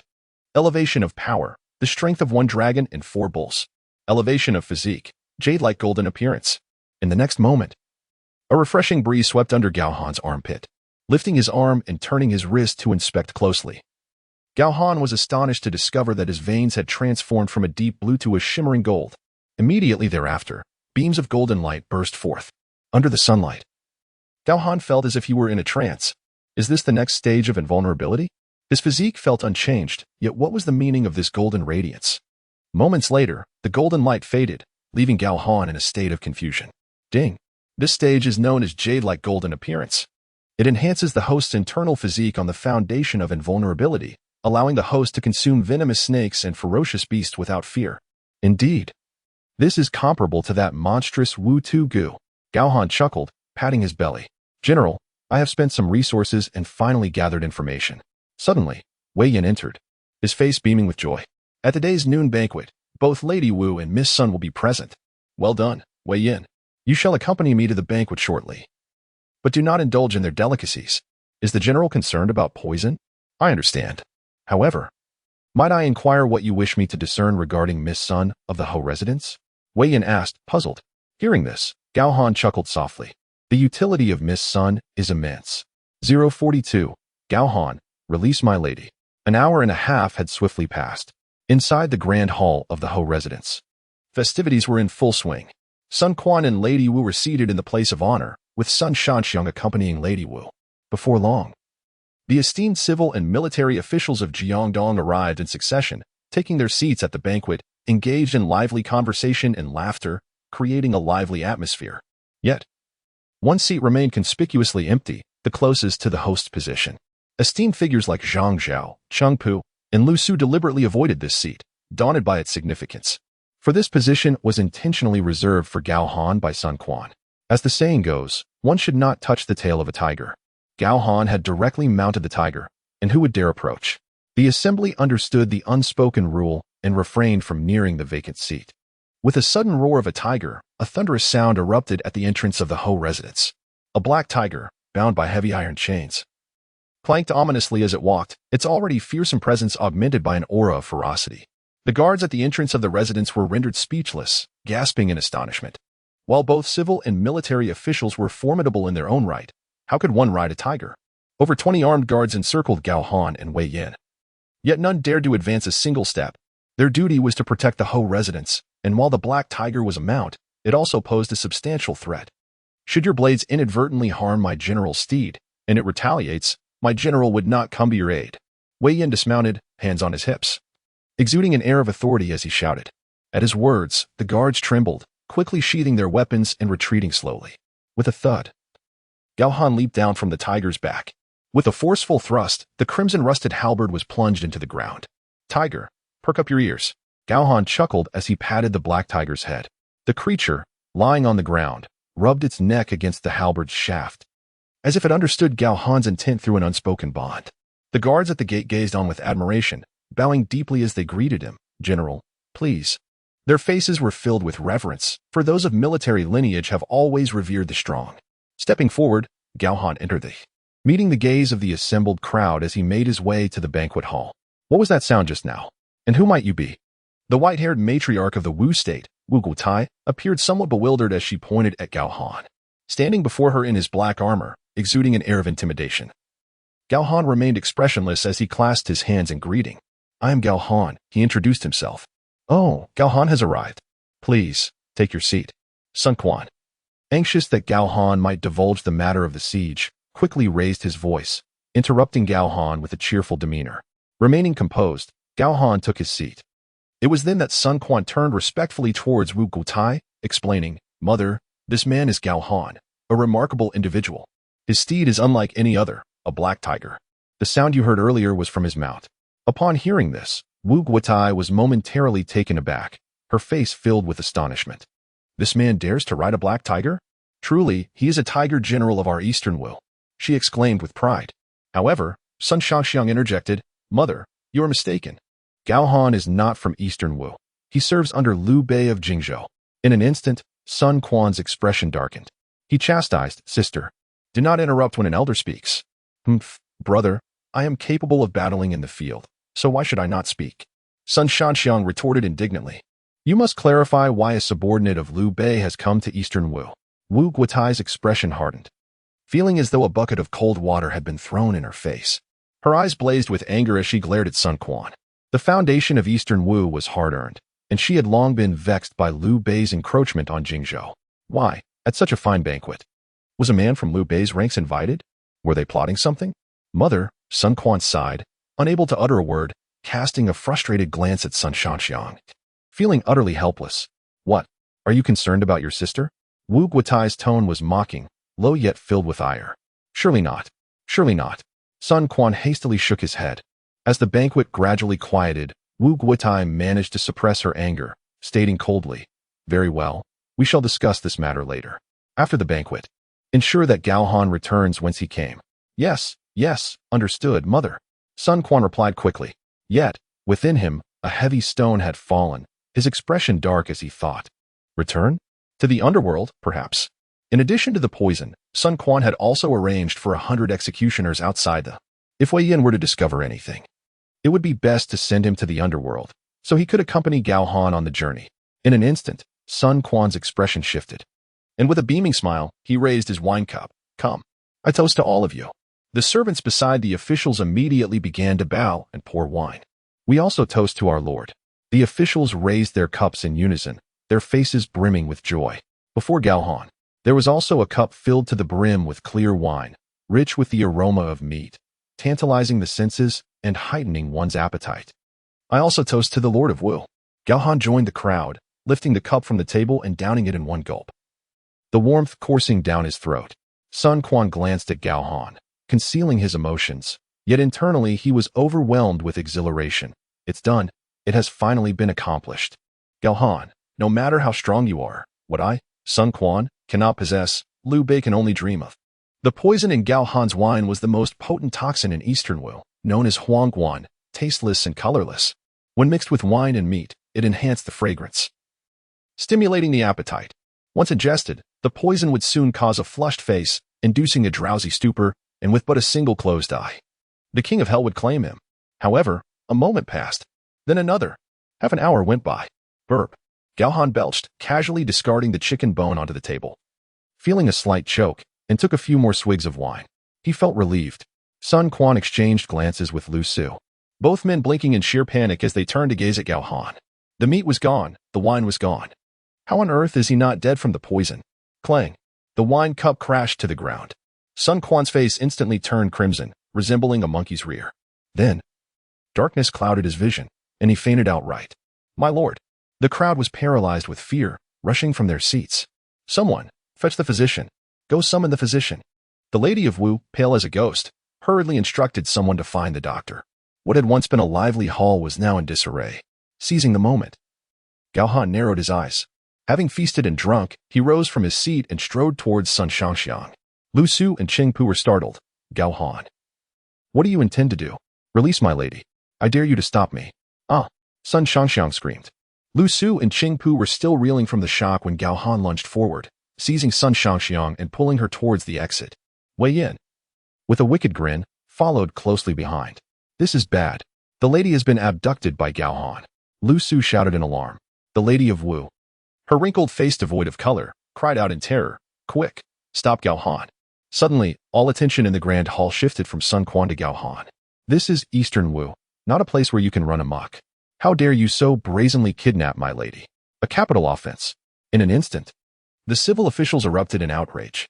As Gao Han was about to make his escape, the martial generals disregarded the unconscious Sun Quan. Cheng Pu shouted, "Where are the executioners?" No sooner had he spoken than thud, thud, thud. A cacophony of hurried footsteps echoed from both sides of the great hall. And in the blink of an eye, a throng of armed men had barricaded the entrance. They drew their swords, aiming menacingly at the cold figure of Gao Han. The glint of steel was ominous, exuding a palpable aura of death. Behind them, the warriors of Eastern Wu, including Cheng Pu, Jiang Qin, and Zhou Tai, unsheathed their swords, glaring fiercely at Gao Han. Yet, due to the hostage situation involving Sun Shanxiang, they refrained from acting rashly. The two factions merely encircled Gao Han and Wei Yin, closing in slowly. "What on earth are you planning, Gao Han?" Sun Shanxiang inquired, her confusion evident. She attempted to struggle, only to find Gao Han's grip akin to iron, causing her more pain with each futile effort. Ding. The work assignment for the next 3 consecutive days safely returned to Jingzhou. Reward, a set of Longting armor. A topographical map of Sichuan. Upon hearing the system's voice, Gao Han raised an eyebrow and smirked. "What am I planning?" "I intend to help you of Eastern Wu seize Hefei in exchange for Jingzhou. Now that the banquet is concluded, I shall naturally return to Jingzhou." "Seizing Hefei in exchange for Jingzhou? What nonsense is that? Hefei was captured by my lord, not you. Jingzhou rightfully belongs to Eastern Wu. How could my lord be foolish enough to trade it away for Hefei?" The civil officials fumed from the back. However, Cheng Pu and the others remained silent, feeling rather awkward. "Ha!" Gao Han scoffed, vehemently rebuking, "You civil officials are only good at flapping your lips, barking without understanding the truth. Truly a shameless bunch." Silence. Cheng Pu, Zhou Tai, and the other warriors could no longer tolerate it. With a fierce swing of their swords, they declared, "Release Our Lady at once, or we shall ensure you are reduced to mere pulp." Clang. The 100 armed men at the door began to shift slowly, their footsteps reverberating like thunder, attempting to psychologically pressure Gao Han and catch him off guard for a lethal strike. Facing the duel threat from the front and back, Wei Yin felt a chill run down his spine. With 100 elite axemen in front and several formidable generals of Eastern Wu behind, he and Gao Han were merely outsiders, prohibited from wielding weapons in the hall. Should they rush forth, they would surely meet their demise. The atmosphere was thick with dread as they approached a seemingly inescapable predicament. Just as the situation appeared dire, Gao Han's icy voice rang out, "Bring me the halberd." His command resonated like a thunderclap, reverberating throughout the hall, sending shivers down spines and causing legs to tremble. The weapons of the axemen hummed ominously in response. Suddenly, with a roar, a black tiger burst forth, scattering the guards of the, clutching a long halberd in its jaws, and leaped directly over the heads of the axemen at the entrance. Clang! Gao Han seized the crimson halberd with one powerful grip. Instantly, his demeanor transformed. The strength of a dragon and 4 bulls surged within him as he wielded the halberd with one hand, sweeping violently towards the 100 axemen at the entrance. Boom! The force of the halberd unleashed a tempestuous wind, a ferocious energy erupting forth. Boom! With a second sweep, blood splattered 3 feet high at the entrance of the hall. The 100 axemen were sent flying in all directions, none surviving, their limbs and heads scattered asunder. "I dare any of you to stand in my way." Gao Han turned his head, half of his face stained with blood, pointing a rusted red spear at those behind him. The cold gleam was enveloped in crimson, yet it remained menacing. Roar! The black tiger echoed with a growl. It was as if a tempest of blood and gore had swept through the hall. Cheng Pu and several other military generals were struck with alarm, none daring to take a step forward, their hands trembling. They even lacked the courage to wield their swords. The civil officials, terrified, fell silent, trembling on the ground as if feigning death. "Wen, we must depart." Gao Han, holding Sun Shanxiang captive, mounted the tiger and leisurely made his exit. Wen followed closely on horseback, scarcely daring to breathe as he watched Gao Han and Wen take Sun Shanxiang away. The heart of Lady Wu shattered, tears streaming down her face uncontrollably. The entire afternoon passed with the civil and military officials remaining in the Grand Hall, anxiously awaiting the physician's treatment for Sun Quan. Report to the matriarch. The pulse indicates that the Lord has been overtaken by rage, causing a surge of qi and blood, which led to his fainting. Allow me to prescribe a remedy. With a few days of recuperation, he will recover. The physician declared, preparing to write a prescription. That won't be necessary. Lady Wu interjected, her breath coming in sharp gasps. She cherished her daughter Sun Xiaomei above all. And with Sun Shangxiang abducted by the vile Gao Han, How could she endure waiting 2 or 3 days? With a resounding slap, Lady Wu struck Sun Quan across the face. The sharp sound reverberated, jolting Sun Quan awake. The stench of blood lingered in the air, and chaos reigned in the hall. What has transpired? Sun Quan asked, dazed. What has transpired? Humph. You should know well the misdeeds you have committed. Lady Wu glared at Sun Quan with a look that could kill. My lord, Gao Han has escaped, and he has taken the young lady. The civil and military officials knelt below, their expressions grave. Lu Su's countenance was particularly uncomfortable as he trembled, speaking with a quavering voice, My lord. Gao Han is nothing short of a monster. His strength is unmatched. He has just abducted the young lady. Hurry and send someone to pursue him. Perhaps we can still intercept the young lady. Indeed. The officials echoed in agreement. Sun Quan, covering his face, felt as though a small dagger was slicing through his heart piece by piece. Regret, pain, hatred. He had never anticipated that Gao Han would prove so formidable. Unable to be shot down, unable to be thwarted by his family, unable to be poisoned to death. If such a person returned to Jingzhou, not only would he be ridiculed by the world, but Jingzhou would also be lost, potentially aiding Liu Bei and jeopardizing Eastern Wu. With this thought, Sun Quan shivered. He immediately rose. Zhou Tai, Jiang Qin, you two must lead 2,000 troops to intercept Gao Han. Whatever means you must employ, bring the young lady back to me. And eliminate Gao Han. With a single command, Zhou Tai and Jiang Qin clasped their hands in salute. We shall obey. They then led their troops in pursuit. At this moment in Jingzhou, a mournful cry echoed, resembling thunder without rain. Elder brother, I acknowledge my faults. Inside the government office, Zhang Fei knelt, his voice rough yet filled with grievance.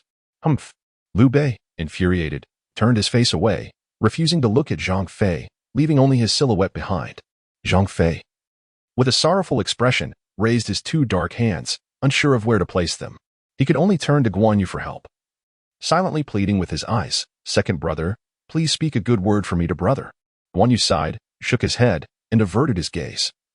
Evading Zhang Fei's pleading look, Zhang Fei's heart sank, feeling half of his hope extinguished. Second brother, 1T help. It's over. Then, he quickly turned to Zhuge Liang, blinking at him. Still, he only opened his mouth without making a sound. Military strategist, save me. Zhuge Liang suddenly lowered his head, adjusting the feather fan in his hand, similarly avoiding Zhang Fei's gaze. Damn it. Woo woo woo, Zhang Fei lamented inwardly, feeling utterly despondent. However, at that moment, Zhao Yun, clad in white, entered. Ah, Yide. Why are you kneeling on the ground? Zhang Fei abruptly turned his head, seeing Zhao Yun arrive, and his heart brimmed with renewed hope. He quickly made exaggerated gestures to Zhao Yun. Zilong, help me. Zhao Yun, perceptive as he was, sensed the tension in the atmosphere and had heard of Zhang Fei's hasty ride to Lingling, rumored to have engaged in a brawl, ending in a draw. Thus, he came to discern the situation. Sure enough, Zhang Fei was kneeling. It seemed their lord was quite angry. Contemplating this, Zhao Yun raised an eyebrow and feigned ignorance. Yide, are your eyes unwell? In an instant, Zhang Fei's heart shattered. Zhuge Liang, caught between laughter and tears, sighed first. Alas, Yide, you nearly fell into the schemes of Eastern Wu, which could have led to grave mistakes. Gao Han betrayed our elder brother. I merely intended to teach that family a lesson. Is that wrong? Zhang Fei replied with a pained expression. Guan Yu, with resignation, remarked, third brother, I understand your righteous indignation against betrayal, but think about it. Why would Eastern Wu spread rumors in our territory if they had nothing to hide? They harbor ulterior motives. Zhuge Liang added, last time, when Lu Su visited, he must have discovered your discord with Gao Han, prompting this scheme. Upon hearing this, Zhang Fei was taken aback. You mean to say Eastern Wu is using me as a pawn to incite Gao Han's animosity towards our elder brother? Zhang Fei slapped his forehead, filled with regret. It's my fault for drinking too much at that time, leading me to fall into their trap. Those scoundrels from Eastern Wu will surely face retribution. Suddenly, Liu Bei spun around, scoffing. You reckless fool, only now do you sober up. If it weren't for Gao Rin's youth and immense strength, you would have already killed him. On that day, Liu Bei and Guan Yu had brought Gao Rin back to Jingzhou for treatment. They soon discovered that Gao Rin bore multiple injuries, with the tips of his small fists exposed to the bone. Despite his great strength, his physique couldn't keep up, but thankfully, the treatment was timely, and he had since escaped danger, now deeply asleep. Zhang Fei was indeed a man of passion. Upon hearing this, tears welled up in his eyes as he knelt and grasped Liu Bei's garment. With a trembling voice, he lamented, I have wronged that young lad. I have wronged my elder brother, and I have especially wronged Gao Han. I must abstain from alcohol. From now on, I shall swear off it entirely. Yet, Liu Bei's greatest concern remained Gao Han. If the plan of Eastern Wu failed, how would they deal with Gao Han? Liu Bei pounded his chest in distress and sighed. Gao Han has just wed. I should not have summoned him to Jingzhou, nor should I have consented to his journey to Eastern Wu. Now that Sun Quan's plot has been thwarted, I fear he may harbor malicious intent and endanger Gao Han's life. What shall we do? Zhuge Liang furrowed his brow and nodded. Your words ring true, my lord. I suggest we immediately dispatch a messenger to Eastern Wu, demanding their swift return of Gao Han. Furthermore, let us send a 1,000-man troop along with several swift boats upstream. Should Gao Han manage to escape, we shall be there to assist him. The others contemplated this. It is important to note that Eastern Wu is a den of dragons and tigers, and Sun Quan, along with Zhao Yun, has long coveted Liu Bei. Once they learn of Gao Han's unparalleled martial prowess, would they simply return him? After a failed recruitment, they might resort to sinister means to trap Gao Han in a dire situation. Brother, I shall go. Grant me several thousand troops, and I will follow the strategist's directives. Zhang Fei's fierce eyes seemed ready to blaze forth. Liu Bei's expression softened slightly, and he commanded, for now, I shall grant you a chance to redeem yourself. Additionally, Zilong, you are both brave and wise, and Huang Zhong is an expert marksman. You two shall accompany this reckless man. Zhang Fei hastily rose from the ground and, alongside Zhao Yun, clasped his hands in salute, at your command. Meanwhile, under the night sky, 3 men and a tiger gathered by the riverside, igniting a bonfire. Surrounding them lay the cleaned carcasses of wild game, skewered with wooden forks. Each man held 2 wooden forks, propped against the fire. At that moment, Gao Han's meat was sizzling, glistening with juices, its surface slightly charred and cracked, emanating a tantalizing aroma that wafted through the air. Gao Han's demeanor was remarkably calm. He bore no semblance of a fugitive, but rather that of a masterful chef.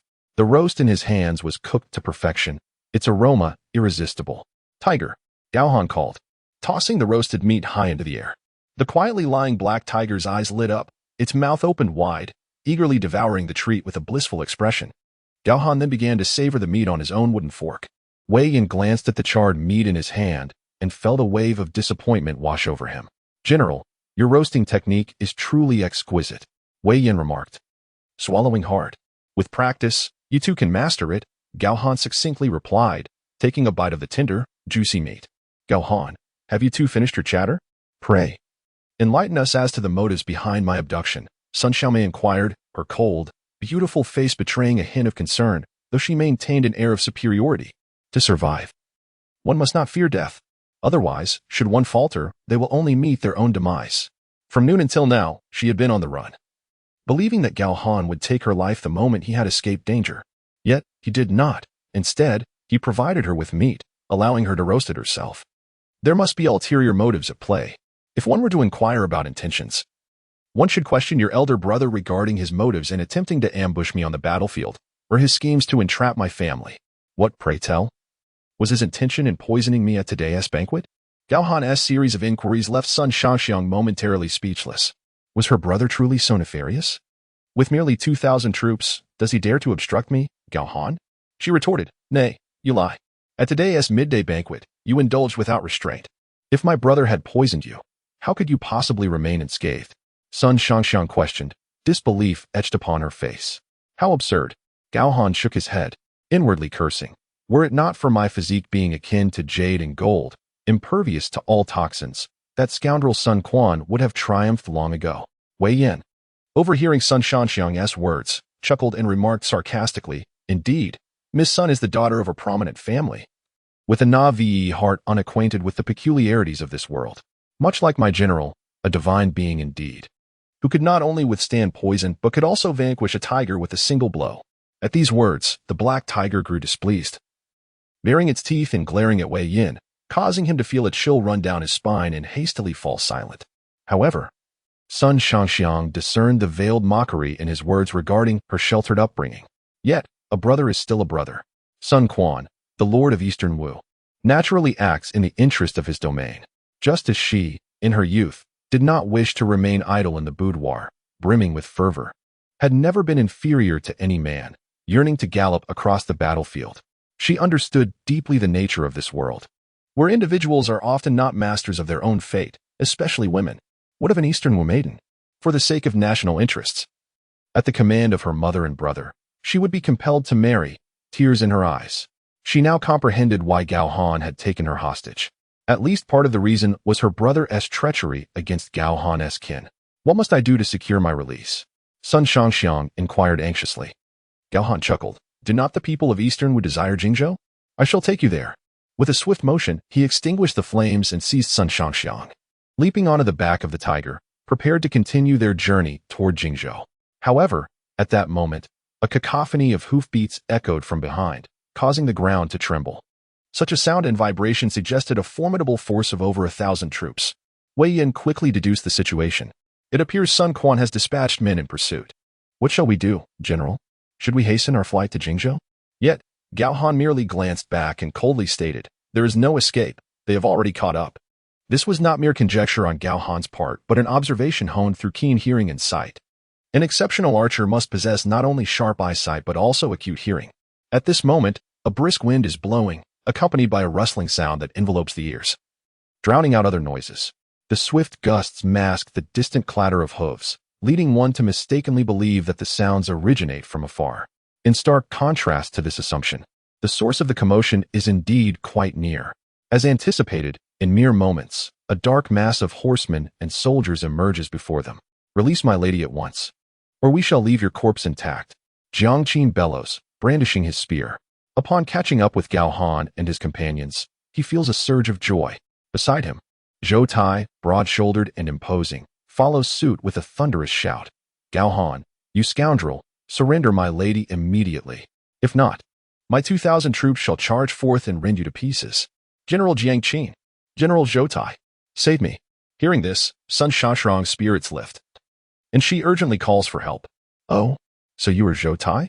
I have heard tales of your battle-hardened prowess. With countless scars adorning your body and a reputation for being almost invincible, Gao Han remarks, intrigued, as he surveys the formidable general. Zhou Tai is indeed a remarkable figure, one of the most resilient warriors of Eastern Wu, though not the most skilled in combat. His robust physique has allowed him to save Sun Quan's life on multiple occasions, often at the cost of his own injuries. Sun Quan himself is known for his reckless bravery, charging into battle without a thought for his safety. Since then, Zhou Tai has served as Sun Quan's personal bodyguard, earning the imperial seal through his sacrifices. Now that you know my name, you should act accordingly.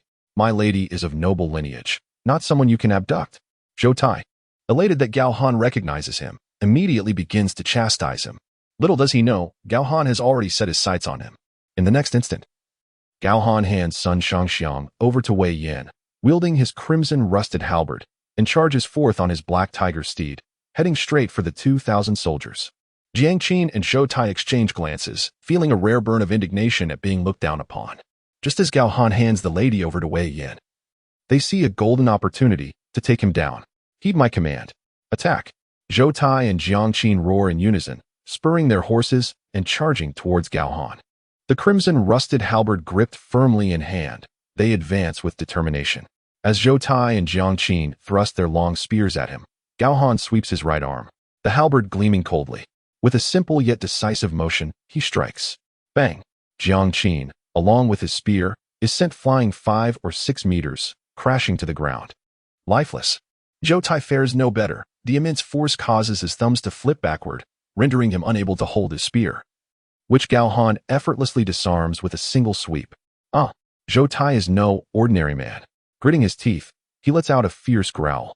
Even with 2 fingers broken, he charges forth like a wild beast, intent on unseating Gao Han from his mount. But Gao Han is not so easily bested. With a sharp thrust, he lunges forward, aiming directly for Zhou Tai's chest. Zhou Tai, quick on the uptake, responds with remarkable agility. With both hands firmly gripping the dual blades of the crimson rusted halberd, Zhou Tai was propelled off his horse by a forceful thrust from Gao Han, landing several meters away, though his hands were lacerated. The strength of his arms prevented the halberd's tip from piercing his chest. He merely collapsed to the ground, coughing up blood incessantly. How dare these mere 2,000 soldiers attempt to obstruct me, Gao Han, riding atop his black tiger. He moved through the ranks of the 2,000 soldiers like a reaper. With each swing of the crimson rusted halberd, a thunderous roar resonated, echoing through the battlefield. One by one, the Wu soldiers fell to the ground, lifeless. Wei Yin, witnessing this from behind, felt his blood boiling with fervor, shouting, "Excellent! The general fights valiantly. Meanwhile, Sun Shaxiang's legs went weak as she beheld the imposing figure that was decimating the Wu army. She was so astonished she could scarcely stand. Spare them. Spare them. Gao Han, I shall accompany you back to Jingzhou. Please, let them go, she cried out to Gao Han. With a low hum, Gao Han glanced at the remaining 200 soldiers. Bloodied, he heeded Sun Shaxiang's plea and halted, retracting the still resonating halberd. Zhou Tai, take your remaining 200 men and return. Inform Sun Quan that as long as Jingzhou remains, Miss Sun remains safe. Should he dare to lead an army against Jingzhou, he shall bear the consequences. Hearing Gao Han's cold voice, Zhou Tai trembled uncontrollably, leading the 200 men back in a disheartened retreat. Time swiftly passed, and a night had elapsed. As the morning sun began to rise, illuminating the sky, over 50,000 troops were encamped in the southwestern region of Hefei, specifically between Hanzhan and Lujiang. This force was commanded by the trio of Lei Su, Chen Lan, and Mei Qing. Both Lei Su and Chen Lan had once served under Yuan Shu, but upon witnessing Yuan Shu's extravagant and debauched reign after declaring himself emperor, they could no longer abide and conspired to defect, absconding with a considerable amount of Yuan Shu's wealth and provisions. After a long journey, they took refuge in this area. A scout rushed into the tent, reporting to the two generals, after being defeated at Hefei, Cao Cao has returned to the Central Plains to reorganize his forces. Furthermore, Sun Quan of Eastern Wu has inexplicably dispatched 2,000 troops westward, led by Generals Jiang Qin and Zhou Tai. Westward? That brings them right to us, Chen Lan exclaimed, rising abruptly. When Cao Cao and Zhang Liao were in Hefei, they feared that Zhang Liao might hunt them down under the pretext of suppressing bandits. Now that Hefei had fallen to Eastern Wu, they had hoped for a period of peace, but the arrival of these reinforcements was swifter than anticipated. Chen Lan's cheeks flushed with anger as he declared, Brother Lei, we have been bandits for long enough. With the wealth we seized from Yuan Shu, we have recruited soldiers and stockpiled provisions for the very purpose of making a significant strike.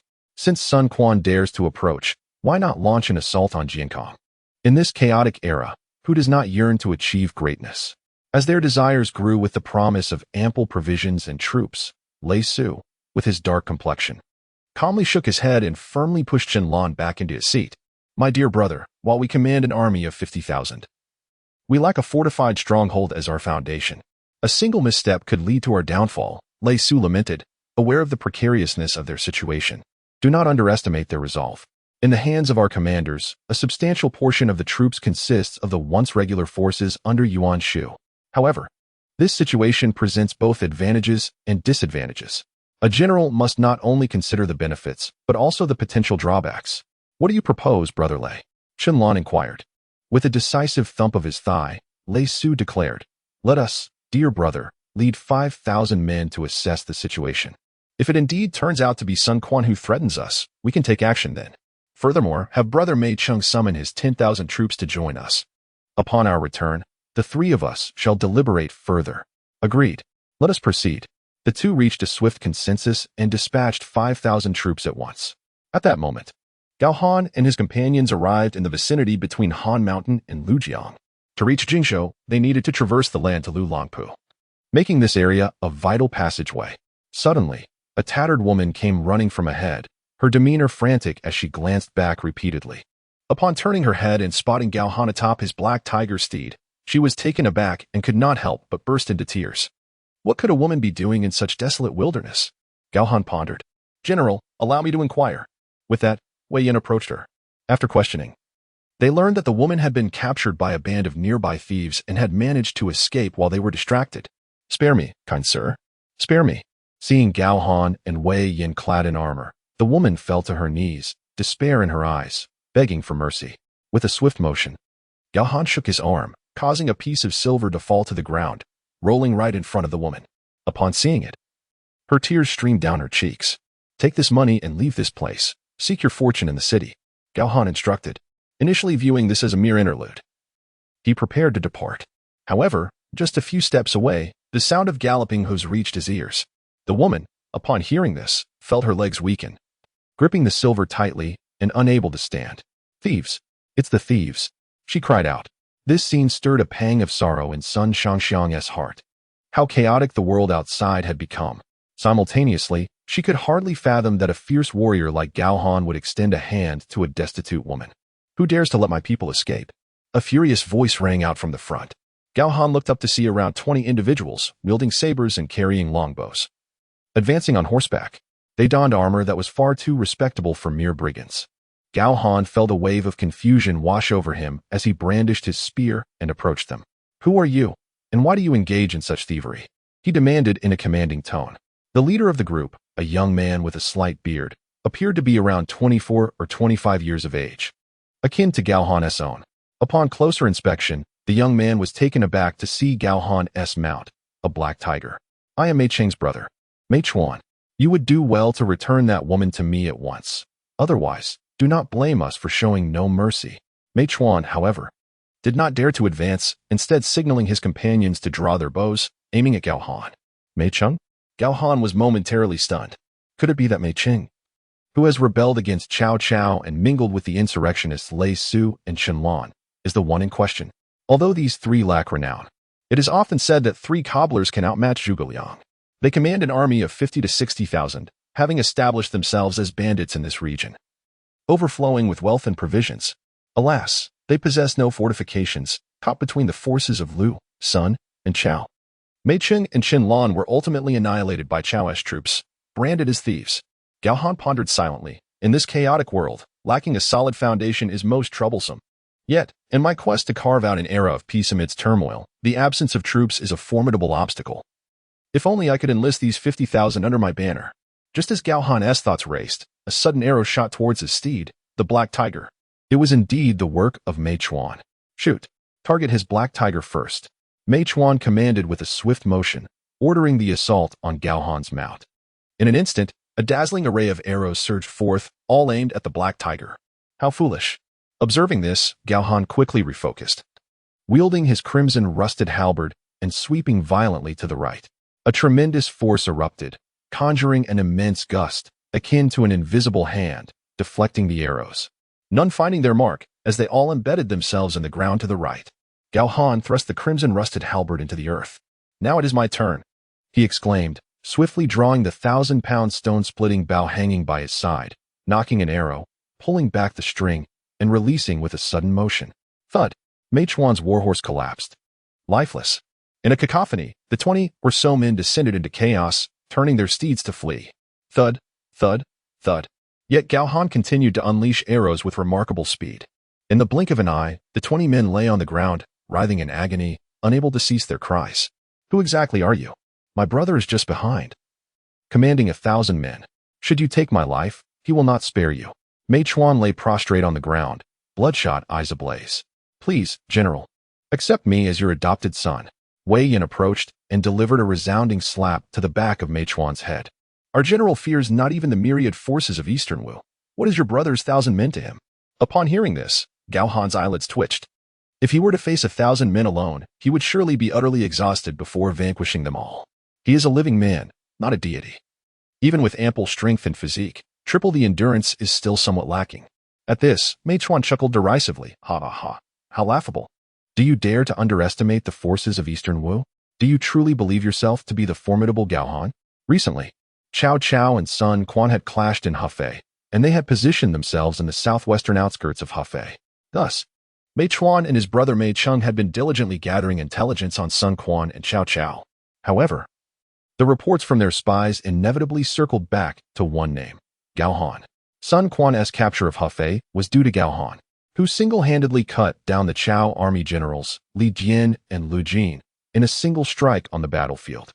Even the formidable General Zhang Liao was compelled to retreat by Gao Han, which ultimately forced Cao Cao to abandon the city and flee back to the Central Plains. Upon hearing this news, Mei Cheng and Mei Chuan were filled with both astonishment and delight, for with the departure of Cao Cao and Zhang Liao, there was no one left to hunt them down. From another perspective, Gao Han had rendered them a significant service. Naturally, Mei Chuan began to regard this name as a role model in his heart. "Do you truly know my general?" Wei Yin was taken aback. A rogue is indeed a rogue, lacking the capabilities to besiege cities yet excelling in gathering intelligence. Even Gao Han furrowed his brows in confusion, pondering how, after merely venturing to Eastern Wu, so many individuals recognized him. At that moment, Mei Chuan sensed something amiss. The power behind that spear thrust earlier had been sufficient to create gusts strong enough to deflect arrows. Coupled with that extraordinary marksmanship, could he truly be Gao Han? A jolt of surprise coursed through Mei Chuan. His previously arrogant demeanor vanished in an instant. General, could it be that you are indeed Gao Han? He knelt down, cupping his hands in respect. Wei Yan laughed heartily, gesturing towards the silent son Shangxiang beside him. My general has fought his way out of Jiankong and even brought out Sun Quan's sister. This cannot be false. Gao Han. He quickly interjected, urging Wei Yan to cease his words, who promptly fell silent. Having spent several days alongside Gao Han, he had become somewhat addicted to boasting. Sun Quan's sister. Is she not the jewel of Wu? Mei Chuan gaped, his scalp tingling. However, upon reflection, it made sense. A figure as extraordinary as Gao Han, capable of escaping from Eastern Wu, must possess remarkable skills. General, I am Mei Chuan, and I humbly request that you accept me as your adopted son. I pledge to serve you faithfully in the days to come. Mei Chuan immediately knelt again, his expression growing increasingly respectful and sincere. What is this? You wish to adopt me as your father? Gao Han was taken aback. A person of nearly the same age trailing behind him daily, calling him father? Merely envisioning such a scene brought a peculiar sense of satisfaction to Gao Han's heart. We shall discuss this matter later. Please rise. Gao Han chuckled awkwardly as he assisted Mei Chuan to his feet.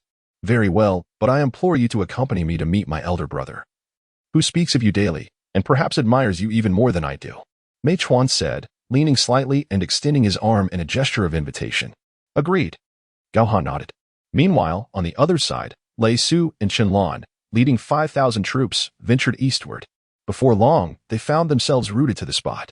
Before them lay a gruesome sight, a mass of severed limbs and the bodies of countless war horses, the earth seemingly stained crimson with blood. Even the two of them shuddered at the sight, feeling an unsettling chill. Report to the two generals. These corpses belong to the Wu army. There are approximately over 1,000. Nearly 2,000. A trembling cavalryman stated. And the others? Lei Su and Chen Lan inquired in unison. That is the peculiar part, generals. Aside from the over 1,000 corpses of the Wu army, I found no other bodies belonging to any other forces. How can this be? Lei Su and Chen Lan's expressions turned pale in an instant. In other words, the 2,000 troops dispatched by Sun Quan from Jiankong have all met a tragic end here. Yet, no other forces' corpses have been discovered? Could it be that Sun Quan is not here to provoke us, but rather there is another party involved? Chen Lan spoke up, feeling a shiver down his spine. For apart from this, no other explanation could make sense.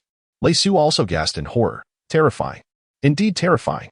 Who could possibly have annihilated Sun Quan's 2,000 troops without losing a single soldier? Could it be that Gao Han? Chen Lan asked uncertainly. Gao Han. Lei Su was taken aback. Truly bizarre.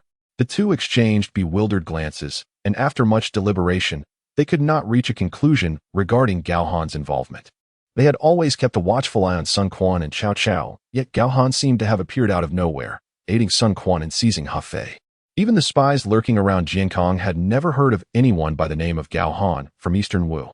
Eventually, they were utterly perplexed and decided to lead their 5,000 troops back to the camp. However, just as they reached the entrance of the camp, their eyes widened in astonishment. They saw the brothers Mei Chung and Mei Chuan engaged in conversation with a man riding a black tiger. Brother Lei Su, Brother Chen Lan, you have finally returned. Come and see who this is. Mei Chuan greeted them with palpable excitement. Beside him, Mei Chung, a middle-aged man, had just arrived and was eagerly pulled over by his brother Mei Chuan. Though I do not recognize this man. Anyone who rides a black tiger must be of considerable importance. May I inquire your name, sir? Who might you be? Have you come to join us? Lei Su and Chen Lan dismounted, and upon seeing Gao Han's heroic demeanor, they couldn't help but feel a sense of admiration as they approached with smiles. Mei Chung, filled with curiosity, glanced at his brother Mei Chuan and wondered aloud. Who is this person? He appears quite formidable. Mei Chuan remained mysteriously silent, adding to the intrigue. At this moment, everyone was left in a state of confusion. I am Gao Han, currently serving as the prefect of Lingling, and I am not here to join any banditry. Gao Han suddenly stated with a calm demeanor. Indeed, he is the illustrious Gao Han. Mei Chuan exclaimed in astonishment. Upon hearing this, Lei Su, Chen Lan, and Mei Ching were taken aback, their brows furrowing in unison as they scrutinized Gao Han from head to toe. Is this the Gao Han who defeated Li Jian, killed Lu Jin, and forced Cao Cao to retreat from Hefei? Mei Chung was the first to step forward. Haha, I am Mei Chung, and I have long admired your exploits, General. I wish to pledge my allegiance to you. Oh, so you are indeed Gao Han. Radiating such heroic spirit, The evening air was cool, and Mei Qing urged, "General Gao, please come in quickly. Let us fetch some fine wine. We shall not return until we are thoroughly intoxicated." Lei Su, Chen Lan, and Mei Qing immediately surrounded Gao Han. However, due to the presence of the Black Tiger, they were somewhat apprehensive and dared not draw too close. Gao Han understood their intentions, yet he politely declined, stating, "I am merely passing through this area and shall not impose for long, as I must proceed to Jingzhou." Mei Chuan suddenly grew anxious. At long last, I encountered the person I have long admired. Before I could utter more than a few words, he stepped forward with fervor and proclaimed, "The name of the general resonates within me like thunder. I hold you in the highest esteem and humbly request to be acknowledged as your adopted son." The actions of Mei Chuan did not surprise Lei Su, Chen Lan, and Mei Cheng, for they too held Gao Han in great admiration. Who does not love such a hero? In days gone by, when Guan Yu traversed 5 passes and vanquished 6 generals, Guan Ping, likewise enamored with Guan Yu, beseeched him to accept him as an adopted son. Now, with Gao Han having slain Li Dian, vanquished Li Jin, and forced Cao Cao to retreat, their admiration was profound. Yet, upon hearing that Gao Han intended to depart, the trio felt a sense of urgency. "Jingzhou? Could it be that the general serves under the great Liu Bei?" Lei Su inquired. No wonder those spies had never heard of the general's name in Eastern Wu. Mei Cheng also experienced a moment of clarity. Only Chen Lan, suddenly struck with astonishment, recalled the pile of Wu soldiers' corpses to the east. He had long suspected Gao Han's involvement. Now, hearing Gao Han's words, everything fell into place. Chen Lan's heart raced as he thought. So it was Gao Han who slaughtered those over 1,000 men in Eastern Wu. Truly, he is a divine being. "Please, General, wait a moment while we return." Regaining his composure, Chen Lan immediately seized Lei Su and Mei Qing, whispering urgently aside. Gao Han observed the trio huddled together, seemingly in deliberation, their expressions a mix of shock and awe. Only Mei Chuan remained, his eyes gleaming as he gazed at Gao Han, grinning foolishly. Moments later, Lei Su, Chen Lan, and Mei Qing each knelt before Gao Han on one knee. Mei Chuan was taken aback, pondering, could it be that these 3 intend to follow my lead and seek Gao Han as their adoptive father? Alarmed, he hastily knelt as well, fearing to be left behind. "Though we have taken to the mountains without any city or stronghold, we possess an army of 50,000, along with provisions and wealth. Alas, we are bereft of valor and sound strategies for siege, caught between the forces of Sun, Liu, and Chao, leaving us anxious and unaccomplished. We wish to honor you as our leader, to achieve great deeds. Please do not refuse us." The 3 spoke earnestly in unison. The soldiers around them, witnessing this scene, fell to their knees in solidarity. "We, too, wish to honor the general as our leader," they shouted in unison, their battle banners fluttering and rustling in the wind. "I, too, am willing," Mei Chuan echoed promptly. If he could not recognize Gao Han as a father, then venerating him as their lord was a path worth pursuing. "Do you wish to accompany me back to Jingzhou?" Gao Han never anticipated this. He had assumed these 4 had taken to banditry merely to survive, harboring no grand ambitions. He had just prepared to depart.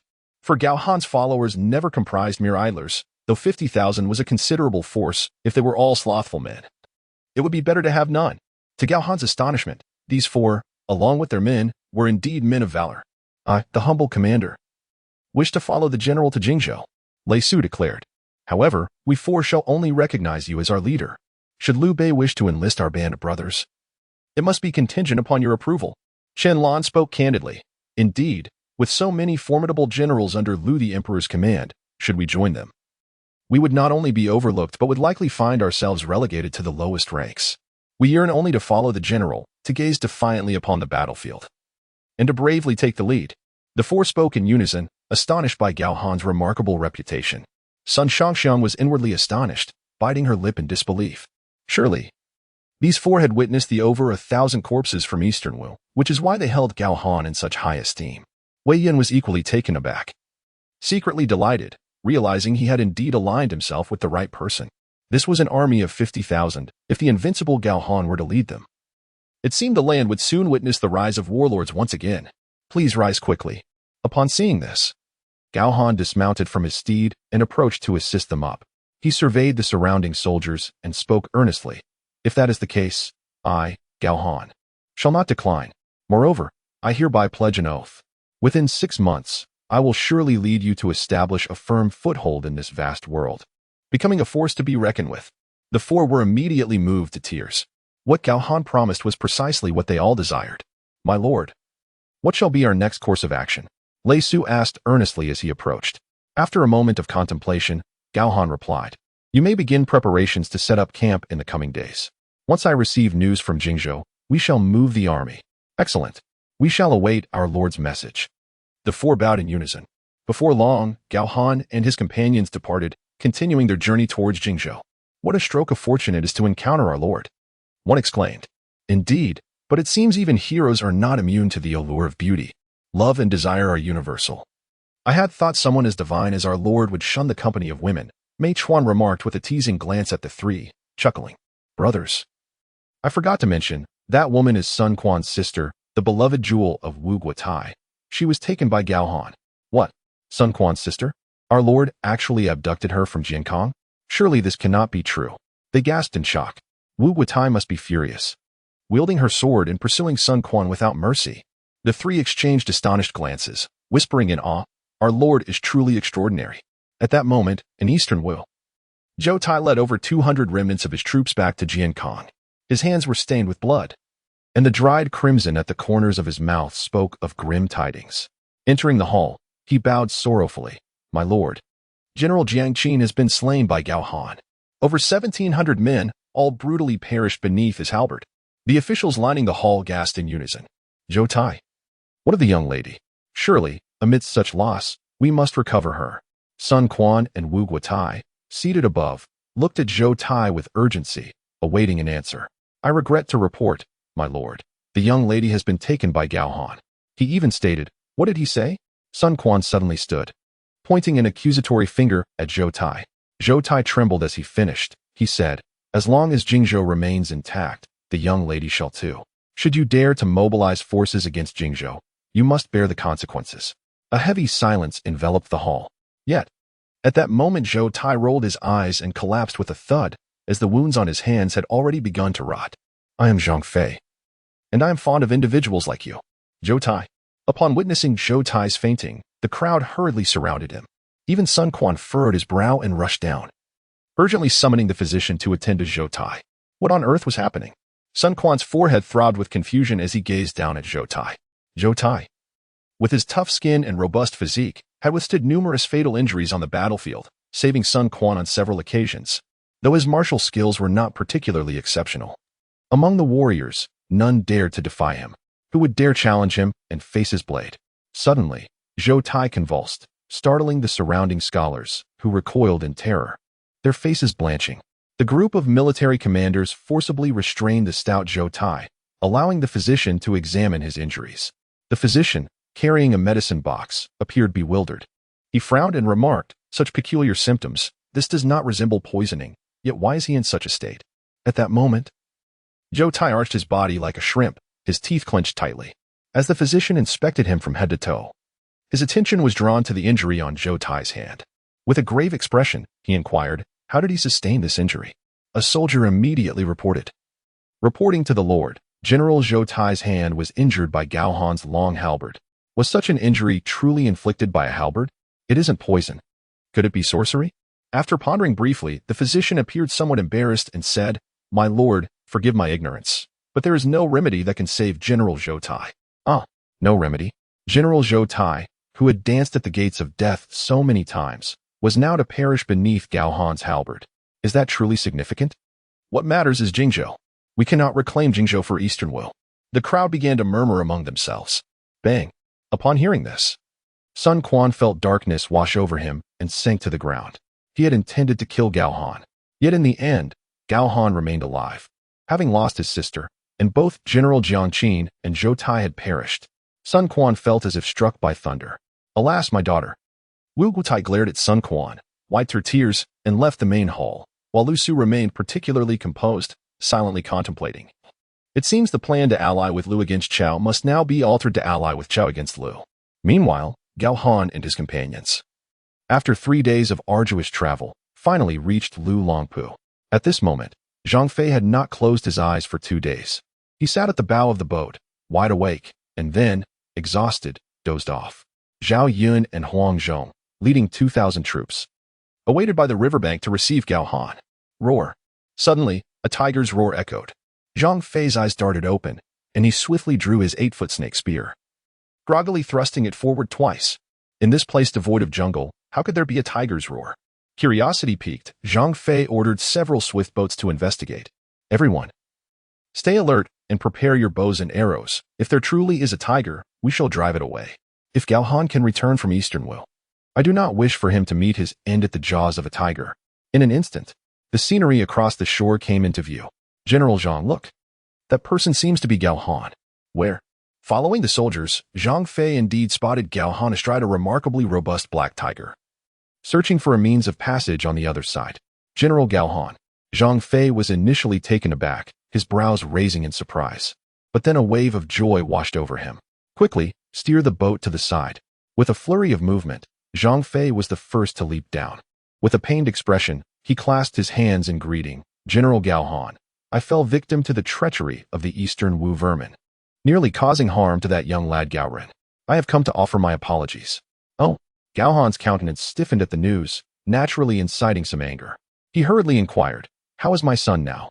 His injuries have improved significantly over these past few days. He is currently in Jingzhou. And my second brother says that the lad is a genius, learning swordsmanship from Lord Guan. Learning sword techniques from Lord Guan? Gao Han's heart gradually eased, a smile breaking forth. That's wonderful, as long as he is unharmed. Zhang Fei scratched his head, his face contorting playfully. So, does that mean you forgive me, Zhang Fei? Gao Han waved his hand with a hearty laugh, offering Zhang Fei an easy way out. Oh, it's nothing. Don't you have a son too? Perhaps one day I could sneak a beating on him as well. What say you, General Zhang?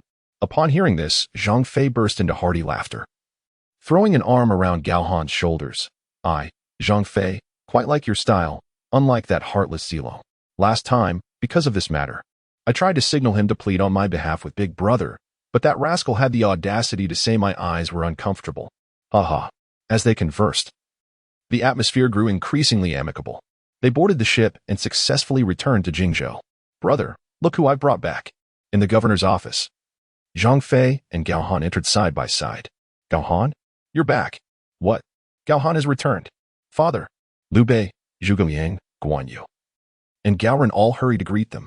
After a full hour had passed, Gao Han recounted the events that had transpired in Eastern Will. Excellent. Gao Han rescued sister's son. I believe it should be so. Liu Bei slammed the table, his expression one of immense relief. In the past, I relinquished Su province thrice. Yet Elbu seized it while my third brother was inebriated. For such an ungrateful person, why should we show him any benevolence? Zhuge Liang, too, bore a smile. It seems that Gao Han's ruckus in Eastern Wu will soon bring Zhou Yu to our doorstep. However, this time, Zhuge Liang was unfazed. With his intellect, Zhuge Kongming was formidable in strategy. With the martial prowess of Zhang, Zhao, and Gao, and possessing sister's son in hand, would Zhou Yu dare confront them? Who fears whom?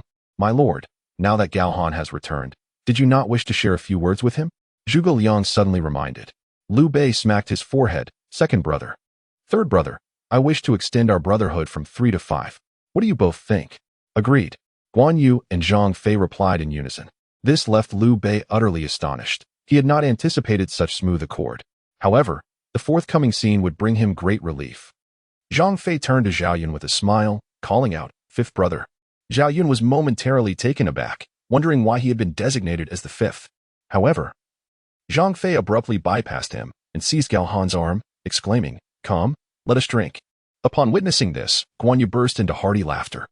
He then glanced at the silent Gao Ren beside him and said, My dear nephew, practice diligently with your sword.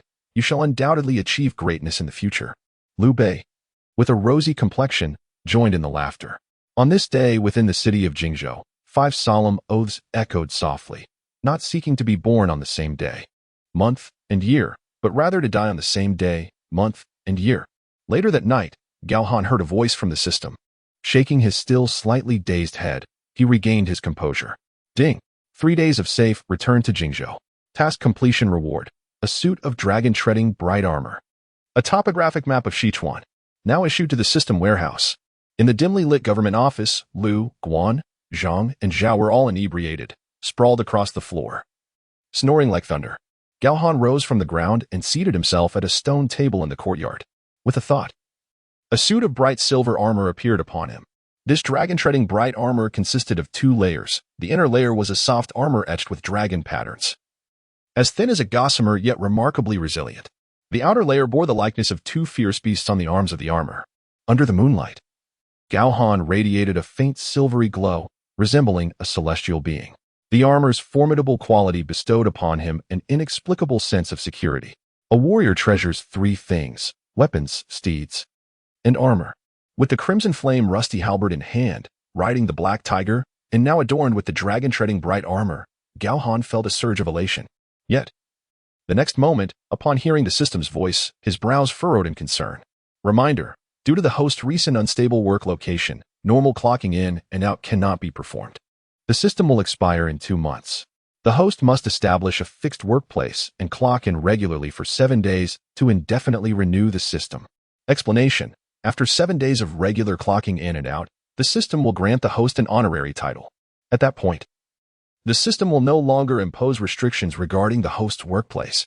Should the host fail to renew, the system will vanish permanently and reclaim previous rewards. A sense of urgency washed over him. This meant he needed to establish a fixed work location within 53 days and then clock in for 7 consecutive days. Where could he possibly set this up? Wait, I possess the topographic map of Sichuan. Gao Han felt a spark of joy and was about to retrieve the map from the system's warehouse when suddenly, Zhang Fei's voice came from behind him. "Fifth brother, that armor looks splendid," he exclaimed. Zhuge Liang, Guan Yu, and Zhao Yun followed closely behind, groggily emerging from the hall. Upon seeing Gao Han clad in silver armor, their eyes widened in astonishment. "Second brother, third brother, fourth brother, strategist, why have you all come out? Where is eldest brother?" Gao Han inquired, scratching his head. "The Lord is still asleep. The 3 of us had urgent needs and happened to wake up together, so we were heading to the restroom. Are you, perhaps, in urgent need as well, fifth brother?" Zhuge Liang and Guan Yu spoke in succession. "You have arrived at the perfect moment. I have a matter to discuss with you," Gao Han said in a grave tone. Observing Gao Han's serious demeanor, the others restrained themselves and sat down, their eyes filled with curiosity. Gao Han then smiled and remarked, "As Sun Xiaomei has been captured by me, it is certain that we will soon send Lu Su to demand her return. Why not take this opportunity to seize Sichuan?" Upon hearing this, the atmosphere shifted, the drunkenness dissipated, replaced by a solemnity. Gao Han's insight was unexpected and admirable, yet seizing Sichuan posed 3 formidable challenges, indeed, a daunting endeavor. Zhuge Liang began to elucidate. Firstly, the terrain of Sichuan is complex, with deep ditches and high ramparts, making it easy to defend but difficult to attack. Secondly, our forces in Jingzhou are currently insufficient, and with Eastern Wu eyeing us hungrily, it is unwise to mobilize troops. Thirdly, our Lord has always governed with benevolence, and Lu Zhang is a relative. As he concluded, even Zhuge Liang let out a sigh. Zhang Fei and Guan Yu exchanged glances, both expressing their exasperation. "Our elder brother possesses many admirable qualities, yet his benevolence makes him seem almost saintly. We dare not question him," Zhang Fei said, raising his hands in a gesture of helplessness. "Brother, all matters in this world have their pros and cons. We cannot blame our elder brother for this." At that moment, Gao Han stood up and produced a detailed map of Sichuan from behind him, unfurling it upon the stone table. Zhuge Liang's expression instantly changed. The map depicted the 12 prefectures of Sichuan in exquisite detail, including geographical passages, treacherous mountains, military camps, and granaries. This. Zhuge Liang leaned over the stone table, scrutinizing it intently. Gao Han smiled. "Indeed, this is the topographical map of Sichuan. Furthermore, the issue of insufficient troops can also be resolved. I have around 50 to 60,000 elite soldiers in the Hanjin area, which is ample to conquer Sichuan." The others were left astounded. Not only had Gao Han procured the map, but he also commanded such a formidable force. Just a few years ago, he had been a warlord in his own right. The prospect of allying with someone of such substantial resources left them both astonished and delighted. Gao Han continued. "As for the third point, I wish to assert that throughout history, empires have always been won from horseback, while benevolence maintains peace. If my elder brother does not seize it, then I, Gao Han, shall take it, for I have no ties to Lu Zhang." Upon hearing Gao Han's words, Guan Yu felt a stirring in his heart. In the current isolated state of Jingzhou, if Gao Han could capture Sichuan, our brothers would be neighbors, and we would have no fear of Eastern Wu. Yet, should we inform our elder brother first? Second brother, the strategist has just stated that our elder brother and Lu Zhang are kin. He would be reluctant to usurp his territory. It may be better for fifth brother to take it. In the future, if we face difficulties, fifth brother can lend us assistance. When the time is ripe, we can inform our elder brother. Zhang Fei chuckled, unable to contain his excitement. Very well. However, just in case, you and I, along with Zilong, must remain in Jingzhou to guard against an Eastern Wu attack, and we must also train the new recruits. Ultimately, Guan Yu relented. Zhao Yun, meanwhile, glanced at Zhuge Liang, feeling a similar sense of intrigue. Following Liu Bei has indeed been fraught with trials, yet now a splendid opportunity presents itself for Gao Han to seize vast territories. With such a stronghold, who would not rejoice? Furthermore, if this moment is not seized, shall we wait for Cao Cao or Sun Quan to claim it? Zhuge Liang's bright eyes slightly curved in bemusement, feeling a mix of laughter and tears. In the dead of night, I find myself entangled in your schemes. Nevertheless, since Gao Han possesses both ambition and troops, I shall lend my support. As for the logistics, I shall manage that discreetly from our Lord's side. The five of them nodded in agreement, having witnessed Gao Han's valor and understanding his character. If this endeavor succeeds, they would firmly grasp onto Gao Han as their lifeline. Moments later, Gao Han pinned 2 letters and dispatched them overnight, one to Lei Su and his companions, and the other to the Gao residence in Lingling. The following morning, within the city of Lingling, a maid excitedly rushed in, exclaiming, "Madam, the general has returned. Here is a letter he sent from Jingzhou." Inside the residence, Yao Pan furrowed her brow, her beautiful eyes brimming with tears as she gazed longingly to the east. The world claims that a brief separation is sweeter than a new marriage, yet having only just wed Gao Han, she found herself apart from him for days. How could she not feel sorrow? She eagerly accepted the envelope, reading it repeatedly, wishing to memorize its contents. After a long while, she held it close to her heart, weeping with joy. As long as the general is safe, I shall find peace. Even Shaoran is safe and sound. How wonderful! 5 days later, over 50,000 troops set forth under the cover of night towards Jingzhou, their iron hooves thundering, led by Gao Han, aiming directly for Sichuan. At this moment, within Sichuan, Yizhou, in Chengdu, a soldier reported, "My lord, there are too many refugees in the province. A small portion has been expelled, and all have been executed beyond the pass." However, Lu Zhang, seated upon his throne, was absorbed in a portrait of a beautiful woman. Upon hearing the report, his expression darkened momentarily before he resumed his smile, scrutinizing the beauty in the painting. He muttered to himself, 6,000 refugees equate to 6,000 mouths to feed. Where shall I procure sustenance for them? Moreover, that rogue Zhang Lu has been eyeing my Yizhou with ill intent. With disturbances rife in my province, what shall I do? Though Lu Zhang's words reflected urgency, his gaze remained fixated on the portrait. Suddenly, another guard rushed in with news. "My lord, a scout reports that 50,000 troops are advancing from the north, drawing closer to Yizhou." 50,000 troops? Could they be Cao Cao's? Lu Zhang jolted upright, hastily setting down the painting. "My lord, their battle flag bears not Cao, but Gao. Thank heavens they are not Cao Cao." Lu Zhang sighed in relief, yet still puzzled. He questioned, since the Yellow Turban Rebellion, most warlords have vanished. How could a warlord of the Gao lineage suddenly arise? "Do not be alarmed, my lord. Our Yizhou is fortified with deep trenches and high ramparts, making it easy to defend, yet difficult to attack. It would be nearly impossible for external foes to invade. I suggest we dispatch 30,000 troops to guard the pass, ensuring we can repel the enemy at the borders." At this moment, Li Yin stepped forward and clasped his hands in salute. Lu Zhang nodded, gradually feeling reassured. Li Yan's words were indeed prudent. "In that case, convey my command for Zhang Ren to lead 30,000 troops to secure the pass and ensure there are no oversights." Yes, the guards bowed and departed to relay the orders. However, Zhang Song and Fa Zhang, standing beside Li Yan, exchanged glances, each perceiving a flicker of doubt in the other's eyes. Lu Zhang was inherently weak and inept. Under his governance, Sichuan had descended into greater chaos. He was as blind as a bat. He neglected capable officials, relegating them to obscurity, while favoring those who merely spoke flowery rhetoric. Zhang Song and Fa Zhang had long lost their desire to serve. Now, hearing of an impending assault on Lu Zhang, they felt a strange sense of delight within. As the saying goes, out with the old, in with the new. A day later, the Grand Army descended relentlessly towards Yizhou from the southwest. 50,000 troops marched forth with great momentum, their battle flags fluttering fiercely, exuding an aura of impending carnage. Lei Su and his companions closely followed Gao Han. Each of them felt an exhilarating thrill, anticipating that this campaign against Sichuan would be their opportunity to shine and achieve greatness. The system resonated in Gao Han's mind. Ding.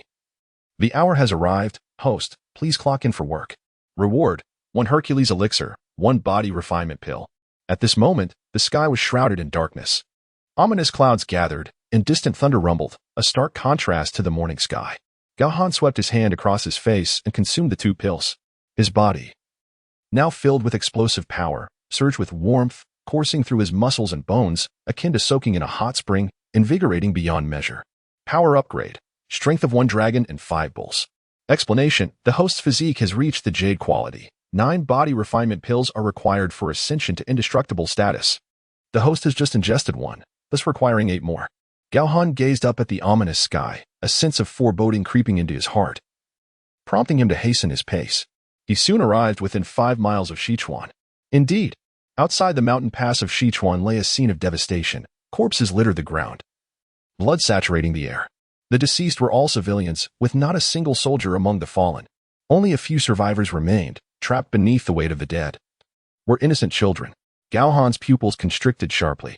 He swiftly dismounted and approached, lifting the bodies to rescue 3 children, their faces pale and trembling with cold. A blood-soaked girl nestled in Gao Han's arms, sensing a flicker of warmth, slowly opened her eyes and, after a long moment, began to cry. "Grandfather, I want my grandfather." Gao Han cast a glance at the lifeless bodies before him. Even if he wished to help these children find their kin, he felt utterly powerless. Lu Zhang's suspicious nature and lack of strategy had transformed what should have been a thriving Sichuan into this desolation. It was truly lamentable.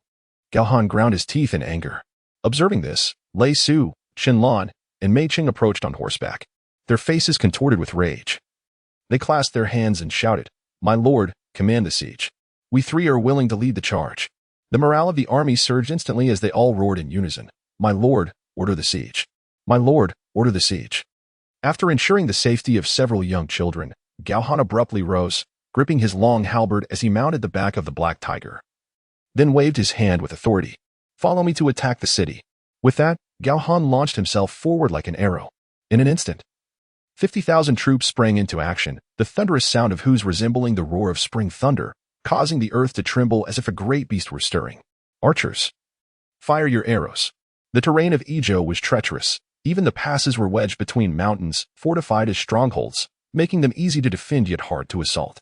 Zhang Ren, dispatched by Lu Zhang, had already made thorough preparations, standing ready for battle. They awaited the enemy to come within range, ready to unleash a volley of arrows.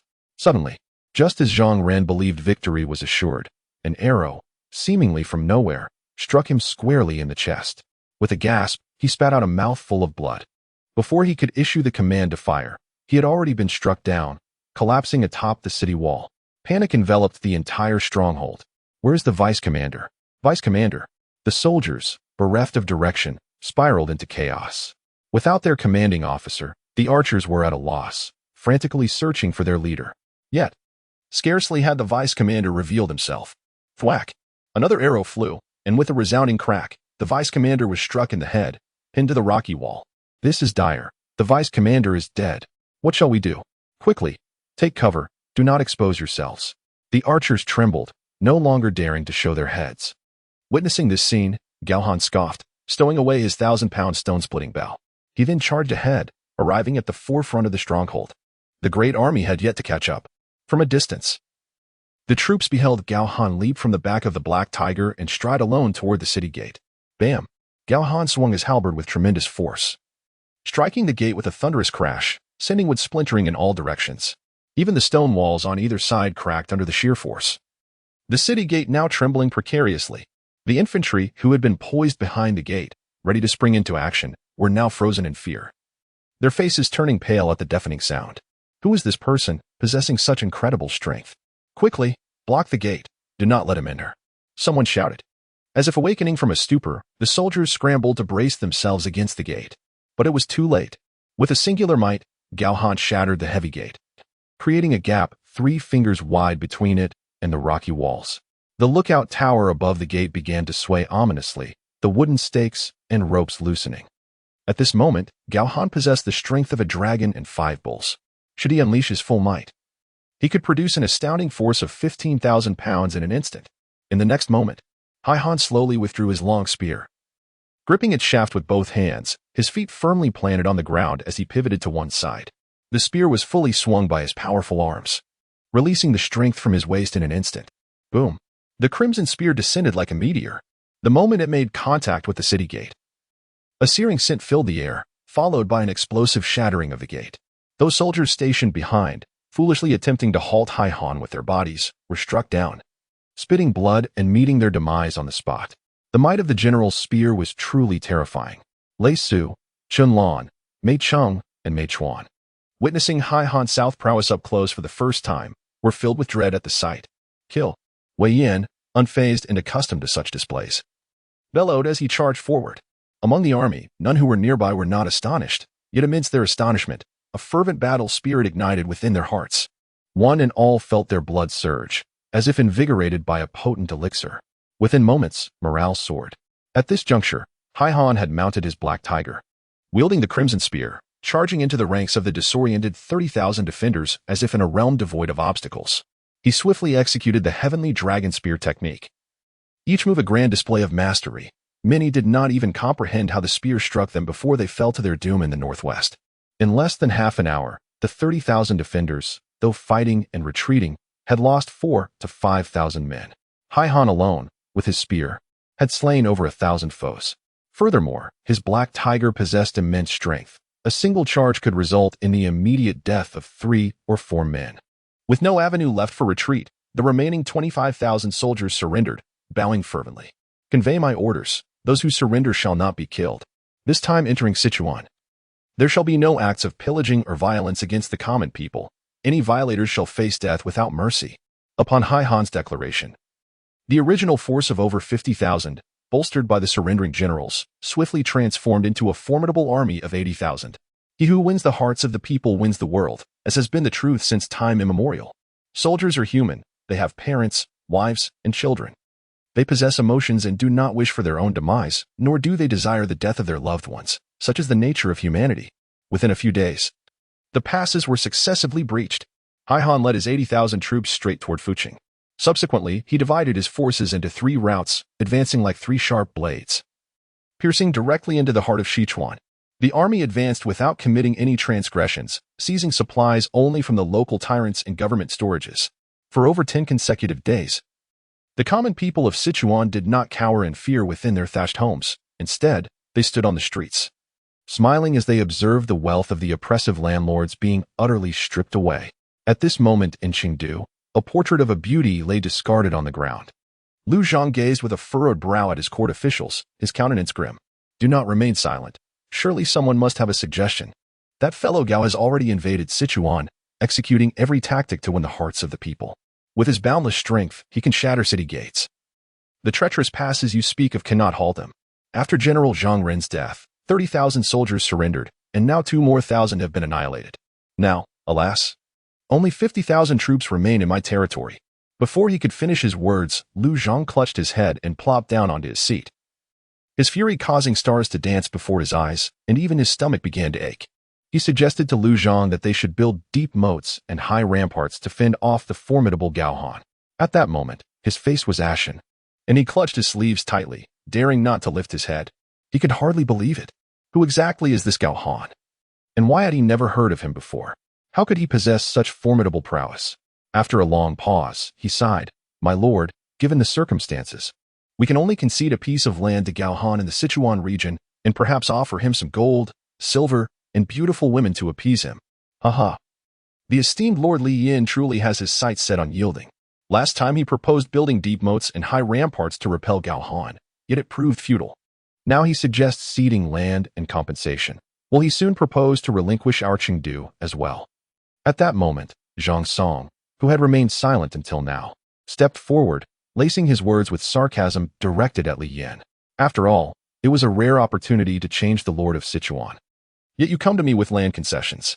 What if Gao Han actually agrees? Zhang Song, what of it? Gao Han's army has been in the Sichuan region for days without losing their way, almost as if they had prior knowledge of our terrain. I now suspect that there are traitors within our Chengdu walls. Zhang Song continued in his mocking tone. After finishing, he shot a glare at Li Yin. You were slandering me. Oh, dear Lord Li Yin, I've said nothing about you. Why do you feel the need to defend yourself? Zhang Song feigned an expression of shock. Suddenly, he bowed deeply to Lu Zhang, saying, "My lord, please do not blame me. I dare not remain in this place, lest someone grows impatient and seeks to silence me. Farewell." With that, he turned and left without looking back. Lu Zhang, already a naturally suspicious man, became further incited by Zhang Song's provocations, and after days of pent-up resentment towards Gao Han, he erupted completely. "Someone, throw Li Yin out. He is henceforth barred from attending court sessions. My lord, I am wronged. It is Zhang Song who has harmed me. Zhang Song has harmed me." As Li Yin was dragged away by the attendants, his voice faded into the distance. Fa Zheng, stifling a laugh, found amusement in Lu Zhang's feeble-mindedness. How easily he was swayed by mere words, mistaking such individuals as his lords. Was that not akin to a death sentence? On the contrary, Gao Han advanced without transgressions, gaining the people's favor, and his army was solemn and composed. This clearly indicated that he was a wise leader, a sentiment shared by both Zhang Song and myself. Fa Zheng, the land of Sichuan yearns for such a leader. Meanwhile, in the Hanzhong region governed by Zhang Lu, news from the western Sichuan also reached him. Upon learning of the actions of Gao Han and his troops, Zhang Lu was astounded. Gao Han was indeed a remarkable individual. After securing grain in western Sichuan, he established granaries so that the displaced could have a warm meal. This action aligned perfectly with my teachings of the Celestial Master. It is worth noting that Zhang Lu, a descendant of the great Celestial Master Zhang Daoling, leads the 5 pecks of rice teaching, which is the orthodox path of Taoism. All endeavors within this sect are for the benefit of the people, and those who join are enlightened for the good of the populace. Zhang Lu pondered quietly. Clad in a long robe, with a grave expression upon his countenance, he pondered for a moment before instructing his men to continue gathering intelligence in the plains of Sichuan. Relying on the topographical map of Sichuan in his possession, the army advanced into Sichuan as if returning home, fully aware of the treacherous paths and potential ambushes that lay ahead. Under the immense strength of Gao Han, the fortifications and obstacles crumbled as if they were made of mere tofu. Within half a day, they breached the Baishui Pass. In just one day, they seized control of the Jiaming Pass. Subsequently, the 80,000 troops split into 3 divisions, one led by Wei Yin and Lei Su, who captured the regions of Bajuan and Jiangzhou, another commanded by Chen Wan and the Mei brothers, attacking Jiaoyang and Qianwei counties, and the final contingent, under Gao Han's leadership, swiftly took the counties surrounding Luoqing in mere days. Thereafter, Gao Han pressed onward, directly assaulting the gates of Chengdu. As he gazed into the distance, a vast cloud of yellow dust enveloped the horizon. With a long spear in hand, Gao Han surveyed the city of Chengdu, the stronghold of Lu Zhang. "How many days has it been since we departed from Jingzhou?" Gao Han inquired. Throughout this arduous journey, he had employed myriad strategies to ensure the refugees had sustenance. Moreover, the terrain of Sichuan was exceptionally intricate, causing him to endure sleepless nights for over a month, losing track of the days. "General, this marks our 45th day since departing from Jingzhou," replied a guard with a bushy beard, stepping forward. His voice trembled considerably as he clasped his hands in salute. Curiously, Gao Han glanced at the bearded man and asked, "You do not appear to be a timid individual, yet why does your voice quaver?" Upon hearing Gao Han's question, the bearded man suddenly knelt, bowing deeply and lamenting. "General, I have followed Yuan Shu for many years and have never witnessed such swift victories. Furthermore, the general has entered Sichuan without causing harm to the innocent or sacking cities. I am immensely impressed and, in my excitement, could not contain myself." "Rise." Gao Han chuckled heartily. "Indeed, in times of chaos, heroes emerge, yet such tumult also claims lives, particularly in the late Han period. Historians have estimated that during the tumultuous Three Kingdoms era, the population drastically diminished, with death tolls ranging from 35 million to 40 million. Behind these figures lie countless vibrant lives. Were Gao Han to transform into a relentless killer amidst such turmoil, the ground would be littered with bones." Just then, the gates of Chengdu swung open. Lu Zhang emerged, clutching a seal, his face etched with sorrow as he approached Gao Han. "General, please enter the city." Lu Zhang's tone was laden with reluctance. He had initially retained 50,000 troops within the city, but fearing Gao Han's incursion, he had dispatched them to Baishui and Jiaming passes.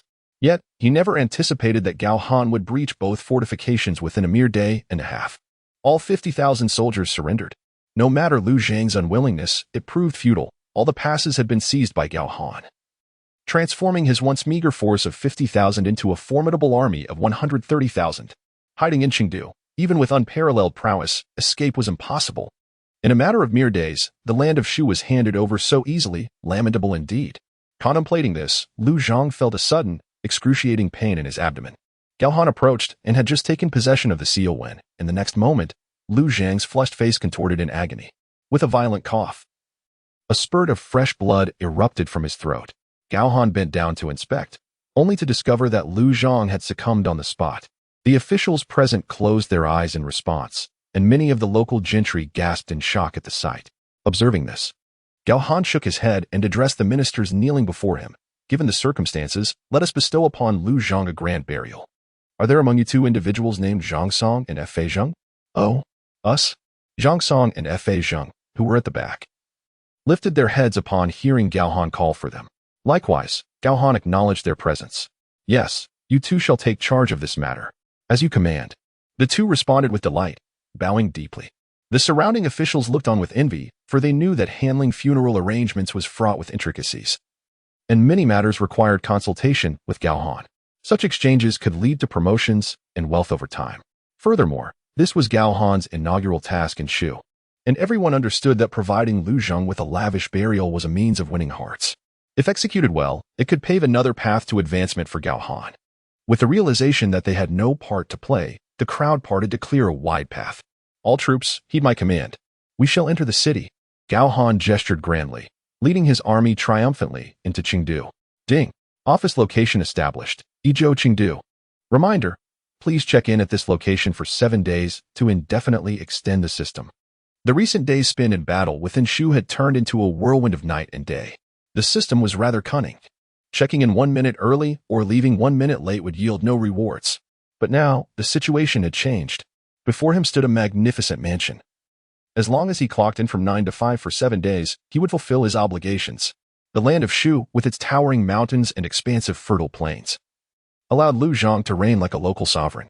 In the tales, Liu Bei also proclaimed himself king only after establishing a stronghold in Shu. Having concluded this matter, it was imperative to return to Jingzhou without delay, lest Sun Quan seize the opportunity. Yawning, Gao Han stepped inside, followed closely by Wei Yin and others, all wearing expressions of joy. Meanwhile, in the East Wu region, fortune had taken a turn for the worse. Just as Gao Han had departed for less than 2 months, Cao Cao had dispatched Zhang Liao to reclaim Hefei with a great army. Generals Song Qian and Jia Hua had fallen in battle, while Tai Shirzi had suffered multiple arrow wounds and was gravely injured. Within the Ho residence, Sun Quan was nearly driven to madness. Lu Su had initially intended to seek an alliance with Cao Cao to strike hard against Liu Bei. Little did he know that before the envoy could be dispatched, Cao Cao had already sent Zhang Liao to seize Hefei. What could this possibly signify? Cao Cao bides his time, eagerly awaiting Gao Han's departure from Eastern Wu, ready to strike back and seize Hefei once more. Wu Mei has been captured by Gao Han and taken to Jingzhou, while Hefei has been lost. Never has Eastern Wu faced such dire straits. Sun Quan, in despair, drowned his sorrows in copious cups of wine. My lord, allow me to venture to Jingzhou and reclaim the young lady. At that moment, Lu Su stepped forward, declaring, Zijing, I now harbor an intense animosity towards Gao Han. He has made it impossible for me to reclaim Jingzhou, and I fear to act rashly. Had I the means to retrieve her, I would have dispatched someone long ago.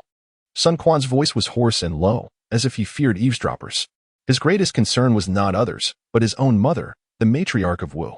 Sun Xiaomei, the apple of his eye, had been taken by Gao Han, and after so many days without news, Wu Guitai wept day and night.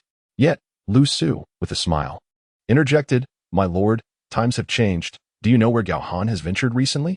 Gao Han? Sun Quan furrowed his brow. Has he not always been in Jingzhou?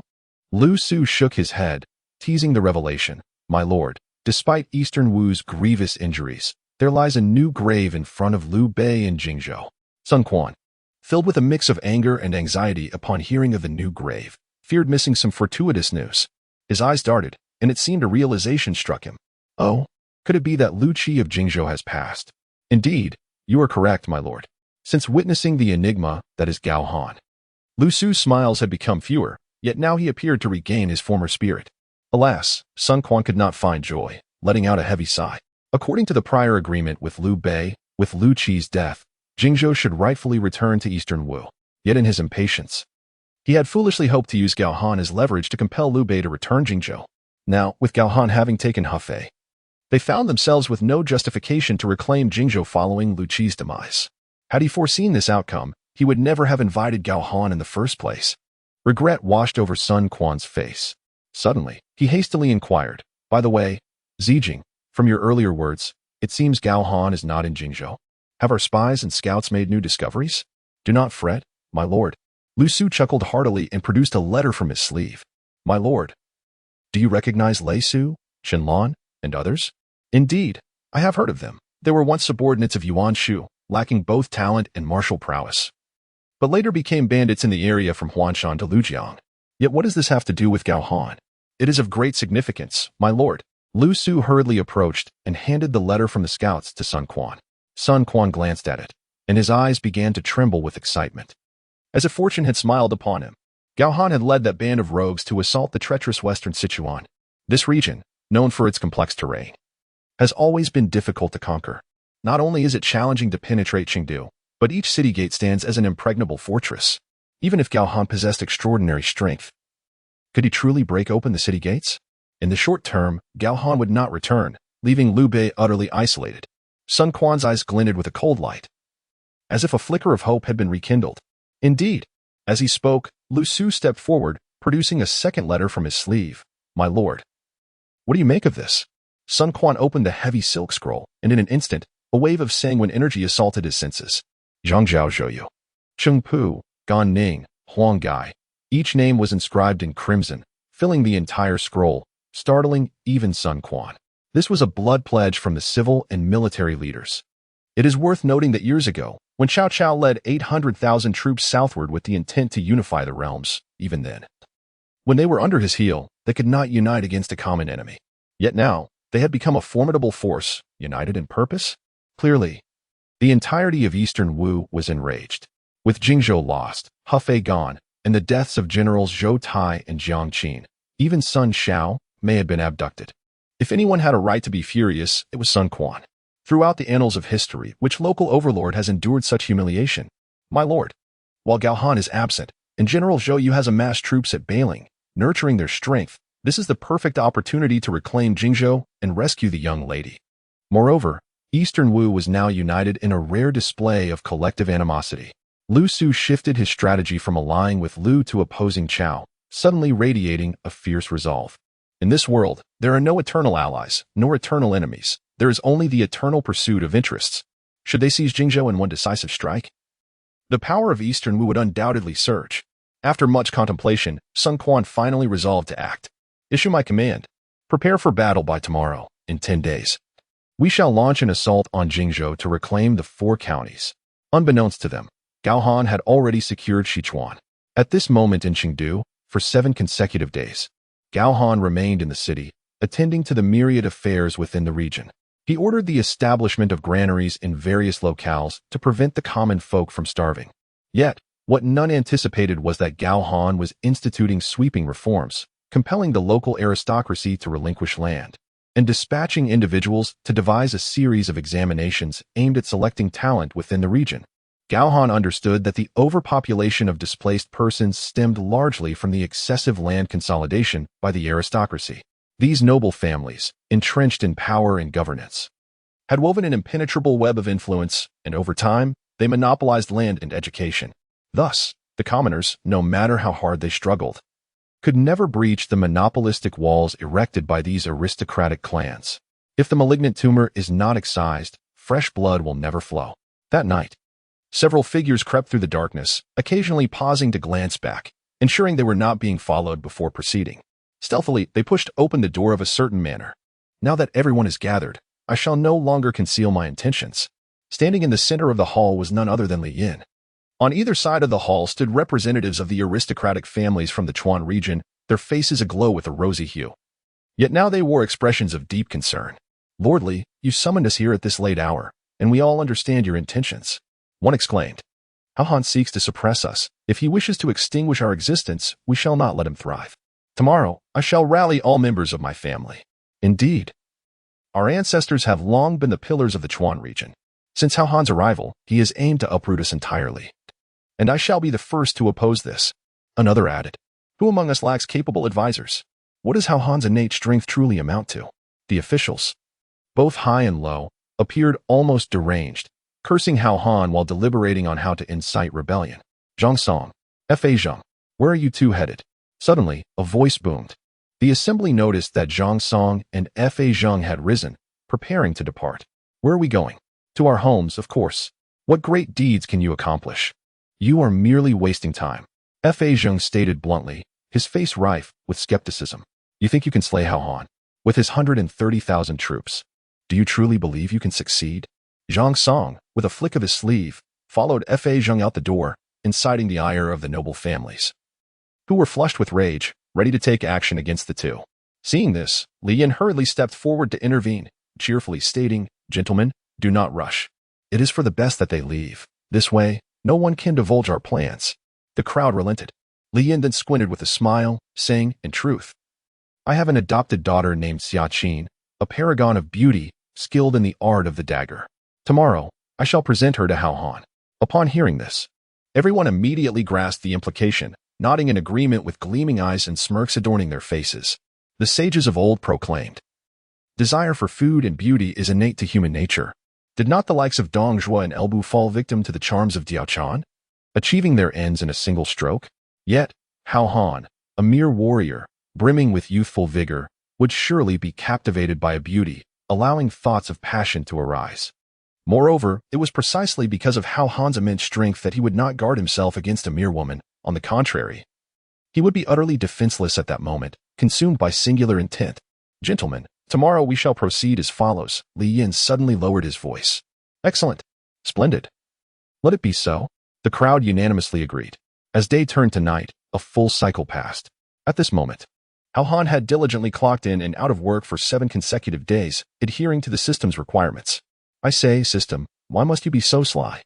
I have never been late in this week, yet you have not rewarded me with a single potion. Gao Han lay on his couch, his mind awash with questions. No sooner had he spoken than a chime sounded. Ding. Thank you, host. For your reminder, the system has detected that you have clocked in and out of work for 7 days. You are now awarded the title of exemplary employee, along with the following rewards: 8 Hercules potions, 8 body enhancement pills, and 2 shadow speed pills. At that moment, Gao Han's eyes lit up. Shadow speed pills? Are these for enhancing speed? Indeed. The system's response was both swift and succinct. With a flourish of his hand, Gao Han revealed a small mountain of medicinal pills nestled in his palm. With a decisive motion, he forcefully closed his hand, instantly compressing 18 pills into a single massive concoction. After several bites, he finally swallowed it whole. Suddenly, a sound akin to thunder erupted from his throat. A wave of warmth enveloped Gao Han, and in the next moment, he found himself buoyed by an unseen force, suspended in midair. Almost immediately, a golden radiance emanated from his arms, revealing translucent veins beneath his skin, shimmering as if illuminated by ethereal light. Even the tiniest pores became noticeably clear. After a considerable time, Gao Han gently descended to the ground. Power upgrade. Second dragon. Third bull strength. Physical upgrade. Indestructible. Speed upgrade. With a crack, Gao Han clenched his fist, feeling rejuvenated. A mere push from his toes allowed his legs to unleash immense force against the ground, generating a counterforce that significantly enhanced his speed. Just as Gao Han reveled in his newfound strength, a guard rushed in, reporting to the Lord. Lord Li Yin seeks an audience with a woman. Li Yin was a local noble whose lands I had seized, destabilizing his foundation. What could he possibly want to bring a woman here for? Could it be an offering? Surely he is not so benevolent. Gao Han mused. Flattery without purpose is often a guise for treachery. Let him in. Gao Han commanded with a wave of his hand. Yes. The guard bowed and exited. Soon, Li Yin entered with a broad smile, accompanied by a woman. She was clad in a flowing pink dress, her dark hair elegantly styled atop her head. Her neck as smooth as jade, and her figure statuesque. At first glance, she appeared stunning, her almond-shaped eyes and distant mountain-like brows lending her an air of refreshing elegance. Even Gao Han, upon his initial sight of her, was momentarily taken aback. Li Yin, ever astute, noted Gao Han's slight pause and felt a surge of confidence within himself. General Gao, this is my adopted daughter, Xia Qin. She has long admired you and has often expressed her admiration at home. Today, I have taken the liberty of bringing her to serve you in the future. As Li Yin concluded, Xia Qin blushed, gracefully approaching Gao Han to pay her respects, a fragrant breeze wafting toward him. I am Xia Qin, at your service, General. Xia Qin? Gao Han waved his hand, signaling her not to be overly formal, and then remarked, "A lovely name. It seems Lord Li Yin possesses considerable literary flair." "Ah, I am unworthy of such praise. As long as the general appreciates it, that is enough." Li Yin replied with a beaming smile. "I do find it quite agreeable. Yet I wonder if Lord Li Yan's intentions are to become my father-in-law?" Gao Han inquired suddenly. "No, no, no." Li Yin quickly gestured dismissively, a wry smile crossing his face as he exchanged a glance with Xia Qin. At that moment, she hastily knelt on the ground, her voice soft as she declared, "I merely admire the general and wish to serve as a maid. I would never presume to harbor any improper thoughts." "Rise, Gao," he merely jested. Gao Han stepped forward to assist Xia Qin, casting a glance at Li Yin beside him. "In that case, I extend my gratitude for your kind intentions, Lord Li." "Not at all. It is a fortune for my daughter," Li Yin replied, his joy evident. Suddenly, a voice pierced through the air. "General, we have a dire situation." It was Wei Yin. Upon observing Gao Han grasping the wrist of a strikingly beautiful woman, he abruptly halted, as if his feet were rooted to the ground. "Enter." "Wei Yin, what troubles you?" Gao Han inquired with narrowed eyes. "General, chaos has erupted within Qingdu. Those bureaucratic families have summoned a group of enigmatic individuals. They appear emaciated. Yet when they affix talismans to themselves, they become as strong as bulls. Some can even spew flames, and they have already injured and burned dozens of our men." Wei Yin's face was a mask of despair, charred and blackened, his beard singed. "Is that so? Let me there at once," Gao Han exclaimed in haste before departing. Only the father and daughter remained behind. "Father, what is happening?" Xia Qin asked, wiping the sweat from her palms, anxiety gripping her heart. Though Li Yin had taught her to conceal and wield a dagger from a young age, she had never taken a life nor had any contact with men. Gao Han was the first man she had encountered, and soon to be her husband. "Do not fret, this is part of your father's scheme, paving the way for your assassination tonight," Li Yin explained. "The chaos outside is instigated by the bureaucratic families of Sichuan. I intend to use them to distract Gao Han, leading him to believe that by eliminating those men, he will quell the unrest, unaware that the true danger has already infiltrated his very bedchamber." Li Yan's laughter echoed, harsh and unfeeling, as though he held no regard for human life. This only deepened Xia Qin's turmoil. She had endured hardship to master the dagger, appearing as Li Yan's adopted daughter, yet she was, in essence, his weapon. However, this weapon could only be wielded once. In that moment, Xia Qin felt disoriented. Gazing at the handsome Gao Han, she suddenly realized she was merely 16. A wave of melancholy washed over her. Her life, which had only just begun, seemed destined to conclude so soon. "My dear Qin, when I discovered you, you were but an infant. Had I not provided for your parents' burial, they would have surely become lost souls." Li Yin feigned sorrow, playing the emotional card. Hearing this, the flicker of light in Xia Qin's eyes extinguished. "Indeed, he had saved my parents and raised me. How could I not repay such a debt?" She was uncertain why her eyes brimmed with tears, but her resolve solidified anew. "Foolishly, I shall kill Gao Han to repay the kindness." In Qingdu, Gao Han rode atop his black tiger, following Wei Yin toward the street. In the distance, a large group was encircled, yet curiously, no one dared to step forward. "General, it is there. Lei Su and others have already surrounded those individuals," Wei Yin said, shielding his burned face with one hand, his blade pointed forward. "You just mentioned that those individuals are eccentric, possess immense strength, and can even breathe fire?" Gao Han asked, his expression one of skepticism. Were it not for Wei Yin's own words, he would have dismissed such claims entirely. Yet, gazing upon Wei Yan's soot-streaked visage instilled a measure of doubt within him. Noticing Gao Han's confusion, Wei Yin hastily shook his head and proclaimed, "General, I have never subscribed to the tales of gods and spirits. If I were to believe in anything, it would be in your innate divine strength. However, those peculiar beings can indeed exhale flames. I initially intended to slay them with a single stroke, only to be met with a fiery blast that left my face stinging. Such bizarre individuals exist?" Gao Han's intrigue deepened, prompting him to hasten forward on his steed, the black tiger. "Ah, it is the Lord. Our Lord has finally arrived." The crowd, witnessing Wei Yin summon Gao Han, erupted in joy, swiftly parting to form a clear path. The ground lay charred and blackened, fissured in numerous places, resembling the aftermath of prolonged flames. The temperature in this area felt stifling compared to the outside air. 3 figures were ensnared within this scene, all adorned similarly, donning white rattan crowns and clad in azure garments. One was portly, with a belly swollen like a watermelon, while the other 2 were notably slender.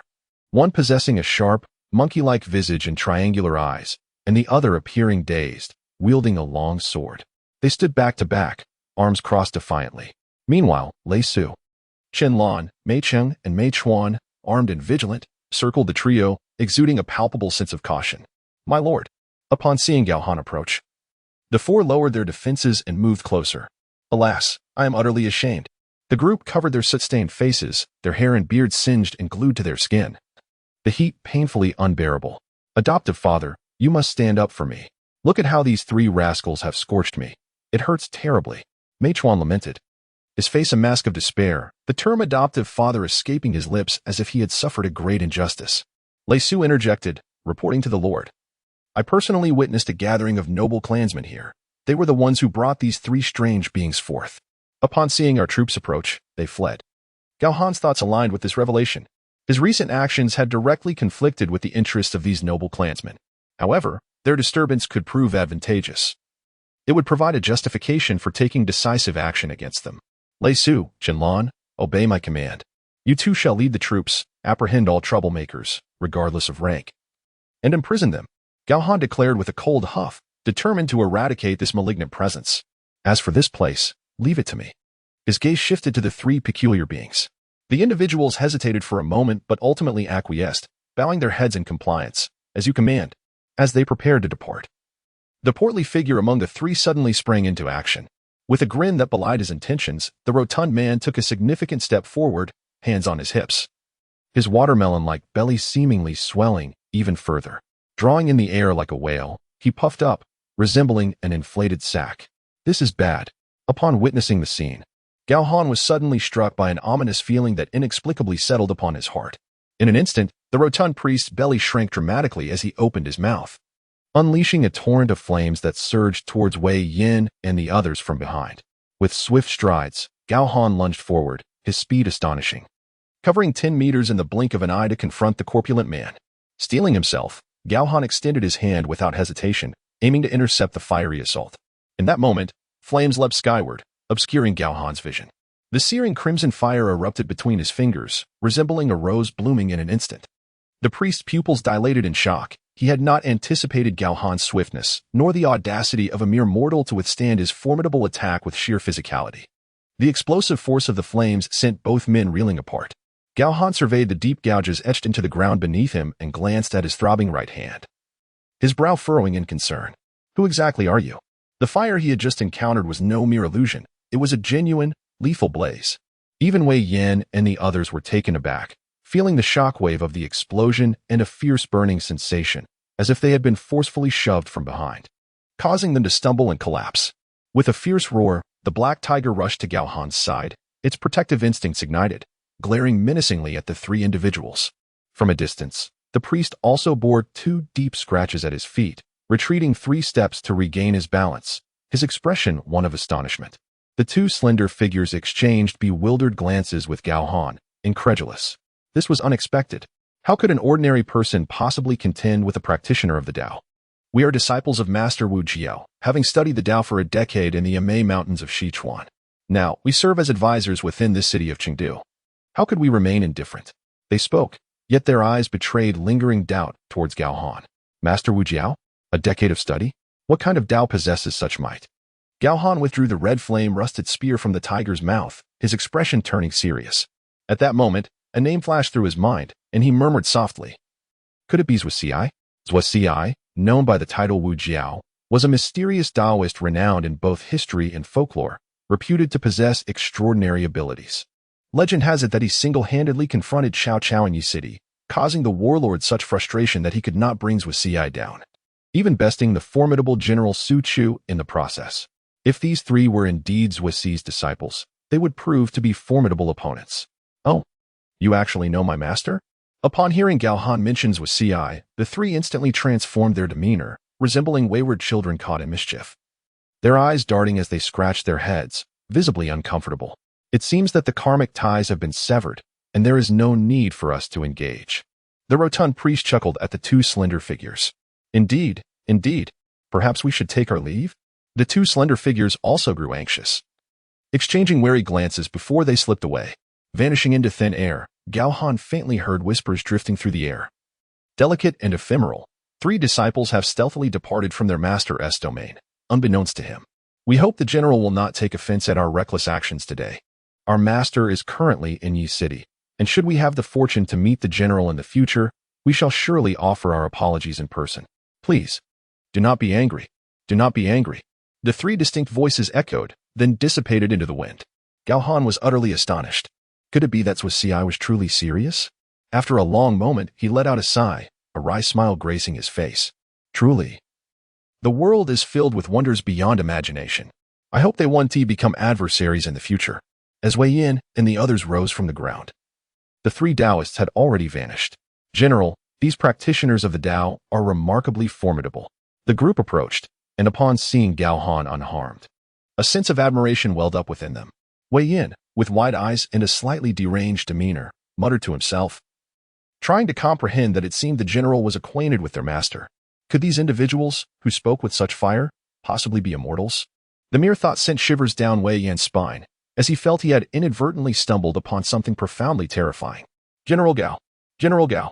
Suddenly, Zhang Song and Fa Zheng rushed toward him, encircling Gao Han, and, once they confirmed his safety, they finally felt at ease. In a flurry, Gao Han cast a curious glance at the two, questioning, what has transpired? General, last night, Li Yin and others conspired to harm you. In the dead of night, I sent word to General Wei Yin. This morning, I heard that Li Yin went to your residence, and I fear he poses a threat to you. Fa Zheng expressed with concern. Zhang Song sighed heavily, feeling frustrated and eager to vent his anger. I suggest the general apprehend Li Yin and imprison him to prevent this old scoundrel from causing further trouble. Not just yet, however. Those who caused a disturbance earlier can indeed be detained. Gao Han immediately signaled to Wei Yin and the other martial generals. Understanding his intent, they swiftly departed, brimming with fierce determination. As for Li Yin, he could not be touched at this moment. He had not yet caused a ruckus. And if Gao Han were to forcibly seize him without cause, it would only instill fear among the populace and deter potential allies. How have you both managed the funeral arrangements for Lu Zhang? Gao Han inquired. I intend to return to Jingzhou tomorrow. In this region, only the two of you and Huang Quan can shoulder significant responsibilities. It must be noted that Fa Zheng was a talent comparable to Cheng Yu and Guijia under Cao Cao's command. As the saying goes, a steed may be plentiful, yet a discerning rider is rare. Lu Zhang, in his incompetence, failed to recognize capable individuals. With Fa Zheng in his service, it was akin to a treasure hidden beneath dust. The funeral has been properly conducted, but the general cannot depart just yet, since Li Yin has not been captured. If you leave, he will surely incite chaos within the region. Fa Zheng and Zhang Song were overwhelmed with emotion.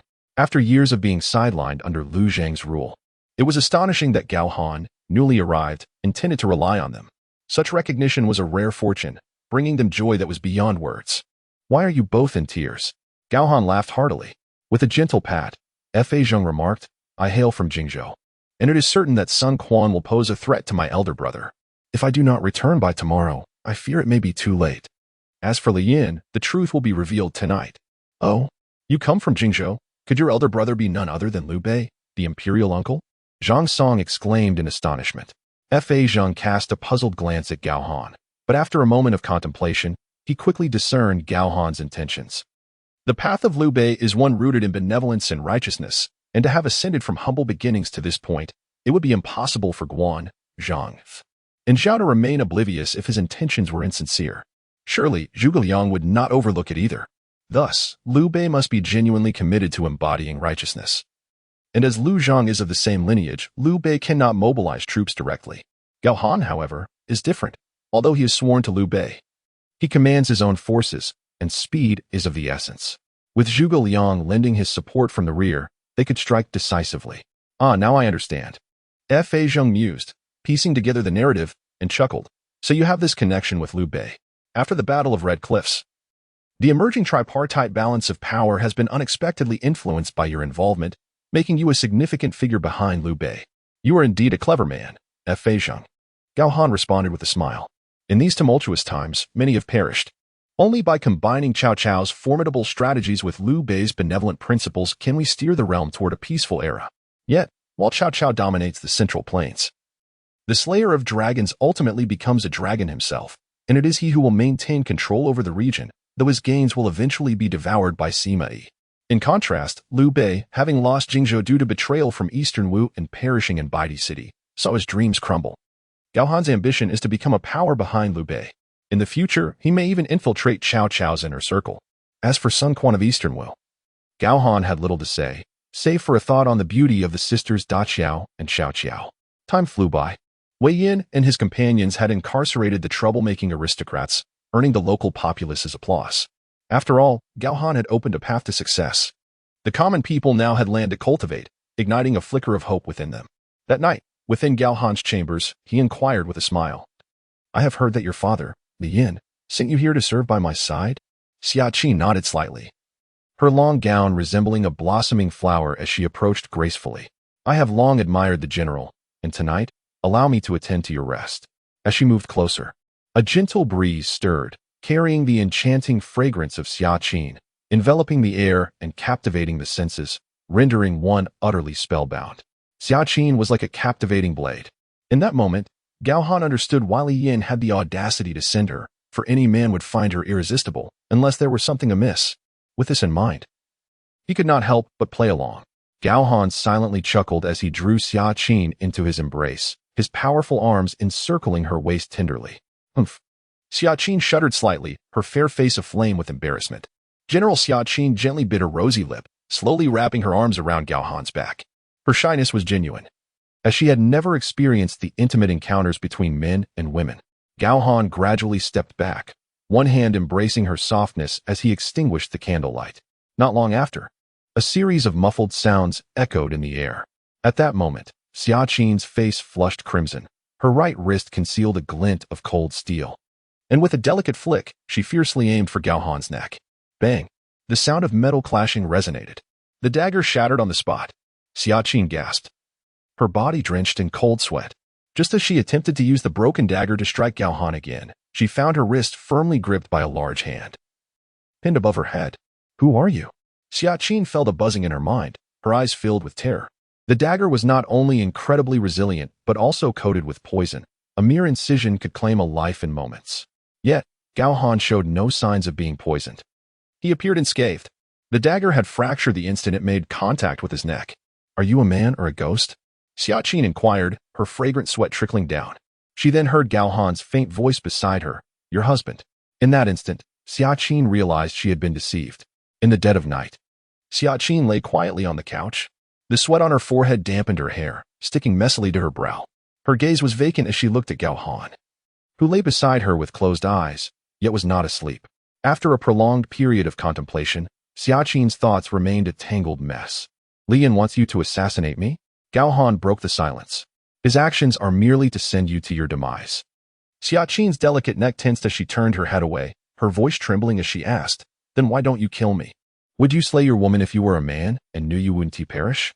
Gao Han queried. Suddenly, Xia Qin felt a pang in her heart. Her most tender emotions brutally pierced. In an instant, tears streamed down her cheeks. So, you had already suspected. You've been toying with me all night? Gao Han rose slowly, beginning to dress. As he turned, he beheld the enchanting woman illuminated by moonlight and gently explained, I took advantage of the situation, granting you an opportunity. Li Yin is no good man. You owe him nothing henceforth. Of course, you could also interpret this as your beauty allowing you to survive. Step beyond this door, and you shall belong to me. Live for yourself from now on. With that, Gao Han completed his attire and exited the room. After a considerable pause, Xia Qin began to grasp Gao Han's intentions. He had provided her with a chance to repay her debt, but his decision to spare her was to compel her to live for herself. My Gao Han. In an instant, the memories flooded her mind, causing Xia Qin's cheeks to flush with warmth. Meanwhile, after leaving the room, Gao Han grasped his long spear, leading Wei Yin and 50 armored soldiers as they charged forth. Within the residence of Li Yin, the lights shone brightly as a few scattered aristocrats gathered, leisurely sipping tea while awaiting news of the assassination of Gao Han. Ha ha. Rest assured, the beauty trap will surely succeed. Gao Han is doomed. Li Yin's words trailed off when, suddenly, the gates of the estate were flung open. You, Li Yin, have conspired with accomplices to assassinate my general. Seize them all and throw them into the dungeons. With a sweeping gesture, Wei Yin commanded. And a throng of armored soldiers surged in, wielding weapons. Although Li Yin and the others attempted to resist, blades were swiftly pressed against their throats. Before long, they were bound tightly with coarse ropes, resembling a bundle of rice dumplings. No, This cannot be. Li Yin was forced to the ground, his eyes bloodshot with disbelief. How could Xia Qin possibly fail? She had been trained as an assassin since childhood, and against Gao Han, a single strike would suffice. Even if he did not perish immediately, the poison on the dagger would ensure his demise. Li Yan's eyes bulged in horror as he believed his meticulously crafted plan was foolproof, already plotting to unite the remaining aristocrats to usurp Gao Han's power. Lord Li's daughter is quite to my liking. I shall take her. Gao Han's voice echoed, casting a shadow over Li Yin. A glance revealed Gao Han at the entrance. A smile gracing his lips as he approached, brandishing a long halberd, exuding an aura of menace. In gratitude, Lord Li, I can spare you from imprisonment and send you directly to the underworld. Ah! Li Yan's pupils contracted to pinpoints as he cried out in despair. In an instant, the chilling blade descended. With a swift strike, Li Yin was slain, his head rolling to the ground, blood pooling around him. Watching the aristocrats being taken away, Gao Han let out a sigh of relief. General, the situation in Chuan is now stabilized.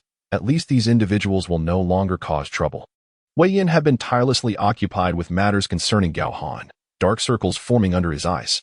Gao Han regarded Wei Yin with a smile, saying, "Tonight, get a good night's sleep. Tomorrow, we shall march back to Jingzhou with 80,000 troops, with 13,000 soldiers at his command." Gao Han decided to leave 5,000 in Chuan under Fa Zhang's management, eager to return to Jingzhou. Given the temperament of those from Eastern Wu, they would surely seek revenge. Yes, Wei Yin responded with a fist salute, cheerfully retreating to rest. In the stillness of the night, Gao Han walked alone, thrusting his red flame rust halberd into the ground with a thud. What was the matter with those three individuals earlier today? Gao Han pondered aloud, finding their methods perplexing. As if a mysterious scroll, never before revealed to him, was slowly unveiling its true form. Moreover, historically, this was Ci had a disciple named Guxian, one of the four great celestial masters, truly formidable. Shaking his head, Gao Han resolved to set aside such thoughts and return to sleep. On the following dawn, Gao Han, accompanied by Wei Yin and 80,000 troops, departed from Chuan, making their way towards Jingzhou. At the entrance of the estate, as Xia Qin, supported by her maid, waved her small hand towards the retreating figure of Gao Han, she called out, "General, please proceed with caution." Although Gao Han did not turn back, he seemed to understand her unspoken words, lifting his red flame-rusted halberd and slowly gesturing a few times. He then commanded, "The journey from Chuan to Jingzhou is long. Relay my orders for the troops to march swiftly." "Yes." The army echoed back, and the dust rose as Gao Han's silhouette gradually faded into the distance. Time passed swiftly. 2 days later, urgent news arrived within the walls of Jingzhou. "My lord, Zhou Yu leads 100,000 troops from Eastern Wu and has laid siege." Liu Bei, seated at the highest point, wore a worried expression. He then inquired, "Kong Ming, I have not seen my fifth brother for several days. Where is he?" "Do not worry, elder brother. Even in the absence of our fifth brother, I and the second brother are here. If Eastern Wu dares to come, I shall take up arms," Zhang Fei declared, standing and patting his chest. Guan Yu added, "Indeed, elder brother. With the three of us in battle and our strategist's wisdom, we need not fear the vermin of Eastern Wu." At this juncture, Zhuge Liang narrowed his eyes and remarked, "It appears that Eastern Wu is determined to fight us to the death. First, Cao Cao holds dominion over the Central Plains, the strongest among Lu, Sun, and Chao. For Sun and Lu to survive, despite their mutual disdain, they must unite for their own preservation. Yet, Sun Quan now exhibits a resolute determination. Akin to burning bridges behind him, he is willing to inflict heavy damage upon himself to annex Jingzhou and thereafter resist Cao Cao to the north. In such a scenario, the worst outcome is a brutal struggle between Sun and Lu, leaving Cao Cao as the lurking predator. Alternatively, if Jingzhou cannot be held, they may all perish at the hands of Eastern Wu, and thereafter, their fates will be of no concern to them. Since Eastern Wu seeks battle, let us oblige." Liu Bei suddenly stood, resolute. "I know you have concealed my fifth brother's whereabouts from me, but I am certain that if we fall, he will seek vengeance." "Haha. Well said, elder brother. If that is the case, then what is there to fear in death?" Zhang Fei exclaimed, "Bring me my 8-foot snake spear and my crescent blade." Guan Yu, stroking his long beard, laughed heartily, showing no sign of trepidation. With a swift motion, Liu Bei drew his dual swords, declaring, "Second brother, third brother, let us meet the enemy head-on." Zhou Yu, accompanied by El Meng, had already arrived at the city gates. The sight of 100,000 troops formed a dark, oppressive sea before them. "Zhou Yu, you scoundrel, come face me." Suddenly, The gates of Jingzhou swung open. Zhang Fei, his face grim, led 10,000 men as the vanguard, charging forth to confront Zhou Yu directly. It's Zhang Fei. Meng straightened up, his warhorse neighing restlessly. No need to rush. I have already dispatched Tai Shirzi and Gan Ning to attack the 4 counties. Zhou Yu replied with a smile, exuding confidence. Gao Han's family resides in Lingling County.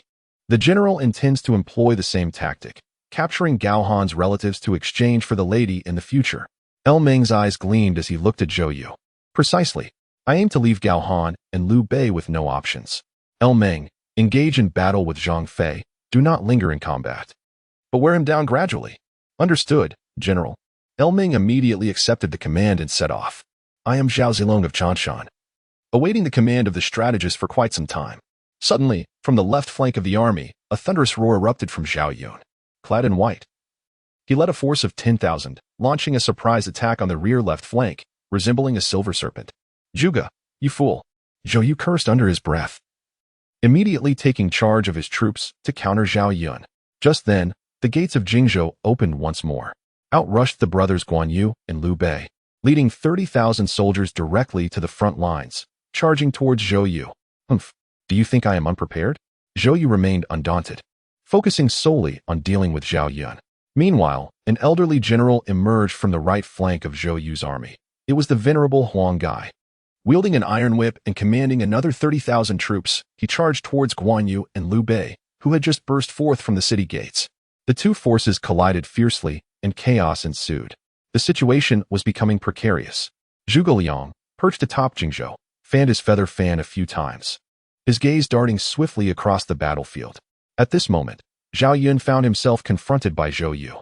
From a distance, one could see the white-clad Zhao Yun fighting a retreating battle, gradually being pushed back by Zhou Yu. This maneuver by Zhao Yun was primarily intended to disrupt Zhou Yu. The real thrust of the attack lay with Zhang Fei. At this point, Lu Ming dared not engage Zhang Fei in combat. Bang! A dull sound resonated from the front line. Under Zhang Fei's onslaught, Lu Ming could scarcely withstand a few exchanges before he was left trembling and forced to retreat. Seizing the advantage, Zhang Fei charged directly towards Zhou Yu. Zhou Yu, preoccupied with his own defenses, was poised to redirect his energies against Zhang Fei when Zhao Yun launched another fierce assault on Zhou Yu's left flank. Yet again, he sought to disrupt. Zhou Yu, feeling overwhelmed, steadied himself and dispatched 5,000 troops to reinforce Lu Ming while continuing his clash with Zhao Yun on the left. Thus, the battlefield remained in a stalemate. Zhou Yu's 100,000 soldiers faced Liu Bei's 50 to 60,000, and despite the odds, the tide began to subtly shift over time. Zhao Yun's forces gradually began to falter. After all, they were attacking the enemy's left flank, and Zhou Yu would undoubtedly exert his utmost to repel Zhao Yun. Observing the retreat of the white-clad warrior, Zhou Yu hastened towards Zhang Fei to assist Lu Ming in their offensive, and after half an hour, Zhang Fei's contingent of 10,000 began to suffer losses, forced to fall back. Once Liu Bei and Guan Yu had repelled Huang Gai, they swiftly moved towards Zhang Fei, and Zhao Yun too mounted his steed, returning to the front of the city. The three forces united, launching a concerted assault against Zhou Yu's army. At this moment, Zhou Yu, Huang Gai, and Lu Ming also rallied together to meet the charge. Meanwhile, far away in the distant Lingling County, the troops were also closing in on the city. Tai Shirzi, wielding dual halberds, led 5,000 soldiers, advancing directly towards the gates of Lingling. Suddenly, the gates creaked open slightly. A young boy emerged, hoisting a Fangtian Huaji, grinning broadly, despite a missing front tooth. Father's Fangtian Huaji is truly formidable. Much heavier than my second uncle's green dragon crescent blade, yet I adore it. Gao Han had not even ridden a horse. A figure, burdened with a formidable weapon weighing 110 pounds, gradually approached the battlefield. Huh, how can this be a child? Tai Shirzi chuckled heartily. Yet, in the next moment, as he caught sight of the weapon, his laughter abruptly ceased. It was this very halberd that had struck him before, wielded by Gao Han. Had it not crashed into a haystack, his life might have been forfeit. The memory now made him grit his teeth in anger. What is your relation to Gao Han? Today, my forces stand at your gates. Why do you not surrender, young one? If you yield, I shall spare your life. Bah, you speak too much. Gao Han, gripping the halberd with one hand, pointed it defiantly at Tai Shirzi. I am Gao Han, and Gao Han is my father. Will you fight or not? If not, be gone. What? Gao Han is your father? Tai Shirzi was momentarily taken aback. then burst into laughter. He had been worried about searching for Gao Han's family within the city, yet here was one who had come forth willingly. In that case, I shall not hesitate to teach you a lesson, boy. With a roar, Taisher Ci surged forward on his steed like an arrow, charging straight at Gao Ren. Come on. I'll sweep your horse's legs. Gao Ren grinned, taking a step forward and skillfully maneuvering the halberd, sweeping it in a wide arc. In the blink of an eye, Taisher Ci found Gao Ren's small frame seemingly vanishing before his very eyes. Suddenly, his mount stumbled, leaving Taisher Ci bewildered as he crashed to the ground. His helmet clattering aside. Damn it, seeking death. Taisher Ci's eyes blazed with fury. His thousands of soldiers watched. Did he not care for his dignity? In a flash, Taisher Ci abandoned his horse, brandishing his twin halberds and launching an attack toward Gao Ren. Behold my might. Gao Ren grinned widely, the cold glint of the halberd flashing as he wielded it like a sword, executing a downward strike. Indeed, the longer the weapon, the stronger the force. Seeing this, Taisher Ci had no choice but to withdraw his twin halberds and cross them in defense. Bang! The halberd came crashing down upon Taisher Ci's weapons, an immense force pressing down upon him. He felt himself losing balance, the flesh on his face quivering violently from the impact, pain shooting through his shoulders as he instinctively retreated. Thinking of escaping? Gao Ren stepped forward, swinging the halberd sideways, striking at Taisher Ci once more. Bang! The scene repeated itself. The halberd, driven by Gao Ren's immense strength, bent under the pressure, reminiscent of the move Gao Han had executed in the tent that day. The gust of wind from the halberd swept forth, a dazzling flash of cold light. Taisher Ci's heart trembled, and he was lifted off the ground, crashing back down. Ah! He clutched his chest, blood seeping from the corner of his mouth.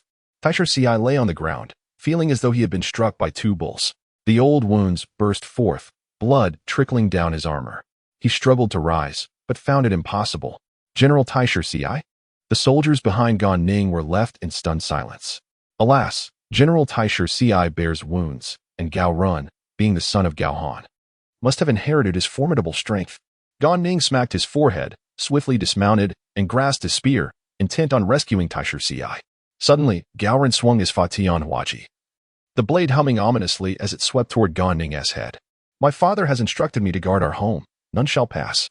Gao Ren's youthful voice echoed. In that instant, Gan Ning felt a chilling gust, the glint of cold steel reflecting in his eyes, prompting him to raise his spear in defense. Clash! The Fatian Huaji collided with the spear. Pain shot through Gan Ning's palm as an overwhelming force surged along his weapon, akin to being struck by two raging bulls. His body lurched, and his shoulder crashed against the ground. The sheer weight of Gao Ren's strength caused Gan Ning to rebound from the earth, coughing violently. He was momentarily blinded by a flurry of golden stars. Witnessing this, the 5,000 soldiers erupted into chaos, their faces awash with fear. What now? Shall we engage? If you dare, step forward. Can you not see that Generals Taisher Ci and Gan Ning have faltered? Flee. The Wu army scattered, retreating toward Zhou Yu's position. Ha!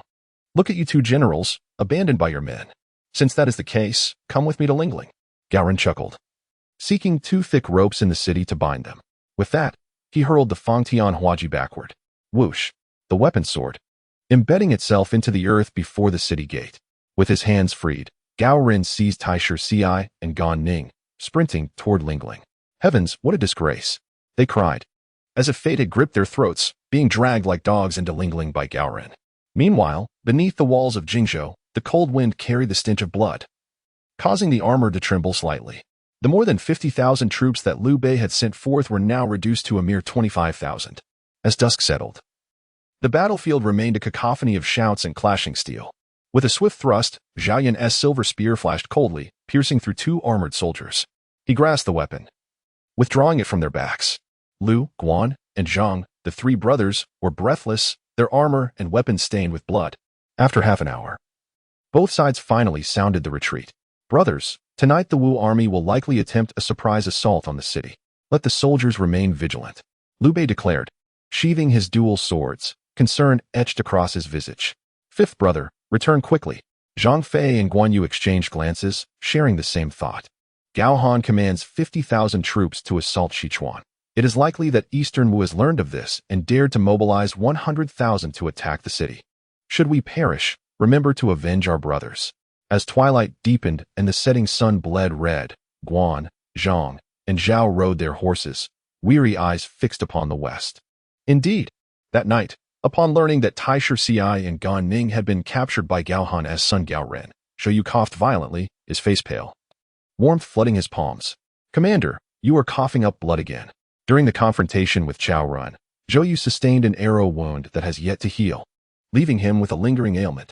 "In the eastern Wu, we boast an army of 100,000, while the cunning Liu Bei and the likes of Zhuge Liang possess no more than 50,000. I had long anticipated that they would prove no match for us.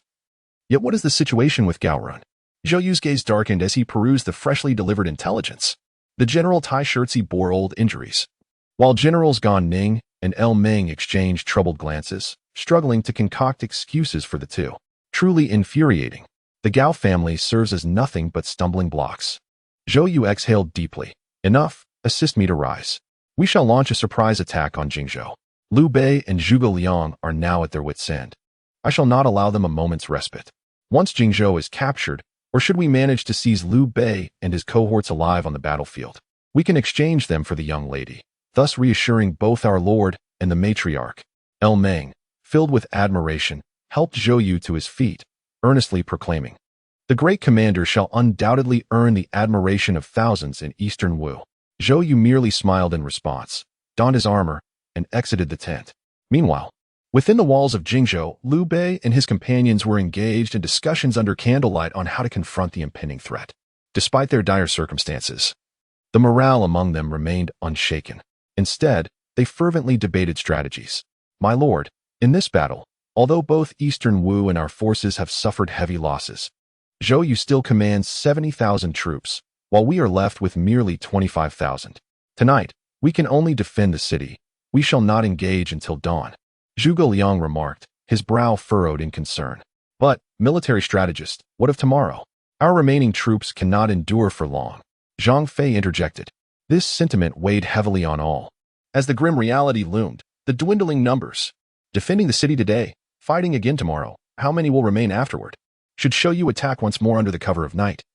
Would we be able to hold our ground? Zhuge Liang fell silent, a sense of regret swelling within him. If only he had another 6 months, just 6 months, he could rally 2,000 to 3,000 troops in Jingzhou, and then there would be no need to fear Eastern Wu. But alas, it remained a mere hypothetical. Suddenly, a guard burst in. "My lord, Zhou Yu is leading his forces in a surprise attack. Those wretched birds indeed come." Zhang Fei slammed his hand on the table, seizing his 8-foot-long spear as he stormed out. Guan Yu, wordless, emanated an icy resolve, drawing his green dragon crescent blade to follow Zhang Fei into battle. Liu Bei himself ascended the city walls to oversee the defense.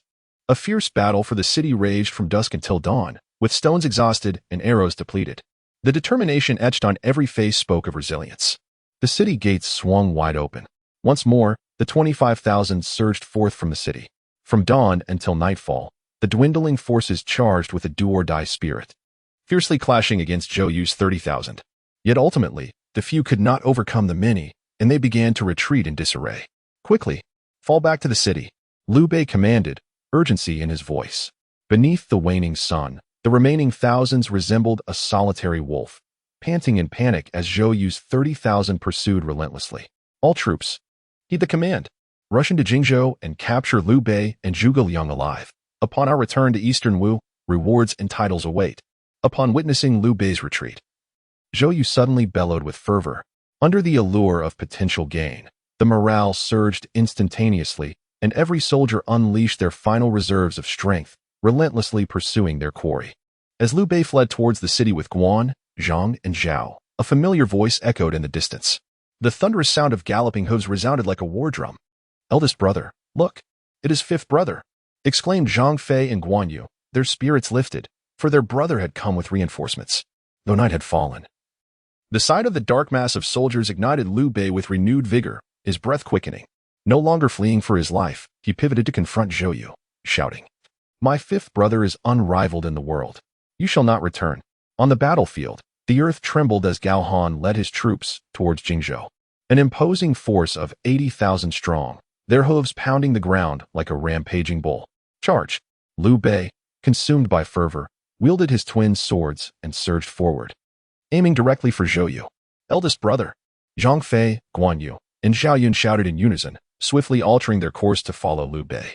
It was the first time they had witnessed such exhilaration in Liu Bei, yet they felt no surprise, for the collective fervor permeated the ranks. It is General Gao. Among the remaining few thousand troops, some recognized Gao Han's Black Tiger banner. Upon seeing the formidable force advance, they felt as though dawn had broken. Their bodies trembling with excitement, they turned to follow Guan, Zhang, and Zhao, joining the charge against Zhou Yu with fervor. The roar of the Black Tiger reverberated through the air. They had finally caught up. Gao Han, with narrowed eyes and wielding a long spear, rode forth on his Black Tiger, akin to a lord of the wilds, directly assaulting Zhou Yu's right flank. Could this rider on the Black Tiger be Gao Han? Zhou Yu's anxiety grew. Didn't I hear he was attacking Sichuan? Why has he suddenly returned with an army? And reports indicated Lei Su and his men numbered only 50 to 60,000. Why does Gao Han command a full 80,000?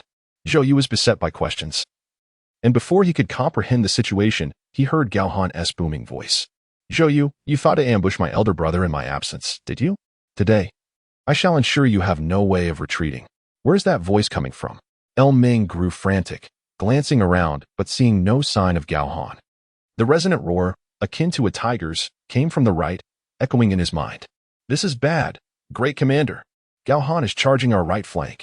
El Ming was suddenly alarmed. Turning back, he realized chaos had erupted behind them. Ha! Fifth brother's voice is truly impressive. I, Zhang Fei, am in awe. Zhang Fei laughed heartily, brandishing his serpent spear as he charged towards Zhou Yu. With a clang, Liu Bei outpaced Zhang Fei, galloping forth and swinging his sword. His long arms, akin to a monkey's, struck towards Zhou Yu even before he arrived. Bang! The vanguard army, led by Huang Gai, transformed instantly into a defensive force, hastily intercepting Liu Bei and his companions, thwarting a barrage of attacks. Guan Yu, trailing behind, advanced with his blade in hand. Suddenly, his steed, the magnificent red hare, leapt forth as Guan Yu swung his long saber, delivering a devastating blow. Thud! Huang Gai, wielding an iron whip, attempted to withstand Guan Yu's strike. Yet, the force was overwhelming, causing his shoulders to convulse, and he spewed forth a mouthful of blood. General, retreat! He gasped, collapsing to the ground, expending his last ounce of strength to shout toward Zhou Yu. Zhou Yu's pupils constricted, his scalp prickling as he spurred his horse to retreat. With a command from Lu Meng, his men quickly formed a protective barrier behind him. The vanguard transformed into a rear guard as Lu Meng closely followed Zhou Yu, striving to break free from the encirclement. However, at that moment, Gao Han had already intercepted Zhou Yu's rear forces from the right flank. Bang! With a sweep of his long spear, Gao Han unleashed a thunderous blow, instantly shattering over 20 men into fragments. Roar! The Black Tiger surged with ferocity, its powerful limbs erupting with might as it joined Gao Han amidst the Wu army, wreaking havoc. Bang! With each swing of his spear, Gao Han felled adversaries with immense force, piercing deep into the heart of the Wu forces. With merely 30,000 troops remaining, the Wu army was thrown into utter disarray. In front, Gao Han, mounted on the Black Tiger, unleashed a relentless assault, while behind, Liu Bei and his fierce generals charged into battle with fervor. Thousands pursued, not daring to look back. Ahead loomed an army of 80,000, alongside the Reaper that was Gao Han. There was no retreat, no evasion. The Wu forces became like ants in a boiling pot, scattering in every direction. Protect the commander. Let us carve a bloody path to escape to Jiangdong, Lu Meng shouted. Yet only a handful of men timidly followed him. Can we still return to Jiangdong? One quivered voice questioned. General Liu, shall we surrender? Another murmured, trembling. That Gao Han, the villain, infuriates me. Zhou Yu clutched his chest, coughing violently as blood dripped from the corner of his mouth, his fury boiling over. The 100,000 troops he commanded were the very backbone of Eastern Wu. After this, there would be no soldiers left for them. He had originally contemplated recruiting new soldiers in Jingzhou to bolster their forces. But now, Zhou Yu lamented, blood spilling from his lips, his vision darkening as he toppled from his horse. Do not speak of surrender. Quickly, assist the commander. Let us break through the encirclement. Lu Meng felt the weight of his responsibilities bearing down upon him like a mountain. Leading a small band of soldiers forward, he rallied the scattered troops, gradually stabilizing the situation and forming a collective force of 10,000. Where are we headed? Suddenly, Gao Han, brandishing the blazing rusted spear, stood in their path. Gao Han, you possess divine strength and command 80,000 troops. Why not establish your own reign? Why must I assist that rascal Liu Bei? Now, Jingzhou lies within my grasp. Should you eliminate Liu Bei, The region could be yours to command. What could be more advantageous? Ming, with his spear in hand, wore an anxious expression, hoping to sway Gao Han with his words. Yet, Gao Han regarded him with a bemused expression. Is Jingzhou truly superior to Eastern Wu? Gao Han chuckled and inquired. Are you not thinking clearly? Liu Bei is my elder brother. How could I usurp his territory? Besides, I have already secured Sichuan. And now that your Eastern Wu has faltered, I could simply take control of Eastern Wu itself. Upon hearing this, Zhou Yu, who had nearly succumbed to unconsciousness, coughed. Gao Han had actually captured Sichuan. Within such a brief span, he had managed to seize the heavily fortified Sichuan. It seemed utterly implausible. Yet, the evidence lay before him. Gao Han commanded an army of 80,000. Sichuan was prosperous and abundant. And only as the lord of Sichuan could Gao Han amass such a formidable force. In that instant, Zhou Yu comprehended everything, yet it was too late. Blood bubbled at the corners of his mouth, and he trembled with fury. Humph, there is nothing more to discuss. Prepare yourself. Ming's countenance twisted into a snarl as he lunged towards Gao Han with his spear. Good brother, do not delay. Charge. With a swift gallop. Ming aimed his spear directly at Gao Han's chest while shouting to the 10,000 men behind him, This Gao Han is but a man of empty renown. I shall engage him. You must hasten to escort the Grand Commander to safety. Understood. Upon receiving the command to retreat, the soldiers swiftly placed the unconscious Zhou Yu upon a horse and began their hurried escape. Yet, a cold glint flashed in Gao Han's eyes. A man of empty renown? You wish to engage me? Who do you think you are? Elbu? Seeing Ming approach with such audacity, Gao Han furrowed his brows and tightened his grip on the Qian rusty halberd, charging towards Ming like a tiger ready to pounce. Intent on taking this fool's life with a single strike, the distance between the two warriors swiftly diminished. Suddenly, Ming seized the reins and, with a sharp turn, fled. What in the world? Is he truly afraid? Who wouldn't he be terrified of a man riding a tiger? Moreover, this man had already slain Jiahua, Li Jin, and Han Dang. Even the robust Zhou Tai had met his end at Gao Han's hands. Only a fool would dare confront such a monster head-on. It is wise to issue a threat and then retreat. In the blink of an eye, Ming had galloped several meters away. Gao Han stood momentarily stunned, watching as Ming distanced himself. With a decisive thud, he thrust the Qian rusty halberd into the ground. Then, with a smirk, he reached down and drew forth the 1,000-gene stone-cleaving bow from beneath his saddle. Flee. I shall grant you time to escape. But can you outrun my arrow? Without hesitation, Gao Han knocked an arrow upon the bowstring and drew back the longbow with sudden force. The 1,000-gene stone-cleaving bow was instantly taut, emitting a resonant sound, as if rejoicing in the prospect of battle. In a flash of cold light, it seemed as though a sentinel's cry echoed across the battlefield. Just as Ming had managed to put a distance of several meters between himself and danger, he suddenly felt a chill in his abdomen. In that fleeting moment, he distinctly felt something penetrating his body, accompanied by an overwhelming force. Crash! This tremendous power seemed intent on tearing Ming apart, forcing him down from his steed. Ah, my waist. Ming lay on the ground, his face ashen, with a gaping wound in his abdomen. Fifth brother, let me take over. As Gao Han drew his mighty stone-splitting bow, he heard Guan Yu's voice and the ominous sound of a blade dragging along the ground. Indeed, in the next instant, Guan Yu burst forth, one hand grasping the green dragon crescent blade, charging towards Ming with astounding speed. Second brother. Gao Han was momentarily taken aback, initially thinking someone was attempting to claim a kill, only to realize it was his own second brother. Yet this scene evoked memories of the white-clad crossing. In the tale, it was Ming who had his subordinates disguise themselves as merchants, betraying allies while Guan Yu was engaged in a northern campaign, ambushing Jingzhou and severing Guan Yu's route of retreat. This ultimately led to Guan Yu's defeat at Maiqing, marking the end of a hero. And now, Guan Yu had raised his green dragon crescent blade high, while the fallen adversary had become Ming. Thud. The blade descended, and Ming perished in the northwest. Simultaneously, the 10,000 Wu troops, led by Zhou Yu in a desperate bid to break through the encirclement, encountered Wei Yin wielding a long blade. With a casual burst of speed, the entire battalion, akin to startled birds, knelt in surrender. Wei Yin hoisted the unconscious Zhou Yu with one hand, approaching Gao Han with a grin. General, look who I've captured. He tossed Zhou Yu onto the ground. Cough, cough. Zhou Yu sputtered and groggily opened his eyes. Instantly startled. I've been captured. The 100,000 troops are lost. Eastern Wu is finished. You big-eared thief. Zhuge the fool. Had it not been for Gao Han's assistance, you would never have been my match. Never. Zhou Yu's heart was heavy with despair. He was grievously wounded, teetering on the brink of death. Fifth brother. Zhang Fei, Liu Bei, and Zhao Yun arrived in succession, dismounting from their horses, bloodied as they rushed towards Gao Han. Guan Yu also dismounted from Red Hare's back. Eldest brother. Second brother. Third brother. Fourth brother. Gao Han laughed heartily, leaping down from Black Tiger to greet them. The five brothers embraced tightly. Liu Bei, his face smeared with blood and tears streaming down, broke into joyous laughter. At 48, he had long lost the fervor of his youth. Yet today, seeing his fifth brother Gao Han leading troops to aid him filled him with astonishment and excitement. It was a revelation that he had someone to rely on. A comrade in arms, none other than his own fifth brother. Liu Bei felt Gao Han was a brother bestowed upon him by fate. Reminiscent of the time when Zilong risked his life 7 times to save Adele, the brothers embraced fervently.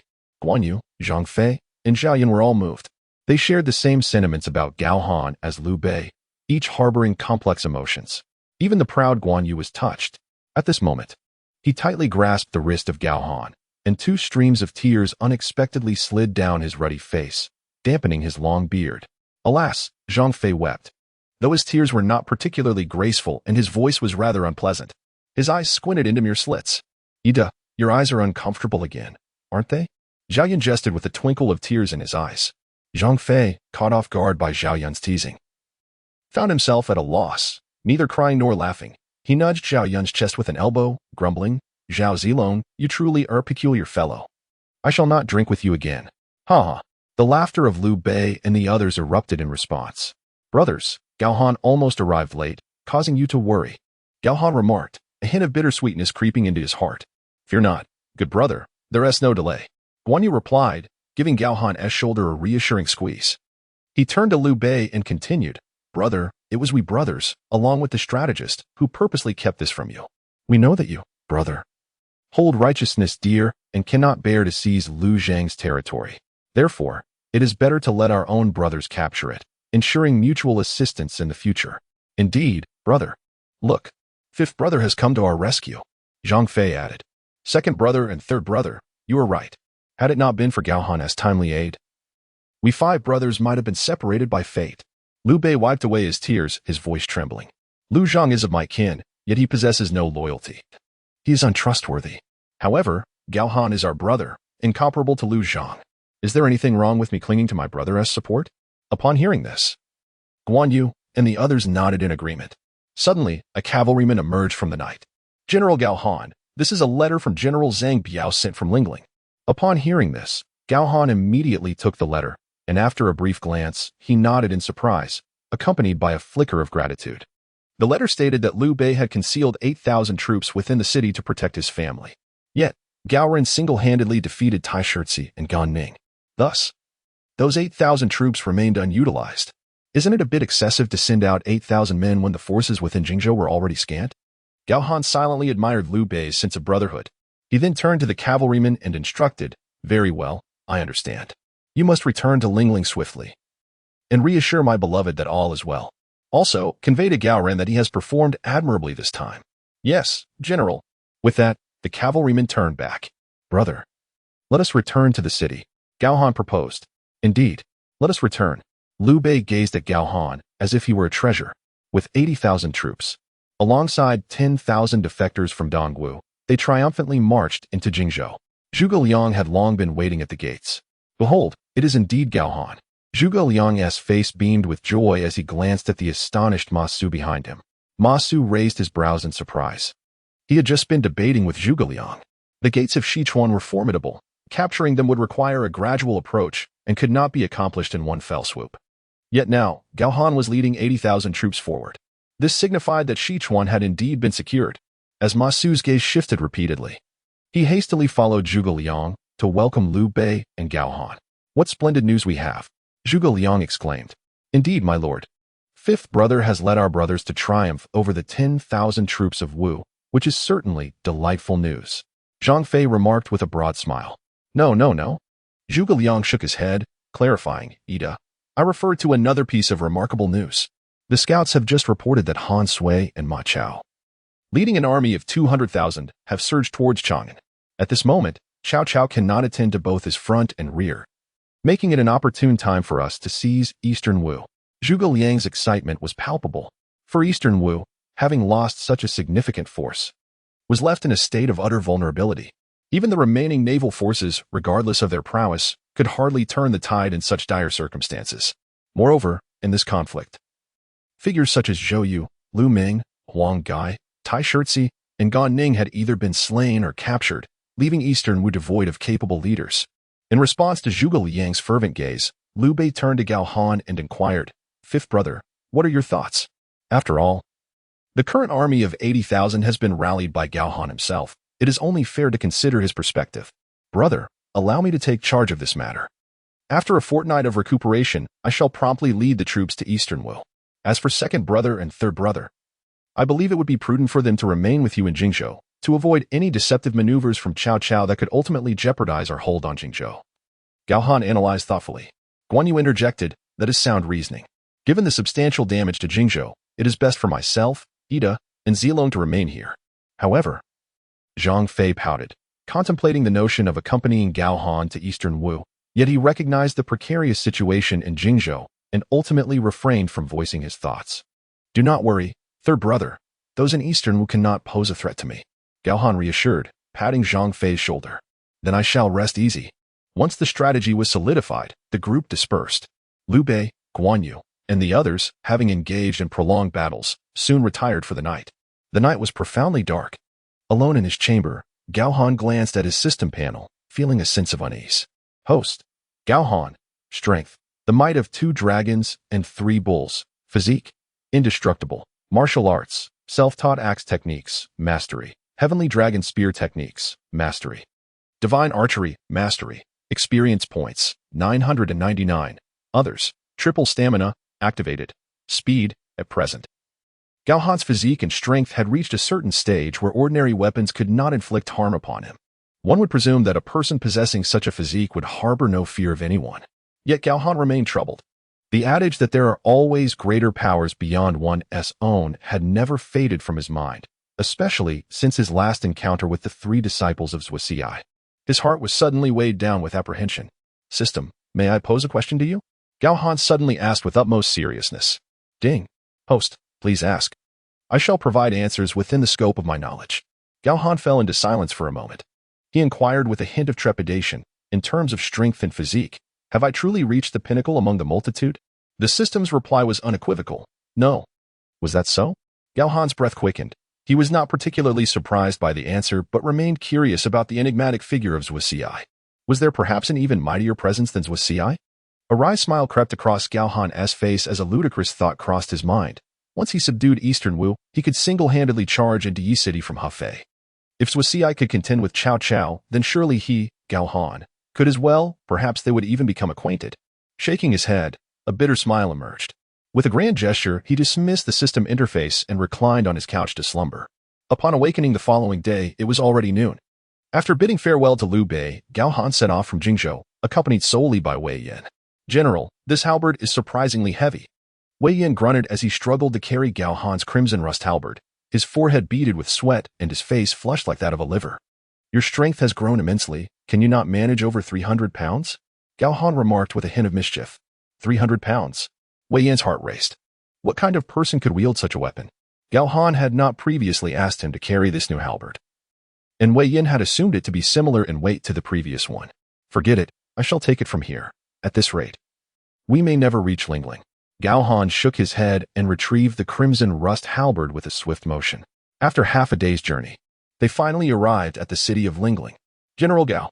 On the city wall, Zhang Biao rubbed his eyes in disbelief. He rushed down from the wall to the gate. Finally discerning the magnificent creature Gao Han rode, a black tiger. "General, you have finally returned." Zhang Biao stammered, his gaze fixed on the black tiger, daring not to approach too closely. It had been 2 long months since Gao Han returned from Eastern Wu, and now he donned gleaming silver armor, wielding a formidable halberd. Even his steed was remarkably distinct. "The sun is setting. General, please hurry inside," Zhang Biao urged with enthusiasm. "Indeed, you have worked hard during my absence, General Zhang." Gao Han dismounted with a smile. "Not at all. Serving the general is no trouble." Zhang Biao scratched his head. Once they entered the city and arrived at the Gao residence, Wei Yin and Zhang Biao took their leave, leaving Gao Han standing in the street. Ding. 5 o'clock has arrived. Host, please clock out. Clock out reward. Disguise technique. Disguise technique? A 4-star skill? Just as Gao Han was about to step inside his home, the system's voice halted him, prompting him to retract his foot. The sky had darkened. Instead of rushing home, he took a few steps and leaned against the wall of the Gao residence. Inwardly, he mused, the dragon halberd technique and the divine archery skills are unparalleled martial arts in the realm, yet they are merely 3.5 stars. What marvel awaits in this 4-star disguise technique? The system alerted, to elevate the art of disguise to a transcendent level requires 300 experience points. Would you like to proceed? 300? When I enhanced the heavenly dragon spear technique to perfection, it only cost 50 points. It seems that this art of disguise is indeed an exceptional skill. With this thought, Gao Han promptly responded, yes, use it. As soon as the words left his lips, a sudden heat enveloped his entire face. Almost immediately, a wave of intense warmth cascaded down from his visage, coursing toward his chest, arms, and thighs. Every pore of Gao Han's body was inundated with this searing sensation. What is this? So scorching. Gao Han was engulfed in heat, and he felt this warmth gradually infiltrating his muscles and bones. After an eternity that felt like the length of a tea break, the intense heat slowly receded, transforming into a gentle warmth that dissipated into the air. At that moment, a thunderous sound resonated in his mind, and a plethora of images appeared before Gao Han's eyes. Each image showcased a different face. Some possessed deep, starry eyes, others had alluring features and an effortless charm. Some bore dark skin and wrinkled faces, while others had a troubled brow and a sickly complexion. Countless visages washed over him. Gao Han was startled by the system panel that emerged before him. So, these faces can be transformed at will? Wait a moment, this one looks familiar. Furrowing his brow, Gao Han pointed with 2 fingers, pausing the frantically shifting faces. There, before him, was a visage with a purple beard and striking blue eyes, Sun Quan. Gao Han's heart raced. The system truly is remarkable. At the same time, a surge of elation filled Gao Han, for this meant that the impending assault on Eastern Wu might not require extensive efforts. Gao Han squinted, and a bold plan began to form in his mind. If Sun Quan is among these faces, could it be that? With newfound brilliance in his eyes, Gao Han made another gesture, and the faces began to shift once more. As anticipated, Zhou Yu's face appeared among them.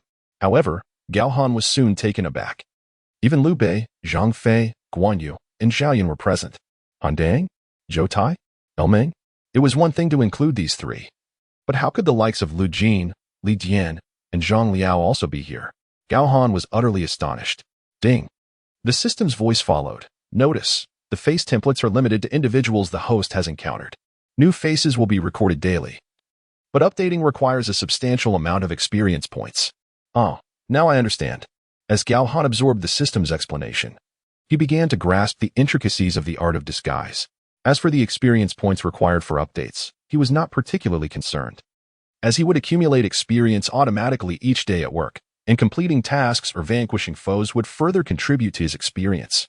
Thus, this was not an issue. With a clearer understanding of this 4-star art of disguise, Gao Han was eager to experiment. With a flick of his fingers, he initiated the process once more. Casually perusing the system panel, he selected an unremarkable visage. Switch. Gao Han silently intoned. With a crackling sound, an ordinary-looking man emerged from the shadows of the night, grinning at the entrance of the Gao residence. This art of disguise was astonishingly comprehensive, altering not only the face but the entire physique and even the voice. Gao Han chuckled in curiosity, opting not to use the main entrance. Instead, he unleashed his strength, propelling himself over the wall and into the Gao manor, stealthily making his way toward the rear courtyard like a thief. Familiar with the layout of his own home, Gao Han navigated effortlessly through the darkness, avoiding the occasional guards with ease. He vaulted into the front courtyard, traversed the corridor, and directly arrived at the door of Yao Panner's room. Intentionally, he created a soft rustling sound.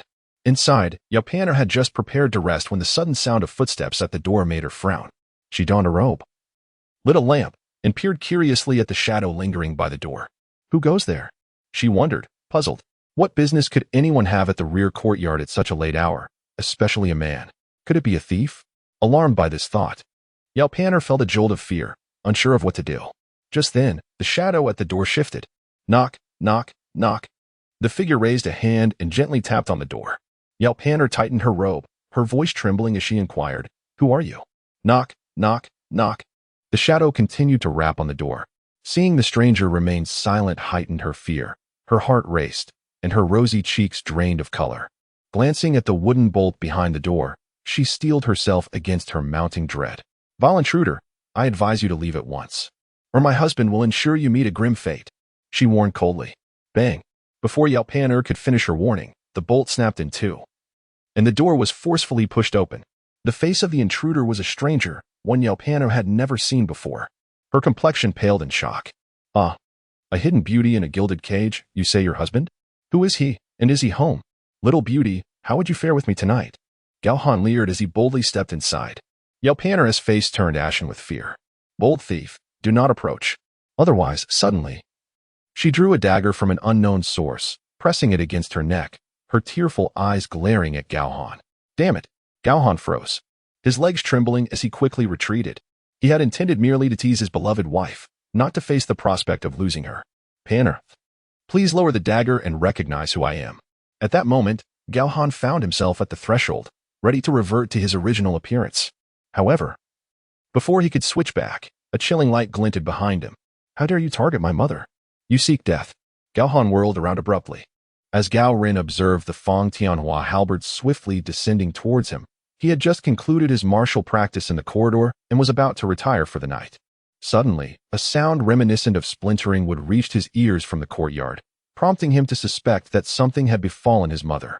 Grasping the halberd, he rushed toward the commotion, only to witness a stranger forcefully pushing open his mother's door. The sheer audacity of this act ignited a profound fury within him. His father had solemnly instructed him to ensure that his mother was never subjected to bullying, and yet here was a rogue targeting her. It was an intolerable affront. Without a moment's hesitation, Gao Ren seized the halberd and lunged forward, aiming a strike at the intruder's head. Unbeknownst to him, the stranger was none other than Gao Han.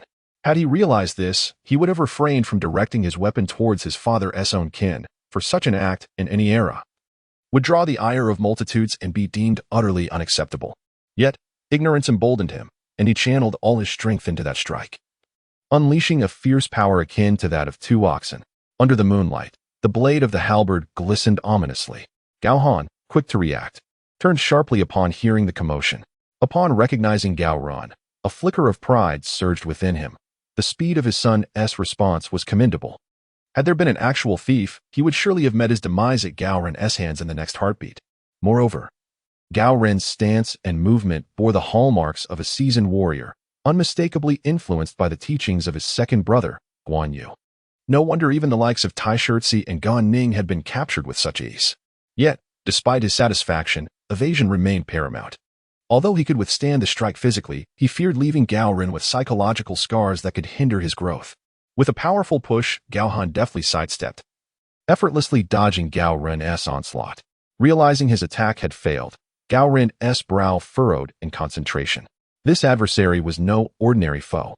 He hastily positioned himself at the entrance to Yao Pan's chamber, directing the halberd menacingly at the man before him. "Your strength is adequate, but your speed leaves much to be desired," Gao Han remarked calmly, not in haste to reveal his true identity. With a hint of amusement, he continued, "Speaking before executing a move undermines its potency.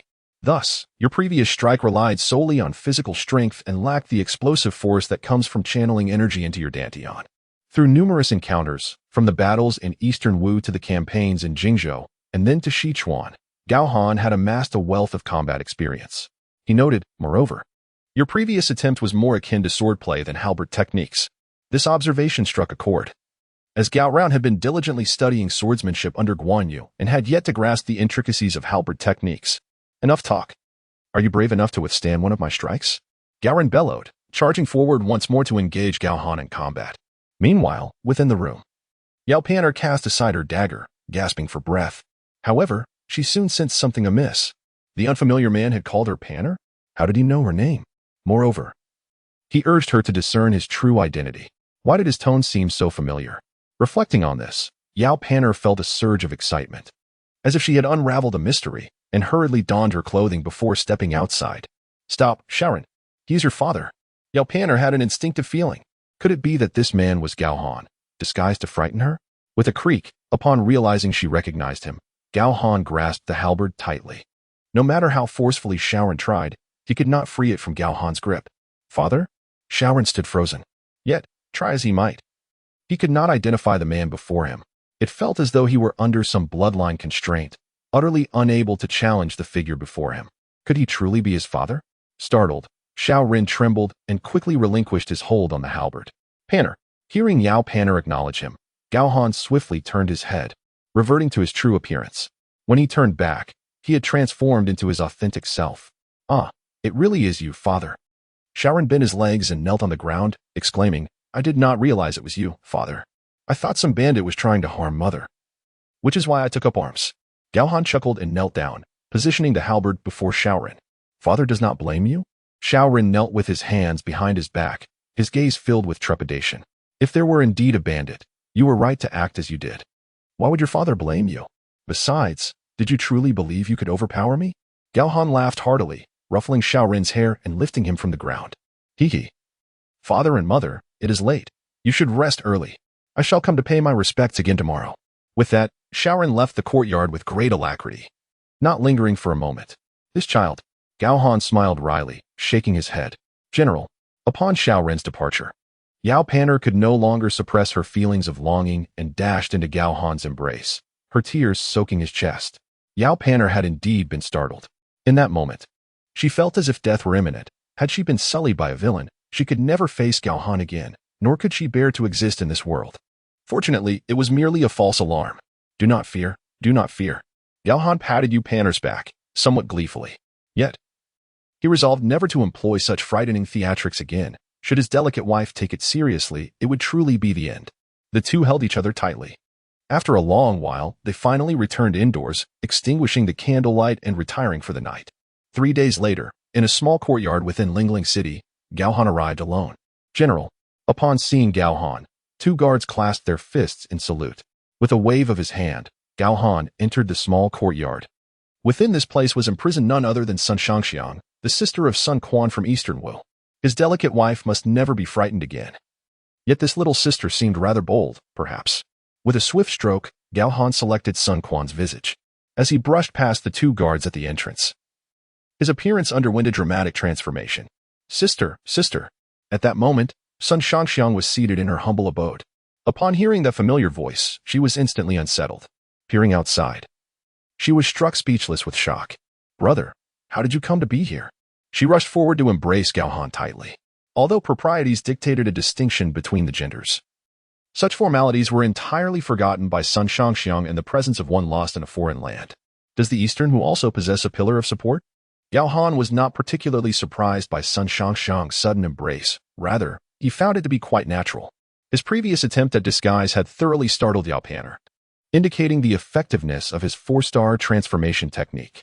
Now, having taken on the likeness of Sun Quan, he acknowledged the moral ambiguity of his actions. Yet Sun Shangxiang's reaction substantiated its practicality. Miss Sun, you are yet unwed. Is such an embrace truly appropriate? You must discern who I truly am. Gao Han remarked with a teasing smile, and in an instant, he reverted to his original form. Gao Han, how can it be you? Sun Shangxiang looked up, only to realize she had been holding Gao Han, causing her to hastily retreat, her face a mask of astonishment. Her lips parted in disbelief as she regarded him, akin to encountering a specter. It was impossible to have misidentified him. He had unmistakably appeared as her brother, yet in the blink of an eye, transformed into Gao Han. A sense of fear crept over her. How could this enigmatic figure possess such myriad capabilities? He had even assumed her brother's form to toy with her. I have come to discuss the matter of your return to Eastern Wu, Gao Han said with a playful tone. Return me? Do you truly possess such goodwill? Sun Shangxiang was skeptical. Why would Gao Han abduct her to Jingzhou? Her brother had wronged his family, and Gao Han was merely retaliating. But that was just a fraction of the reason. More significantly, he sought to prevent Eastern Wu from mobilizing forces to attack Jingzhou. Gao Han had effectively made her a safeguard for his interests. Miss Sun, do you perhaps overestimate your significance? Gao Han remarked as he entered the modest dwelling. Sun Shangxiang furrowed her brow, a chill settling in her heart. Had something transpired? She followed closely behind him, persistently inquiring, what do you mean by that? Inside, Gao Han spoke slowly. Zhou Yu has perished, and Generals Tai Shirtzi and Gan Ning are now imprisoned within the confines of Lingling. He spread his hands, refraining from elaborating further. At that moment, Sun Shangxiang's expression shifted dramatically. She collapsed to the ground in shock. The Grand Commander is gone? And the 100,000 troops as well. Zhou Yu, Zhuge Liang's illustrious counterpart, had earned renown through the Battle of Chibi. How could such a heroic figure have met his end so casually? Sun Shangxiang felt as though the heavens were collapsing around her.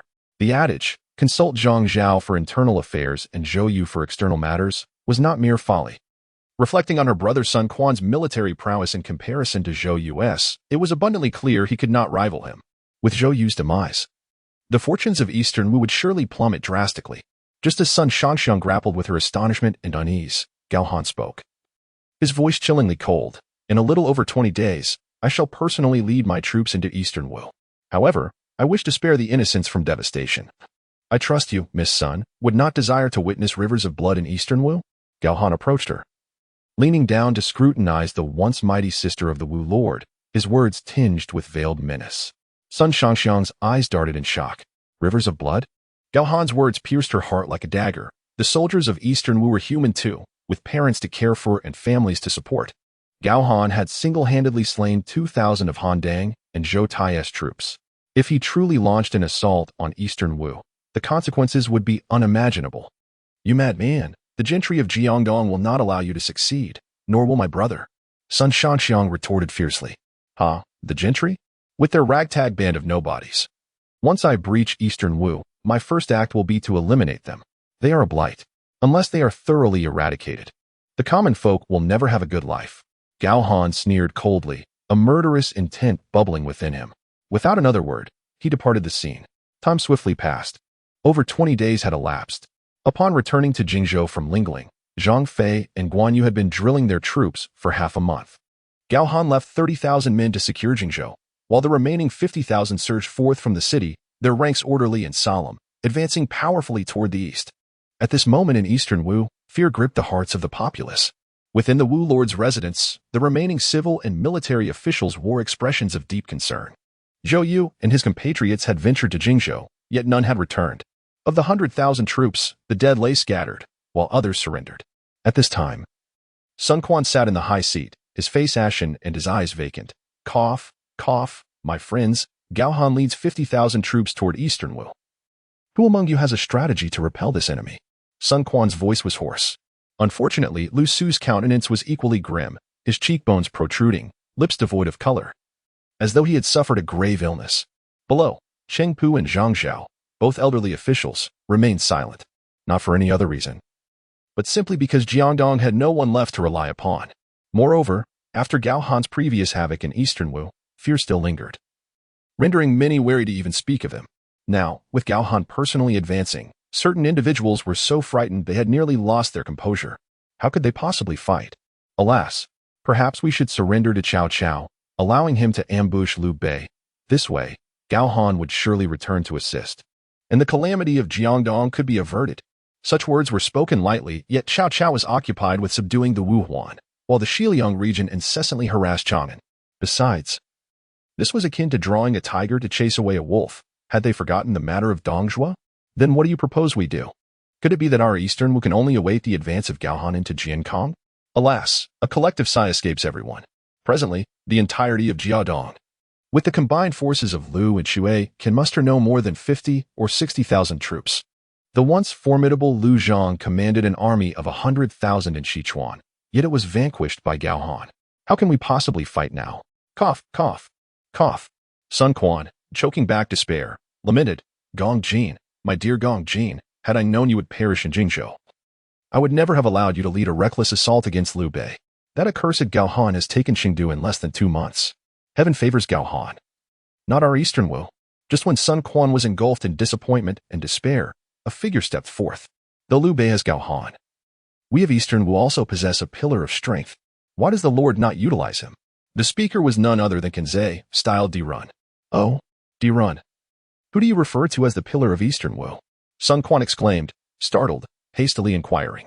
Even the ailing Lu Su felt a stir of hope. Turning to gaze at Kenzei with curiosity, Eastern Wu, at this moment, resembled a wounded tiger, incapable of healing, and he was uncertain how to mend its wounds. Could there truly be a person in Eastern Wu who could rival Gao Han?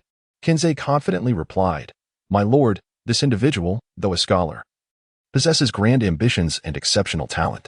In my view, his capabilities are not inferior to those of General Zhou. He is none other than Lu Sun. I have a plan. At this juncture, the elder statesman Zhang Zhao spoke up. With his sleeves gathered, brow furrowed, and an expression of concern for Eastern Wu. He slowly articulated, "In the Battle of Jingzhou, we lost 100,000 troops, with Zhou Yu, Lu Ming, and Huang Gai all perishing. Now, with Gao Han's forces surging and morale soaring, should we engage in battle, Jiangdong will face untold suffering. Only through surrender can we safeguard our lands and people." The Lord could lead the officials of Jiangdong to submit to Gao Han. He shook his head, adding, "As for Lu Sun, he is but a mere youth. How does he merit the title of pillar for Eastern Wu?" Upon hearing this, many in the hall nodded in tacit agreement, aligning themselves with his stance. Indeed. I recall that Lu Sun is merely 26. What can he possibly offer against Gao Han? The Eastern Wu Navy comprises 30,000. With over 20,000 in the army, barely 60,000 combined. Shall we send them all to their doom under Lu Sun's command? Alas, let us surrender. Rightly said. Surrender will ensure the safety of our lands and people. Once the word surrender escaped Zhang Zhao's lips, all the advocates of capitulation rose in unison, bowing to Sun Quan in plea for submission. Only Lu Su and Qing Pu remained silent. Kinzei sighed, harboring contempt for Zhang Zhao and his ilk, let alone Sun Quan, who was on the verge of grinding his teeth in frustration. The Lord of Jiangdong is he, Sun Zhangmo, not these ministers. If they surrender, it would lead to a dire fate. These ministers undoubtedly sought surrender, believing it would maximize their own gains. If they can curry favor with Gao Han and utter a few flattering words, perhaps they might secure their own fortunes. But while all of Jiangdong may capitulate, Sun Quan alone cannot. On one hand, there is the unwillingness to yield. On the other, would he survive if he did? The answer is painfully clear. Upon reflection, Sun Quan's complexion paled even further as he struggled to contain the fury within him. He turned his gaze toward Kinzei, Lu Su, and Qing Pu, the only three in the hall who had not advocated for surrender. Very well, you may all leave, he commanded, waving his hand dismissively. Kinzei, Lu Su, and Qing Pu, stay behind. Zhang Zhao and the others were well aware of the unspoken understanding among them. Their numbers provided a sense of security against Sun Quan's wrath. Moments later, only 4 individuals remained in the hall. My lord, I am not recommending Lu Sun of my own volition, but rather at his behest. Kinzei broke the silence, speaking first. Oh, what do you mean by that? Sun Quan inquired. Kinzei clasped his hands and explained. Upon learning of Miss Sun's abduction, Lu Sun was filled with anxiety and hastened to Jiankong. He is currently awaiting outside the hall. Note, this is a fictional narrative and should not be conflated with historical events. Lu Su and Qing Pu exchanged glances, their brows furrowing before relaxing as they recalled their childhood friendship with Lu Sun. Years ago, when Sun Su had slain several members of the Lu family, this betrothal had been arranged to mend relations. Unfortunately, Miss Sun had been captured by Gao Han. It was no wonder Lu Sun was so distressed. At that moment, Sun Quan's thoughts began to crystallize, and a smile broke upon his face. As long as there was one more person who refused to surrender, it would bolster their strength. The more, the merrier, he exclaimed. Quickly, summon Lu Sun. With a command from Sun Quan, a figure soon ascended the grand hall, clad in scholarly robes. Standing a towering 8 feet, Lu Sun possessed the demeanor of a cultured warrior, his eyes reflecting urgency. My lord, Jiangdong must not surrender. I have a strategy that can thwart Gao Han, Lu Sun declared boldly as he approached.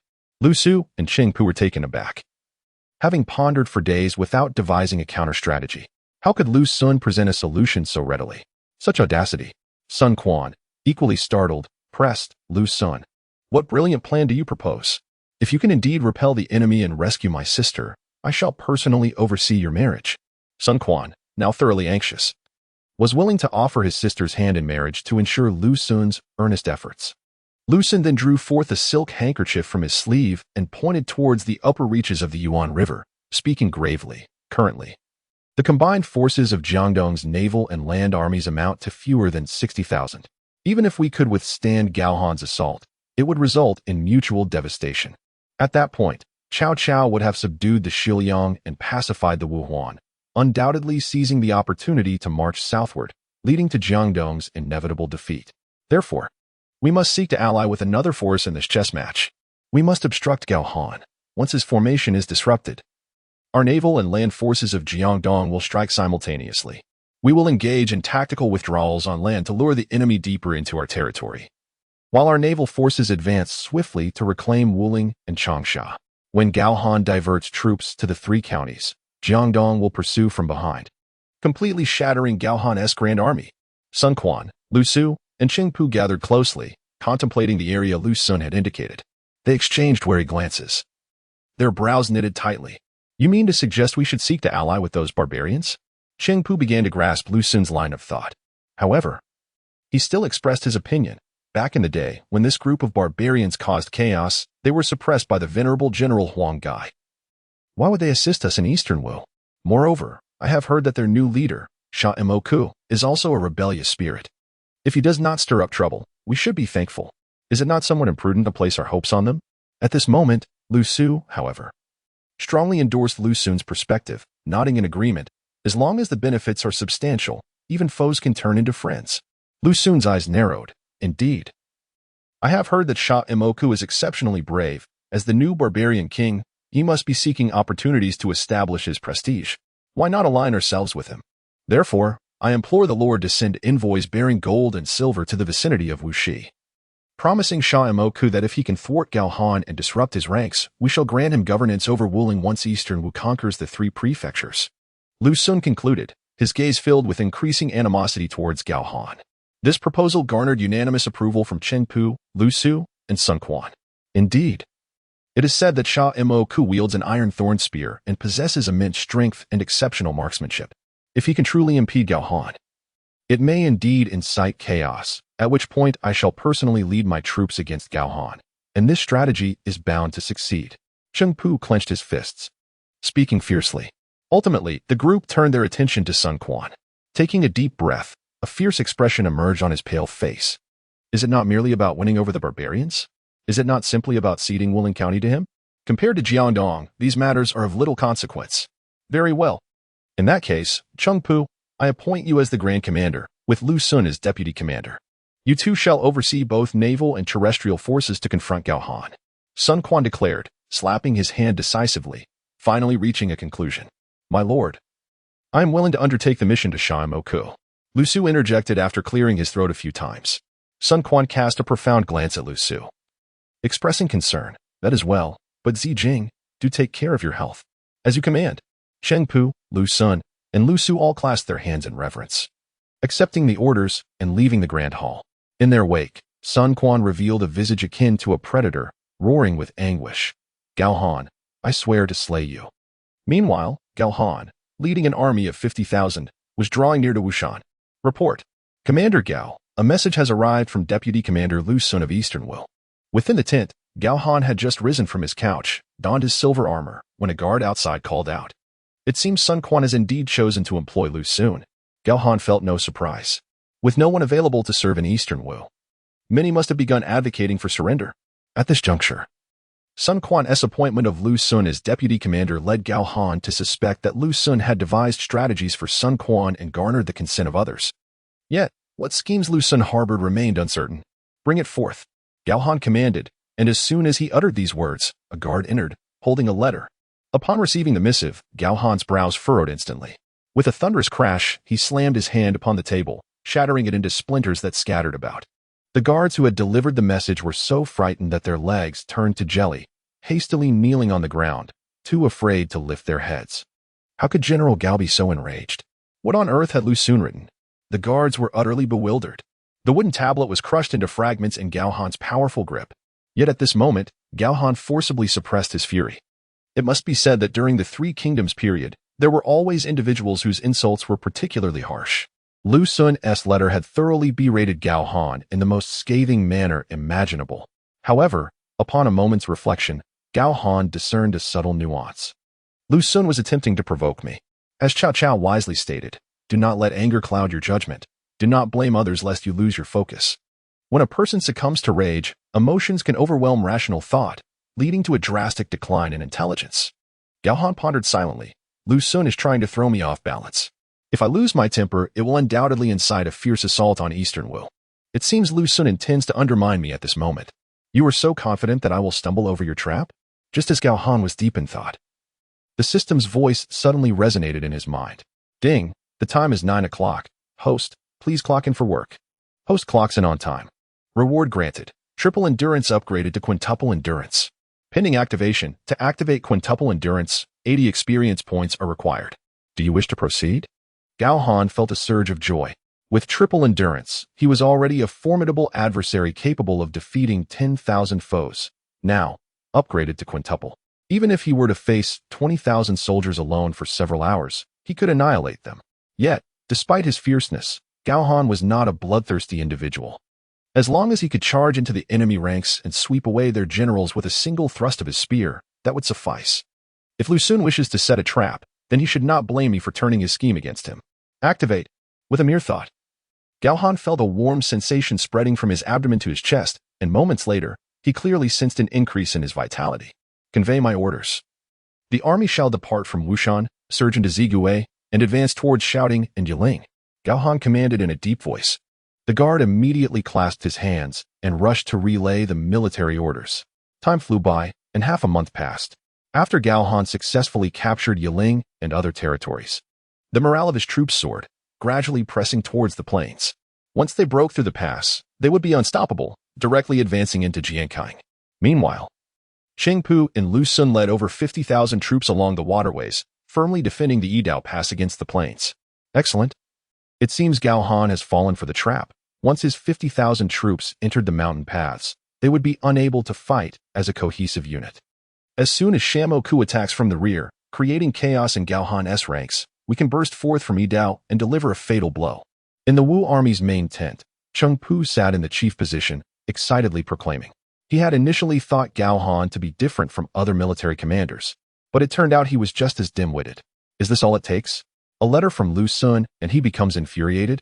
My lord, whether this plan succeeds depends on whether Master Lu Su can convince those barbarians. Lu Xun interjected. Provoking Gao Han is merely the first step. The crucial part lies in Shamoku's ambush on Gao Han. Just then, a report came in. Report.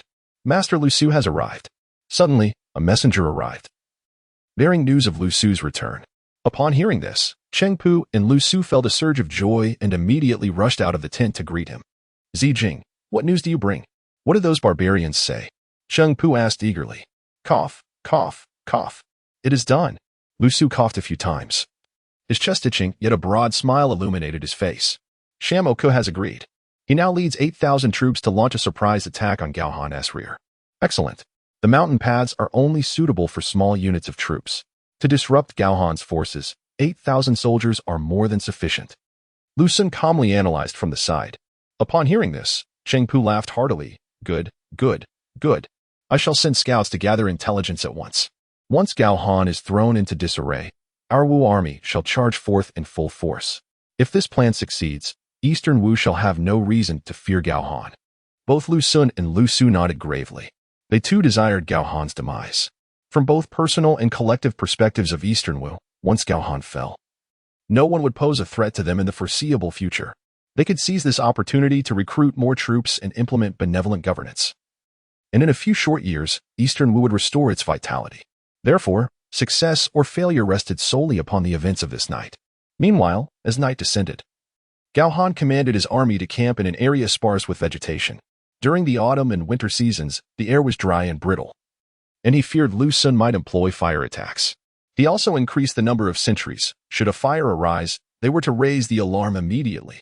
Fortunately, the wind blew in the opposite direction of the camp, and should fire be used, it would inevitably consume Lu Xun himself. Though everything appeared to be in order, Gao Han remained uneasy, sitting within his tent as if awaiting something. Indeed, within half an hour, Wei Yin, responsible for guarding the rear, galloped in hastily, nearly falling at the entrance of Gao Han's tent. General Gao, Wei Yin exclaimed in a fluster, the leader of the Wuxi barbarians, Shamoku, has launched a surprise attack on our rear. Chaos has erupted behind us. Originally, Wei Yin had intended to eliminate the barbarian forces before reporting to Gao Han. However, he had not anticipated the formidable strength of the new barbarian king, Shamoku, whose iron-tipped spear struck with such ferocity that it left Wei Yin's hand stinging. After engaging in battle for 50 exchanges and seeing the disorder grow in the rear, he had no choice but to retreat and inform Gao Han. A surprise attack? Gao Han's brow unfurled in realization. So this was Lu Xun's scheme. The Wuxi barbarians were agile and skilled in both archery and horsemanship. If they were allowed to launch a surprise assault, chaos would surely ensue within half an hour. At that point, the front lines would be compelled to fall back. However, the mountainous terrain would prevent the army from decisively eliminating the barbarians. Gao Han's 50,000 troops would only become increasingly embroiled in chaos, allowing Eastern Wu to strike amidst the confusion, leading to a decisive victory. Such a beautiful thought, yet little did they know that any scheme would crumble before true might. "Bring me my halberd," Gao Han commanded coldly. In no time, 2 aides hurriedly retrieved the crimson, rusted halberd. Grasping it firmly, Gao Han descended from his tent, ready for battle. As the black tiger rested beneath the tent, it straightened its magnificent form upon noticing Gao Han's approach, its dark eyes gleaming with intensity. "Wei Yan, under my command, the vanguard shall not retreat," Gao Han bellowed authoritatively. "I am willing to lead 1,000 men alongside the general." Wei Yan stepped forward with a respectful gesture. "No need for that. I can manage alone," Gao Han proclaimed as he leaped onto the back of the tiger. With that, the black tiger surged forward, swiftly disappearing into the night. Meanwhile, in the rear, a group clad in unusual armor launched a fierce ambush against Gao Han's forces. The sound of clashing blades echoed, accompanied by cries of battle. Among them, one individual with a bloodied visage and protruding green eyes wielded a spiked iron club. "Reveling in slaughter. Excellent. We shall complete Sun Quan's mission as soon as our vanguard returns. Wuling County will be ours. Brothers, follow me into the fray," Shamoku shouted, raising his iron club and leading his 8,000 men into the attack. "Retreat. Quickly regroup with the vanguard. General Wei Yan has gone to inform General Gao. Reinforcements will arrive soon." Before the 2 soldiers could finish their conversation, a spiked iron rod struck one on the head, plunging him into darkness. Many foot soldiers in the rear could not outrun Shamoku's cavalry. Just as they faced impending doom, a sudden tiger's roar pierced the night. The steeds of Shamoku's cavalry began to paw the ground, filled with dread, retreating in panic. "What is happening?" Shamoku's mount also grew unruly, stepping backward in fear as if sensing something terrifying ahead. "It is General Gao. Wonderful, General Gao has arrived." The foot soldiers, having followed Gao Han for some time, recognized the roar of the black tiger and began to move toward its source. Alarmed, Shamoku shouted, "Quickly pursue them. We cannot let them escape." He urged his horse forward, and his 8,000 men followed suit, cracking their whips against their mounts. At that moment, a flash of cold light erupted from the darkness, accompanied by a shadowy figure. With a menacing growl, the black tiger revealed its fierce gaze. Gao Han, wielding the crimson rusted halberd, approached with his tiger. "Dare you ambush my rear? You seek death." Standing defiantly before the 8,000 foes, he cast a cold glance at the one brandishing the spiked club. Clad in animal hide armor, resembling a primitive man. "Curse it! Do you think I fear you just because I ride a black tiger? Do you not see the tiger skin upon me? You challenge me with your mere presence against my 8,000 men?" Shamoku laughed in anger. He pointed to his tiger skin, for a barbarian king like him often feasted upon tiger flesh and donned their hides. Seeing Gao Han atop the black tiger, he felt no fear, especially with 8,000 brothers at his back. "One man with a blade cannot slay you." 8,000 cavalry dared to be so arrogant. "Unaware of who I am, Gao Han?" A trace of derision flickered across Gao Han's otherwise calm visage. In an instant, with a flash of crimson light, his long spear surged forth like a fire dragon, lunging directly at Shamoku. Little do you know, a single force can shatter myriad laws. "Gao Han? Who is Gao Han? I've never heard of him." Shamoku scoffed, for he was indeed unfamiliar with the name. All he knew were the notorious Liu Bei, the cunning Cao Cao, and Sun Quan, who had once subdued them with Huang Gai. As Gao Han's spear approached, Shamoku swung his iron thorn club with reckless abandon, striking out like a fool. Clang! The 2 weapons clashed violently. In that instant, Shamoku felt as if struck by lightning, his entire body quaking. A cracking sound emanated from his right arm, and pain surged throughout him. Shamoku's vision transformed into a deep blue starry sky. Gao Han swept his spear, sending Shamoku tumbling from his steed to the ground. Clutching his arm and writhing in agony, howling incessantly. "Do you recognize me now?" Gao Han asked expressionlessly. "Ah." Shamoku, incensed, felt a wave of heat surge to his head, and with a sudden roar, he struggled to rise from the ground like a worm. Gritting his teeth against the pain in his right arm, he drew his longbow with his remaining left hand, clamped an arrow in his mouth, and forcefully knocked it, biting down on the bowstring and pulling back with all his might. Blood trickled from the corner of his mouth, the arrowhead glinting with a cold light. Aimed at Gao Han. With a sharp whistle, the arrow shot forth. Gao Han furrowed his brow slightly, raising his rusted spear and effortlessly deflecting Shamoku's projectile. "A true man, then I shall grant you a swift end." With a swift motion, a crimson light fell, staining Gao Han's spear with blood. The sight of Sha Moke's demise sent shockwaves through the ranks of the 8,000 cavalry, their expressions shifting dramatically as they turned to flee. They thought they could escape after a sneak attack. Is such a thing even possible? Gao Han's face twisted with fury as his black tiger leaped forward, charging at the retreating cavalry. Clang! The rusted spear swept left and right, a deafening wind following its path, centered around Gao Han. Each sweep of the spear unleashed a torrent of violent air. The blade of the spear buzzed ominously, radiating murderous intent. Those cavalry caught in its path were torn to shreds, both man and mount annihilated. If there had been any observers, they would have witnessed a breathtaking spectacle. Gao Han, single-handedly pursuing 8,000 foes in a carnage of epic proportions. Bang! Bang! Bang! Explosions echoed from the rear of the army. My heavens! General Gao single-handedly repelled 8,000 cavalry? The foot soldiers in the rear watched in awe, their blood boiling with excitement, trembling with exhilaration. After years of service, they had never witnessed such a scene. In the past, Zhao Yun rescued a doe by breaking through encirclement, but now Gao Han was single-handedly chasing down 8,000 men, unleashing a horrifying massacre. Oh, heaven! They were not afraid. They were in awe, worshipping him with utter reverence. Everyone was harboring an ineffable emotion. For following in the wake of Gao Han, they felt an unprecedented sense of security since their enlistment. This subtle sensation invigorated their spirits, filling them with a fervor unafraid of death. After a full half hour, Gao Han emerged from the night, his body drenched in blood, with a horse's leg clutched in the jaws of the black tiger, exuding an overwhelming aura of slaughter. General! General! The entire rear guard knelt, saluting Gao Han with reverence. The cold wind struck Gao Han's face, the lingering scent of blood flooding his nostrils. Lu Xun's scheme was nothing but this. Little did they know. Sheer strength could shatter myriad strategies. Wiping the blood from his face with the back of his hand, Gao Han brandished the crimson rusted halberd before him and spoke in a cold tone. Gentlemen, I pose a question. Do you wish to venture into the city of Jiankong in Eastern Wu? Do you desire to witness the halls of Sun Quan, the Lord of Wu? Do you wish to follow me, Gao Han, to conquer all of Eastern Wu? At these words, a tremor of excitement coursed through everyone. To conquer Eastern Wu? Do they comprehend what this entails? It signifies that they would be among the first armies to harness the great tides of the world, the first to breach the city of Jiankong in Eastern Wu, and soon to become a force renowned throughout the realm. A man who does not showcase his ambitions is but a waste of his innate stature. With such thoughts swirling, the soldiers' spirits surged, igniting their fervor. The wind howled as they collectively shouted, "We are willing to follow the general." In an instant, their morale soared, their eyes shining brighter than the stars in the heavens. Good. Gao Han urged his steed forward. With the crimson rusted halberd pointed ahead, he spoke with gravitas. I want you to feign chaos, shortly. The vanguard will return to support us. At that moment, the Wu army will believe we are in disarray and seize the opportunity to attack. Our task is to wait for the Wu forces to emerge in full, and then you shall follow closely behind me and strike them with a fierce counterattack.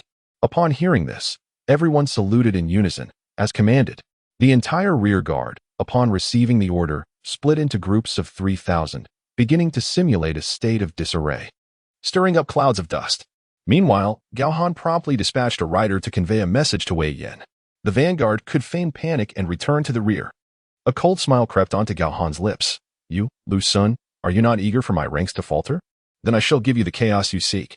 If you dare come, meet your demise. At that moment, in the central camp of Eastern Wu, Cheng Pu, Lu Xun, and Lu Su were brimming with vitality. The former two clad in armor, awaiting news. Finally, a scout rushed to the entrance of the tent. Report to the great commander and deputy commander. Gao Han's army is in complete disarray. 071. They fell into the trap. We have waited long enough. Cheng Pu's face broke into a long-lost smile, the creases deepening with joy. Excellent. Lu Xun's face mirrored the joy, bursting into laughter. It seems that Sha Moke's ambush was successful. Now we can turn defense into offense and charge directly at Gao Han.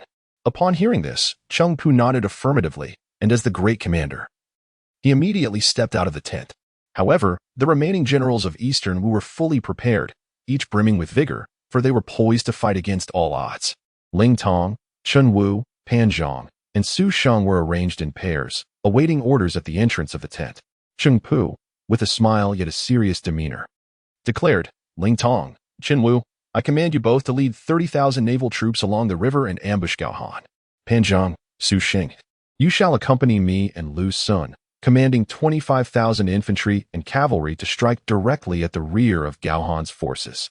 Together, we shall ensure Gao Han meets his demise on the battlefield, rescuing Eastern Wu from peril.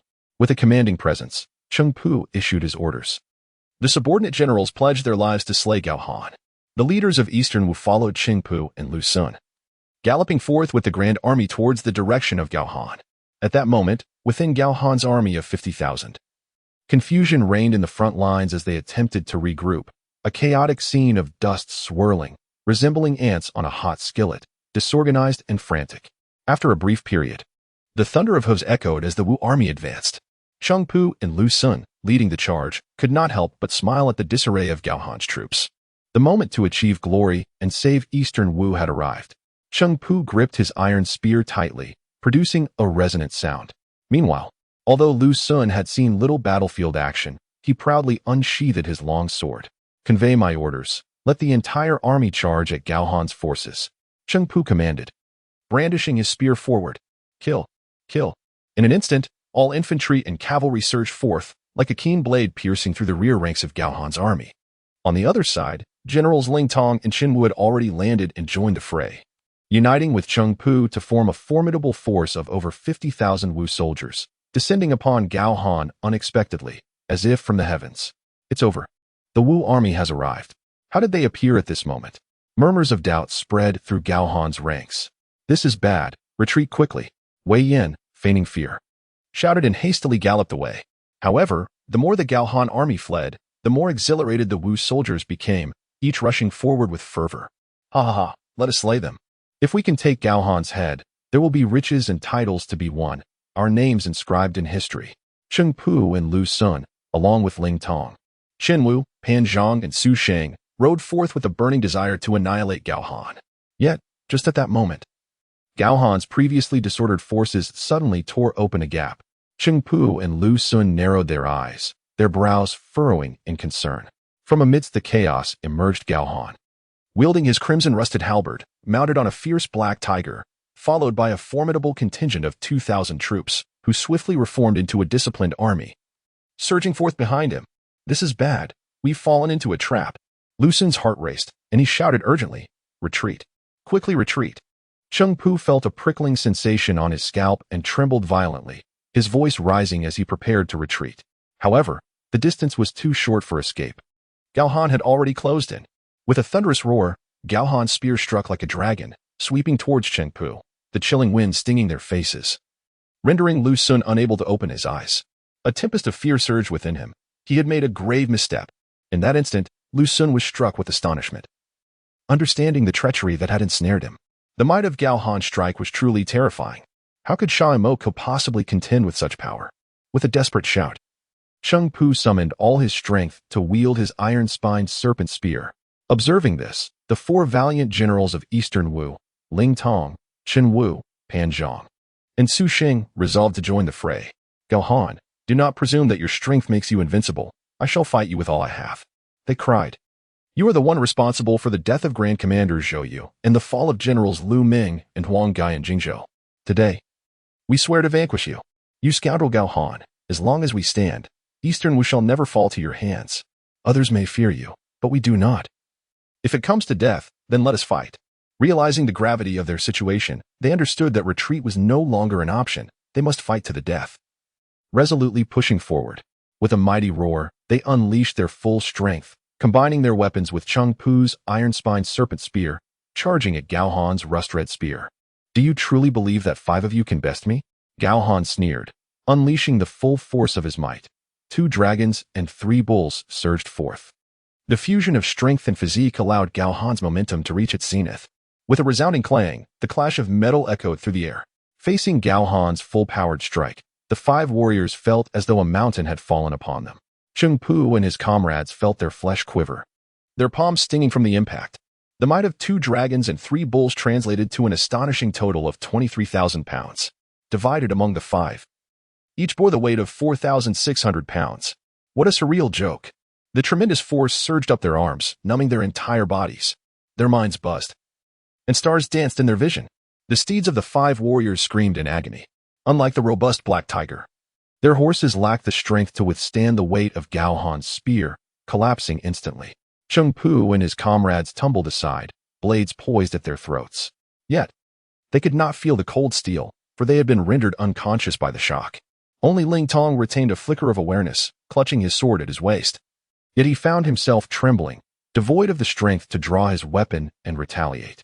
Gao Han, you are no mere mortal. You are a veritable monstrosity. Lu Xun's heart raced with dread. Though he had not directly confronted Gao Han, he too felt the repercussions. Just moments prior, Cheng Pu's iron-spined serpent spear had been sent flying by Gao Han's strike, crashing down upon the head of Lu Xun's steed, resulting in a gruesome spectacle of shattered bone and blood. Brothers, follow the general into battle, Wei Yin exclaimed triumphantly, witnessing Cheng Pu and his comrades hurled to the ground. He was the first to charge forth, wielding his great blade and plunging into the ranks of the Eastern Wu army. At this moment, the formidable army of 50,000 led by Gao Han had already regained its composure, while the forces of Eastern Wu, numbering over 50,000, had descended into utter chaos. The Grand Commander Cheng Pu had fainted. The Vice Commander Lu Xun had been captured alive, with their leader absent. The troops were left to ponder whether to fight or retreat.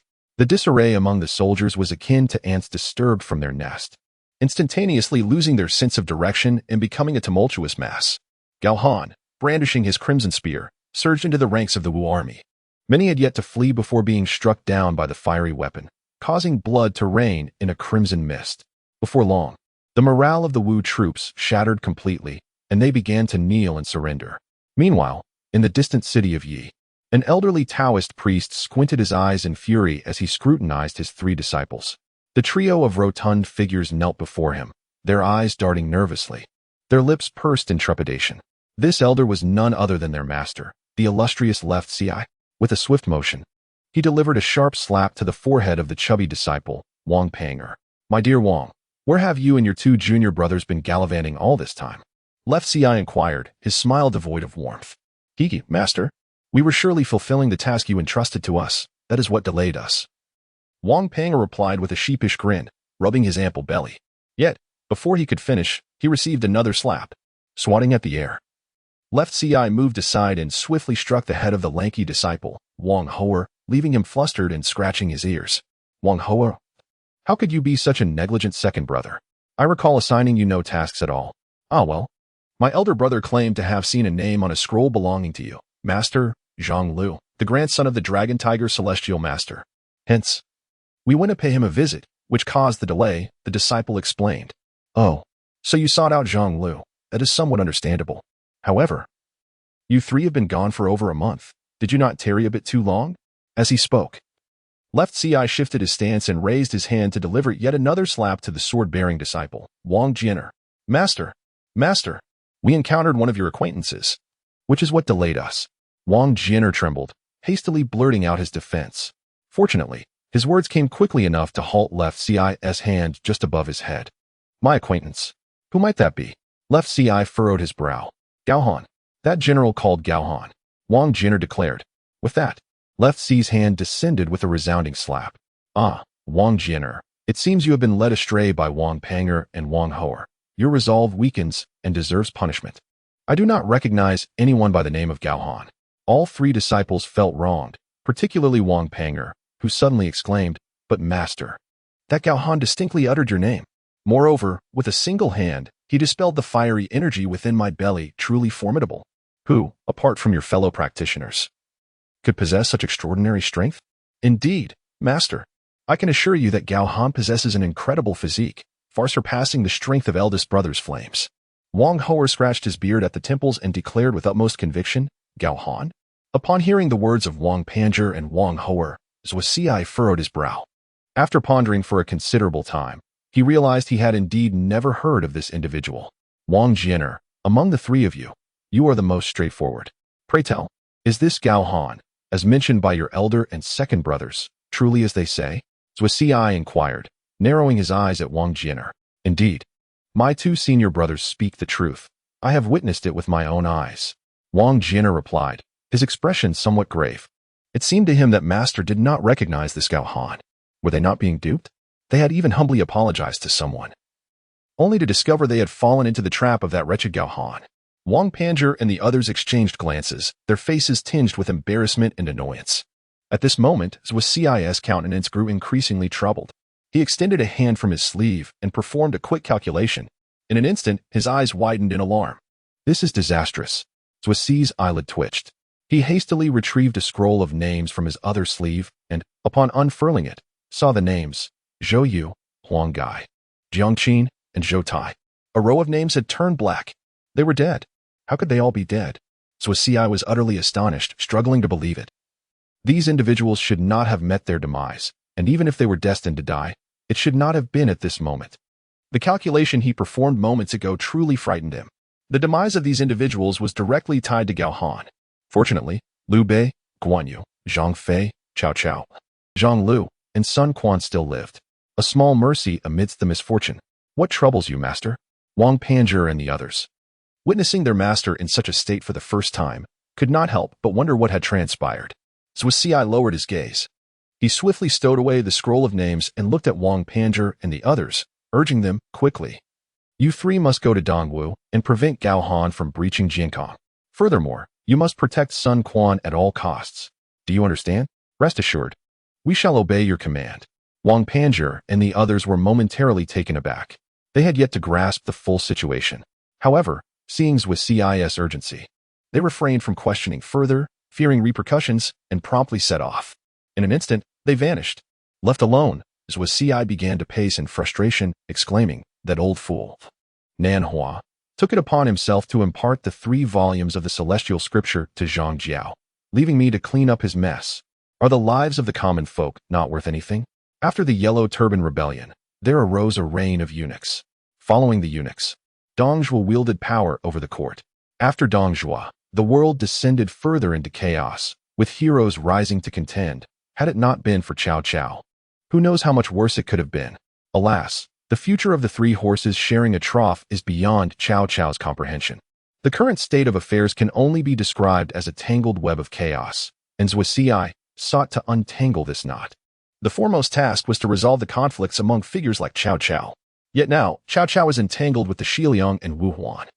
Zhuge Liang had intended to lie in wait at Yi City for an opportunity to meet Cao Cao, but unexpectedly, Gao Han emerged, and so many lives were lost. Alas, Zhuge Liang sighed deeply. In contemporary times, Cao Cao's power is formidable. Persuading him could significantly reduce the number of obstacles encountered. Otherwise, the venerable Zhuge Liang would undoubtedly make the journey himself to meet the esteemed Gao Han. Meanwhile, among the 50,000 troops of Wu, 30,000 have surrendered and been absorbed by Gao Han, while the remainder have either perished or fled, marking a resounding victory. The original force of 50,000 has swiftly transformed into 80,000. A full month has elapsed since the last battle. Without Lu Sun and others steadfastly guarding the passes, Gao Han surged forth with unstoppable momentum, leading his troops through the gates. Upon reaching the plains, the vast expanse unfolded before him. Wherever the army advanced, the commanders of the cities hastily surrendered. After leaving garrisons in the cities, Gao Han was left with merely 10,000 troops. Akin to a sharp sword plunged into the very heart of Eastern Wu, advancing directly towards Jiankong. The army surged forward, banners fluttering in the wind, with 10,000 troops resembling a dragon, trailing behind Gao Han. Monkeys, do you see? As dusk fell, Wang Panjie and the 2 others arrived 1,000 meters outside Gao Han's camp. Wang Hou'er withdrew his gaze and blinked. Senior brother. Gao Han is within the tent and has yet to retire for the night. The 2 senior brothers pondered. How should we prevent Gao Han? Wang Jian queried. Perplexed, shall we approach with courtesy first, or Jian what courtesy? Listen to your senior brother. Simply draw your sword and show it to Gao Han. Once he is startled, he will naturally retreat. Wang Hou'er said with a grin, while Wang Panjie wore a smile as well. Gao Han possesses an extraordinary physique. Undaunted by inner turmoil, however, the sword in Wang Jian's hand is no trifling matter. Is that so? Wang Jian, momentarily dazed, nodded absently before resolutely striding towards Gao Han's tent. Inside the tent, Gao Han was diligently polishing his crimson rusted halberd, its surface resembling solidified magma, concealing a faint crimson hue beneath. Ding! 5 o'clock has arrived. The host is requested to clock out. Clock out reward. 1 Hercules pill. 1 chi-binding chain. Gao Han furrowed his brow. With both hands raised, palms facing upward, a glimmer flashed, and in his left hand appeared a pill. undoubtedly the Hercules pill. Meanwhile, in his right hand, there materialized an ancient-looking iron chain, appearing no different from an ordinary chain. He consumed the pill. Gao Han first swallowed the pill from his left hand, and the system's voice followed. Strength upgrade, 2 dragons and 4 bulls of power. Subsequently, Gao Han gazed curiously at the iron chain in his right hand. The chi-binding chain? How much strength can it withstand? Contemplating, Gao Han grasped both ends of the chi-binding chain. With the power of 1 dragon, suddenly, a tremendous force erupted as Gao Han yanked the chain apart, causing it to vibrate and shimmer with layers of illusions on its surface. What a remarkable item. 1 dragon's power weighs an astonishing 10,000 pounds, and it can withstand such force. Gao Han could not help but feel exhilarated, his eyes gleaming as though beholding a treasure. After all, there is scarcely anything in this world that can endure the immense strength of Gao Han. But what of the power of 2 dragons? Clenching the chi-binding chain tightly in his palm, Gao Han was just about to unleash the power of 2 dragons when an urgent voice from the system interrupted. Ding! Warning to the host, the chi-binding chain cannot withstand the power of 2 dragons. The material of the chi-confining chain is exceedingly hard, aptly named for its purpose, to confine those who cultivate chi. The host's physical cultivation is beyond its reach. One should not attempt to tamper with it lightly.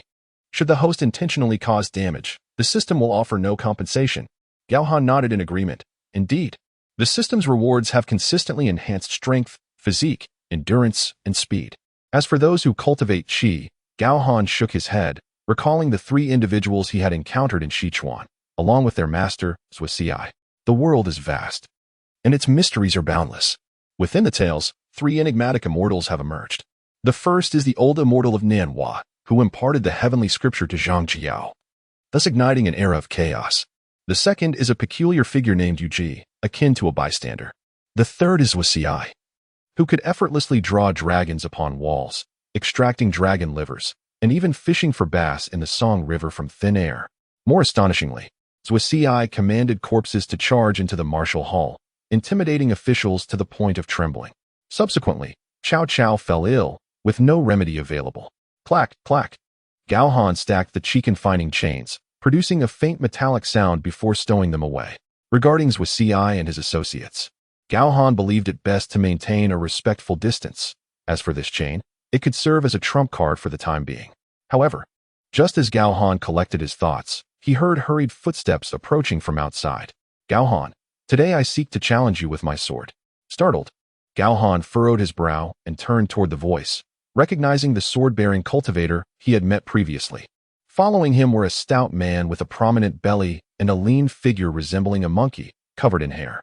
Oddly, these 3 appeared almost translucent as they passed effortlessly before the 2 rows of guards stationed at the entrance, unimpeded, and made their way directly to his tent.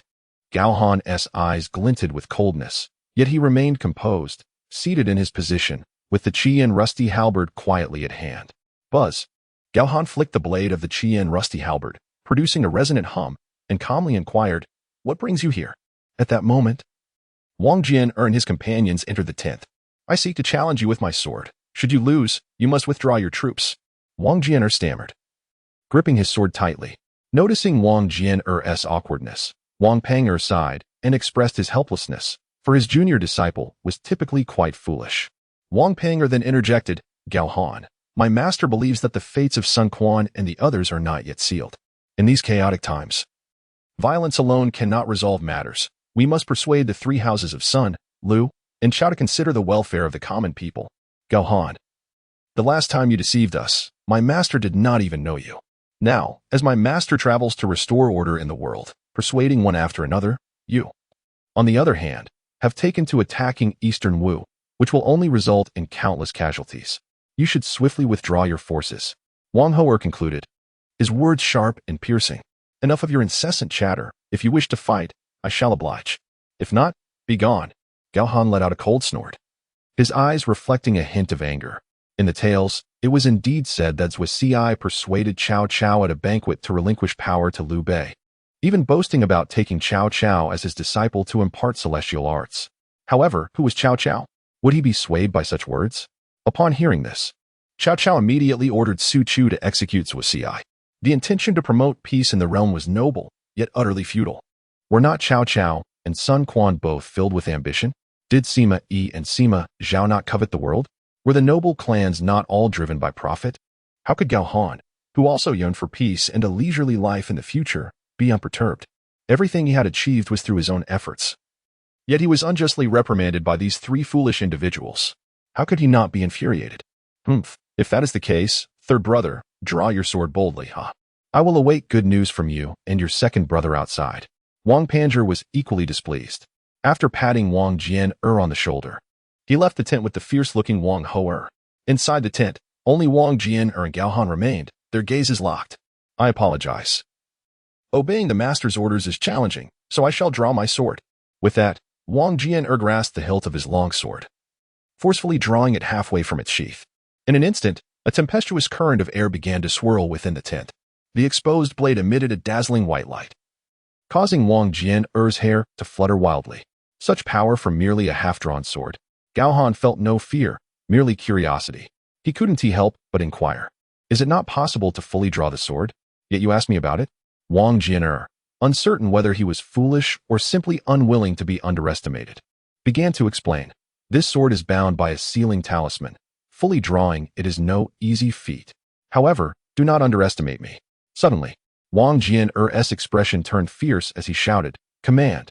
At that moment, the air within the tent began to hum, and the white light emanating from the half-drawn blade enveloped the swirling currents. The next instant, the sound of swords ringing out filled the air, forming streams of sword energy that surged toward Gao Han. Who says I cannot draw it out? Gao Han focused intently and was taken aback.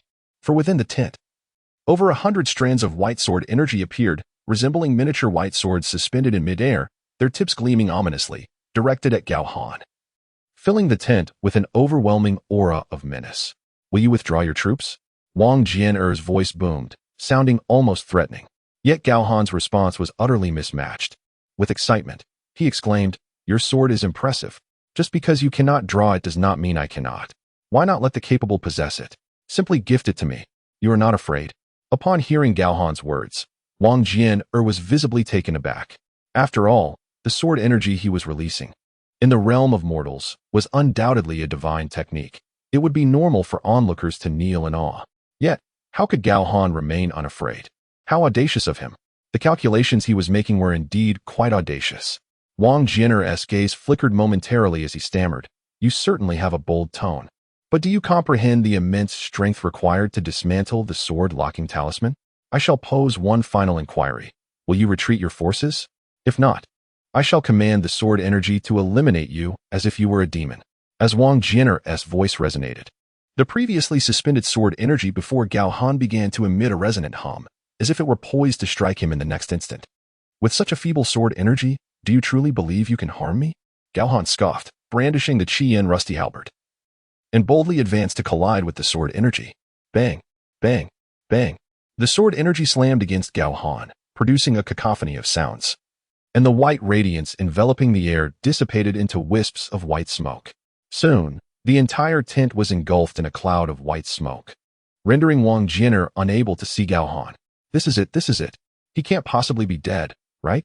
My master forbade me from taking lives in the mortal realm, lest I become entangled in karmic retribution. Oh dear, I'll be in for a scolding when I return. Wang Jian-er's expression turned blank as he hastily sheathed the half-sword, utterly bewildered. Meanwhile, in the distance, Wang Panzhi and Wang Ho-er stood concealed in the shadows. 1,000 miles away, Wang Ho-er squinted his eyes, also perceiving the tent enveloped in the smoke released by the dissipating sword energy. He chuckled with a hint of schadenfreude. "Senior brother, you must admit, our youngest brother truly dares to take action. His swordsmanship is formidable, particularly against those who cultivate their physical forms. Today, Gao Han will either be gravely injured or worse. When he returns, won't he be in for a thrashing? My inner fire cannot affect those who train their bodies. And your keen eyesight and acute hearing will be of no use here. Only Wang Jian-er's sword energy can contend with Gao Han." Wang Panzhi patted his ample belly, his face seemingly inscribed with the phrase, "Always trick the junior brother." Wang Ho-er chuckled, scratching his face, and was about to divert his gaze when he was suddenly startled. "As senior brother, something has changed." "What? That's impossible." Wang Panzhi frowned, disbelief etched on his face. Even someone with a physique impervious to blades and spears would succumb to Wang Jian-er's sword energy. How could Gao Han, a mere mortal warrior, possess such a high realm? Inside the tent, the white smoke surged as if stirred by an unseen force, and a robust arm emerged from within. Ah! Wang Jianer felt his body lift, his feet leaving the ground, as immense strength constricted around his neck. Were it not for the breath he was holding, he would have already fainted from the lack of air. Command. With one hand, Wang Jianer gripped the hilt of his sword anew, channeling energy into his dantian, preparing for another strike. System. Activate the Qi binding chain. Gao Han willed. Ding. Qi binding chain activated successfully. In the next moment, Wang Jianer suddenly felt a tightness envelop him, as the energy within his dantian dissipated like a deflating balloon. With his dantian energy unable to circulate, the long sword in his grasp felt as though it weighed 1,000 pounds, crashing into the ground and fracturing it with fine cracks. Clang! Gao Han clapped his hands, casually tossing Wang Jianer aside. What sound was that? It seems to have come from General Gao's tent. Could it be that something has gone awry? Quickly, follow me inside to protect the general. Upon hearing the commotion, the 2 rows of guards outside, as if awakening from a deep slumber, rushed in all at once. Who dares to threaten General Gao? Wei Yan, wielding an iron sword, stormed in with great fervor. Witnessing this scene, Gao Han stroked his chin, perplexed. How could they only now perceive the intrusion? Moreover, they had failed to notice the previous uproar. It seemed that Wang Jianer and his companions had employed some form of subterfuge. Just moments ago, after binding Wang Jianer with the confinement chain, Wei Yan and the others had immediately heard the noise, further affirming Gao Han's suspicions. I am fine. You may leave. Gao Han gestured dismissively. The guards cast a disdainful glance at the disheveled Wang Jianer, who was coughing and gasping for breath, and gradually retreated. As you command. Wei Yan sheathed his iron sword, a wave of derision washing over him. Why provoke anyone, if not General Gao Han? Had the cultivation of the Tao rendered him foolish? As soon as Wei Yan and the others departed, Gao Han eagerly approached the long sword embedded in the ground. With a powerful grip, he swiftly extracted it. Beside him, Wang Jianer turned crimson, exclaiming, Mortal cultivators can only reach a state of invulnerability to blades and spears. My sword aura is more than sufficient to slay them. What realm do you inhabit? This sword is capable of vanquishing those with impenetrable bodies? Gao Han's heart swelled with joy. His own physique had achieved the indestructible state. Yet it remained one step short of true invulnerability. Thus, this sword aura could not harm him. However, Gao Han pondered further. Having only drawn half of the sword, it displayed such formidable power. What might occur if he fully extracted it? With this thought, he grasped the sword's hilt and, with his other hand, seized the ancient scabbard. Summoning the strength of 5 bulls, 5,000 pounds, he exerted himself. Yet the long sword remained immovable, firmly lodged in its scabbard. I have warned you. This sword bears a binding seal. As a mere mortal cultivator, do not harbor delusions. Release me. Wang Jianer, half of his face pressed against the ground, appeared quite disheveled. System, what is this binding seal? Gao Han inquired, a hint of confusion in his tone. Ding. The system has detected that this sword possesses exceptional quality and rich sword aura, capable of merging with the host's Qi and rusty halberd to form a sword aura frenzy. A splendid find, capable of merging with my Qi and rusty halberd. Explanation: this sword's aura is ferocious. Those new to the sword path cannot control it and are prone to injury. It requires the binding seal to suppress the sword aura. If the host wishes to merge the Qi and rusty halberd with this sword, the binding seal must be broken. A gentle reminder. Releasing the power of the 2 dragons will suffice. I see. It appears that Zhuge dotes on his disciple, having specifically set a binding seal. Stop trying. You will not succeed in pulling it out. This binding seal was personally established by my master. Wang Jianer rolled on the ground, reiterating, Release me. Indeed. But who said I cannot extract it? In the next moment, Gao Han resolutely unleashed the power of the 2 dragons. 075. Sword Aura Frenzy Creek. The long sword was pulled by Gao Han's 2 dragons' power, revealing half of its blade. The snow-white blade quivered slightly, with the remaining half still embedded within the scabbard. Yet the entire sheath had transformed from its original iron-black hue to a deep crimson. A wave of heat surged forth. Under the illumination of the scabbard's red glow, the strands of Gao Han's hair danced wildly as if they had been dyed. Lock. A pale specter of the words slowly erupted, beginning to tremble violently, yet it persisted, clinging tightly to the other half of the blade. Before absolute power, these celestial arts and techniques would be rendered to ruin. If that is the case, it is the perfect opportunity to test the strength of my recently ascended 2 dragons and 4 oxen. A smirk curled at Gao Han's lips, and his gaze turned lethal. Unleash with full force. A titanic strength of 24,000 pounds. Crack. The word lock fissured, the specter swaying even more violently. No. No. Stop. The sword's aura is incredibly ferocious. It will devastate the area within 10 miles. Wang Jin'er was utterly terrified. His master, Zhuge Liang, was extraordinarily powerful. Having personally crafted the lock sword talisman, which Wang Jin'er regarded as an undeniable truth of the heavenly path, unbreakable by any. Yet, he could never have imagined that a mortal cultivator could possess such strength. The shattering of the word lock signified that the sword's aura would no longer be confined and would sweep forth in an instant, leading to inevitable calamity. I, Wang Jin'er, admit my defeat in this duel. You may freely send troops to Eastern Wu, but please, do not draw this sword. Wang Jin'er rolled his body, fear evident in his eyes. His vital energy was currently sealed, and should the sword's aura erupt, he would undoubtedly be affected, possibly losing his life on the spot. Though bewildered, he was not foolish. Ultimately, however, Gao Han withdrew the sword. Crack. The moment the word lock shattered, the scabbard disintegrated into ethereal sand, scattering with the wind. The long sword gleamed snow-white, adorned with intricate patterns, its surface enveloped in a dense aura of sword energy, struggling to escape from Gao Han's grasp. Such immense power. Gao Han gripped the hilt with both hands, unleashing his full strength to subdue the sword's ferocity. With a thought, he called out to the system. I wish to fuse this sword with the Crimson Flame Rusty Halberd. Ding. Retrieving the Crimson Flame Rusty Halberd and the long sword. This fusion will cost 300 experience points. As the system's voice faded, Gao Han's longsword and the nearby Crimson Flame Rusty Halberd vanished simultaneously. Ding. Fusion successful. The sword aura halberd has been dispatched to the system warehouse. After the fusion, would the sword energy still be ferocious? Gao Han cautiously inquired upon hearing the system's voice. No, the two have completely merged. The host need only exert force to wield the sword aura halberd. It weighs 3,000 pounds, and when the host wishes to release the sword energy, merely applying additional force will intensify the aura and increase its lethality. Indeed, a cultivator must rely on strength. Gao Han was quite pleased with this outcome. Immediately, he flipped his hand and retrieved the sword aura halberd. In his palm lay a long halberd gleaming silver white, and its weight of 3,000 pounds was perfectly suited for Gao Han, who possessed the strength of 2 dragons and 4 oxen. This sword aura halberd remained a double-edged weapon, its tip shimmering with a silvery cold light, and the blades on either side bore patterns identical to those on the previous long sword. The sword's aura predominantly lingers upon this intricate pattern. Gao Han, where's my sword? Where's my sword? Wang Jin'er lay upon the ground, astonished by the scene before him. His emotions a tumultuous blend of confusion. Are you a celestial being, or am I? Gao Han, wielding his long halberd, appeared elated, his eyes gleaming with fervor. Yet, Wang Jin'er was utterly bewildered, his mind racing with disbelief.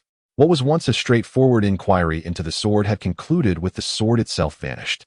Let us proceed to meet your 2 senior brothers. Gao Han sheathed the sword aura of the halberd, bending to lift the ensnared Wang Jin'er, striding purposefully outward. Where is the general headed?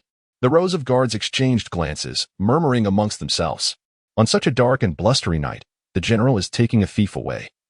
What do you suppose is the intention? One individual traced a finger across his throat.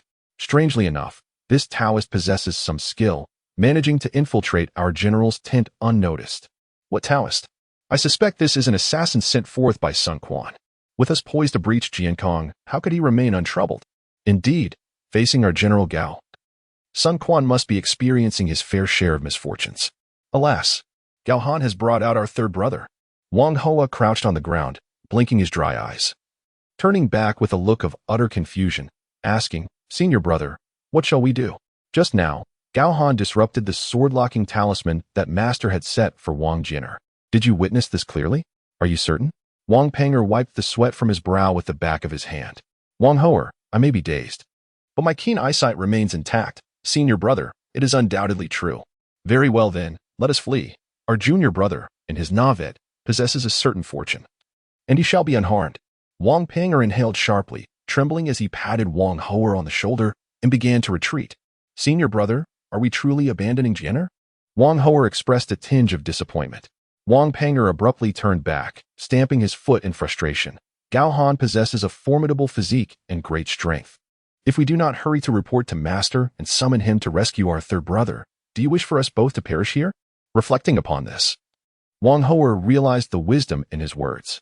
Should the three of them fall here, there would be no one left to report to Master.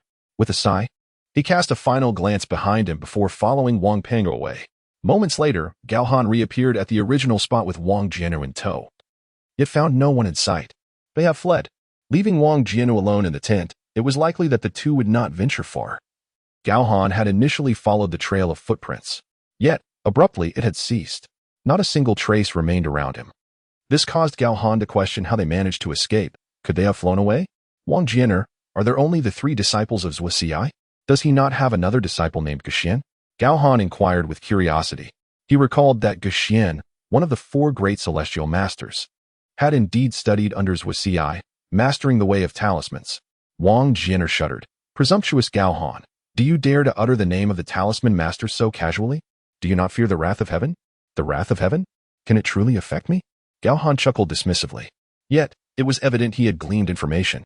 This Guxian was indeed honored with the title of Talisman Master, suggesting that Zhuge Liang was even more extraordinary than anticipated. However, since Zhuge Liang's aim was to bring peace to the world, thus, animosity could be avoided. However, the conquest of Eastern Wu was still imperative. Zhuge Liang desired to persuade, and he could continue to do so, while Gao Han remained indifferent. Gao Han aimed to subdue the realm through force, and Zhuge Liang had no authority over that. Once alone, Gao Han shouldered Wang Jianer once more and returned to the camp, whereupon, at dawn the following day, the army set forth, heading straight for Jiankong. At this moment, Eastern Wu was utterly incapable of resistance. The city gates of Jiankong stood wide open. Sun Quan, accompanied by the civil and military officials of Eastern Wu, slowly emerged from within the city. Each bore a countenance of profound sorrow. After casting a glance at Gao Han, they collectively lowered their heads. It had been nearly half a year since Gao Han's last tumultuous visit to Eastern Wu. The transformation that had transpired was so monumental that it felt surreal, akin to a nightmarish vision. The officials formed two lines, prostrating themselves on the ground in trepidation. Only Sun Quan, pale and shaken, stepped forth from their ranks, offering a bow and a plea for surrender. This sword of the Wu represented the esteemed position of the ruler of Jiangdong, which Sun Quan now submitted. After the formalities, Sun Quan's eyes appeared hollow as he removed his treasured sword from his waist, lifting it high with both hands before Gao Han. I have encountered General Gao. Suddenly, a trembling voice of an elderly woman broke the silence. It was indeed the matriarch of Wu. Typically adorned in elegance, she now wore a simple garment. Her hair loosely tied, and her sallow face bore traces of unshed tears. Now that the general has secured all of Jiadong, I humbly beseech you to return my young daughter. The matriarch took the sword from Sun Quan's hands, cradling it with both hands, her expression steeped in sorrow. Gao Han raised a hand, and beside him, Wei Yin immediately understood, stepping forward to retrieve the sword. Simultaneously, a carriage appeared in the sight of the people of Eastern Wu. Days prior to Gao Han's arrival at their gates, arrangements had been made to bring Sun Shangxiang from Lingling. Mother, Sun Shangxiang descended from the carriage, kneeling before the matriarch. Both Sun Quan and the matriarch were taken aback. They had not anticipated that Gao Han would truly return Sun Shangxiang. The three embraced. Cough, cough, cough. Little sister. Sun Quan covered his mouth, coughing violently. Brother, your health is unexpectedly frail. Upon seeing Sun Quan in such a dire state, Sun Shangxiang trembled, tears streaming down her cheeks. The loss of Eastern Wu had rendered Sun Quan's entire demeanor melancholic, his physical constitution seemingly on the verge of collapse. Unable to contend with Gao Han, surrender had become his sole recourse. The efforts of generations had vanished like smoke. Gao Han, no. Sun Shangxiang's tears flowed freely as she quickly adjusted her address. In a soft and submissive tone, she implored, General Gao, my mother is elderly and frail, and now my brother is gravely ill. They pose no threat to you any longer. If you could show mercy and spare my mother and brother, I would willingly serve you as a devoted servant. Even if it meant becoming your concubine, I would have no objections. Tears adorned Sun Shangxiang's once haughty visage, as she cast aside her previous airs of nobility, humbly kneeling before Gao Han, offering her purity and body as bargaining chips. Wu Guotai and Sun Quan were pallid, their eyes tightly shut, hearts shattered and unable to confront the scene before them. Every official silently lamented. Once the cherished pearl of the Grand Lady, sister to the King of Wu. Her original status would have permitted her to become the lawful wife of Liu Bei, the emperor of Jingzhou, without any issue. Yet now, she found herself pleading to become the concubine of Gao Han. War is merciless, and the world is unforgiving. Victors are kings while the vanquished are but thieves. Once the sword is poised at one's throat, the hierarchy of status can undergo a cataclysmic transformation in an instant. Matters of wives and concubines can be deliberated later. Your brother must recall the esteemed residence that was sought for me within the city of Jiankong. You may take temporary shelter there. Without my command, no outsider shall enter, and you must not venture outside. With that, Gao Han waved his hand, and the army marched into the city. Only after the entire force had entered did the civil and military officials, trailing Sun Quan, dare to stagger into the city. Left behind were only Sun Shangxiang and her companions.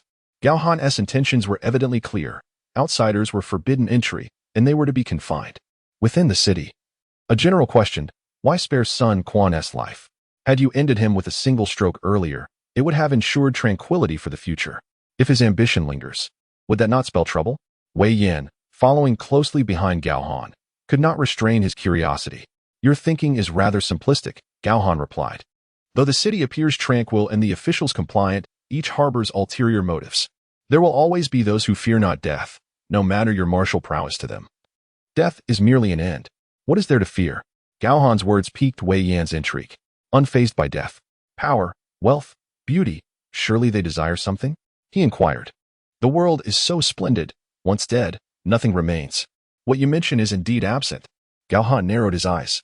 What they seek can be summed up in 4 words, to leave a name in history. Upon hearing this, Wei Yan immediately grasped the sentiment. To drink and sing. How fleeting life is. Like morning dew, the days are filled with sorrow. How shall we alleviate our worries? Only with Dukong. Ah, Chaomingda.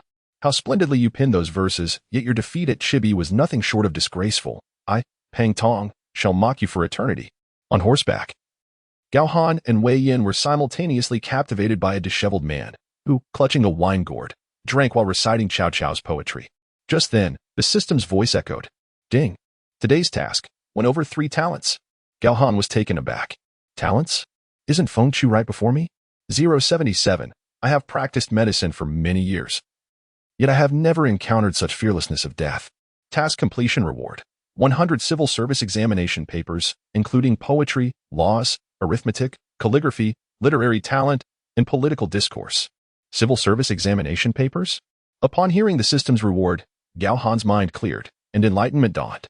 Indeed, to eradicate the scourge of the aristocratic families that has plagued China for centuries, one need only establish the imperial examination as the primary means of selecting officials, thereby dismantling the bureaucratic network composed of these noble clans.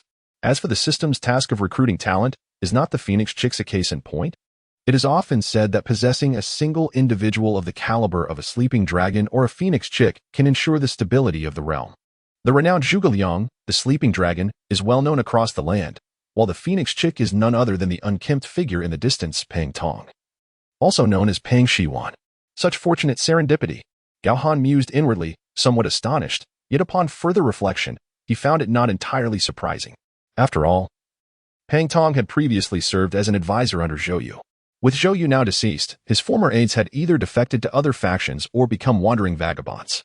The man's demeanor was certainly remarkable, though his appearance left much to be desired. Wei Yan chuckled helplessly. Humans perceive the world through their eyes, discerning beauty and ugliness. Despite the common wisdom that one should not judge by appearances, it is inevitable that the first glance stirs a ripple of thought within. Gao Han too was momentarily taken aback. The Phoenix Chick did indeed possess a rather distinctive appearance, with discernible features. Wei Yan, follow that man closely and do not lose sight of him. Gao Han instructed quietly as he observed Pang Tong stagger into a tavern. The general actually wants me to tail this unsightly fellow. Wei Yan was taken aback, but he would unquestioningly obey Gao Han's orders. As you command, General. Wei Yan replied with a salute, immediately mounting his horse to follow. After securing his troops, Gao Han did not linger long at the residence of the Wu Lord, but instead, clutching the Wu Lord's sword, he ventured alone from the estate. Is Lord Lu Su at home? He inquired with a smile at the young servant guarding the door of a rather chilly manner. The servant's eyes widened in shock upon seeing the Wu Lord's sword in Gao Han's hand, startled by the sudden appearance of the legendary figure, the god of death. What brings him to Lord Lu Su's doorstep? Is he here to unleash a massacre? Realizing this, the servant hastily knelt before Gao Han and replied, "My lord, I must inform you that Lord Lu Su is indeed within, but he is gravely ill and has summoned the renowned physician, Hua Tuo." What? The great physician Hua Tuo is also here? Gao Han's heart leaped with joy. With these three exceptional talents, everything would fall into place. Especially Hua Tuo, who is famously known throughout history for his disdain for the aristocracy and his lifelong dedication to medicine without seeking fame or fortune. He was also the first in history to use mefizan for surgical procedures. At that moment, the servant spoke again. "To be honest, my lord, my master is afflicted with a contagious disease, and for these past few days, apart from the divine physician Hua, he has refused to see anyone else. Your esteemed presence is of utmost importance, and if you have any messages, I can convey them on your behalf." The servant quivered as he knelt, eager to clarify his words for fear that Gao Han might suspect Lord Lu Su of feigning illness. Should the general act in anger, it could cost lives. A mere illness, what is there to fear? Gao Han, however, appeared unfazed, calmly bypassing the servant and entering Lord Lu Su's residence. Ah! The young servant lay prostrate on the ground, gazing at the distant silhouette of Gao Han, utterly at a loss. Upon witnessing the destitution of Lu Su's abode, Gao Han was taken aback. He could not help but reflect. Lu Su holds a commendable position in Eastern Wu, and his annual salary must be considerable. Yet there is not a single servant to be seen in this household. The scattered fallen leaves on the ground resembled an abandoned estate. Who are you? Step away quickly, lest you catch the plague. Suddenly, an elderly man with graying temples appeared before Gao Han, carrying a medicine box and adorned with a thin scarf across his face. Surely, this venerable figure must be the renowned physician Hua Tuo. Gao Han inquired with a smile. "Fame is but a fleeting shadow. I implore you not to speak too much of it. The patients here are afflicted with a contagious illness and do not receive visitors. You should leave promptly to avoid infection." Hua Tuo urged Gao Han to depart. "Do not worry about me, esteemed elder. I have been robust since childhood and am not prone to illness." Gao Han stepped forward, attempting to soothe Hua Tuo. However, the sheer confidence of Gao Han appeared exceedingly ludicrous in Hua Tuo's eyes. "You are being irresponsible towards your own health, alas." Before Hua Tuo could finish his admonition, Gao Han boldly approached and rapped upon Lu Su's door. With such proximity and without a scarf on his face, who else would spread the plague if not you? This is dire. Hua Tuo was utterly disheartened. Where did this reckless youth emerge from? That voice?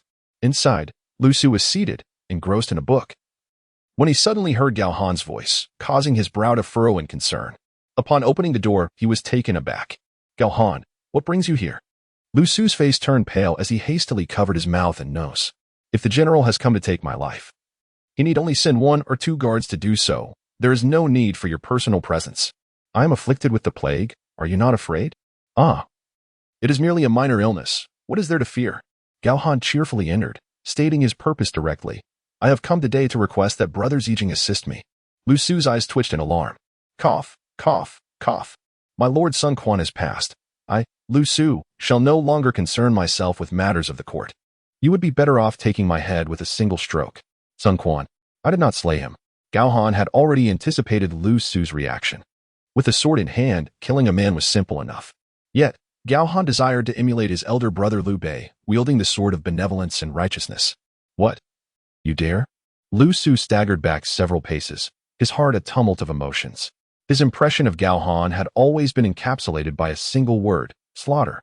In the past, Gao Han had wreaked havoc in Eastern Wu, leaving only a handful of the 2,000 soldiers alive. Zhou Tai and Gan Ning had both perished at Gao Han's hands. Such a person could turn the earth into a river of blood with but a thought, yet unexpectedly. He did not.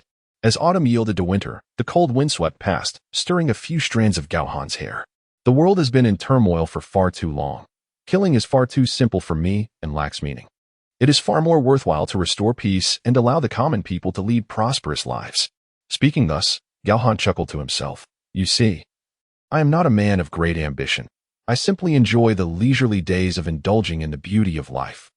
And this is the very reason for my visit today." Lu Su coughed violently, covering his mouth. "Thus, you boldly intrude upon my chamber during this plague. The situation is dire indeed. Outside, even the esteemed Hua Tuo appears utterly bewildered. In my years of practice, I have yet to encounter anyone so unafraid of death. To drink and pay is but a natural order," he said. "Enough, enough, Lord Lu Su. Here's the medicine I have just prepared for you. Thankfully, the symptoms of this plague are mild, and it shall not claim lives. A few days of rest will suffice for recovery. Hua Tuo entered, carrying a steaming bowl of freshly brewed medicine. The rich aroma of traditional herbal medicine soon enveloped the entire room. Thank you, divine healer, Lu Su said as he accepted the bowl and drank it all in one go.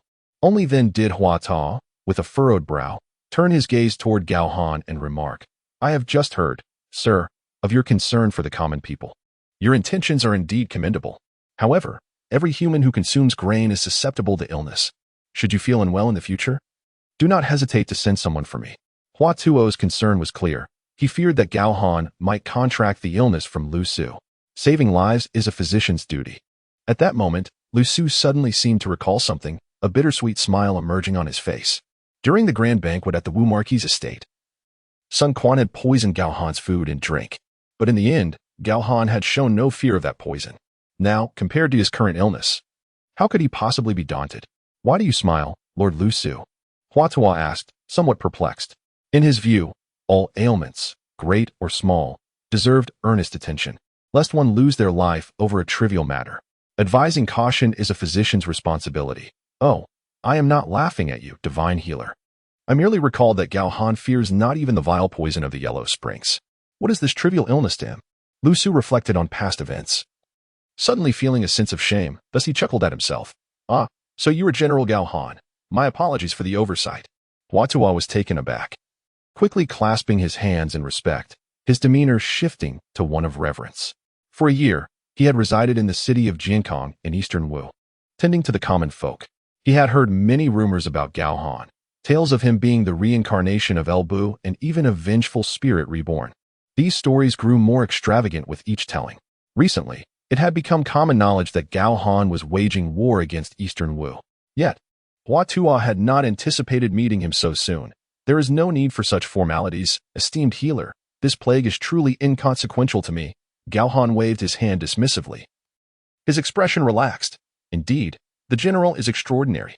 Hua Tuo discreetly scrutinized Gao Han, swallowing hard, contemplating. The poison of the Yellow Springs is among the deadliest, and he shows no fear. Could it be that General Gao Han's constitution differs from that of ordinary men? Encountering Hua Tuo's peculiar gaze, Gao Han felt a jolt of alarm. Could this old man be harboring some ulterior motive?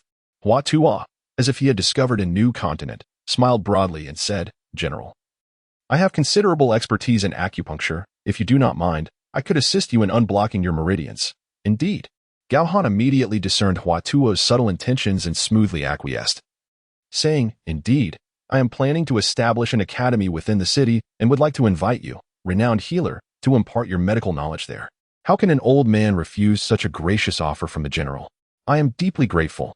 Hua Tuo readily accepted. Lu Su stood by, rendered speechless.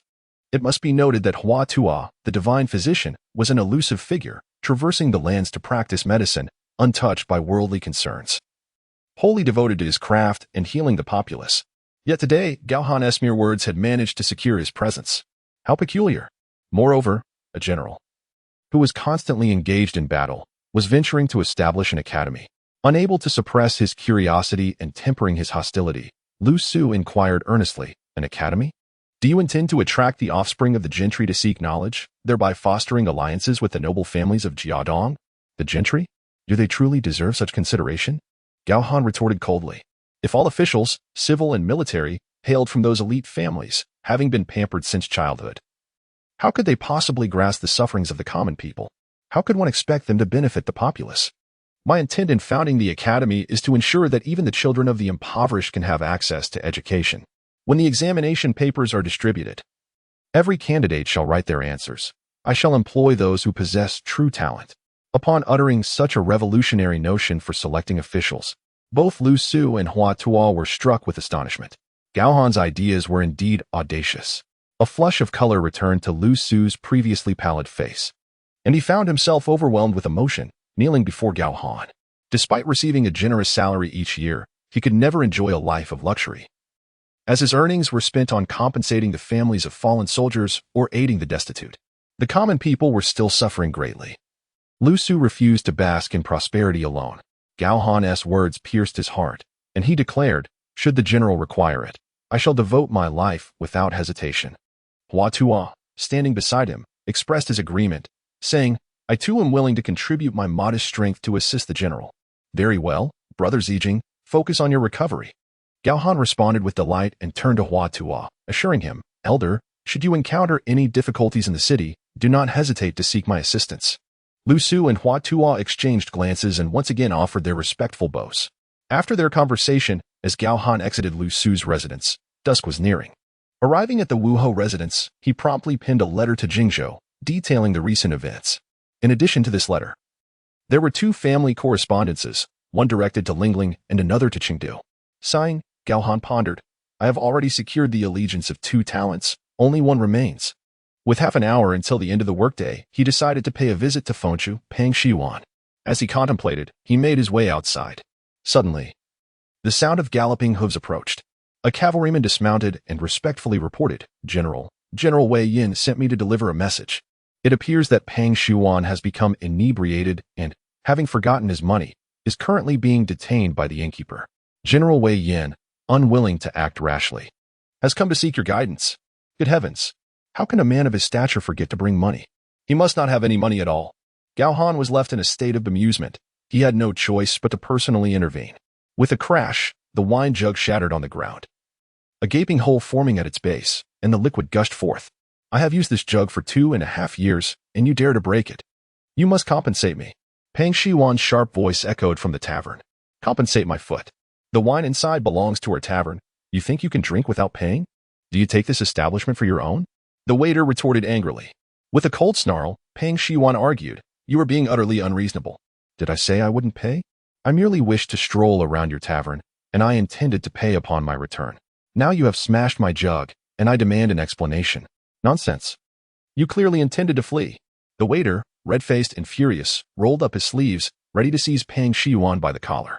Wait. Suddenly, a large hand interrupted their confrontation. Gao Han exerted just a hint of force, causing the waiter to grimace in pain. Who lacks discernment here? It is you, the one without foresight. The waiter, flustered, was about to unleash a stream of curses. However, upon seeing the countenance of the man before him, he was struck with terror and hastily fell to his knees. Today, he had roamed the streets, and when the army entered the city, he had witnessed the very general leading them. This was Gao Han, the notorious Gao Han. Stained with the blood of Jiangdong, the waiter raised his hand to slap his own face. Slap, slap, slap. I was the one lacking in discernment for offending the general. Please, forgive this wretched life. The tavern was modest. Most of those who came for wine and meat were servants of the powerful. Seeing the waiter's fear, the fragile nerves of those around him were instantly stirred, and they instinctively knelt. In this era, slaves possessed no dignity. Observing the trembling waiter as he wildly slapped his own face, along with the kneeling patrons, Gao Han furrowed his brow and reached out, grasping the waiter's wrist and lifting him off the ground. You are absolutely correct. Drinking wine and paying is only right. What crime is there in that? As for this patron's payment, I shall cover it. As soon as Gao Han finished speaking, Wei Yin promptly produced half a bag of silver and tossed it onto the table. Quickly, bring forth your finest wine and meat for our general.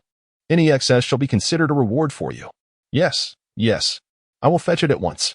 The waiter, nearly trembling himself into a state of distress, accepted the money and hurriedly departed. Those who had been kneeling began to rise and disperse. Meanwhile, Pang Shiwan grinned widely, a glimmer of cunning in his eyes, as if reveling in the success of a scheme. Gao Han, you have finally arrived. Pang Shiwan, known as Fengchu, was a man of considerable talent and had always possessed a proud spirit, likening himself to the finest swords of the world. If the wielder was not a hero, in his eyes, it would be better to sink to the depths of the lake. Part of the reason he had come without money was that he had anticipated Gao Han's arrival. Moments later, rich and aromatic wine was presented, along with carefully arranged meats and dishes. The innkeeper, hunched over, wiped the sweat from his brow with the back of his hand and retreated. Mr. Fengchun, do not linger in surprise. Fine wine and exquisite meat are best enjoyed together, Gao Han remarked, as if conversing with an old friend after a long separation. His tone was casual yet remarkably pleasant, devoid of any arrogance. Pang Shiwan, somewhat taken aback, clasped his hands in gratitude before taking a seat. I am truly grateful for the general's timely intervention. Sir, you are too kind. Gao Han replied with a smile. I was just about to seek your assistance. Had it not been for the innkeeper's quarrel with you, I would not have found the opportunity to speak. Delighted by Gao Han's candidness, Peng Shiwan quickly responded. As the brother of Lu Huangshu, the general can proclaim that his military endeavors are for the revival of the Han dynasty, a noble cause indeed. Moreover, with your extraordinary strength, you alone could alter the course of the world. What need would you have for my assistance? Curiously, Gao Han articulated his thoughts aloud. Peng Shiwan was momentarily stunned. What? The general intends to reform the system of selecting officials? This is unprecedented. Most officials are connected to the aristocracy, and the underlying networks are exceedingly intricate. If examinations were to be introduced for selecting officials, allowing commoners to partake, it would indeed be a splendid idea, if only it could be realized. Yet, such an endeavor would require the effort of several generations. Is this truly feasible? General, I do not wish to dampen your spirits, but reform entails numerous complications. Furthermore, the common folk cannot afford education. They lack the means and the availability of bamboo slips. Peng Shiwan shook his head. Forget bamboo slips. Let us use paper. Gao Han interjected. Since Kailuan improved the paper-making process, paper is no longer exorbitantly priced. General, setting aside the fragility of paper, the mere act of copying texts demands immense manpower. How long would it take to disseminate this knowledge among the populace?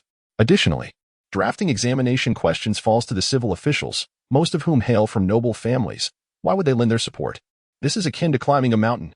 Observing Peng Shiwan's visible anxiety, Gao Han's memories resurfaced. This is not insurmountable, he declared with a grin. Other matters are trivial. What we truly need is your support.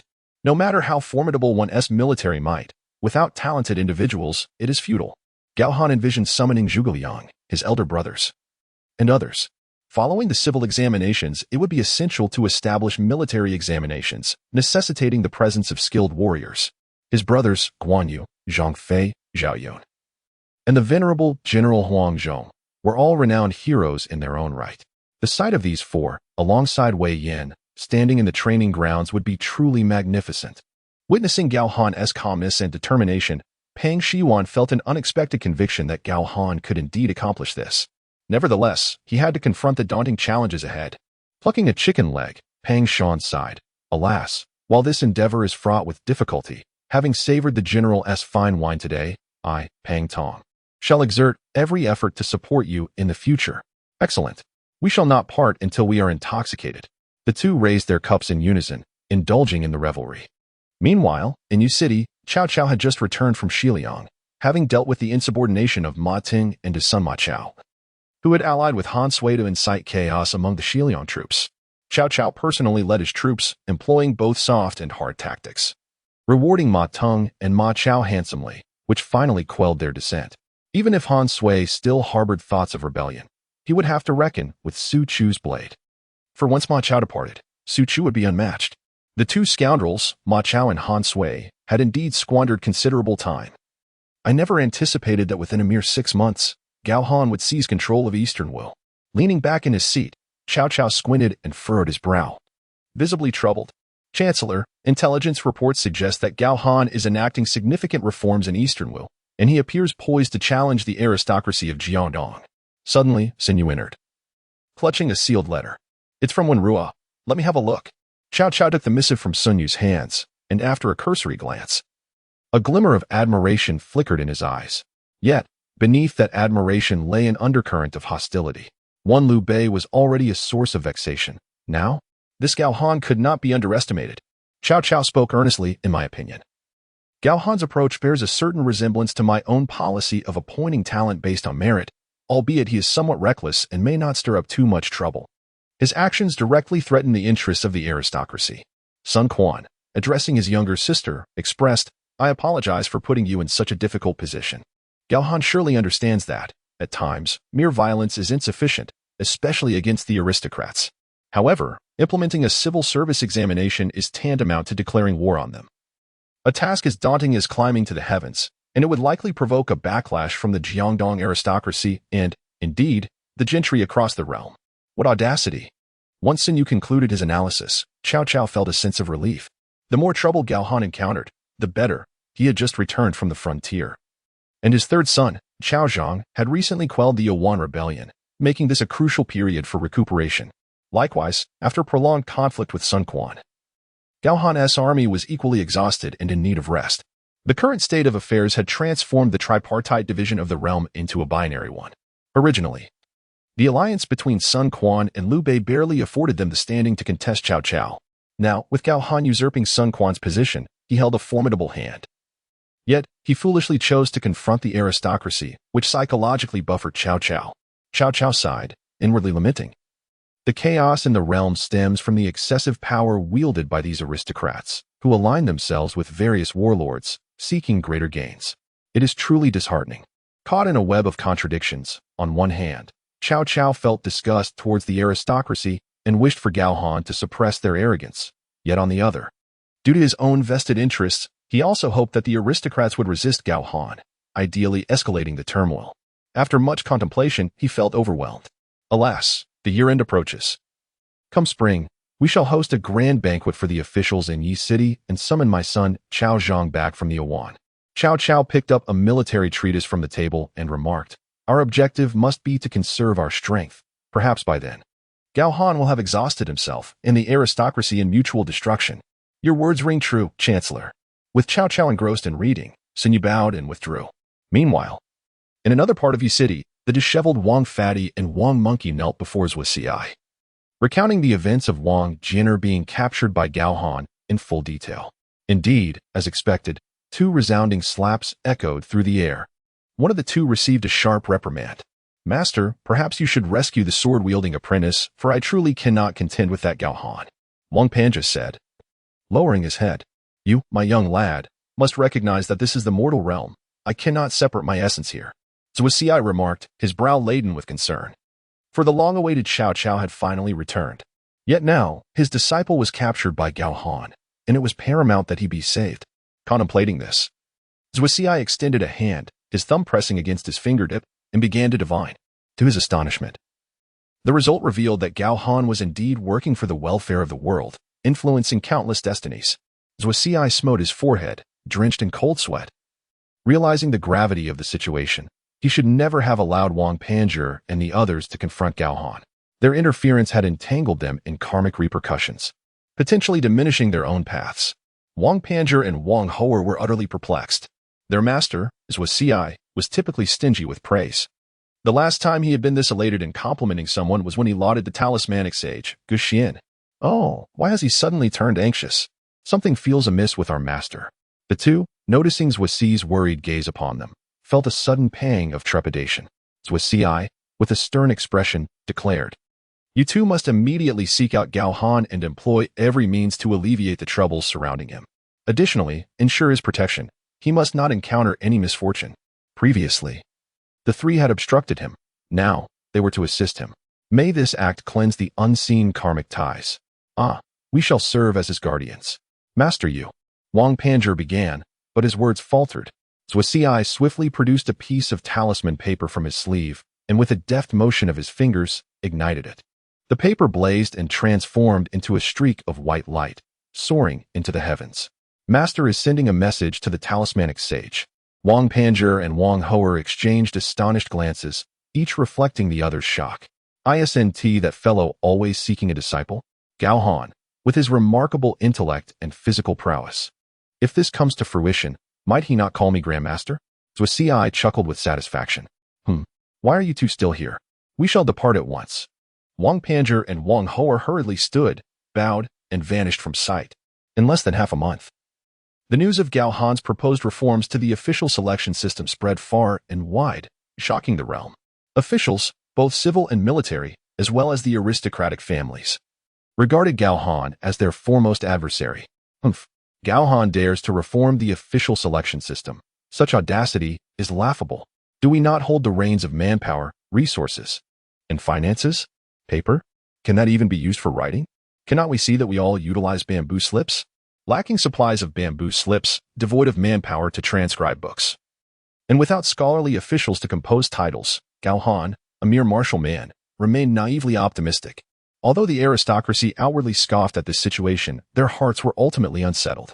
Thus, assassins and killers emerged, both openly and clandestinely, all at once rallying against Gao Han. In contrast, the common folk across the land held divergent opinions. For them, the pursuit of knowledge was a mere fantasy. The thought of passing exams to attain official positions was something they wouldn't dare even dream of. Yet now, there was this remarkable figure endeavoring to ensure that they and their descendants could access education. How could they not feel elated? Fortune and misfortune are intertwined. While the aristocrats viewed Gao Han as a thorn in their side, he was embraced by the common people. In the former Gao residence, now the Sun estate, Sun Quan, still somewhat frail, inquired of his younger sister, "My dear sister, what have you considered regarding our earlier conversation?" Sun Shanxiang paused, her expression suddenly turning despondent as she raised her delicate face and asked, "Brother, we have now become prisoners, apart from being made a concubine to Gao Han. Do we have any other paths to survival?" "My sister, I regret putting you in this position," Sun Quan sighed. However, Sun Shanxiang merely shook her head. What grievances could she possibly have? Across the world, Gao Han could truly be hailed as a hero. Marrying him would not invoke any resentment on her part. Yet the prospect of becoming a concubine was disheartening. Seemingly perceiving her thoughts, Sun Quan spoke. "I have heard that Gao Han's wife, Yao, is renowned for her virtue. If you were to marry him as a secondary consort, it might not be so unbearable." By the end, even Sun Quan felt a pang of humiliation. Yet he wished to survive and to ensure his mother could enjoy her twilight years. Thus, he could only impose this burden upon his sister. "Tomorrow, I shall attempt to meet Gao Han," Sun Shanxiang said, her eyes glistening with unshed tears. The following morning, the system chimed. Ding. "It is 9 o'clock. Host, please clock in for work." Host has clocked in on time. Rewards granted. 1 Hercules elixir and 1 shadow speed pill. Gao Han opened his eyes and swallowed the 2 pills. Strength upgrade. 2 dragons and 5 bulls of power. Speed upgrade, accompanied by the system's voice. Gao Han felt a wave of exhilaration as he stretched lazily on his bed. This time, he realized the delight brought about by the speed upgrade surpassed even that of the strength enhancement. The Heavenly Dragon Spear technique, when mastered to perfection, naturally bestows agility upon its practitioner. In the past, when Elbu single-handedly faced Liu, Guan, and Zhang, one could not afford to lack in reaction speed. However, after mastering the Heavenly Dragon Spear technique and having consumed 2 shadow speed pills in the past, Gao Han had seen his speed rise to 2 stars. At that time, he distinctly felt that his reaction time and speed had doubled. Now, with a 3-star speed upgrade, Gao Han had tripled his previous capabilities. Last time, my blazing rust spear merged with that sword, transforming into the sword Energy Mad Spear, weighing an astonishing 3,000 pounds. Gao Han pondered quietly. If I were to unleash my full power, coupled with 5 times the endurance and 3-star speed, I could probably contend against 50,000 soldiers single-handedly. With this thought in mind, Gao Han prepared to take out the sword Energy Mad Spear for some practice. Just then, faint footsteps echoed in the air. 2 maidservants, heads bowed, approached slowly, one carrying a copper basin filled with clear water, the other holding a cloth. Their subtle movements lingered in Gao Han's ears. "Ah, it is you." Upon realizing this, Gao Han abandoned the idea of drawing the sword Energy Mad Spear, fearing it might startle them. In recent days, Gao Han had been residing within the Wu Marquis estate, preoccupied with external affairs, leaving the daily routines unchanged, still adhering to the previous standards set by Sun Quan. As the Lord of Jiaodong, Sun Quan had accustomed himself to being served by maidservants during his ablutions and dressing, a perfectly normal practice. Gao Han rose from the couch. One of the maidservants gently placed the cloth into the copper basin, yet it remained only slightly damp, merely wetting one corner, before she approached with an odd demeanor. Nevertheless, Gao Han observed everything keenly. With a calm chuckle, Gao Han casually remarked, "Do not hide it. Who sent you to assassinate me?" Anyone wishing for Gao Han's demise could only be from the gentry. Yet, he was curious to know the identity of the instigator, to serve as a warning to others. Indeed, the maidservant, merely a step away, suddenly contorted her face into a fierce grimace, her arm trembling as the cloth fell to the ground, revealing a gleaming small dagger. It lunged straight for Gao Han's throat. The other maidservant, holding the copper basin, was evidently an accomplice as she swiftly raised the basin to douse Gao Han while simultaneously drawing a narrow, thin dagger from within. Sighing, Gao Han shook his head and, with a swift movement, evaded the water entirely, causing it to splash onto the couch behind him. With a swift motion, the first maidservant thrust her dagger forward, her attack, though quick and precise, struck only air. In the next moment, she realized Gao Han had vanished. A shadow seemed to have flickered past her eyes. Alarmed, she thought, "It's behind me." No sooner had this thought crossed her mind than a chilling breeze swept across her neck. Before she could turn around, Gao Han had already severed her arm holding the dagger. Clattering to the ground, the dagger fell as the maidservant let out a piercing scream. The other maidservant, now reacting, wore an expression of shock. Was such speed truly attainable by a mortal? Regret surged through her. This was not an assassination attempt, but a fool's errand. Yet, despite this realization, she still lunged forward, thinking if death was inevitable, she might as well fight. Observing this, Gao Han waved his hand, sending the body of the first maidservant flying towards the second, who was charging in. With this strike, Gao Han tempered his strength. However, the two of them were swept away by a tremendous force, crashing against the wall and spitting blood incessantly. What is that sound? Quickly, go check. At this moment, Wei Yin and Pang Tong happened to be passing by. They had matters to report to Gao Han, but upon hearing the commotion, they exchanged a glance and rushed in. General, Wei Yin stormed in, sword in hand, closely followed by Pang Tong. They found Gao Han crouched beside the two maidens, letting out a sigh. They no longer breathed. They have committed suicide by poison.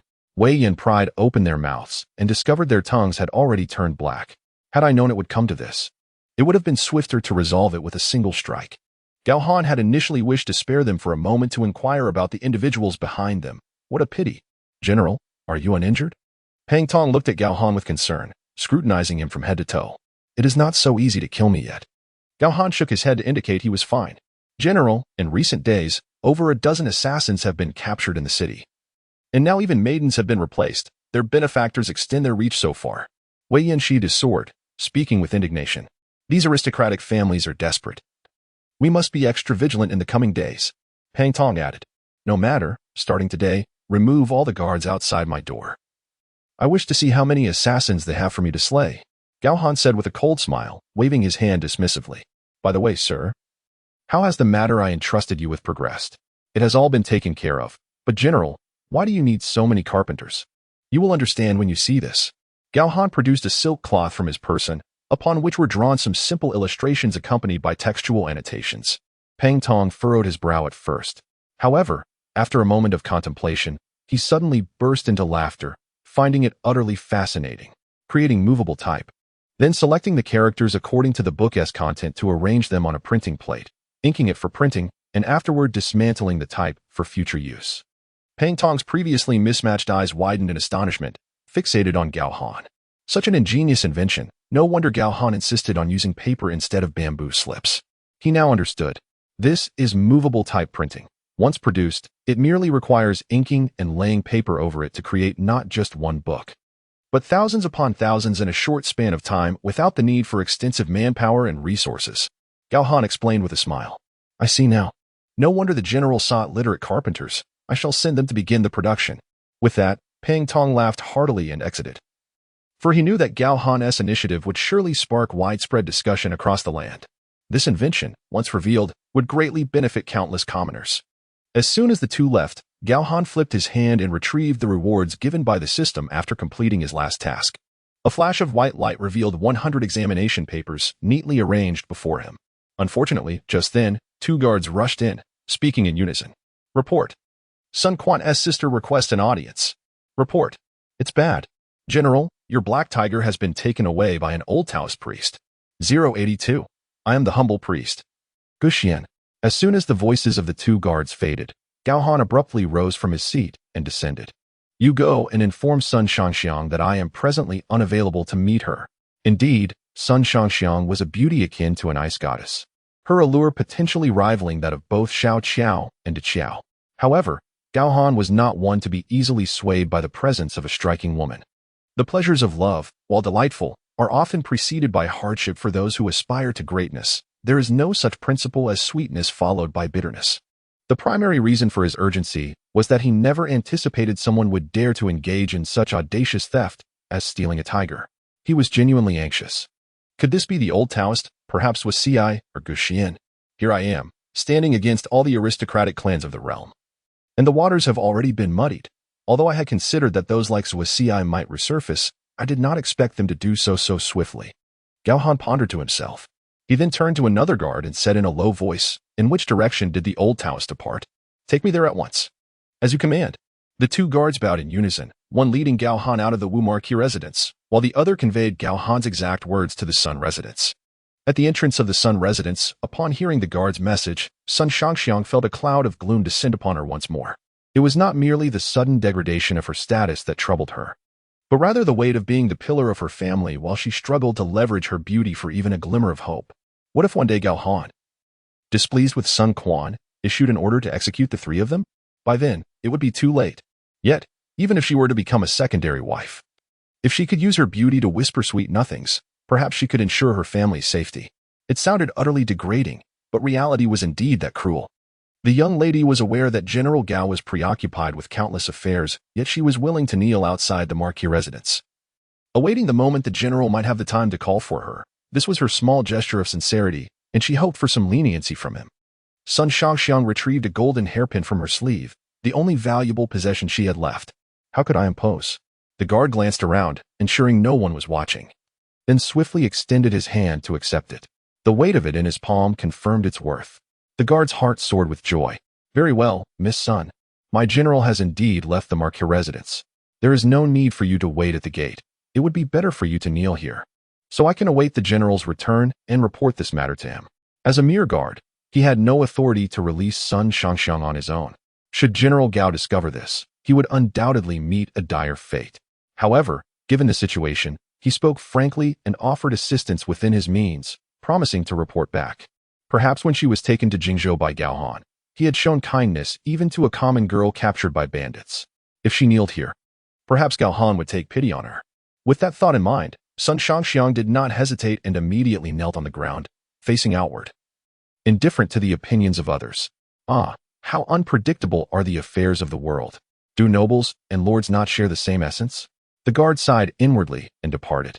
Meanwhile, at that very moment, Gao Han had also tracked down the whereabouts of the old Taoist. Roar. A resonant roar of a tiger emanated from the desolate forest before me, located over 40 miles from the City of Health. This place was so remote that not a single passerby could be seen, even at midday. As autumn transitioned into winter, a thick layer of yellowed leaves carpeted the ground, concealing even the roots of the trees. A chilling wind whistled through the interstices of the trees, producing a sound reminiscent of mournful wails. The ground bore the marks of footsteps, and judging by the recent tiger's roar, it seemed the creature was lurking within. Gao Han's expression remained calm as he strode deeper into the forest. A small squad of guards intended to follow him but halted abruptly when Gao Han raised his right hand. They promptly paused, adopting a vigilant stance. Moments later, Gao Han ventured alone into the outskirts of the withered woods. With each step he took, the brittle yellow leaves crunched softly beneath his feet. This old fellow certainly knew how to choose his battleground. If one possessed keen hearing, they could ascertain my position merely from the sound of my footsteps. However, since I dared to enter, I must have my own means of assurance. Gao Han extended his hand and grasped firmly.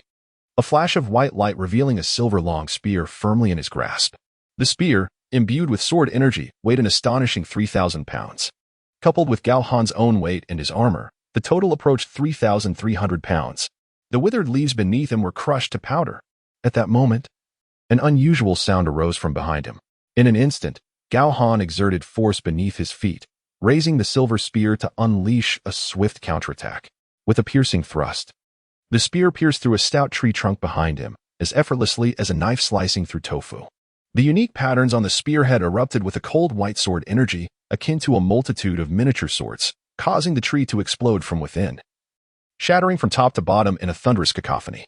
This was Gao Han's inaugural use of the sword energy spear. He had summoned a dragon's might in his strike. And with it, the sword energy manifested. Should his force be even greater, the sword energy would intensify, resulting in even greater lethality. As the trunk disintegrated from within, accompanied by a resounding blast, a flurry of wood splinters danced in the air. However, the individual concealed behind the tree could no longer hide. Gao Han's gaze locked onto theirs. Before him stood a man clad in a Taoist robe, with graying hair at the temples, appearing to be in his mid-40s. A smile adorned his face as he regarded Gao Han. "I am Gu Xian," styled Xiaoxian. "Might I inquire if General Gao has any teachings from a master? If not, I have prepared a modest offering, and I wonder if the general would consider becoming my disciple?" Before Gu Xian could finish his sentence, a glint of cold light suddenly reflected in his eyes. The silver spear, propelled by a chilling breeze, lunged forward mercilessly. Another strike. Gu Xian, unfazed, responded with delight. "Ah, you are a spirited lad. I truly appreciate such enthusiasm." With that, he swiftly opened his palm, revealing a complex sigil unknown to Gao Han. The sigil floated in the air, exploding into a cascade of golden light. In an instant, it enveloped Gu Xian's body, forming a thick layer of golden radiance akin to impenetrable armor. Clang! The sword energy spear collided with the golden light, producing a resounding thud. With a single thrust, Gao Han wielded his spear with the strength of a dragon, unleashing a frigid, white blade of energy that collided fiercely with the golden light. This time, the sword energy was not released after penetrating an object, and thus Gao Han could clearly see that the energy emitted by the dragon's strength amounted to a remarkable 15 streams. The streams of sword energy surged forth like a tempest, carving a deep indentation into the golden light. Yet, it ultimately failed to breach it. It seemed the venerable one was none other than the talismanic master Gu Xian. Gao Han lifted his spear but refrained from launching a second attack, instead solemnly inquired, "As a practitioner of the Tao, how could you resort to thievery? I wonder, what is the significance of your stealthy appropriation of my black tiger?" Upon hearing Gao Han's question, Gu Xian realized a misunderstanding had occurred. He chuckled, "In truth, it is not I who sought to take your black tiger, but rather, your black tiger insists on following me. Had I not been aware that it is your steed, I would have already dealt with it decisively." "Wait, why does the black tiger wish to follow Gu Xian?" Gao Han pondered, lowering his silver spear as his hostility dissipated. "Might I inquire, venerable one, where is my black tiger currently located?" After all, Gao Han's spear, even when wielded with minimal effort, weighed over 1,000 pounds, making it impossible for any ordinary mount to bear. The black tiger, however, was considerably larger than typical tigers, possessing extraordinary strength in its limbs and body, with the only drawback being its substantial appetite.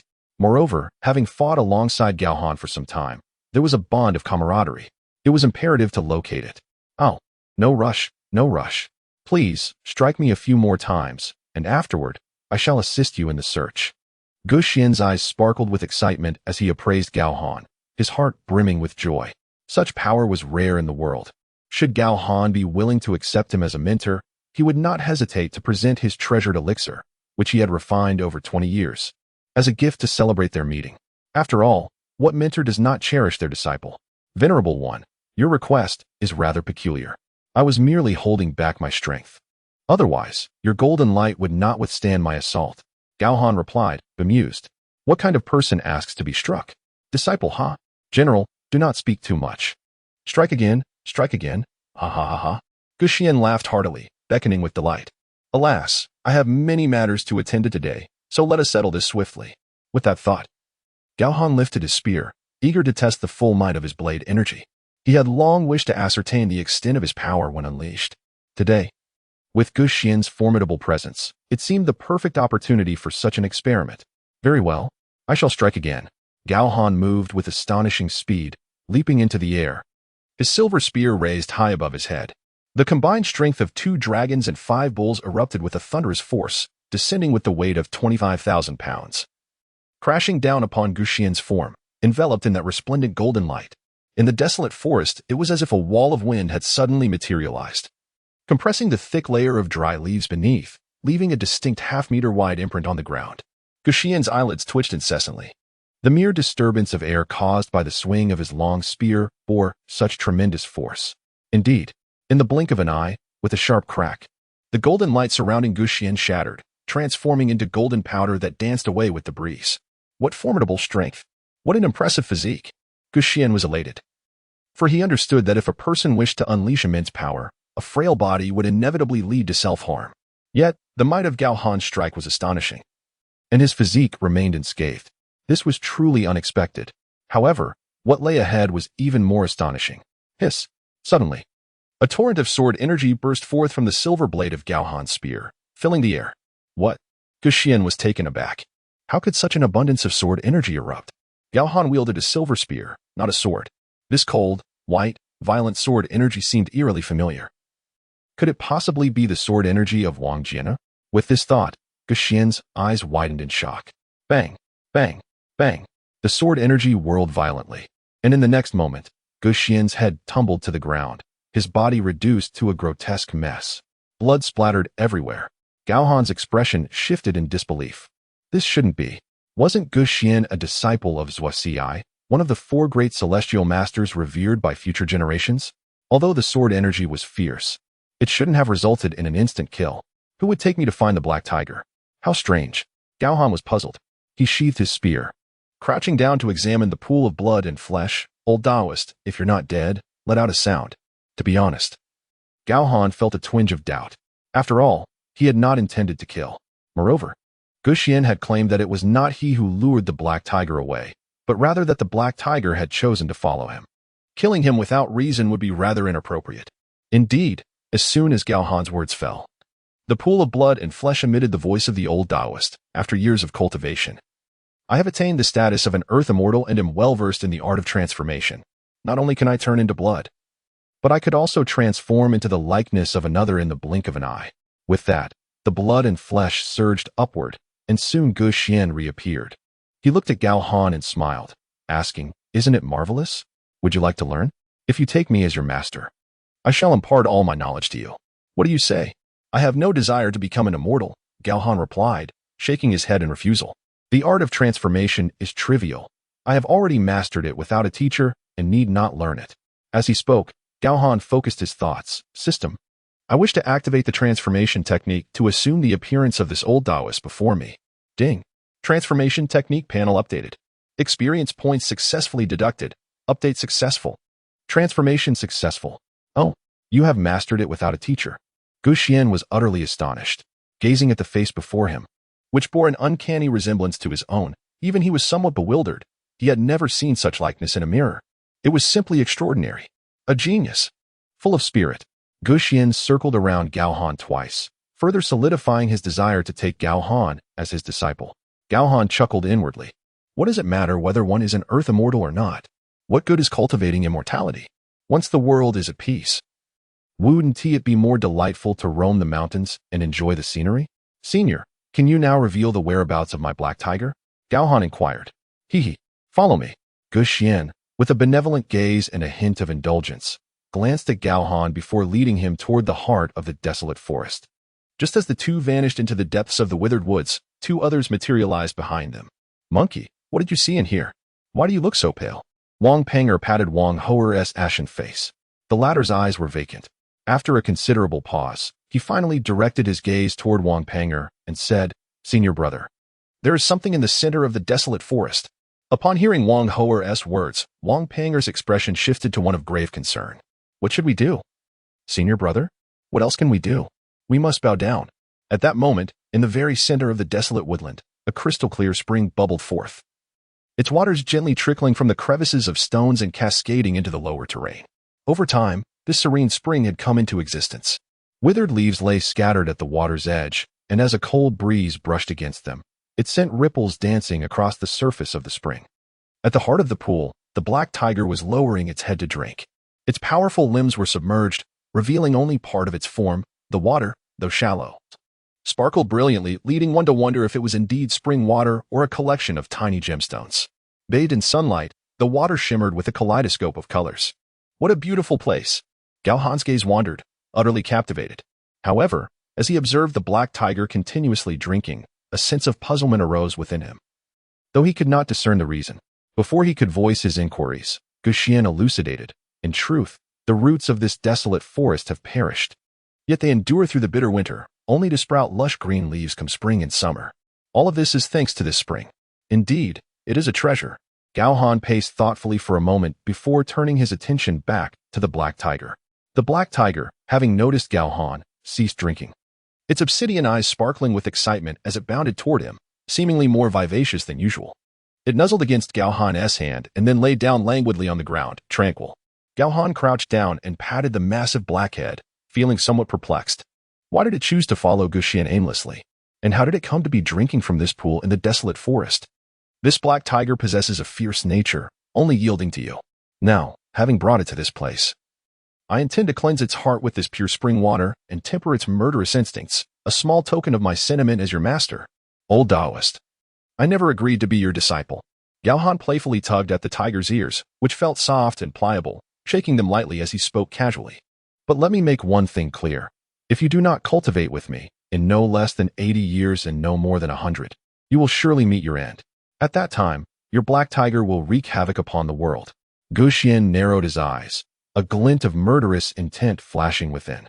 His earlier words held truth. Had it not been for the fact that the black tiger was Gao Han's steed, Guxian would have acted long ago. In times of chaos, those who pursue the Tao inevitably descend from the mountains, either to wield their swords against malevolent spirits or to persuade the kingdoms, all for the welfare of the people. The black tiger possesses an exceptionally fierce disposition and an extraordinarily long lifespan, making it no trivial matter to tame. In submission to Gao Han, one cannot help but ponder, what if he is no longer here a century from now? How shall one navigate that future? Old Taoist, are you cursing me to an early demise? Who claims I shall perish at the age of 80? Gao Han felt a sense of helplessness. It appeared that Guxian was rather inept at engaging in conversation. Those who cultivate their bodies possess great strength and robust physiques, yet they ultimately follow a minor path. Unable to endure for long, once faced with a bottleneck that cannot be surmounted, one's strength and vitality will inevitably deplete their lifespan, leading to an inevitable brevity of life. Guxian chuckled, urging him, "So hasten to call your master." A bottleneck? What might that be? Gao Han responded with a light laugh. Perhaps others may encounter it, but I likely never shall in my lifetime. Arrogant youth. Guxian retorted, somewhat annoyed yet equally resigned, for he cherished Gao Han dearly. No more chatter. I have matters to attend to. I shall take my leave. With a pat on the black tiger, it immediately rose. Gao Han leapt onto its back, preparing to depart. Suddenly, a series of loud kowtows echoed through the air. Following the gaps between the barren trees, he observed two figures, one stout and one slender, kneeling on the ground, fervently banging their foreheads against the earth. It was none other than them. Gao Han raised an eyebrow, bewildered, and turned to Guxian as disciples of Zhuge. They are technically your junior brothers. Must such grand gestures of reverence be observed among practitioners of immortality? Upon hearing this, Guxian smirked and cryptically replied, not at all. The Guxian of the mortal realm is merely an external manifestation, not the true essence of my master. Wang Panjie and his companions are disciples of my master's external form, not of his true self. He continued with a chuckle, moreover. If they were to call me senior brother, I wouldn't mind. However, it would depend on whether their cultivation can withstand being called my junior brothers. Ah. The relationships among cultivators are indeed intricate. Gao Han shook his head, waving his hand dismissively. I shall take my leave. You two should refrain from meddling in worldly matters. Should you stand against me, know that I harbor no fear. With that proclamation, Gao Han, astride the black tiger, slowly departed the desolate forest. Wang Panjie and Wang Hoa remained kneeling, drenched in sweat, as Gao Han brushed past them.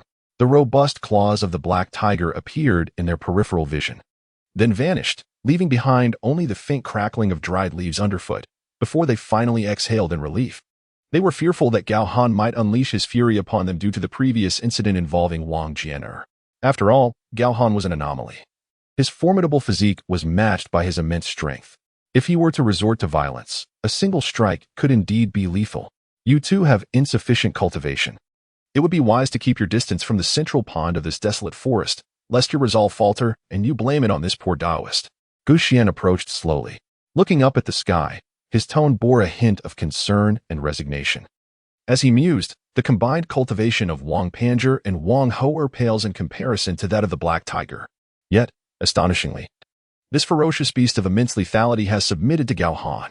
With this thought, Guxian couldn't help but smile broadly. What a remarkable lad. I, the humble Taoist, shall certainly take you as my disciple. Good things often require perseverance, so let us persevere. You too, rise swiftly and accompany me back to Jiankong City. For the next few days, remain by Gao Han's side and fulfill the tasks entrusted to you by your master. Indeed, indeed. Wang Panjie and Wang Hoa wiped their brows, following Guxian with a rather sly expression as they returned to Jiankong City. As the year-end approached, a hint of festivity began to permeate Jingzhou, albeit faintly, ensuring that no wars would erupt during this period. Furthermore, the citizens of various towns were filled with joy. The reason was simple. Gao Han's proclamation to provide education to all had astonished and delighted the populace. My lord, the population in Jingzhou has been flourishing in recent days, remarked Zhuge Liang, sipping a warm cup of tea. Indeed, my brother, replied the strategist. I have heard from the people below that many women in Jingzhou are with child. Zhang Fei bellowed with laughter. It is well known that the common folk hope for the opportunity for their descendants to receive an education. If we can indeed breach the monopolized pathways of the gentry, education would become their sole avenue for ascension. Guan Yu set aside his spring and autumn annals and stroked his long beard, saying, Fifth brother, news of victories arrives frequently. We have now captured all of Jiangdong. I wonder who would dare to look down upon us brothers henceforth. Observing Guan Yu's prideful demeanor, Zhang Fei snorted, feeling somewhat reflective. In the past, during the coalition against Dongzhuo, when the three of them attended the meeting, they were met with closed doors and disdainful glances from those warlords.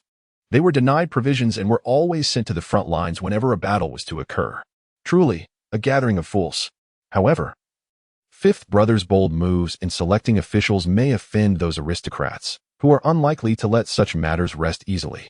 At this moment, Zhao Yun spoke up. Hearing Zhao Yun's words, Liu Bei, who had remained silent until now, finally interjected. Zilong is correct.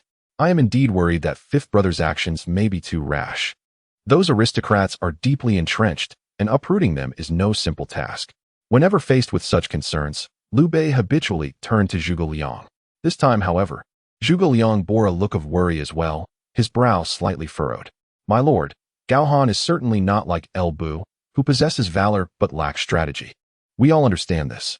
His confrontation with the gentry is indeed somewhat perilous, akin to striking a stone with an egg, at least from my perspective. It seems impossible to topple the gentry in the short term. Yet, I have recently consulted the divination often, and strangely enough, Zhuge Liang paused, somewhat bemused. Each time has yielded auspicious results. While it is true that divination is profoundly mysterious, yielding a success rate of merely 50% is commonplace. However, Zhuge Liang had divined several times within a month, and each result was fortunate. This was quite perplexing. Oh, such a thing exists, Liu Bei exclaimed in surprise. At that moment, a youthful voice, somewhat immature, echoed from outside. All the esteemed uncles are present. Gao Ren pays his respects to you all. In the span of 6 months, Gao Ren's stature has risen a full fist-s height, and the countenance of the youth has begun to exhibit a desire for ruggedness. Ah, my dear nephew, how fares your swordsmanship? Guan Yu was the first to inquire. Have you mastered the 100 birds facing the phoenix and the 7 explorations of the serpent, as your uncle Zhao Yun has imparted? Zhao Yun added. Both bore serious expressions, resembling stern instructors. However, amidst Guan Yu and Zhao Yun's inquiries, Zhang Fei had already risen from his seat, affectionately striding toward Gao Ren. Forget about practicing swords and spears. My nephew, heed not their words. Just listen to your uncle Zhang Fei. When weary, rest. When thirsty, drink. Zhang Fei, who often trained alongside Gao Ren, had observed the boy's quick learning and diligence, and for reasons unbeknownst to him, perhaps due to his previous indulgences, he held a deep affection for Gao Ren, even surpassing that for his own son. Gao Ren smiled brightly and nodded, responding, understood, third uncle. He then turned to Guan Yu and Zhao Yun, cheerfully assuring them. I have been practicing both sword and spear techniques diligently and shall not neglect them. Ha ha ha, splendid. Guan Yu and Zhao Yun nodded in unison, their joy evident. You all. Liu Bei shook his head, a look of contentment gracing his features. Dear nephew, please take your seat. With a grin, Gao Ren replied, yes. Yet, in the next moment, he suddenly recalled an important matter, exclaiming, Ah, esteemed uncles, my father has sent someone from Jiangdong with a delivery. Please bring it forth. As his words fell, 2 guards entered, bearing a sizable wooden box. With a thud, it landed on the ground, producing a dull sound that indicated its considerable weight. Oh, has Gao Han sent something? What could it be? Zhuge Liang set down his wooden cup, taking up his feather fan as he approached. The guards, upon noticing, promptly removed the lid of the wooden box. Before their eyes lay stacks upon stacks of paper. Zhuge Liang was taken aback, then reached out to, casually flipping through its pages, a smile increasingly evident on his face. As a martial general, Gao Han has managed to create such ingenious items. What is it? Let me see. Zhang Fei stepped closer to Gao Ren. He took one of the books from the box and flipped through a few pages. An expression of curiosity dawning upon him. Such neat handwriting. In an instant, Zhang Fei was filled with doubt. Could it be that my 5th brother has captured all the scribes of Eastern Wu? This entire box of books must have consumed an extraordinary amount of time.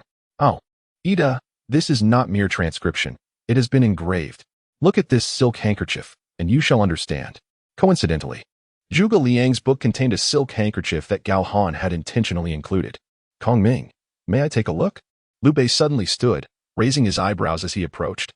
Zhao Yun and Guan Yu also rose, making a total of 6 individuals, Gao Ren included, surrounding the wooden box. They unfolded the silk handkerchief, their gazes converging. After scrutinizing it for a moment, they quickly discerned its marvelous convenience. My 5th brother is truly remarkable. Liu Bei exclaimed with delight, his hands trembling.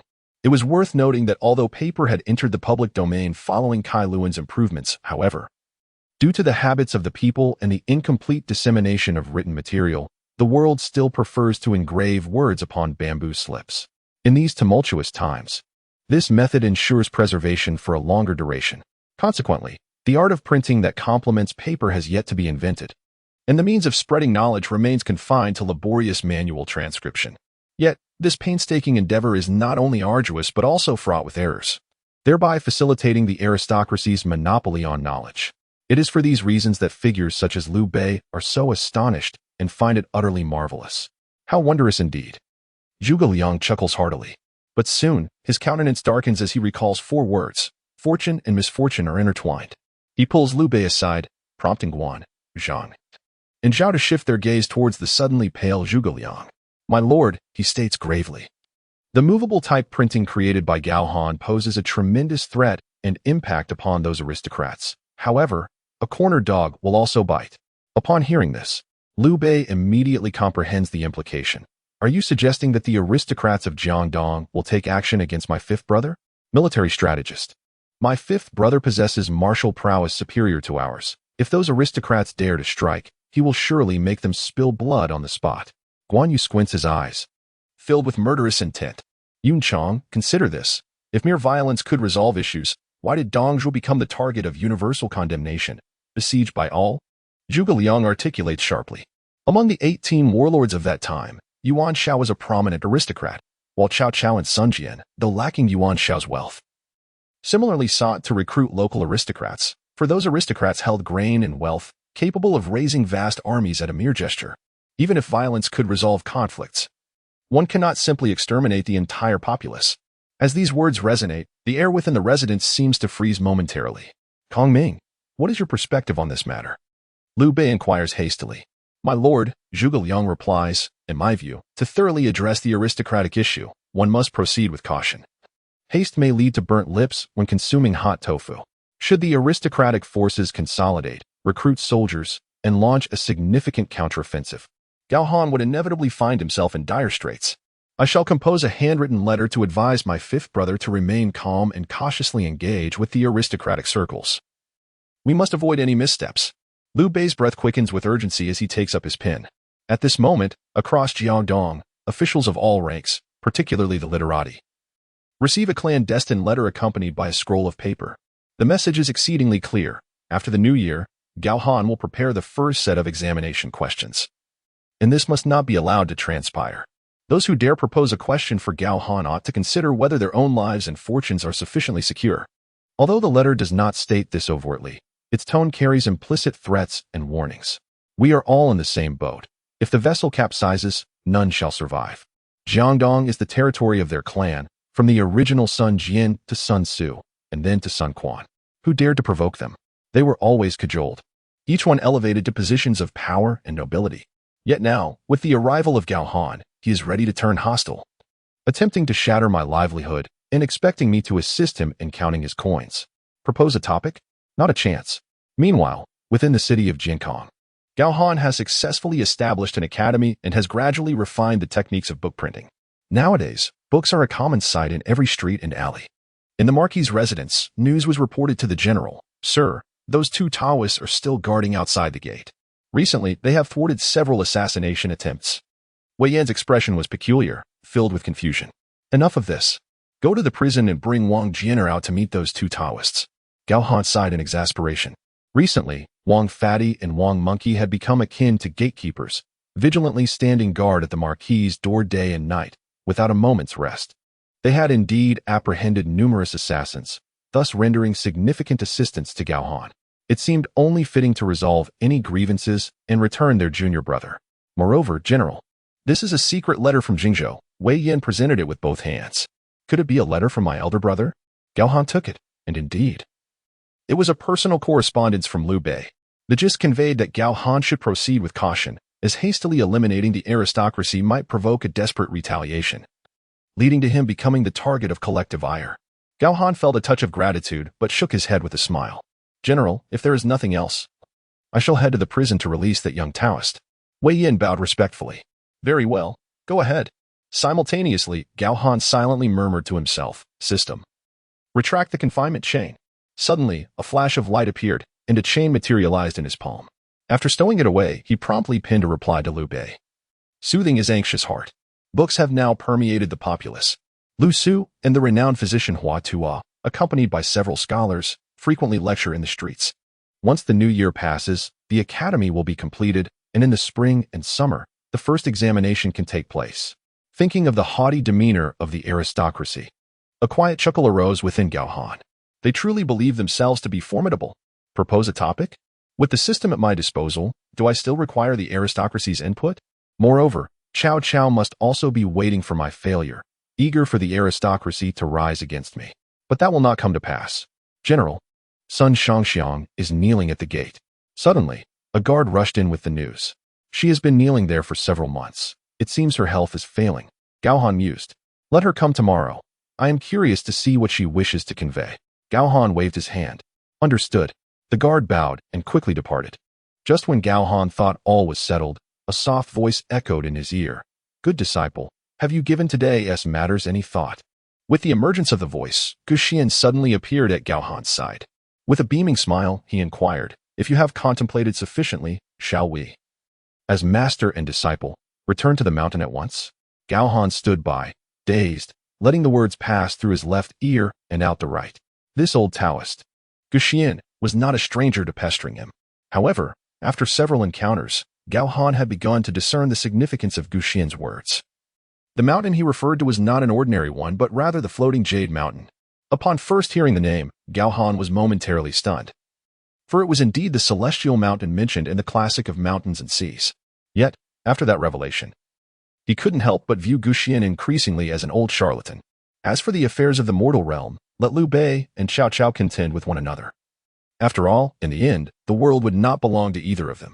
Are you listening, my good disciple? Gu Xian inquired with a furrowed brow, leaning closer. Ah, I am listening. Gao Han waved his hand in response, stifling a laugh within. This old man was not fooling anyone. He seemed rather anxious. But suddenly, his brow furrowed. Narrowing his eyes, he fixed his gaze on Gu Xian and asked, You just mentioned that this realm does not belong to Cao Cao or Liu Bei. Could it be that you can foresee who will ultimately claim it? Is it possible you know that the Sima family will seize power in the future? How can your divination be so precise? Gao Han pondered quietly. Having been in this world for so long, he had yet to lay eyes on Sima Yi. He was genuinely curious to see what this cunning strategist looked like, whether he truly possessed the hawk-like gaze and wolfish demeanor as rumored. Regarding that, Gu Xian paused thoughtfully, stroking his white beard before shifting the topic. The secrets of heaven must not be divulged. The tides of the world ebb and flow. Unity will inevitably lead to division, and division will eventually lead to unity. The emergence of chaos in turbulent times is entirely natural. One must learn to accept it. However, if you wish to become my disciple, I could discreetly impart some secrets to you. No need for that. As long as I am here, this world shall not descend into chaos just yet.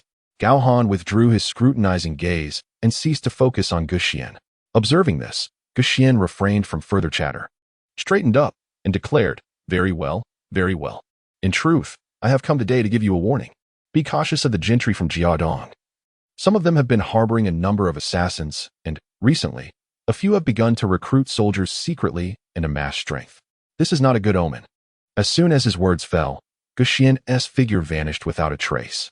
Having witnessed such divine methods, Gao Han was no longer astonished. Instead, he turned his thoughts to Gu Xian's earlier remarks. Those scoundrels are indeed starting to stir. Gao Han clenched his fist, and a smile soon appeared on his face. Since they wish to make a move, I shall gladly stoke the flames for them. Report to the general, I have released Wang Jinner. Just then, Wei Yin strode in from outside, his expression brimming with confidence. Wei Yin, I happen to have a task for you. Gao Han said with a grin, his mind racing. Please, General, speak. I shall exert my utmost effort. Wei Yin replied, solemnly clasping his hands. Excellent. Gao Han rose from his seat, moved closer to Wei Yin, and whispered his instructions. What? Upon hearing Gao Han's words, Wei Yan's eyes widened in astonishment. Alas, General, if we were to relocate all the troops stationed within the city of Jinkong, the noble clans within would undoubtedly seize the opportunity to incite rebellion. Wei Yan's countenance was one of sheer horror as he knelt, fervently shaking his head. He was vehemently opposed to such a notion. Should the city be left defenseless, it would surely fail to maintain order. If anyone were to target the esteemed Gao Han, it would spell disaster. Not to mention the chaos that would ensue should a rebellion arise, leaving us utterly powerless to resist. Would that not grant the noble clans the upper hand? Ah, rebellion, you say? Gao Han merely chuckled, continuing, you need only assign a few elderly and infirm soldiers to guard the Marquis's residence. There is no need to retain any troops within the city. Disperse them to garrison the other fortresses beyond Jiankang. At this, Wei Yin was rendered even more bewildered. Having just subdued Jiadong, the garrisons in various cities were indeed somewhat depleted. Was the general suggesting they provoke the noble clans into action, thereby discerning their true intentions and simultaneously dismantling their influence? Wei Yin furrowed his brow, partially grasping the idea yet still perplexed. General, if you intend to eradicate them, we cannot do so without sufficient military strength. Moreover, entrusting the defense to the elderly and infirm will surely raise the suspicions of those cunning noble clans, who might believe we are deliberately concealing our forces, thereby dissuading them from taking action. It would be far better to deploy elite troops for defense. This would lead them to assume we are merely bluffing, prompting them to strike. You raise a valid point. Gao Han acknowledged Wei Yan's reasoning, only to counter, however. My intention in withdrawing troops from the city is not to later recall them. Should rebellion emerge, I alone can obliterate it.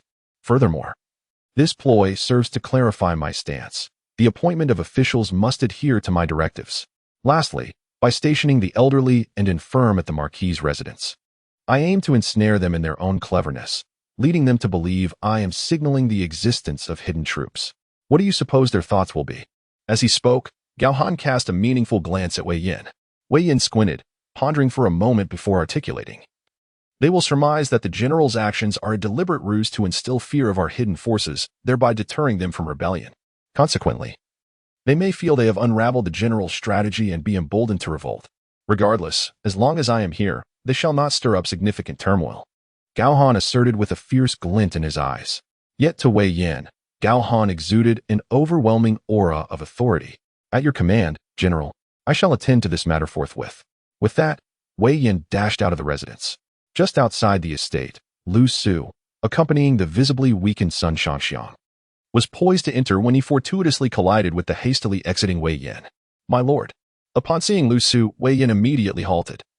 Casting a puzzled glance at Sun Shangxiang, who stood behind him, Lu Su was taken aback and quickly smiled, pulling Wei Yin aside to explain, General Wei Yin, please do not misunderstand. I am merely assisting General Gao Han in his duties, and my loyalty remains steadfast. I have always regarded Miss Sun as a younger sister, and I cannot bear to see you troubled. Wei Yin contemplated. Lu Su is indeed a man of integrity. Even after severing ties with the Sun family, he still extends his support to his former master's kin. Ah, I see. Please, my lord. The general is within the residence and currently enjoying a moment of leisure. I must attend to my military affairs and take my leave. Wei Yin cupped his hands in respect. Hearing this, Lu Su cast a deep glance toward the interior of the estate before hastily turning back to Wei Yin, saying, Safe travels, General. As he watched Wei Yin depart, Lu Su gently glanced at Sun Shangxiang. Miss, please wait a moment. I shall go plead on your behalf. Sun Shangxiang's face turned pale as she nodded. Inside the estate, Lu Su's gaze fell, and with sleeves drawn, he humbly implored on behalf of Sun Shangxiang. You wish for me to take her as a concubine? Gao Han was momentarily bewildered. Initially, he thought the girl's words were merely born of necessity or fear, and he had not given them much thought, having been preoccupied with competing against the gentry of Jiangdong. Now, as the matter resurfaced, Gao Han was indeed surprised. General, Miss Sun, Lu Su quickly corrected himself. No. She should now be referred to as Miss Sunday. The young hero, leading his troops into Jiangdong, has no fair companion by his side, though Miss Sun's status has diminished. I have heard she has long admired you. What are your thoughts on this, General? Lu Su's demeanor resembled that of a matchmaker. Concubine? That may not be feasible. Gao Han replied with a smirk. I already have a wife in Lingling and a concubine in Chengdu. If Miss Sun were to join, she would take the third position. Lu Su expressed astonishment. I was unaware, General, that you had a concubine. Yet, even so, Gao Han would surely remember this favor and ensure that Sun Shangxiang would have a worry-free life, which brought joy to Lu Su's heart. He then inquired, if I may. General, Miss Sun is waiting outside. Shall I bring her in? Gao Han nodded. Go ahead. Lu Su immediately bowed and departed, moving to Sun Shangxiang's south side outside the estate, joyfully stating, "The general awaits inside. Miss, please hurry in." Once a fierce warrior, Sun Shangxiang now donned a long gown. Her hair elegantly styled atop her head, resembling a gentle and delicate lady. "Thank you, my lord." Sun Shangxiang moved her lips, her complexion pale, and gracefully stepped towards the interior of the estate. As the cold wind swept by, the fabric of her gown fluttered, clinging to her form, subtly accentuating her silhouette and exuding an innate feminine charm. Little lady pays her respects to the general. Inside the residence, Sun Shangxiang knelt, her voice faint. Seemingly stripped of her previous aloofness and nobility, Gao Han remained silent, standing before her, scrutinizing her intently, lost in thought. Could this girl be sent by Sun Quan to assassinate me? As soon as this thought emerged, Gao Han immediately refuted the conjecture. Not to mention that Sun Quan had already been intimidated by him, considering the current situation where the Sun family had become captives. Assassinating him would bring them nothing but harm. Instead, Sun Quan would likely seek to ingratiate himself with Gao Han in a desperate bid for self-preservation. His sister, the exquisitely beautiful Sun Shangxiang, had become his only lifeline. If it were someone else, they might resort to even more humiliating means to survive. Noticing Gao Han's silence, Sun Shangxiang furrowed her brow in growing anxiety. She slowly lifted her gaze, and upon meeting Gao Han's eyes, her heart fluttered. With her delicate features raised in a haughty demeanor, a flicker of panic crossed her face. Gao Han's dark eyes were fixed upon her, and while they might have been filled with murderous intent, she sensed no emotion within them, yet they were far from hollow. It was as if he could see through her very being, penetrating her heart and revealing that she had been debasing herself for the sake of the Sun family to ensure her safety. "What is the general pondering?" Sun Shangxiang asked, her voice tinged with nervousness. Gao Han, still gazing down at her, shook his head and replied with a smile, "It is nothing. You may return and pack your belongings. Tonight, you shall move back to the Marquis's residence and live with me." "What? Is it lust that drives you? If so, why not simply kill Sun Quan and marry me instead?" For Gao Han, taking a life was a trivial matter. Yet eradicating the malignant forces among the Jiangdong gentry proved to be more challenging. Should he directly mobilize troops to exterminate them, it would surely plunge Jiangdong into chaos, a scenario that Cao Cao would relish, but not Gao Han. Thus, to prevent a united front against him from these factions, he needed to secure the support of figures like Lu Su. And who was Lu Su? Having slain his former lord, expecting him to serve you was utterly implausible. One should never underestimate the integrity of these scholars. However, in Lu Su's eyes, Sun Shangxiang was akin to a little sister, making it convenient for her to win a favor from him. Very well. Sun Shangxiang's face, marked by a sense of fragility, lit up with surprise. She had done nothing, not even uttered the flattering words intended to please Gao Han. Could it be that he was captivated by her beauty?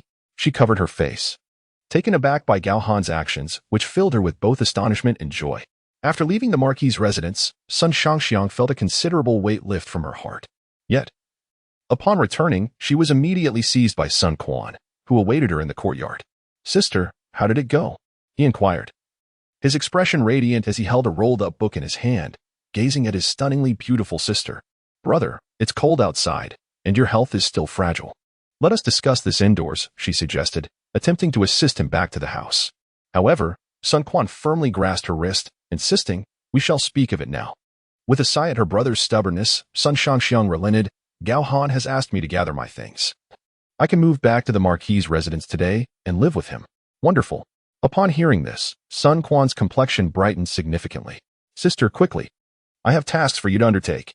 Sun Quan's expression suddenly softened as he pulled Sun Shangxiang into the room. Outside, the cold wind bit at her skin, and she had yet to warm her hands. Gently grasping her wrist, Sun Quan whispered, "Sister, please serve as my eyes and ears beside Gao Han. Should he exhibit any signs of unrest, you must inform me at once." "Brother."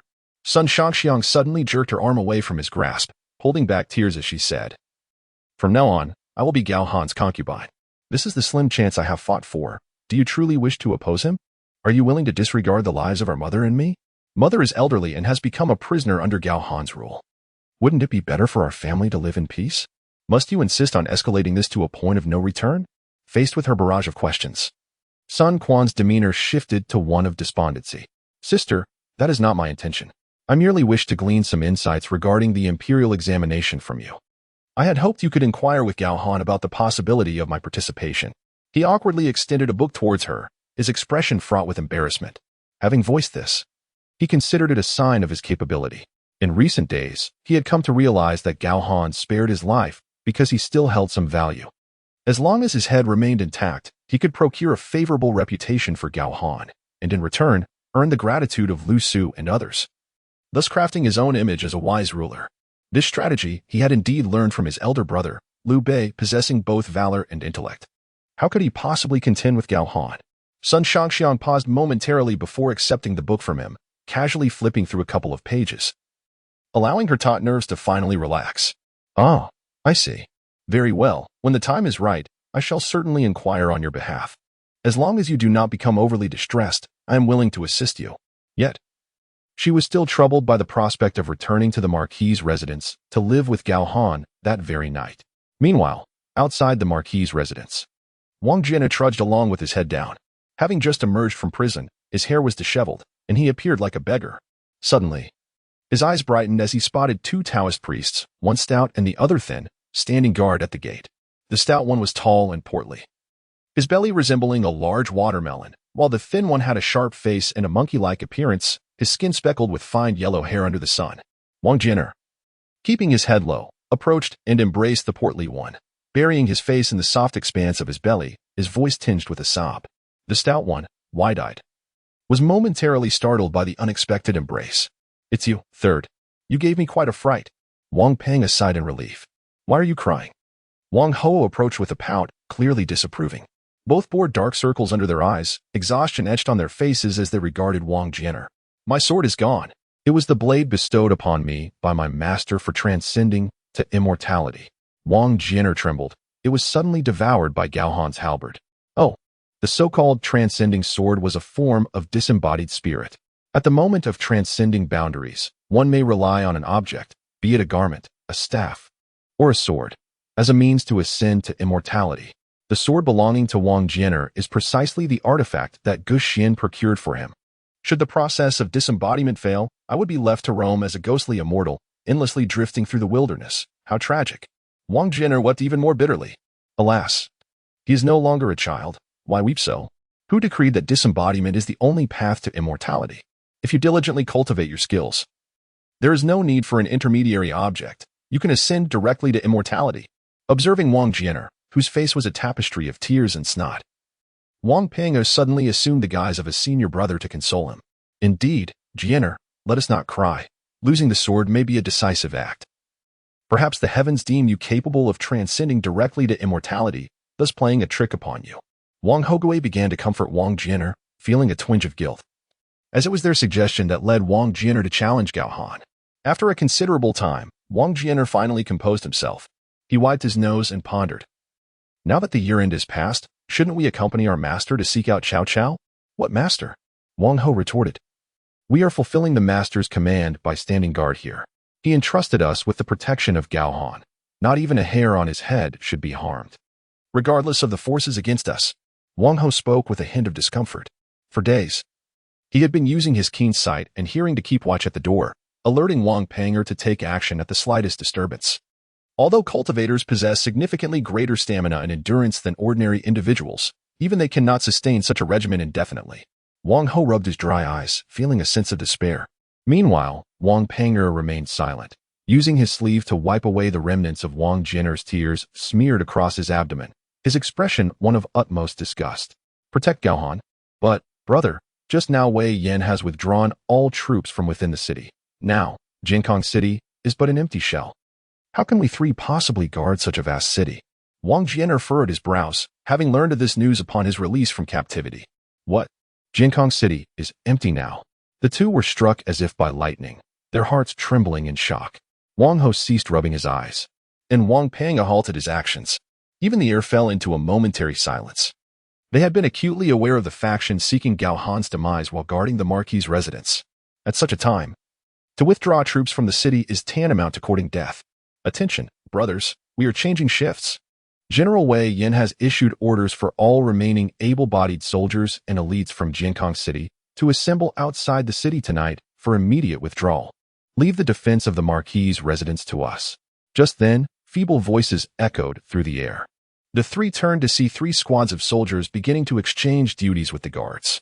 Yet, these squads were either emaciated or comprised of half-blind and elderly veterans. Madness. Gao Han has truly lost his mind. Let us go. We three must seek clarity from Gao Han. Wang Panger's expression darkened as he urged the others to follow. Wang Ho and Wang Jinner shared similar sentiments. One cannot simply engage in such self-destructive behavior before they could even take their first step. A sudden chill swept over the three, accompanied by three resounding cracks. It was as if they had been struck by some heavy object, causing them to plop onto the ground, gasping for breath. "Who dares question my disciple?" boomed Gu Xian's resonant voice. Upon seeing the imposing figure of the elder in his flowing Taoist robes, the faces of Wang Panger and his companions turned pale, and they hurriedly scrambled to their feet. Bowing reverently to Gu Xian, in unison, they exclaimed, "We would not dare." "Humph. Let me make it clear. As long as I am here, no one shall lay a finger on Gao Han," Gu Xian said with a crooked smile as he adjusted his sleeves. Someone sought to harm Gao Han, and he seized the opportunity to intervene and save him. Subsequently, Gao Han would be filled with gratitude and kneel to become his disciple. This was Gu Xian's cunning plan. Indeed. Wang Panger and his companions felt an overwhelming envy. With his mastery of talismans and great fortune, if Gu Xian desired to protect Gao Han, he could easily cast a simple talisman to create a diversion, rendering Gao Han untouchable. They could not fathom how Gao Han had stumbled upon such extraordinary luck to have a celestial master like Gu Xian shielding him. Bitterness brewed in their hearts. Gu Xian sternly instructed them, "Be vigilant. The four prominent families of Wu Commandery, Gu, Lu, Zhu, and Zhang, have trained many assassins. I have noticed their presence in the city recently, so you three must guard the gates." Shaking his head, he remarked, "Indeed, a storm is brewing." With that, his robes billowed as he turned and vanished into the crowd. The three were left bewildered. The impending storm, as described by the celestial master, seemed ominous and filled with malice. It appeared that the noble families were indeed poised to take advantage of the situation. "Miss, please take care. I shall not see you off any further." At that moment, Lu Su's voice rang out. Following Gao Han's instructions, Sun Shangxiang was to move in tonight, and Lu Su had specifically come to fetch her in a carriage. As he watched her graceful silhouette enter the Marquis's estate, Lu Su sighed. Sun Quan had once been his lord, and now, aiding Gao Han, he could not help but feel guilt towards the Sun family. Acting as a matchmaker to unite Sun Shangxiang and Gao Han was perhaps a way to atone for his debts. Watching the stunning beauty of Sun Shangxiang pass by, Wang Panger and his companions felt a deep sense of frustration. With the storm approaching, how could Gao Han still indulge himself? Was he even human? Soon, Sun Shangxiang was settled within the estate, attended to by her maidens. Following the customs of preparation for the evening, she bathed, groomed herself, and underwent a thorough inspection by the four maidens, completing her preparations at last. What followed was a lengthy wait. As night fell, dark clouds gathered. This night was destined to be one of wind and snow. Even the air turned increasingly frigid. The chill penetrated their nostrils, causing involuntary shivers. At this moment, figures moved stealthily through the night in Wu Commandery. The moonlight was dim, obscuring their faces. "How are the arrangements progressing?" one asked. "In any case, all 100 of my family's assassins have been placed in Jiankang. The Gu family has 70 assassins, already infiltrated the city. The Lu family has 130, all armored and ready, lying in wait within Jiankang, eager to strike down Gao Han. My family, the Zhu clan, has never trained assassins. However, I have personally selected 60 robust warriors who have already infiltrated the city." For voices took turns to speak. They are indeed from the four esteemed families of Jiangdong, Zhang, Gu, Lu, and Zhu. Ha. General Zhu Huan is a formidable warrior in this world, skilled in nurturing his troops. Thus, there is no need for him to train assassins. Currently, our four families have privately recruited 50,000 soldiers, and in the future, we shall rely on General Zhu to lead our assault on the city. Indeed. If we are to speak of the mightiest general in Wu Commandery, it must be General Zhu Huan. I concur, and should we gain the support of General Zhu Huan, it is not beyond reason that he may ascend to the throne of Jiangdong in the future. The representatives of the Zhang, Gu, and Lu families were expressions of obsequiousness. Now that the Sun family has become a prisoner of Gao Han, their ambitions have been laid bare. They do not think of rescuing Sun Quan, but rather of seizing the opportunity to monopolize power and maximize their gains. Their lips are filled with flattery, yet each harbors treachery within. Gao Han is valiant, but I, Zhu Huan, do not fear him. This covert assault on Jiankong is to rescue the common folk from peril, not to allow you to seize profits. The speaker was Zhu Huan of the Zhu family from Wu Commandery. His skin was dark, his stature tall and robust, with layers of flesh seemingly concealing formidable muscles beneath. Clad in armor, he resembled a great black bear from a distance. Throughout history, Zhu Huan had repelled bandits numerous times, earning the affection of both the populace and his soldiers. He had achieved a remarkable victory with a small force, decisively defeating Chao Ren's army of over 10,000 with just 5,000 men. He is truly a valiant and capable commander. Unlike the Zhang, Gu, and Lu families, he is one of the few loyal and conscientious noble generals. Indeed, the hearts of the people within Jiankong are in turmoil. Without your assistance, General, the common folk shall surely lament their fate. The three men wore smiles, yet a glint of cunning flickered in their eyes. Gao Han's forces stationed in Wu Commandery number only in the thousands, while the four families have secretly amassed 50,000 soldiers. Should they choose to act, they could strike at any moment. Moreover, the current shortage of troops in Jiankong presents the perfect opportunity to launch an attack. However, this very concern led them to suspect that Gao Han might be feigning weakness, attempting to lure them into a trap. Thus, they resolved to send the assassins within Jiankong to probe the situation. After all, the assassins are fiercely loyal and would not divulge any information, even under duress. Yet, should Gao Han truly be bluffing, they guaranteed that these 50,000 soldiers would swiftly march toward Jiankong, directly charging at Gao Han. At that point, should they wish to recall their troops for aid, it would be too late. Before they could arrive, they would already have perished. You three need not say more. Let us observe the changes in Jiankong tonight before deliberating further. With that, Zhu Huan turned and departed, seemingly reluctant to associate with the three. As they watched Zhu Huan's retreating figure, the three shared a secretive smirk and then dispersed.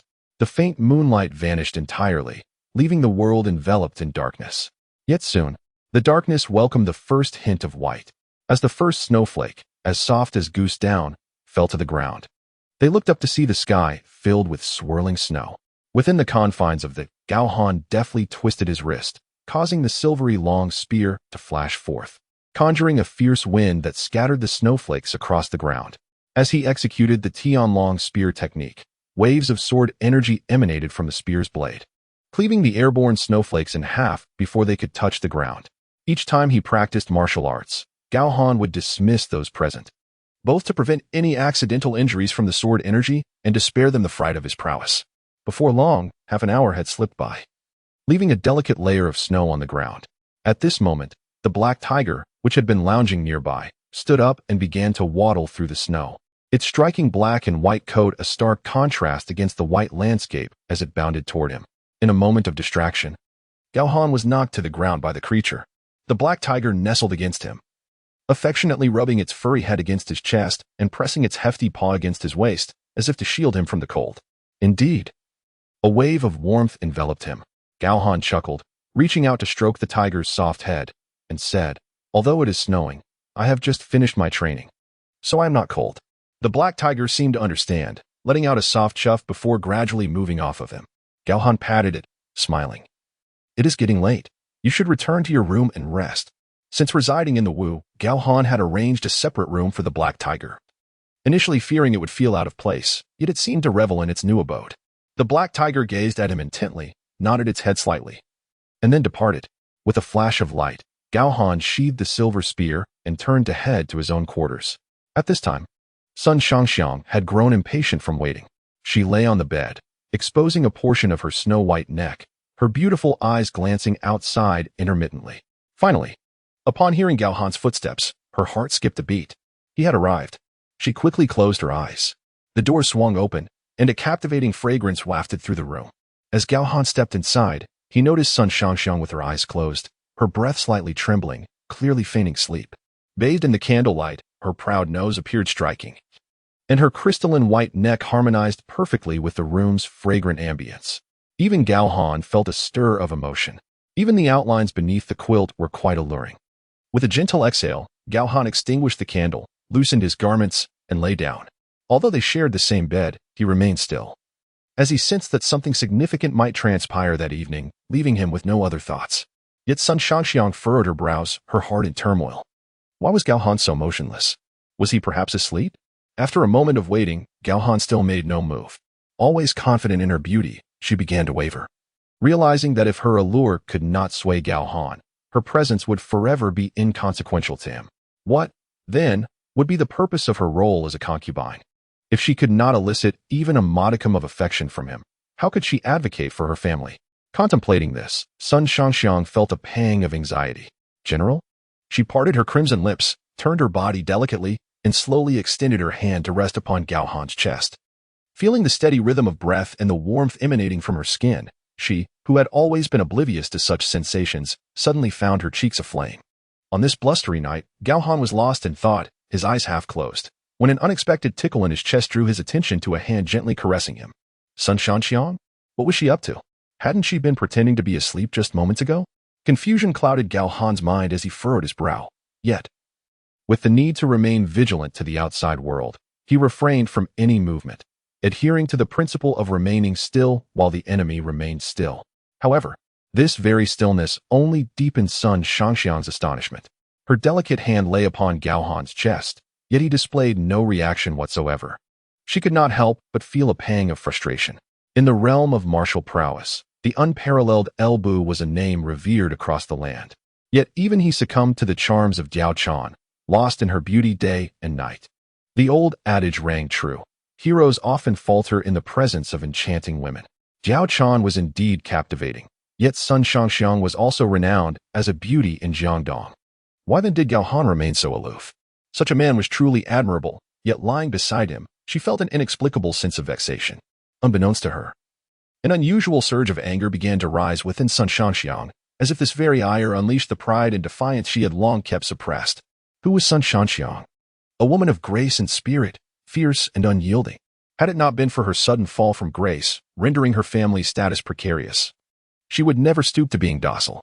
Suddenly, she extended her leg, pressing it against Gao Han, while her arms encircled his waist.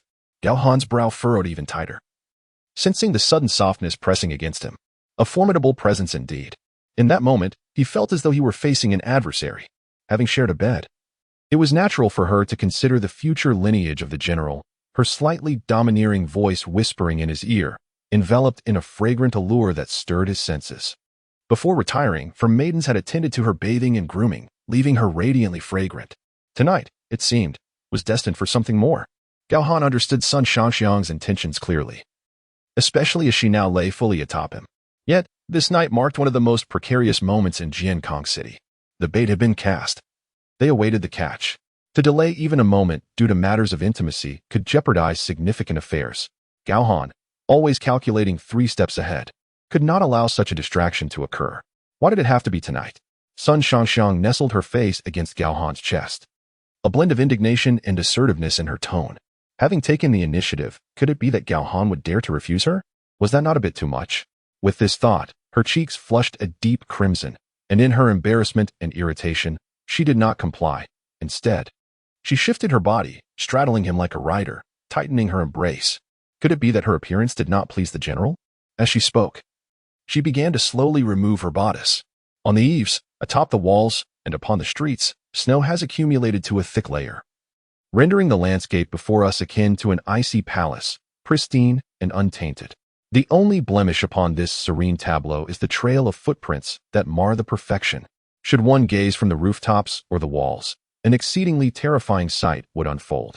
A procession resembling a black serpent, a cadre of assassins, hastens along the shadows at the base of the wall. Astonishingly, there are 3 such lines. Behind them, a formidable contingent of 60 men armed with blades approaches, each step steady and their breaths long. Those with keen perception would instantly recognize these individuals as seasoned warriors. A total of 360 souls, indeed. These are the men who had long since lain in wait within the city of Jiankong, dispatched by the 4 clans of Wu County. This night, they have all received word to infiltrate the austere residence of the esteemed Ho amidst the raging snowstorm. The footprints continue to spread. The biting cold wind assaults the senses, and the 3 Taoist priests stationed at the entrance of the mansion appear as frail as fledglings. The world is enveloped in a blanket of white, silence reigning supreme, when suddenly, a faint yet distinct clamor reaches the ears of Wang Hoer. His countenance shifts instantly, his eyes narrowing in caution as he scans the surroundings. The sound grows ever closer. This is dire. The numbers are far greater than anticipated. Wang Hou'er possesses the uncanny ability to hear sounds from a kilometer away, discerning the exact count through the rhythm of their footsteps. A contingent of over 300 has seemingly materialized within the city. It appears they have been lying in ambush for quite some time. As he ponders this, he raises his hands and lightly taps Wang Peng'er and Wang Jian'er. Their expressions sharpen in an instant. Damn it. Gao Han has withdrawn his troops from the city. I had anticipated such a turn of events. Wang Peng'er growls, a fire of indignation brewing within him. Hou'er, how many are there? I am ready to unleash my wrath upon them. Senior brother, the master has cautioned against incinerating them, for it may bring ill fortune upon our cultivation. We must rely solely on our fists. Wang Jian'er interjects pragmatically. TSK, I was merely jesting. A few petty thieves are no match for my prowess. I require no fire to deal with them. Petty thieves? Observing Wang Peng'er's braggadocio, Wang Hou'er's eyes widen in alarm. There are over 300 of them. Wang Peng'er flinches at this revelation. If he refrains from unleashing the fire within him, his skills, while commendable, would only place him at the bottom tier of martial prowess in these chaotic times. While he could easily dispatch an occasional assassin, facing over 300 is an entirely different matter. Cursed be Gao Han. He truly is a scoundrel, Wang Peng'er declares, his demeanor shifting to one of wariness as he adopts a defensive stance, nervously scanning the area. Wang Hou'er, exasperated, seizes Wang Jian'er and spins behind him for cover. Jian'er, just ensure that you protect our second senior brother. The master has already stated that your skills will suffice. Wang Hou'er's abilities are modest at best, characterized more by agility than martial prowess. While he may falter in combat, he excels at evasion. Wang Jian'er, on the other hand, though slight of frame and seemingly simple-minded, possesses immense strength. It is precisely this strength that had once led him to face Gao Han in single combat. Suddenly, the tension in the air thickens. The sound of footsteps crunching on the snow has grown increasingly distinct. The black-clad assassins advance like venomous serpents along the street, their movements swift yet silent. Suddenly, a sharp whistle pierces the air from the street corner, accompanied by a faint glimmer of light. The biting wind howls as an arrow seemingly descends from nowhere. On either side of the gate, the veterans trying to warm their hands fall to the ground in response. A splash of crimson bursts forth. There are assassins. Remain vigilant. Wang Peng'er shouts, taken aback by the unexpected brutality of these foes. As the veterans succumb, his voice rings out. In an instant, the previously tranquil world erupts into chaos, with two waves of assassins surging from the corners of the street. Beware, thieves. The frail and aged guards at the gate quickly draw their iron swords, their eyes glinting with a fierce resolve. They step into the snow, launching a counteroffensive against the approaching assassins. The clashing of metal creates a cacophony, with bodies falling, blood spraying forth. Strangely, it is predominantly the black-clad assassins who are struck down. Before the snowflakes can reach the ground, they are entwined with the warm blood, creating a striking image reminiscent of a deep crimson rose. I underestimated these old soldiers, Wang Peng'er exclaims in astonishment. Each veteran fights valiantly, capable of felling 10 foes. Even a one-legged old man wields his remaining limb with fierce determination. This is truly unexpected. Just as Wang Peng'er is about to leap forward to aid the veterans, he is suddenly restrained by Wang Hou'er's grip on his robe. Do not go. Let us draw the tiger from its lair. As Wang Hou'er's words resonate, a third wave of shadowy figures bursts forth from the corner. They move with remarkable order, skirting along the walls, seemingly unperturbed by the skirmish at the street corner. Despite the veterans' valor, they are outnumbered and cannot attend to the third wave of assassins. 3 sharp whistles sound. Wang Peng'er's gaze sharpens to a pinprick. The sound is identical to the previous one, undoubtedly a signal for a volley of hidden arrows. Amidst the swirling snow, visibility is compromised, making evasion nearly impossible for an ordinary person. However, unlike Wang Hou'er, who possesses extraordinary senses, Wang Peng'er cannot discern their direction. Yet, he closes his eyes, inhales deeply, and his stomach swells. Ignite. With a thunderous roar, flames erupt from his mouth, a wave of heat sweeping across the area, instantly melting the snow beneath. The 3 arrows appear to be thrust into a blazing furnace. A crisp crackling sound resonates as the arrows are reduced to ashes, leaving only 3 red-tipped arrowheads nestled in the snow. The tremendous commotion reaches Gao Han, entangled in bed with Sun Shangxiang, instantly aware that something is amiss. He extricates himself from the warmth and pushes the alluring yet disheveled Sun Shangxiang aside, her cheeks flushed, beads of sweat glistening as she stares in disbelief. You.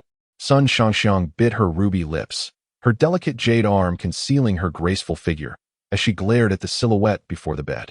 Clad in a white inner garment, the tall and cold figure resembled an arrow, his speed surpassing that of ordinary men. Before Sun Shangxiang could voice her grievances, only a fleeting shadow remained within the room. Her. Gao Han stepped outside, calling out to the room of the Black Tiger. At the same time, he swiftly brushed his shoulder with his arm, and a flash of white light darted forth. The silver-white dragon-scaled armor seemed to come alive, rapidly enveloping his entire body. With a resounding crash, a massive black head burst through the door as the Black Tiger leapt forth, his throat emitting chilling growls. The arrival of the third wave of assassins forced Wang Panger and his companions to engage in battle. Wang Jinner transformed his hand into a sword, striking, slashing, and sweeping. Instantly, 3 men fell to the ground, lifeless. Wang Panger, with his towering physique, plunged into the fray. His martial prowess was commendable, capable of delivering lethal blows with both fists and palms. In the end, he seized a dagger and began to slice throats. Wang Hoer also showcased his own advantages, moving with the agility of a monkey as he dashed through the streets. Though he lacked killing techniques, his nimble movements served to trip up opponents, proving quite helpful. With each fallen assassin, the scent of blood grew thicker, and the ground beneath them turned muddy. The 3 waves of assassins were thus held at bay, ensuring that not a single one infiltrated the Marquis's residence. Yet, just as everyone believed the situation under control, thunderous roars erupted from the street corner, akin to a sudden clap of thunder on a clear day, leaving all in a state of bewilderment. What more could there be? And not just assassins. They were robust soldiers. Their demeanor starkly contrasted with that of the killers. The latter's skills leaned towards the treacherous and cunning, delivering lethal strikes, yet lacking in defense. In contrast, the disciplined soldiers, trained in the art of warfare, wielded long blades with grand and sweeping motions, exhibiting remarkably intricate combat techniques. The veteran fighters found themselves pushed back by these formidable soldiers. Meanwhile, 10 men were dispatched to assist on one side of the street, while the remaining 40 soldiers surged toward the Marquis's residence. How infuriating, had it not been for the constraints of his wrath. These individuals would have posed no threat to him. Wang Ping seethed internally, just as he contemplated intercepting the advancing soldiers. The assault from the opposite side intensified unexpectedly. Damn it! Wang Ping felt a bitter pang within, yet he took a deep breath, his stomach swelling with pent-up fury. Let the consequences of his actions be damned.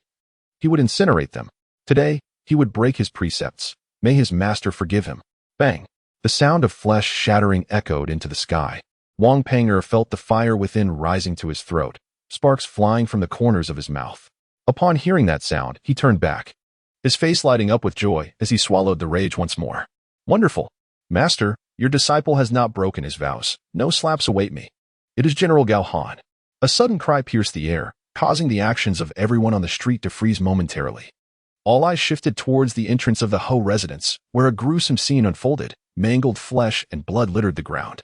The robust soldiers, upon witnessing this horrific sight, were gripped by terror, their expressions reflecting sheer horror as they began to retreat slowly. With one hand firmly gripping the sword's energy, Gao Han thrust forward with a fierce determination. A chilling sound echoed as a man was pierced through, his life extinguished in an instant. A flick of the wrist triggered the sword's energy, resulting in a cataclysmic explosion of the corpse, showering the area with a crimson mist that spread like a wave of heat. Snowflakes, once pure and white, now fell as crimson droplets. At this sight, even the battle-hardened soldiers felt a shiver run down their spines. Was this the infamous Gao Han? Could he truly be this terrifying? The image of Gao Han turning a man into a mist of blood seared into their memories, an indelible scene that lingered long after. Their breaths grew shaky, and their retreat quickened. Moments ago, they had appeared to be a well-trained unit. Now, they resembled frightened rabbits fleeing from a wolf. Once they entered the gates of my residence, did they truly believe they could leave unscathed? Not a chance. Gao Han's eyes glinted with murderous intent. The message would still rely on them. With a low growl, the Black Tiger exhaled a plume of white mist. Highly attuned to its master's fury, it surged forward alongside Gao Han, its limbs propelling it with sudden force. The silver spear in Gao Han's hand vibrated violently, sending snowflakes swirling in its wake. A chaotic dance of death amidst the falling flurries. In an instant, the air was filled with a surge of bloodlust. A few soldiers, unfortunate enough to be near Gao Han, were swept aside by the spear, their bodies bending unnaturally as an overwhelming force tore through them, culminating in a horrific explosion. Trembling in fear and confusion, the remaining soldiers felt a chill creep down their spines, cold sweat drenching their bodies. Despite their seasoned experience in battle, their resolve faltered as their hearts momentarily stilled. Could a man truly possess such strength? This exceeded the limits of their understanding. Flee. At that moment, the thought arose simultaneously in all their minds. But it was too late. The frigid light flashed left and right, and as these soldiers attempted to escape the gates, darkness engulfed their vision, turning it a ghastly red. Heads flew from their bodies, consciousness fading. Even when they fell into the snow, they could no longer discern warmth from cold. Gao Han was indeed a formidable force. The black-clad assassins flanking the street were taken aback, halting their actions in fear before fleeing in disarray. Had they not been entangled with the seasoned veterans, they would have charged in, facing the same grim fate. The shadows of black figures retreated in an orderly fashion. With a swift maneuver, Wang Panger, Wang Hoer, and Wang Jian'er fell back simultaneously, leaving 3 deep grooves in the ground as they regrouped around Gao Han. With no ambushers remaining for 100 miles around the Ho residence, it was prudent to pursue and eliminate these foes within the city. Wang Hoer's voice rang out sharply, filled with disdain for the assassins. Wang Panger nodded in agreement, declaring that since there were no ambushes, they must not allow their foes to escape. His fellow disciples concurred with the pursuit. However, Gao Han shook his head and raised the bloodstained silver spear above his head. The seasoned soldiers poised to chase around the corner halted abruptly at the sight, returning to their posts at the estate's entrance. "You guard the residence well. I shall pursue alone." Upon uttering these words, Gao Han felt as if a command had been given, and black tigers surged forth with unparalleled speed, propelling Gao Han around the street corner. The shadowy assassins, startled by this sudden turn of events, found their previously orderly retreat dissolving into chaos, ultimately devolving into a frantic flight akin to ants on a hot skillet. With a swift motion, Gao Han infused immense force into the spear, transforming it into a colossal arrow that whistled through the air. In an instant, it pierced the back of one assailant. Even after passing through him, the spear continued its relentless trajectory with indomitable speed and strength. Upon striking the ground, the spear's blade sank into the snow, blood flowing downward as it impaled the bodies of 3 men. This spectacle threw the remaining assassins into disarray. They hesitated to abandon their speed, fearful of meeting the same fate. With a powerful grip, Gao Han shook the spear, unleashing a white blade of energy that climbed up the spearhead. In an explosive eruption, the 3 bodies disintegrated. Regaining his grip on the spear, Gao Han resumed his pursuit towards the city gate. In the shadows, 2 pairs of eyes, filled with terror, fixated on Gao Han's receding figure, their breaths held in fear. As they watched him vanish into the distance, the tension in their hearts finally eased. Gao Han chuckled softly, a glimmer of amusement flickering in his gaze. "The message must still be conveyed by you," he thought. It was now the 15th year of Jianan. Jianan City, a domain of the Wu Lord, represented a glimmer of hope for some refugees. Even the smallest charity from the affluent families within the city could stave off hunger for several days. However, following the heavy snowfall after the year-end festivities, a biting chill enveloped the entire city, leaving even the cleverest of refugees shivering uncontrollably, seeking warmth amidst the dampness of haystacks. Caught in a state of half-sleep and profound suffering, suddenly, a resounding explosion echoed through the air. A refugee poked their head from the haystack, their face etched with astonishment. Meanwhile, the officials of Jianan City, wrapped in blankets and warmed by coal fires within their homes, were jolted awake, their bodies trembling in shock. Within the residence of Zhangzhou, the heavy snowfall outside drew their curiosity as they speculated about the source of such a tremendous noise. Just then, a shadow elongated at the entrance, casting an ominous silhouette on the door. "My lord, trouble is afoot. A tremendous noise has erupted from the Wu Lord's estate," suggesting a possible confrontation. The anxious voice of a servant echoed through Zhangzhou's residence. Since that individual had entered the city, it seemed there had not been a moment of peace. And now, in the dead of night, such a cacophony had erupted, likely alarming the entire city. Yet, the specifics of the incident remained a mystery to them. As the sun set in the frigid highland, Gao Han had just dispatched his troops from the city, and now, an uproar erupted during the night. Could it be that those 4 scoundrels from Wu County had extended their grasp?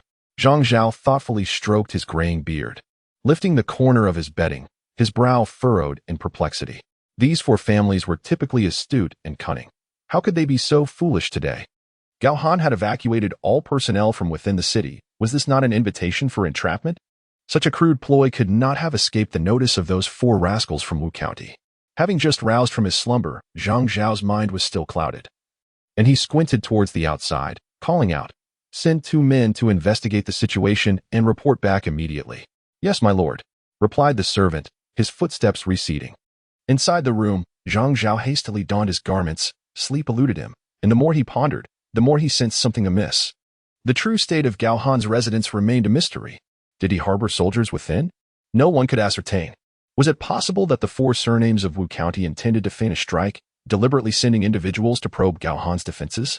If he truly had soldiers hidden, they would not be foolish enough to launch a full-scale attack on Jiankang. At most, it would merely rattle the snakes in the grass, resulting in some casualties. But if he had no soldiers? Zhang Zhao's eyes narrowed, glimmering with insight as he contemplated the matter. Wu County lay in such proximity to Jiankang. If Gao Han's estate was indeed devoid of defenses, would this not present a once-in-a-lifetime opportunity? That fellow had caused turmoil in Jiangdong for so long.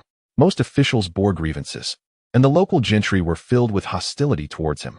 Should they manage to eliminate Gao Han, the foreign troops stationed in eastern Wu, such as Wei Yan and others, would be left leaderless and vulnerable. Furthermore, generals like Cheng Pu were imprisoned within Jiankang. If Gao Han were to fall, they could be liberated from their cells.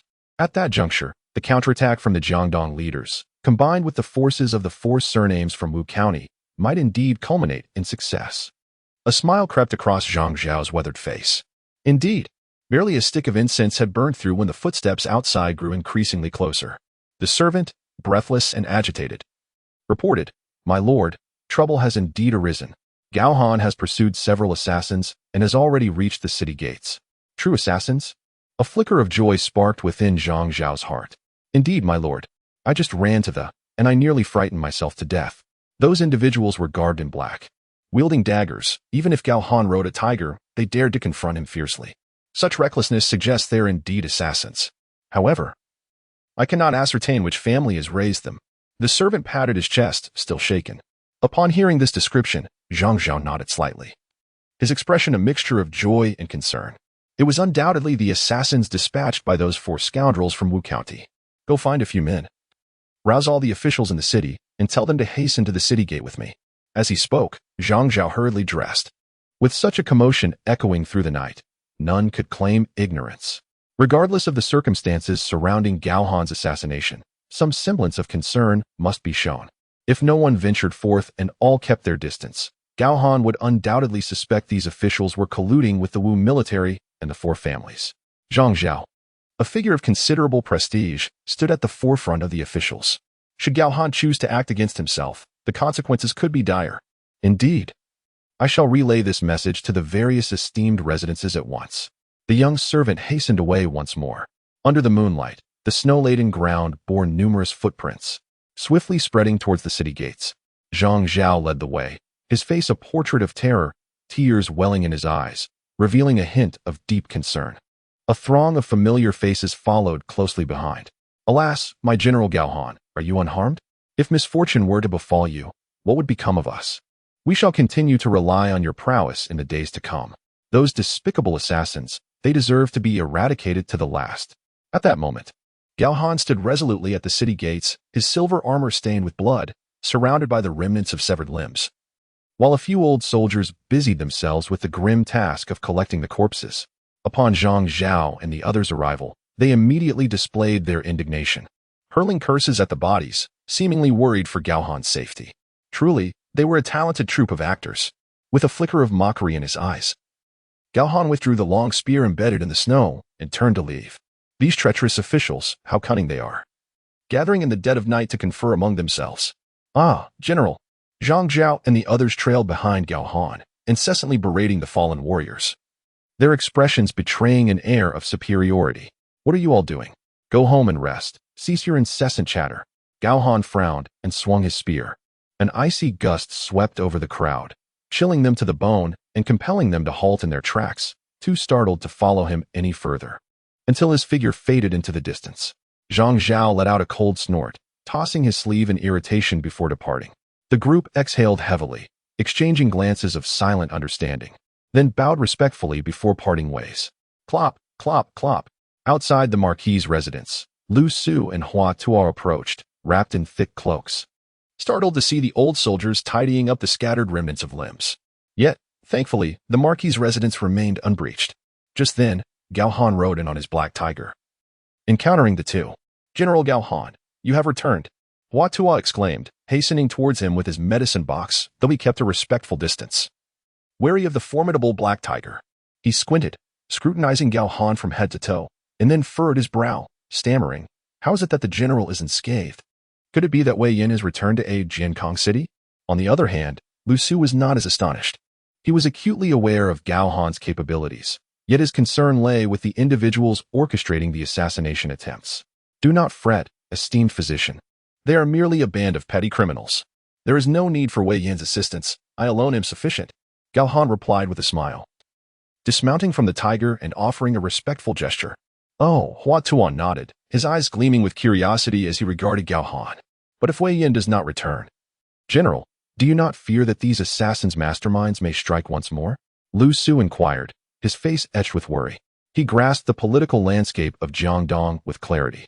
How could he fail to deduce the involvement of the four prominent families of Wu County? "Ah, strike once more?" Gao Han chuckled lightly.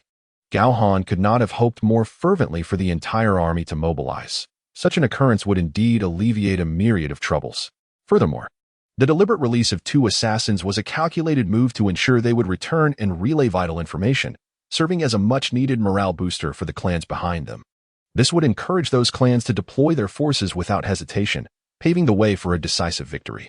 Gao Han clapped Lu Su on the shoulder and remarked with a smile, "My dear Zijing, there is no need for concern. It is still the dead of night. You and the esteemed physician should return to your residence and rest." With that, he clasped his hands in farewell, remounted the back of the black tiger, and strode into the Marquis's residence, seemingly in high spirits as he retired to slumber. After exchanging glances, Lu Su and Hua Tuo turned back the way they came, each returning to their own homes. On this snowy night, in a secluded area outside Jiankong City, a thick layer of snow suddenly collapsed, revealing a bloodied hand that emerged with urgency. "Cough, cough, I have finally made it out. Thankfully, I had the foresight to leave this passage. Otherwise, escape would have been impossible." The man in black brushed off the snow from his body as he crawled out from the narrow tunnel. Soon after, a second figure clad in black emerged behind him. He hastily tucked a dagger into his waist and said, 3 miles ahead are our people. We must hurry and relay the message, ensuring it reaches Wu County by dawn." Wu County lies in close proximity to Jiankong, reachable within 4 to 5 hours. Although the weather may hinder communication speed, they had established relay stations at intervals, allowing for swift exchanges of personnel and horses to maintain efficiency. At the second watch of the day in Wu County, Zhu Huan was practicing martial arts within his residence. Treading upon the snow, he thrust a spear into the ground, the tip catching the light and sending snowflakes dancing through the air.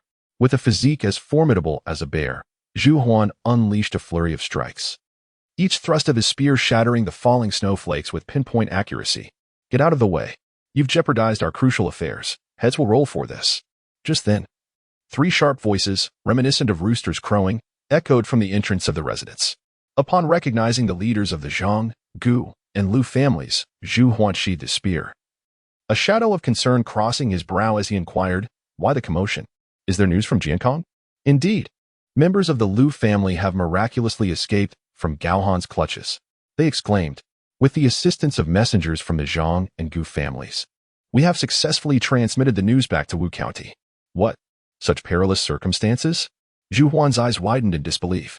"We dispatched so many men, and only 2 managed to return.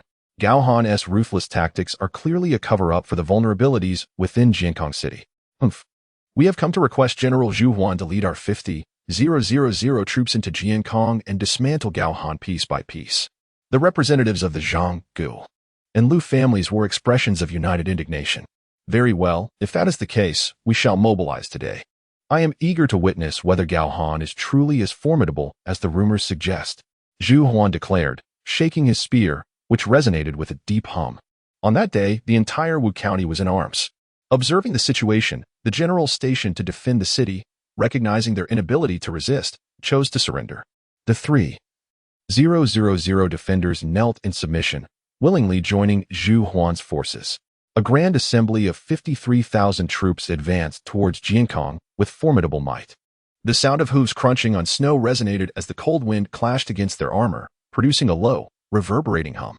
Zhu Huan's gaze was sharp as he led the army, which, when viewed from above, resembled a great dragon winding its way across the pristine white expanse of the earth. At that moment, a figure stealthily appeared atop the distant treetops.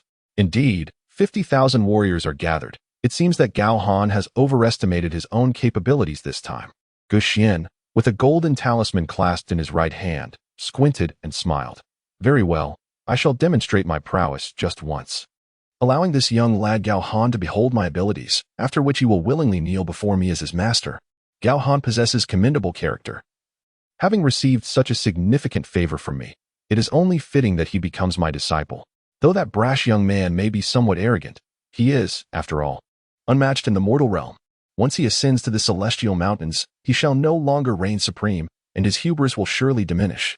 With this thought, Gu Xian chuckled with confidence and vanished.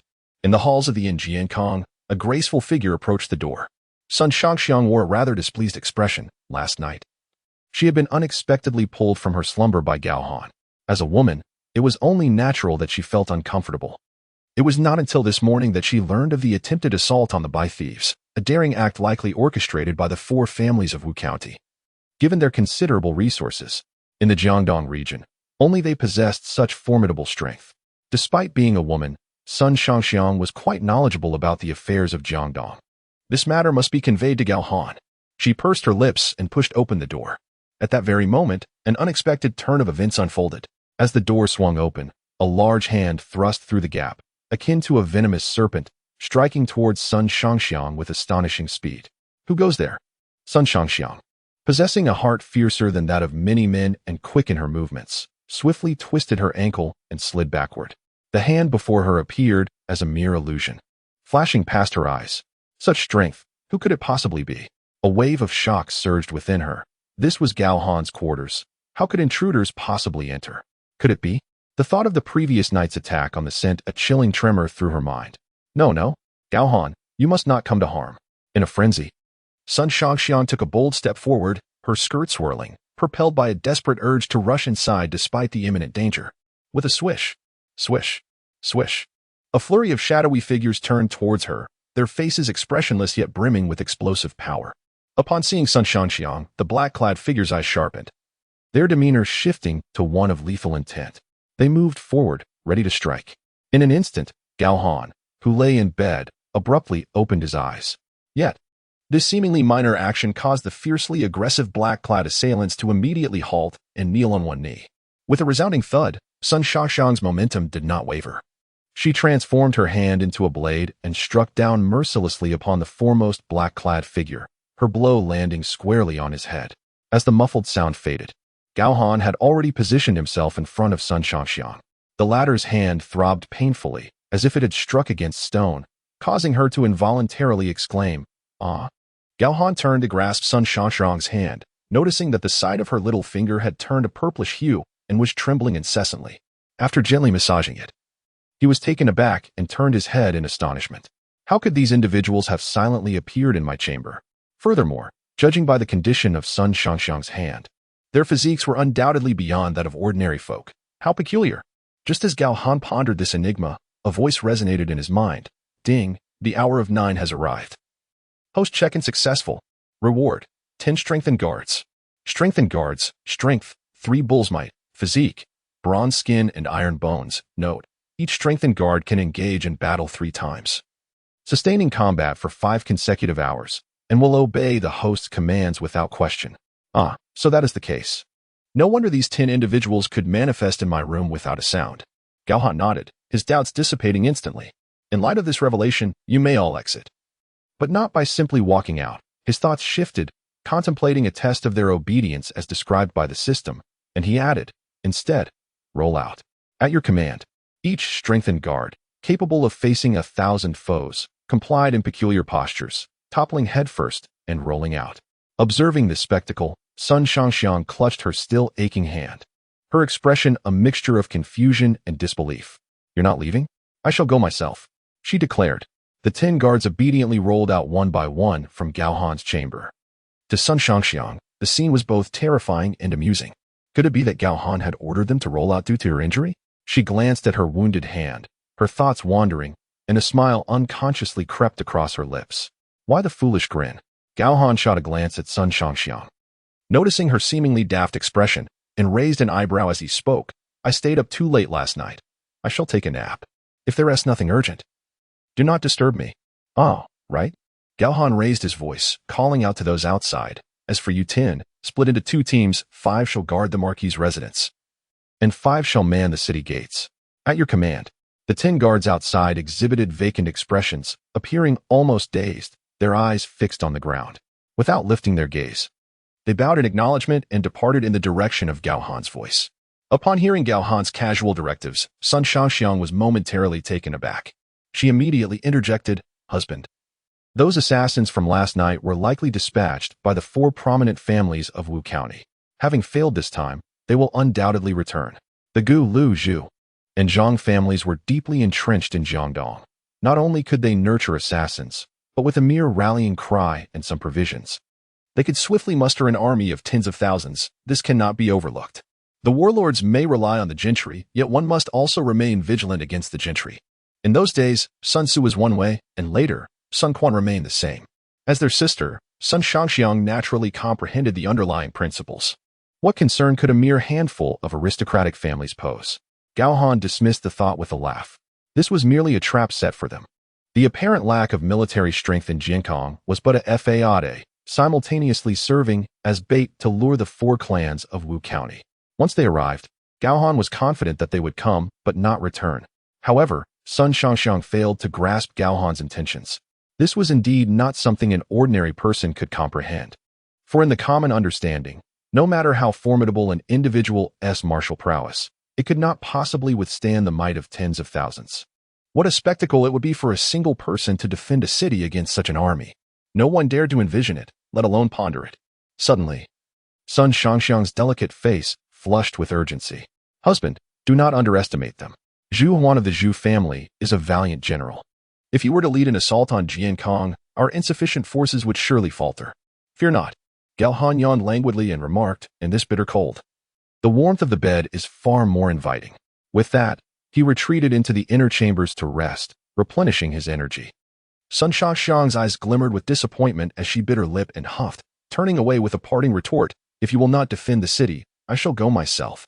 For she understood that even if the 4 families of Wu County truly marched forth, Jiangdong would no longer bear the Sun surname. Perhaps she too would become a pawn in someone else's game. If that were to be the case, she would rather perish valiantly in defense of the city. Time passed quietly, the sun now hanging directly overhead, the snow from the previous night beginning to melt, the wind growing ever chillier. Looking out from the gates of Jiankong, a scout crouched upon his steed, racing towards the city with great urgency. I bear urgent military news for General Gao Han. Make way, the scout shouted. The 5 stalwart guards stationed at the gate, initially unmoving, immediately granted passage upon hearing Gao Han's name. I report to the esteemed lords that 53,000 troops have suddenly surged from the direction of Wu County, led by Zhu Huan. They are now but 10 miles away.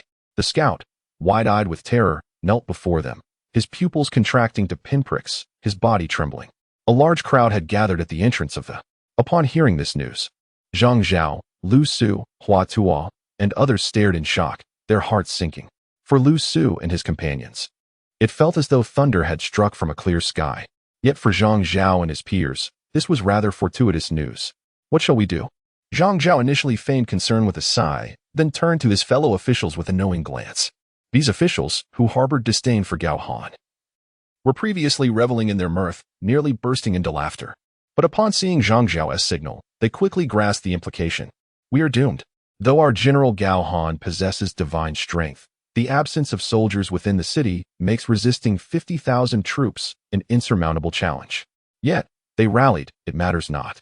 We shall follow General Gao Han to the death. Indeed, if that Zhu Huan dared to raise his hand against General Gao Han, he would have to step over our corpses first. Indeed, what fear is there in death? I vow to follow General Gao Han to the end.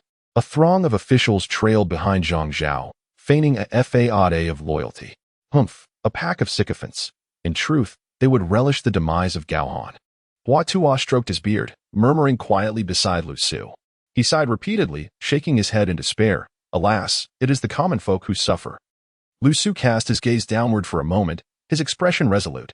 It appears we must rally the citizens within the city to don armor and wield swords. Only then can we hope to defend our stronghold. No sooner had he spoken than a woman clad in armor galloped forth on horseback. Upon closer inspection, Lu Su was taken aback. It was Sun Shangxiang. To his astonishment, she was followed by over 100 robust women armed with blades, all of whom he recognized as her handmaidens. It was well known among the people of Eastern Wu that the Sun family's youngest daughter had a penchant for wielding weapons. What had once seemed amusing now, in the face of imminent danger, rendered these women far more useful than Zhang Zhao and his ilk. Your families are also within the city. Why do you not mount your steeds and defend it alongside me? Sun Shangxiang demanded, her demeanor fierce and captivating. Zhang Zhao blinked, shaking his head with a forced smile. My lady, I am already 54 years of age and can no longer ride. You would do well to defend the city with your maidens. The others remained silent, their expressions peculiar, no one daring to step forward. This scene ignited a fierce anger within Sun Shangxiang. With a swift stroke of her sword, she severed Zhang Zhao's hairpin, a considerable portion of his white hair blown away by the wind, causing him to shudder and collapse to the ground. If you will not go, then I shall go alone. With that, she cracked her whip, and her steed neighed as they departed. Madness! They have all gone mad. Zhang Zhao gasped for breath. I have sacrificed so much for your Sun family, and now you wish to see me dead? Huh! He cursed inwardly. Then let none of you live. Once Zhu Huan arrives, Gao Han is doomed, and your Sun family shall not rise again, especially you, Sun Shangxiang.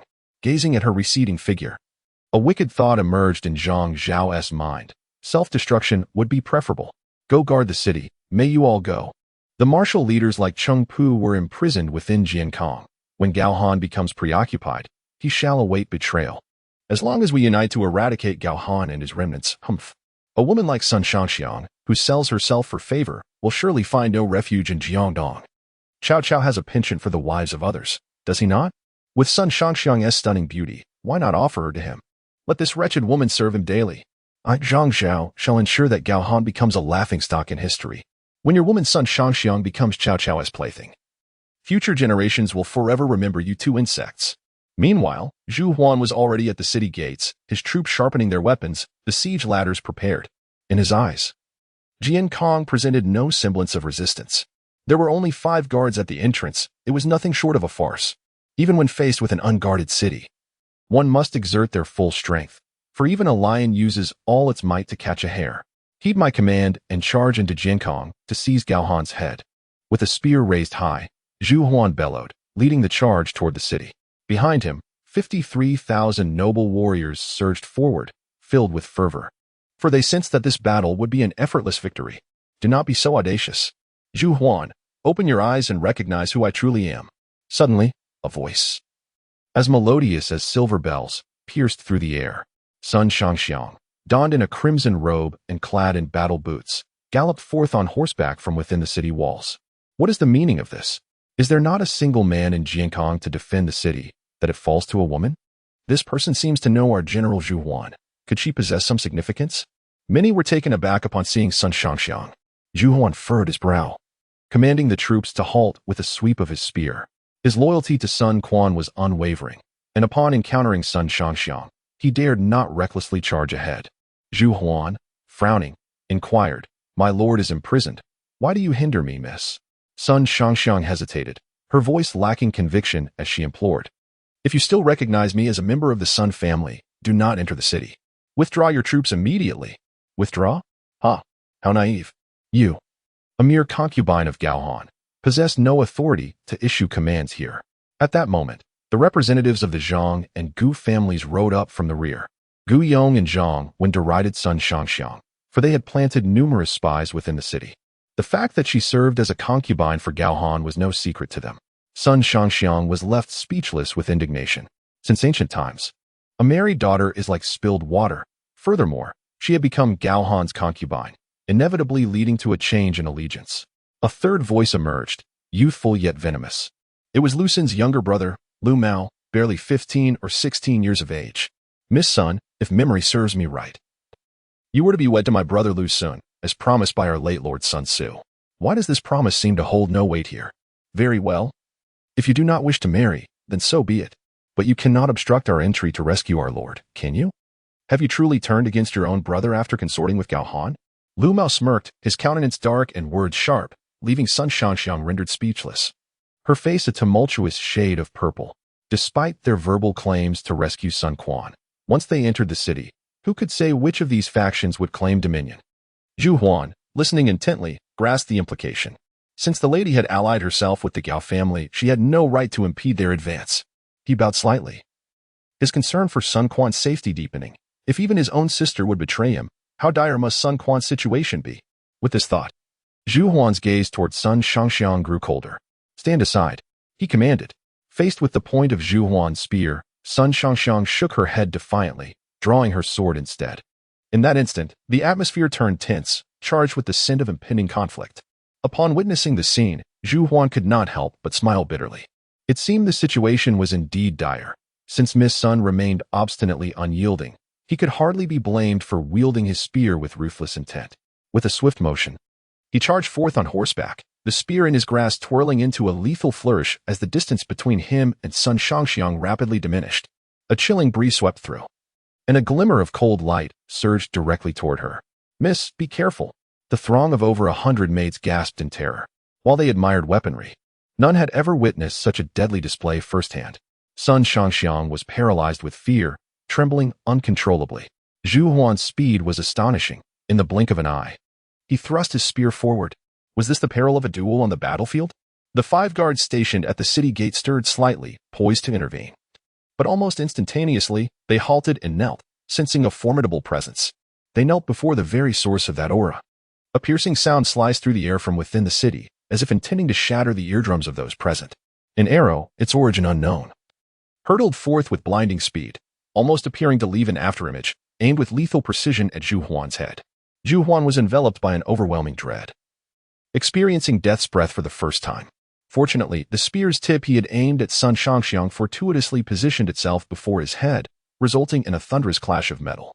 Yet, despite this, the sheer force of the arrow reverberated through his spear, sending a jolt of pain through his right arm as though it had been dislocated, propelling his nearly 230-pound frame through the air.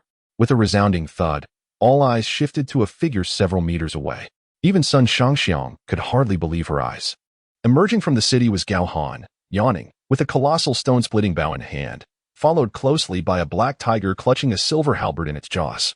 Though he commanded no soldiers, his presence exuded an aura of intimidation. "Zhu Huan, I respect you as a man.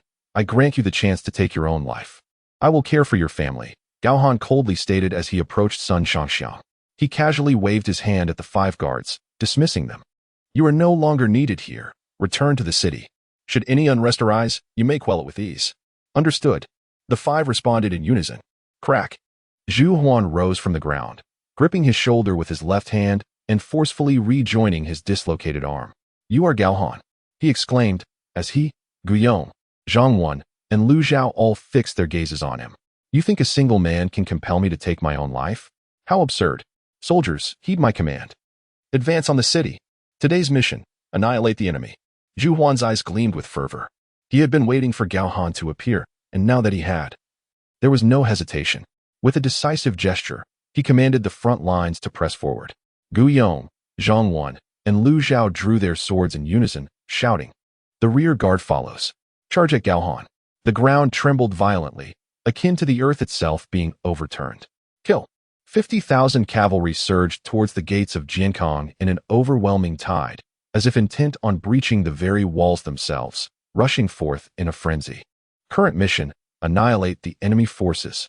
Reward, giant bloodline.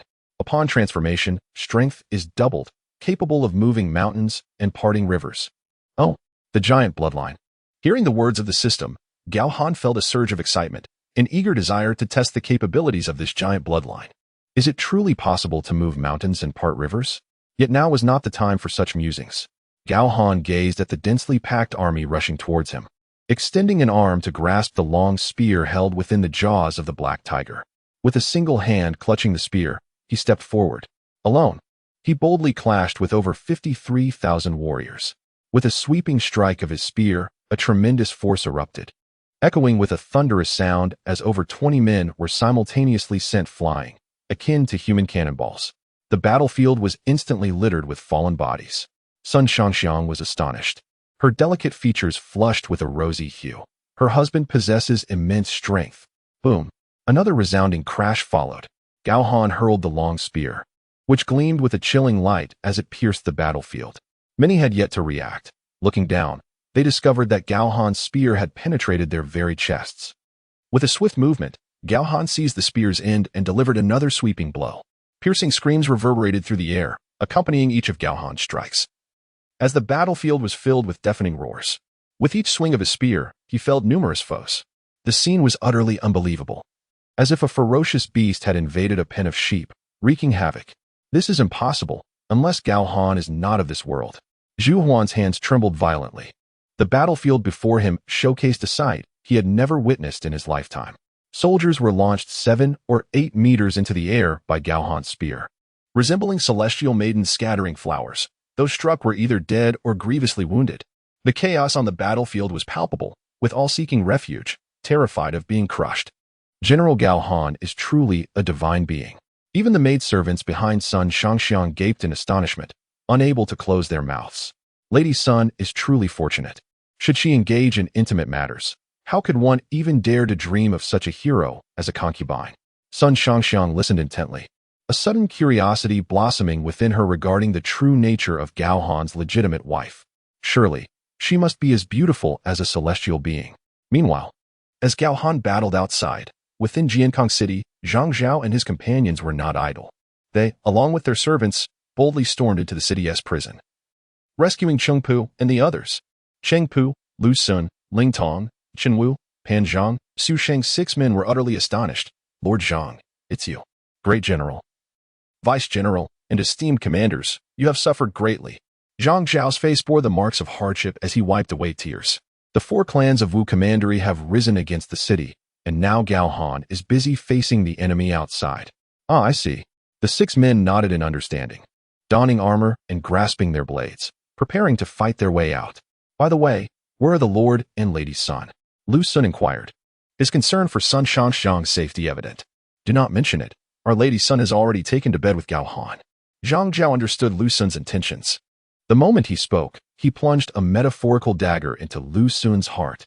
The vengeance for a murdered father, the hatred for a usurped wife.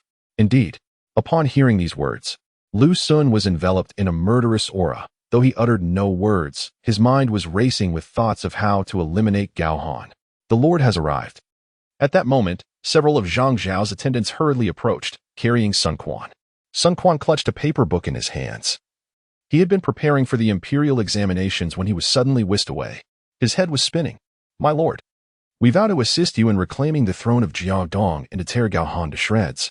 With Cheng Pu and Zhang Zhao at the forefront, all civil and military officials knelt in supplication. Sun Quan was taken aback. He indeed harbored thoughts of a resurgence, yet the memories of Gao Han haunted him. Poison could not vanquish him. Tens of thousands of troops could not bring him down. He possessed the strength to lift a cauldron and a body impervious to blades. To oppose such a foe, were you all pushing me into the abyss? Get away, get away. I know not what you speak of.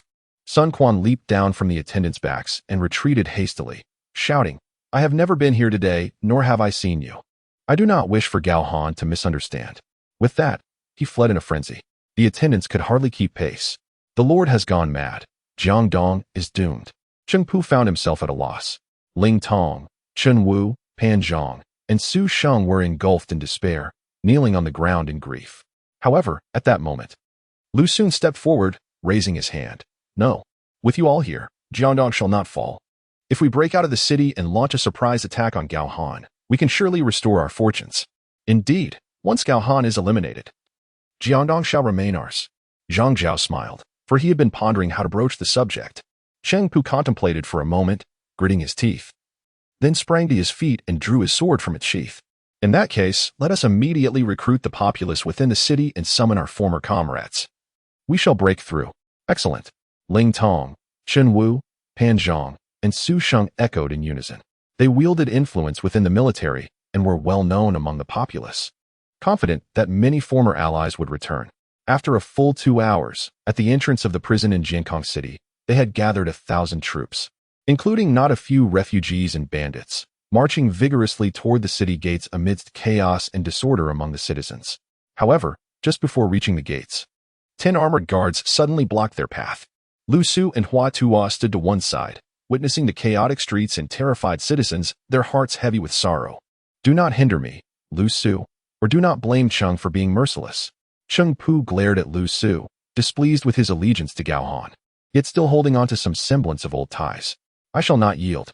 Lu Su responded with a sorrowful gaze, shaking his head. If the people of Jiangdong cannot survive, then neither shall I, Lu Su. Cheng Pu grew despondent.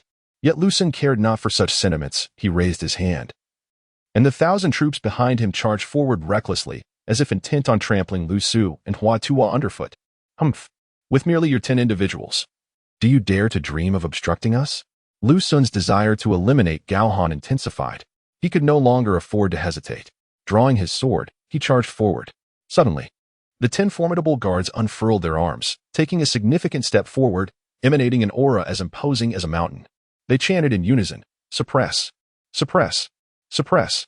Lu Sun, undeterred, quickened his pace, unleashing a strike, giant bloodline, an anomaly against Gao Han. Clang! Pain shot through Lu Sun's hand, twisting his expression into one of fierce agony.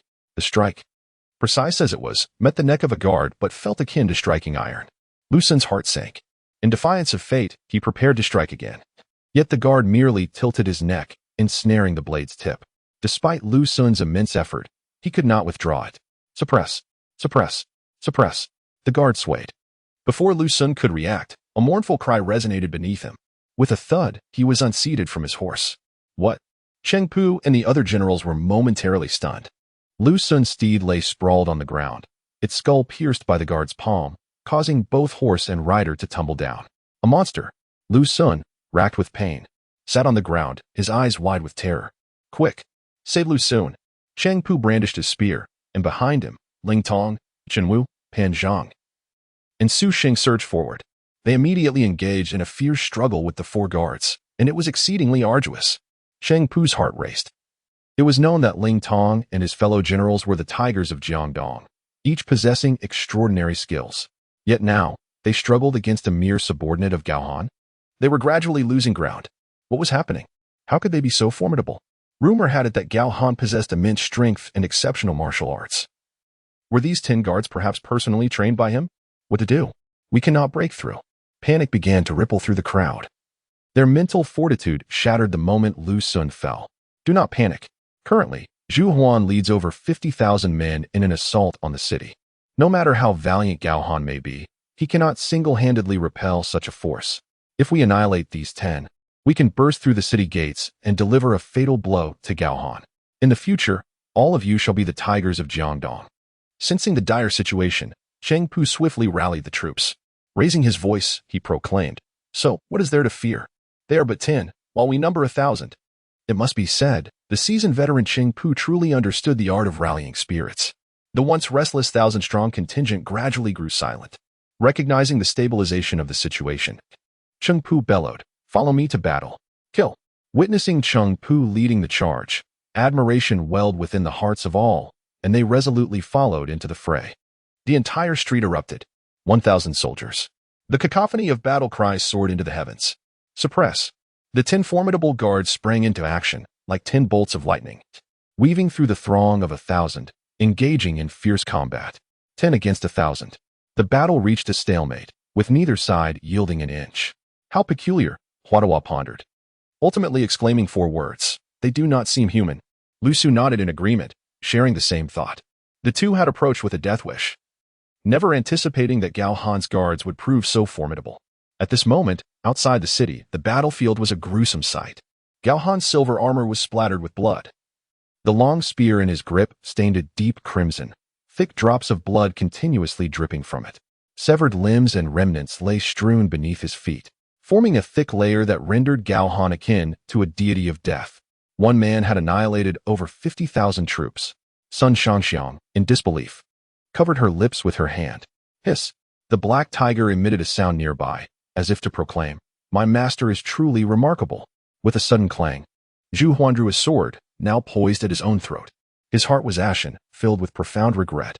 He lamented, "I should not have brought the soldiers from Wu County, nor should I have allowed them to face such a harbinger of death. No, Zhu Huan, you must not take your own life. Gu Yang, Zhang Yun, and Lu Zhao were shattered in spirit. Without Zhu Huan, they were utterly lost. Yet Zhu Huan's actions did not falter. Blood flowed from the sword's edge as his massive form toppled backward, taking his own life. Now, it is your turn. Gao Han spoke, his voice steady. Zhu Huan's loyalty solely for the salvation of Sun Quan was commendable, hence allowing him to end his own life. In contrast, the three adversaries before him were spared only out of Gao Han's disdain to soil his spear. Do not push us too far, Gao Han. We are all part of the gentry of Jiaodong. Our connections are significant. Should you slay us, the gentry of Jiangdong and even the entire realm will regard you as an enemy. However, if you spare us, we shall undoubtedly assist you in solidifying your position in Jiangdong. Gu Yong, Zhang Yun, and Lu Zhao implored, their legs trembling with fear of death. Gentry? Should I fear you? Gao Han laughed. You have been arrogant for too long. This time, I shall strike a blow to your pride. General Gao Han. Let us speak civilly. The three attempted to negotiate further. Yet Gao Han raised a hand. Tiger. The black tiger instantly perked up, its eyes gleaming with understanding of Gao Han's intent. On the battlefield, the black tiger opened its gaping maw, charging like a streak of black lightning towards the trio. After a few agonizing cries, silence fell. Ding. Today's work task completed. Reward, Titan bloodline. Upon transformation, strength is doubled. Capable of moving mountains and parting rivers. The system's voice echoed in Gao Han's mind. Thump, thump, thump. Suddenly, Gao Han's heart raced violently. A wave of excruciating pain spreading across his chest, making it difficult to breathe. Hastily, he planted his spear into the ground to steady himself and regulate his breath. He felt a buzzing emanating from his heart, coursing through his veins as if his entire being trembled. General, what is wrong? Are you injured? Upon witnessing the scene, Sun Shangxiang hastily rode over, her delicate hand pressing against Gao Han's chest. Feeling the steady and robust rhythm of his heartbeat, she managed to quell her rising anxiety. It's nothing to worry about. After a brief pause, Gao Han slowly spoke, a peculiar sensation blossoming within him, as if he had attained an inexplicable insight into something elusive. Yet, he could not discern what that something was. This profound sense of connection was a novel experience for him. Very well, I shall assist the general back to the residence to rest. Sun Shangxiang gently wrapped her arm around Gao Han, guiding him slowly into the city. It was only upon entering the city that Gao Han realized the commotion had also erupted within its walls while he had been vanquishing foes outside. Fortunately, there were capable guards present. At that moment, Cheng Pu and others had already succumbed to unconsciousness. The streets were strewn with dismembered remains. You 10 have performed admirably. Take them back to the prison. And do not forget Zhang Zhao and the others. Yes. The 10 men responded swiftly, darting away. Although Sun Shangxiang was taken aback. She had long grown accustomed to such occurrences and continued to support Gao Han towards the Marquis's residence. A sigh echoed from the heavens. Guxian had initially intended to showcase his prowess in front of others to entice Gao Han to become his disciple. However, Gao Han had single-handedly annihilated 50,000 troops. The old Taoist, underestimated him, Guxian mused to himself, yet it seems Gao Han harbors many secrets. His eyes gleamed as he contemplated. I must find an opportunity to test him. In the imperial palace of Suchong, spring's chill had faded, giving way to a warming earth. At this moment, the grand hall, adorned with intricate carvings in jade, basked in the radiant glow of the rising sun. Officials gathered in droves, forming orderly lines. Suddenly, a disconcerting report echoed through the hall. Your Majesty, the Chancellor. Today, our scouts in Jiaodong have informed us that the 4 noble clans of Wu County, Gu, Lu, Zhu, and Zhang have mobilized 53,000 troops to assault Gao Han at Jiankang. Yet, he single-handedly decimated their forces. A martial official reported, his complexion ashen. Did I hear that correctly? On the dragon throne, Lucia's eyes widened in disbelief. For years, Cao Cao had wielded the emperor as a pawn to command the lords, and although he was the emperor, he was but a puppet. Over the years, amidst numerous battles, Cao Cao had not concealed anything from him, allowing Lucia to gain insight into many conflicts. However, this revelation truly astonished him. One person annihilated 50,000? Is this a tale from a myth? He hesitantly inquired. Are you saying that Gao Han single-handedly eradicated 53,000 troops? The reporting general glanced at Cao Cao, who remained silent, and thus dared to respond, Indeed, Your Majesty, it is true. In that instant, the emotions of the civil and military officials within the hall ignited, transforming the previously serene atmosphere into a cacophony reminiscent of a child's classroom, rife with chaos. Some were incredulous, some were furious. but most were engulfed in an overwhelming sense of fear. Lu Xie blinked, swallowing hard, and murmured to himself, Gao Han? This name is unfamiliar to me.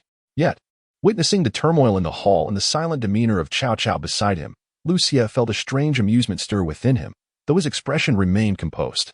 In his youth, he was exploited by Dong Zhuo, and as he matured, he found himself manipulated by Cao Cao. It was under such challenging circumstances that he learned to read the subtleties of expression and to mask his emotions.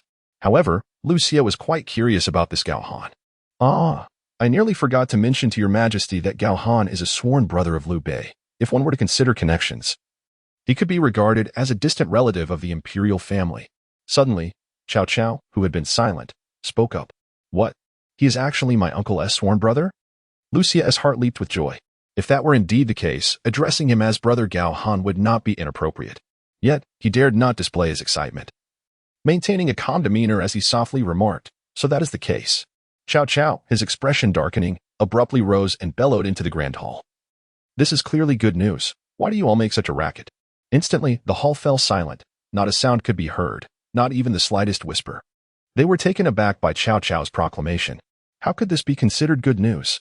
In the past, during Sun Quan's reign, Cao Cao aligned with Liu Bei to counteract each other, resulting in a stalemate among the three factions. However, now that Liu Bei was stationed in Jingzhou, and Gao Han commanded both Sichuan and Jiadong, together they held sway over 3/5 of the realm. Should they grow stronger in the coming years and unite their forces for a northern expedition, calamity would surely follow. How could this be deemed good? As the assembly pondered this perplexity, Cao Cao suddenly turned his gaze upon Lu Xie. Lu Xie felt a tightening in his chest. Wondering what had transpired with the prime minister, Cao Cao smiled, saying, The Sun family of Eastern Wu has long benefited from the grace of the state yet shows no intention of reciprocation, instead opting to seize territory for themselves, which is a grave act of treachery. Now that Gao Han has quelled their rebellion, your majesty should reward him with riches and titles. Lu Xie was taken aback. As were all present, Lu Xie furrowed his brow, realizing that Cao Cao intended to bestow the lands of Eastern Wu upon Gao Han. Your majesty, that is a jest. I believe Gao Han should be made the Marquis of Xiliang, while the territory of Eastern Wu should rightfully remain under the governance of your majesty's uncle. Liu Bei is known for his benevolence. I trust the people of Eastern Wu would commend your majesty's decision. Cao Cao concluded with a smile. Yet Lu Xie felt a surge of blood rush to his head, his eyes dimming. He understood. Cao Cao was indeed cunning, attempting to sow discord and divert the calamity. Liu Bei prided himself on being a loyal minister, and while many warlords disregarded imperial edicts, Liu Bei was the only one who would kneel in reverence upon receiving them. Now, by urging him to issue an edict, Cao Cao clearly sought to provoke Liu Bei into encroaching on Gao Han's territory, thus stirring discontent. United as brothers, they could achieve great things, but what if their unity faltered?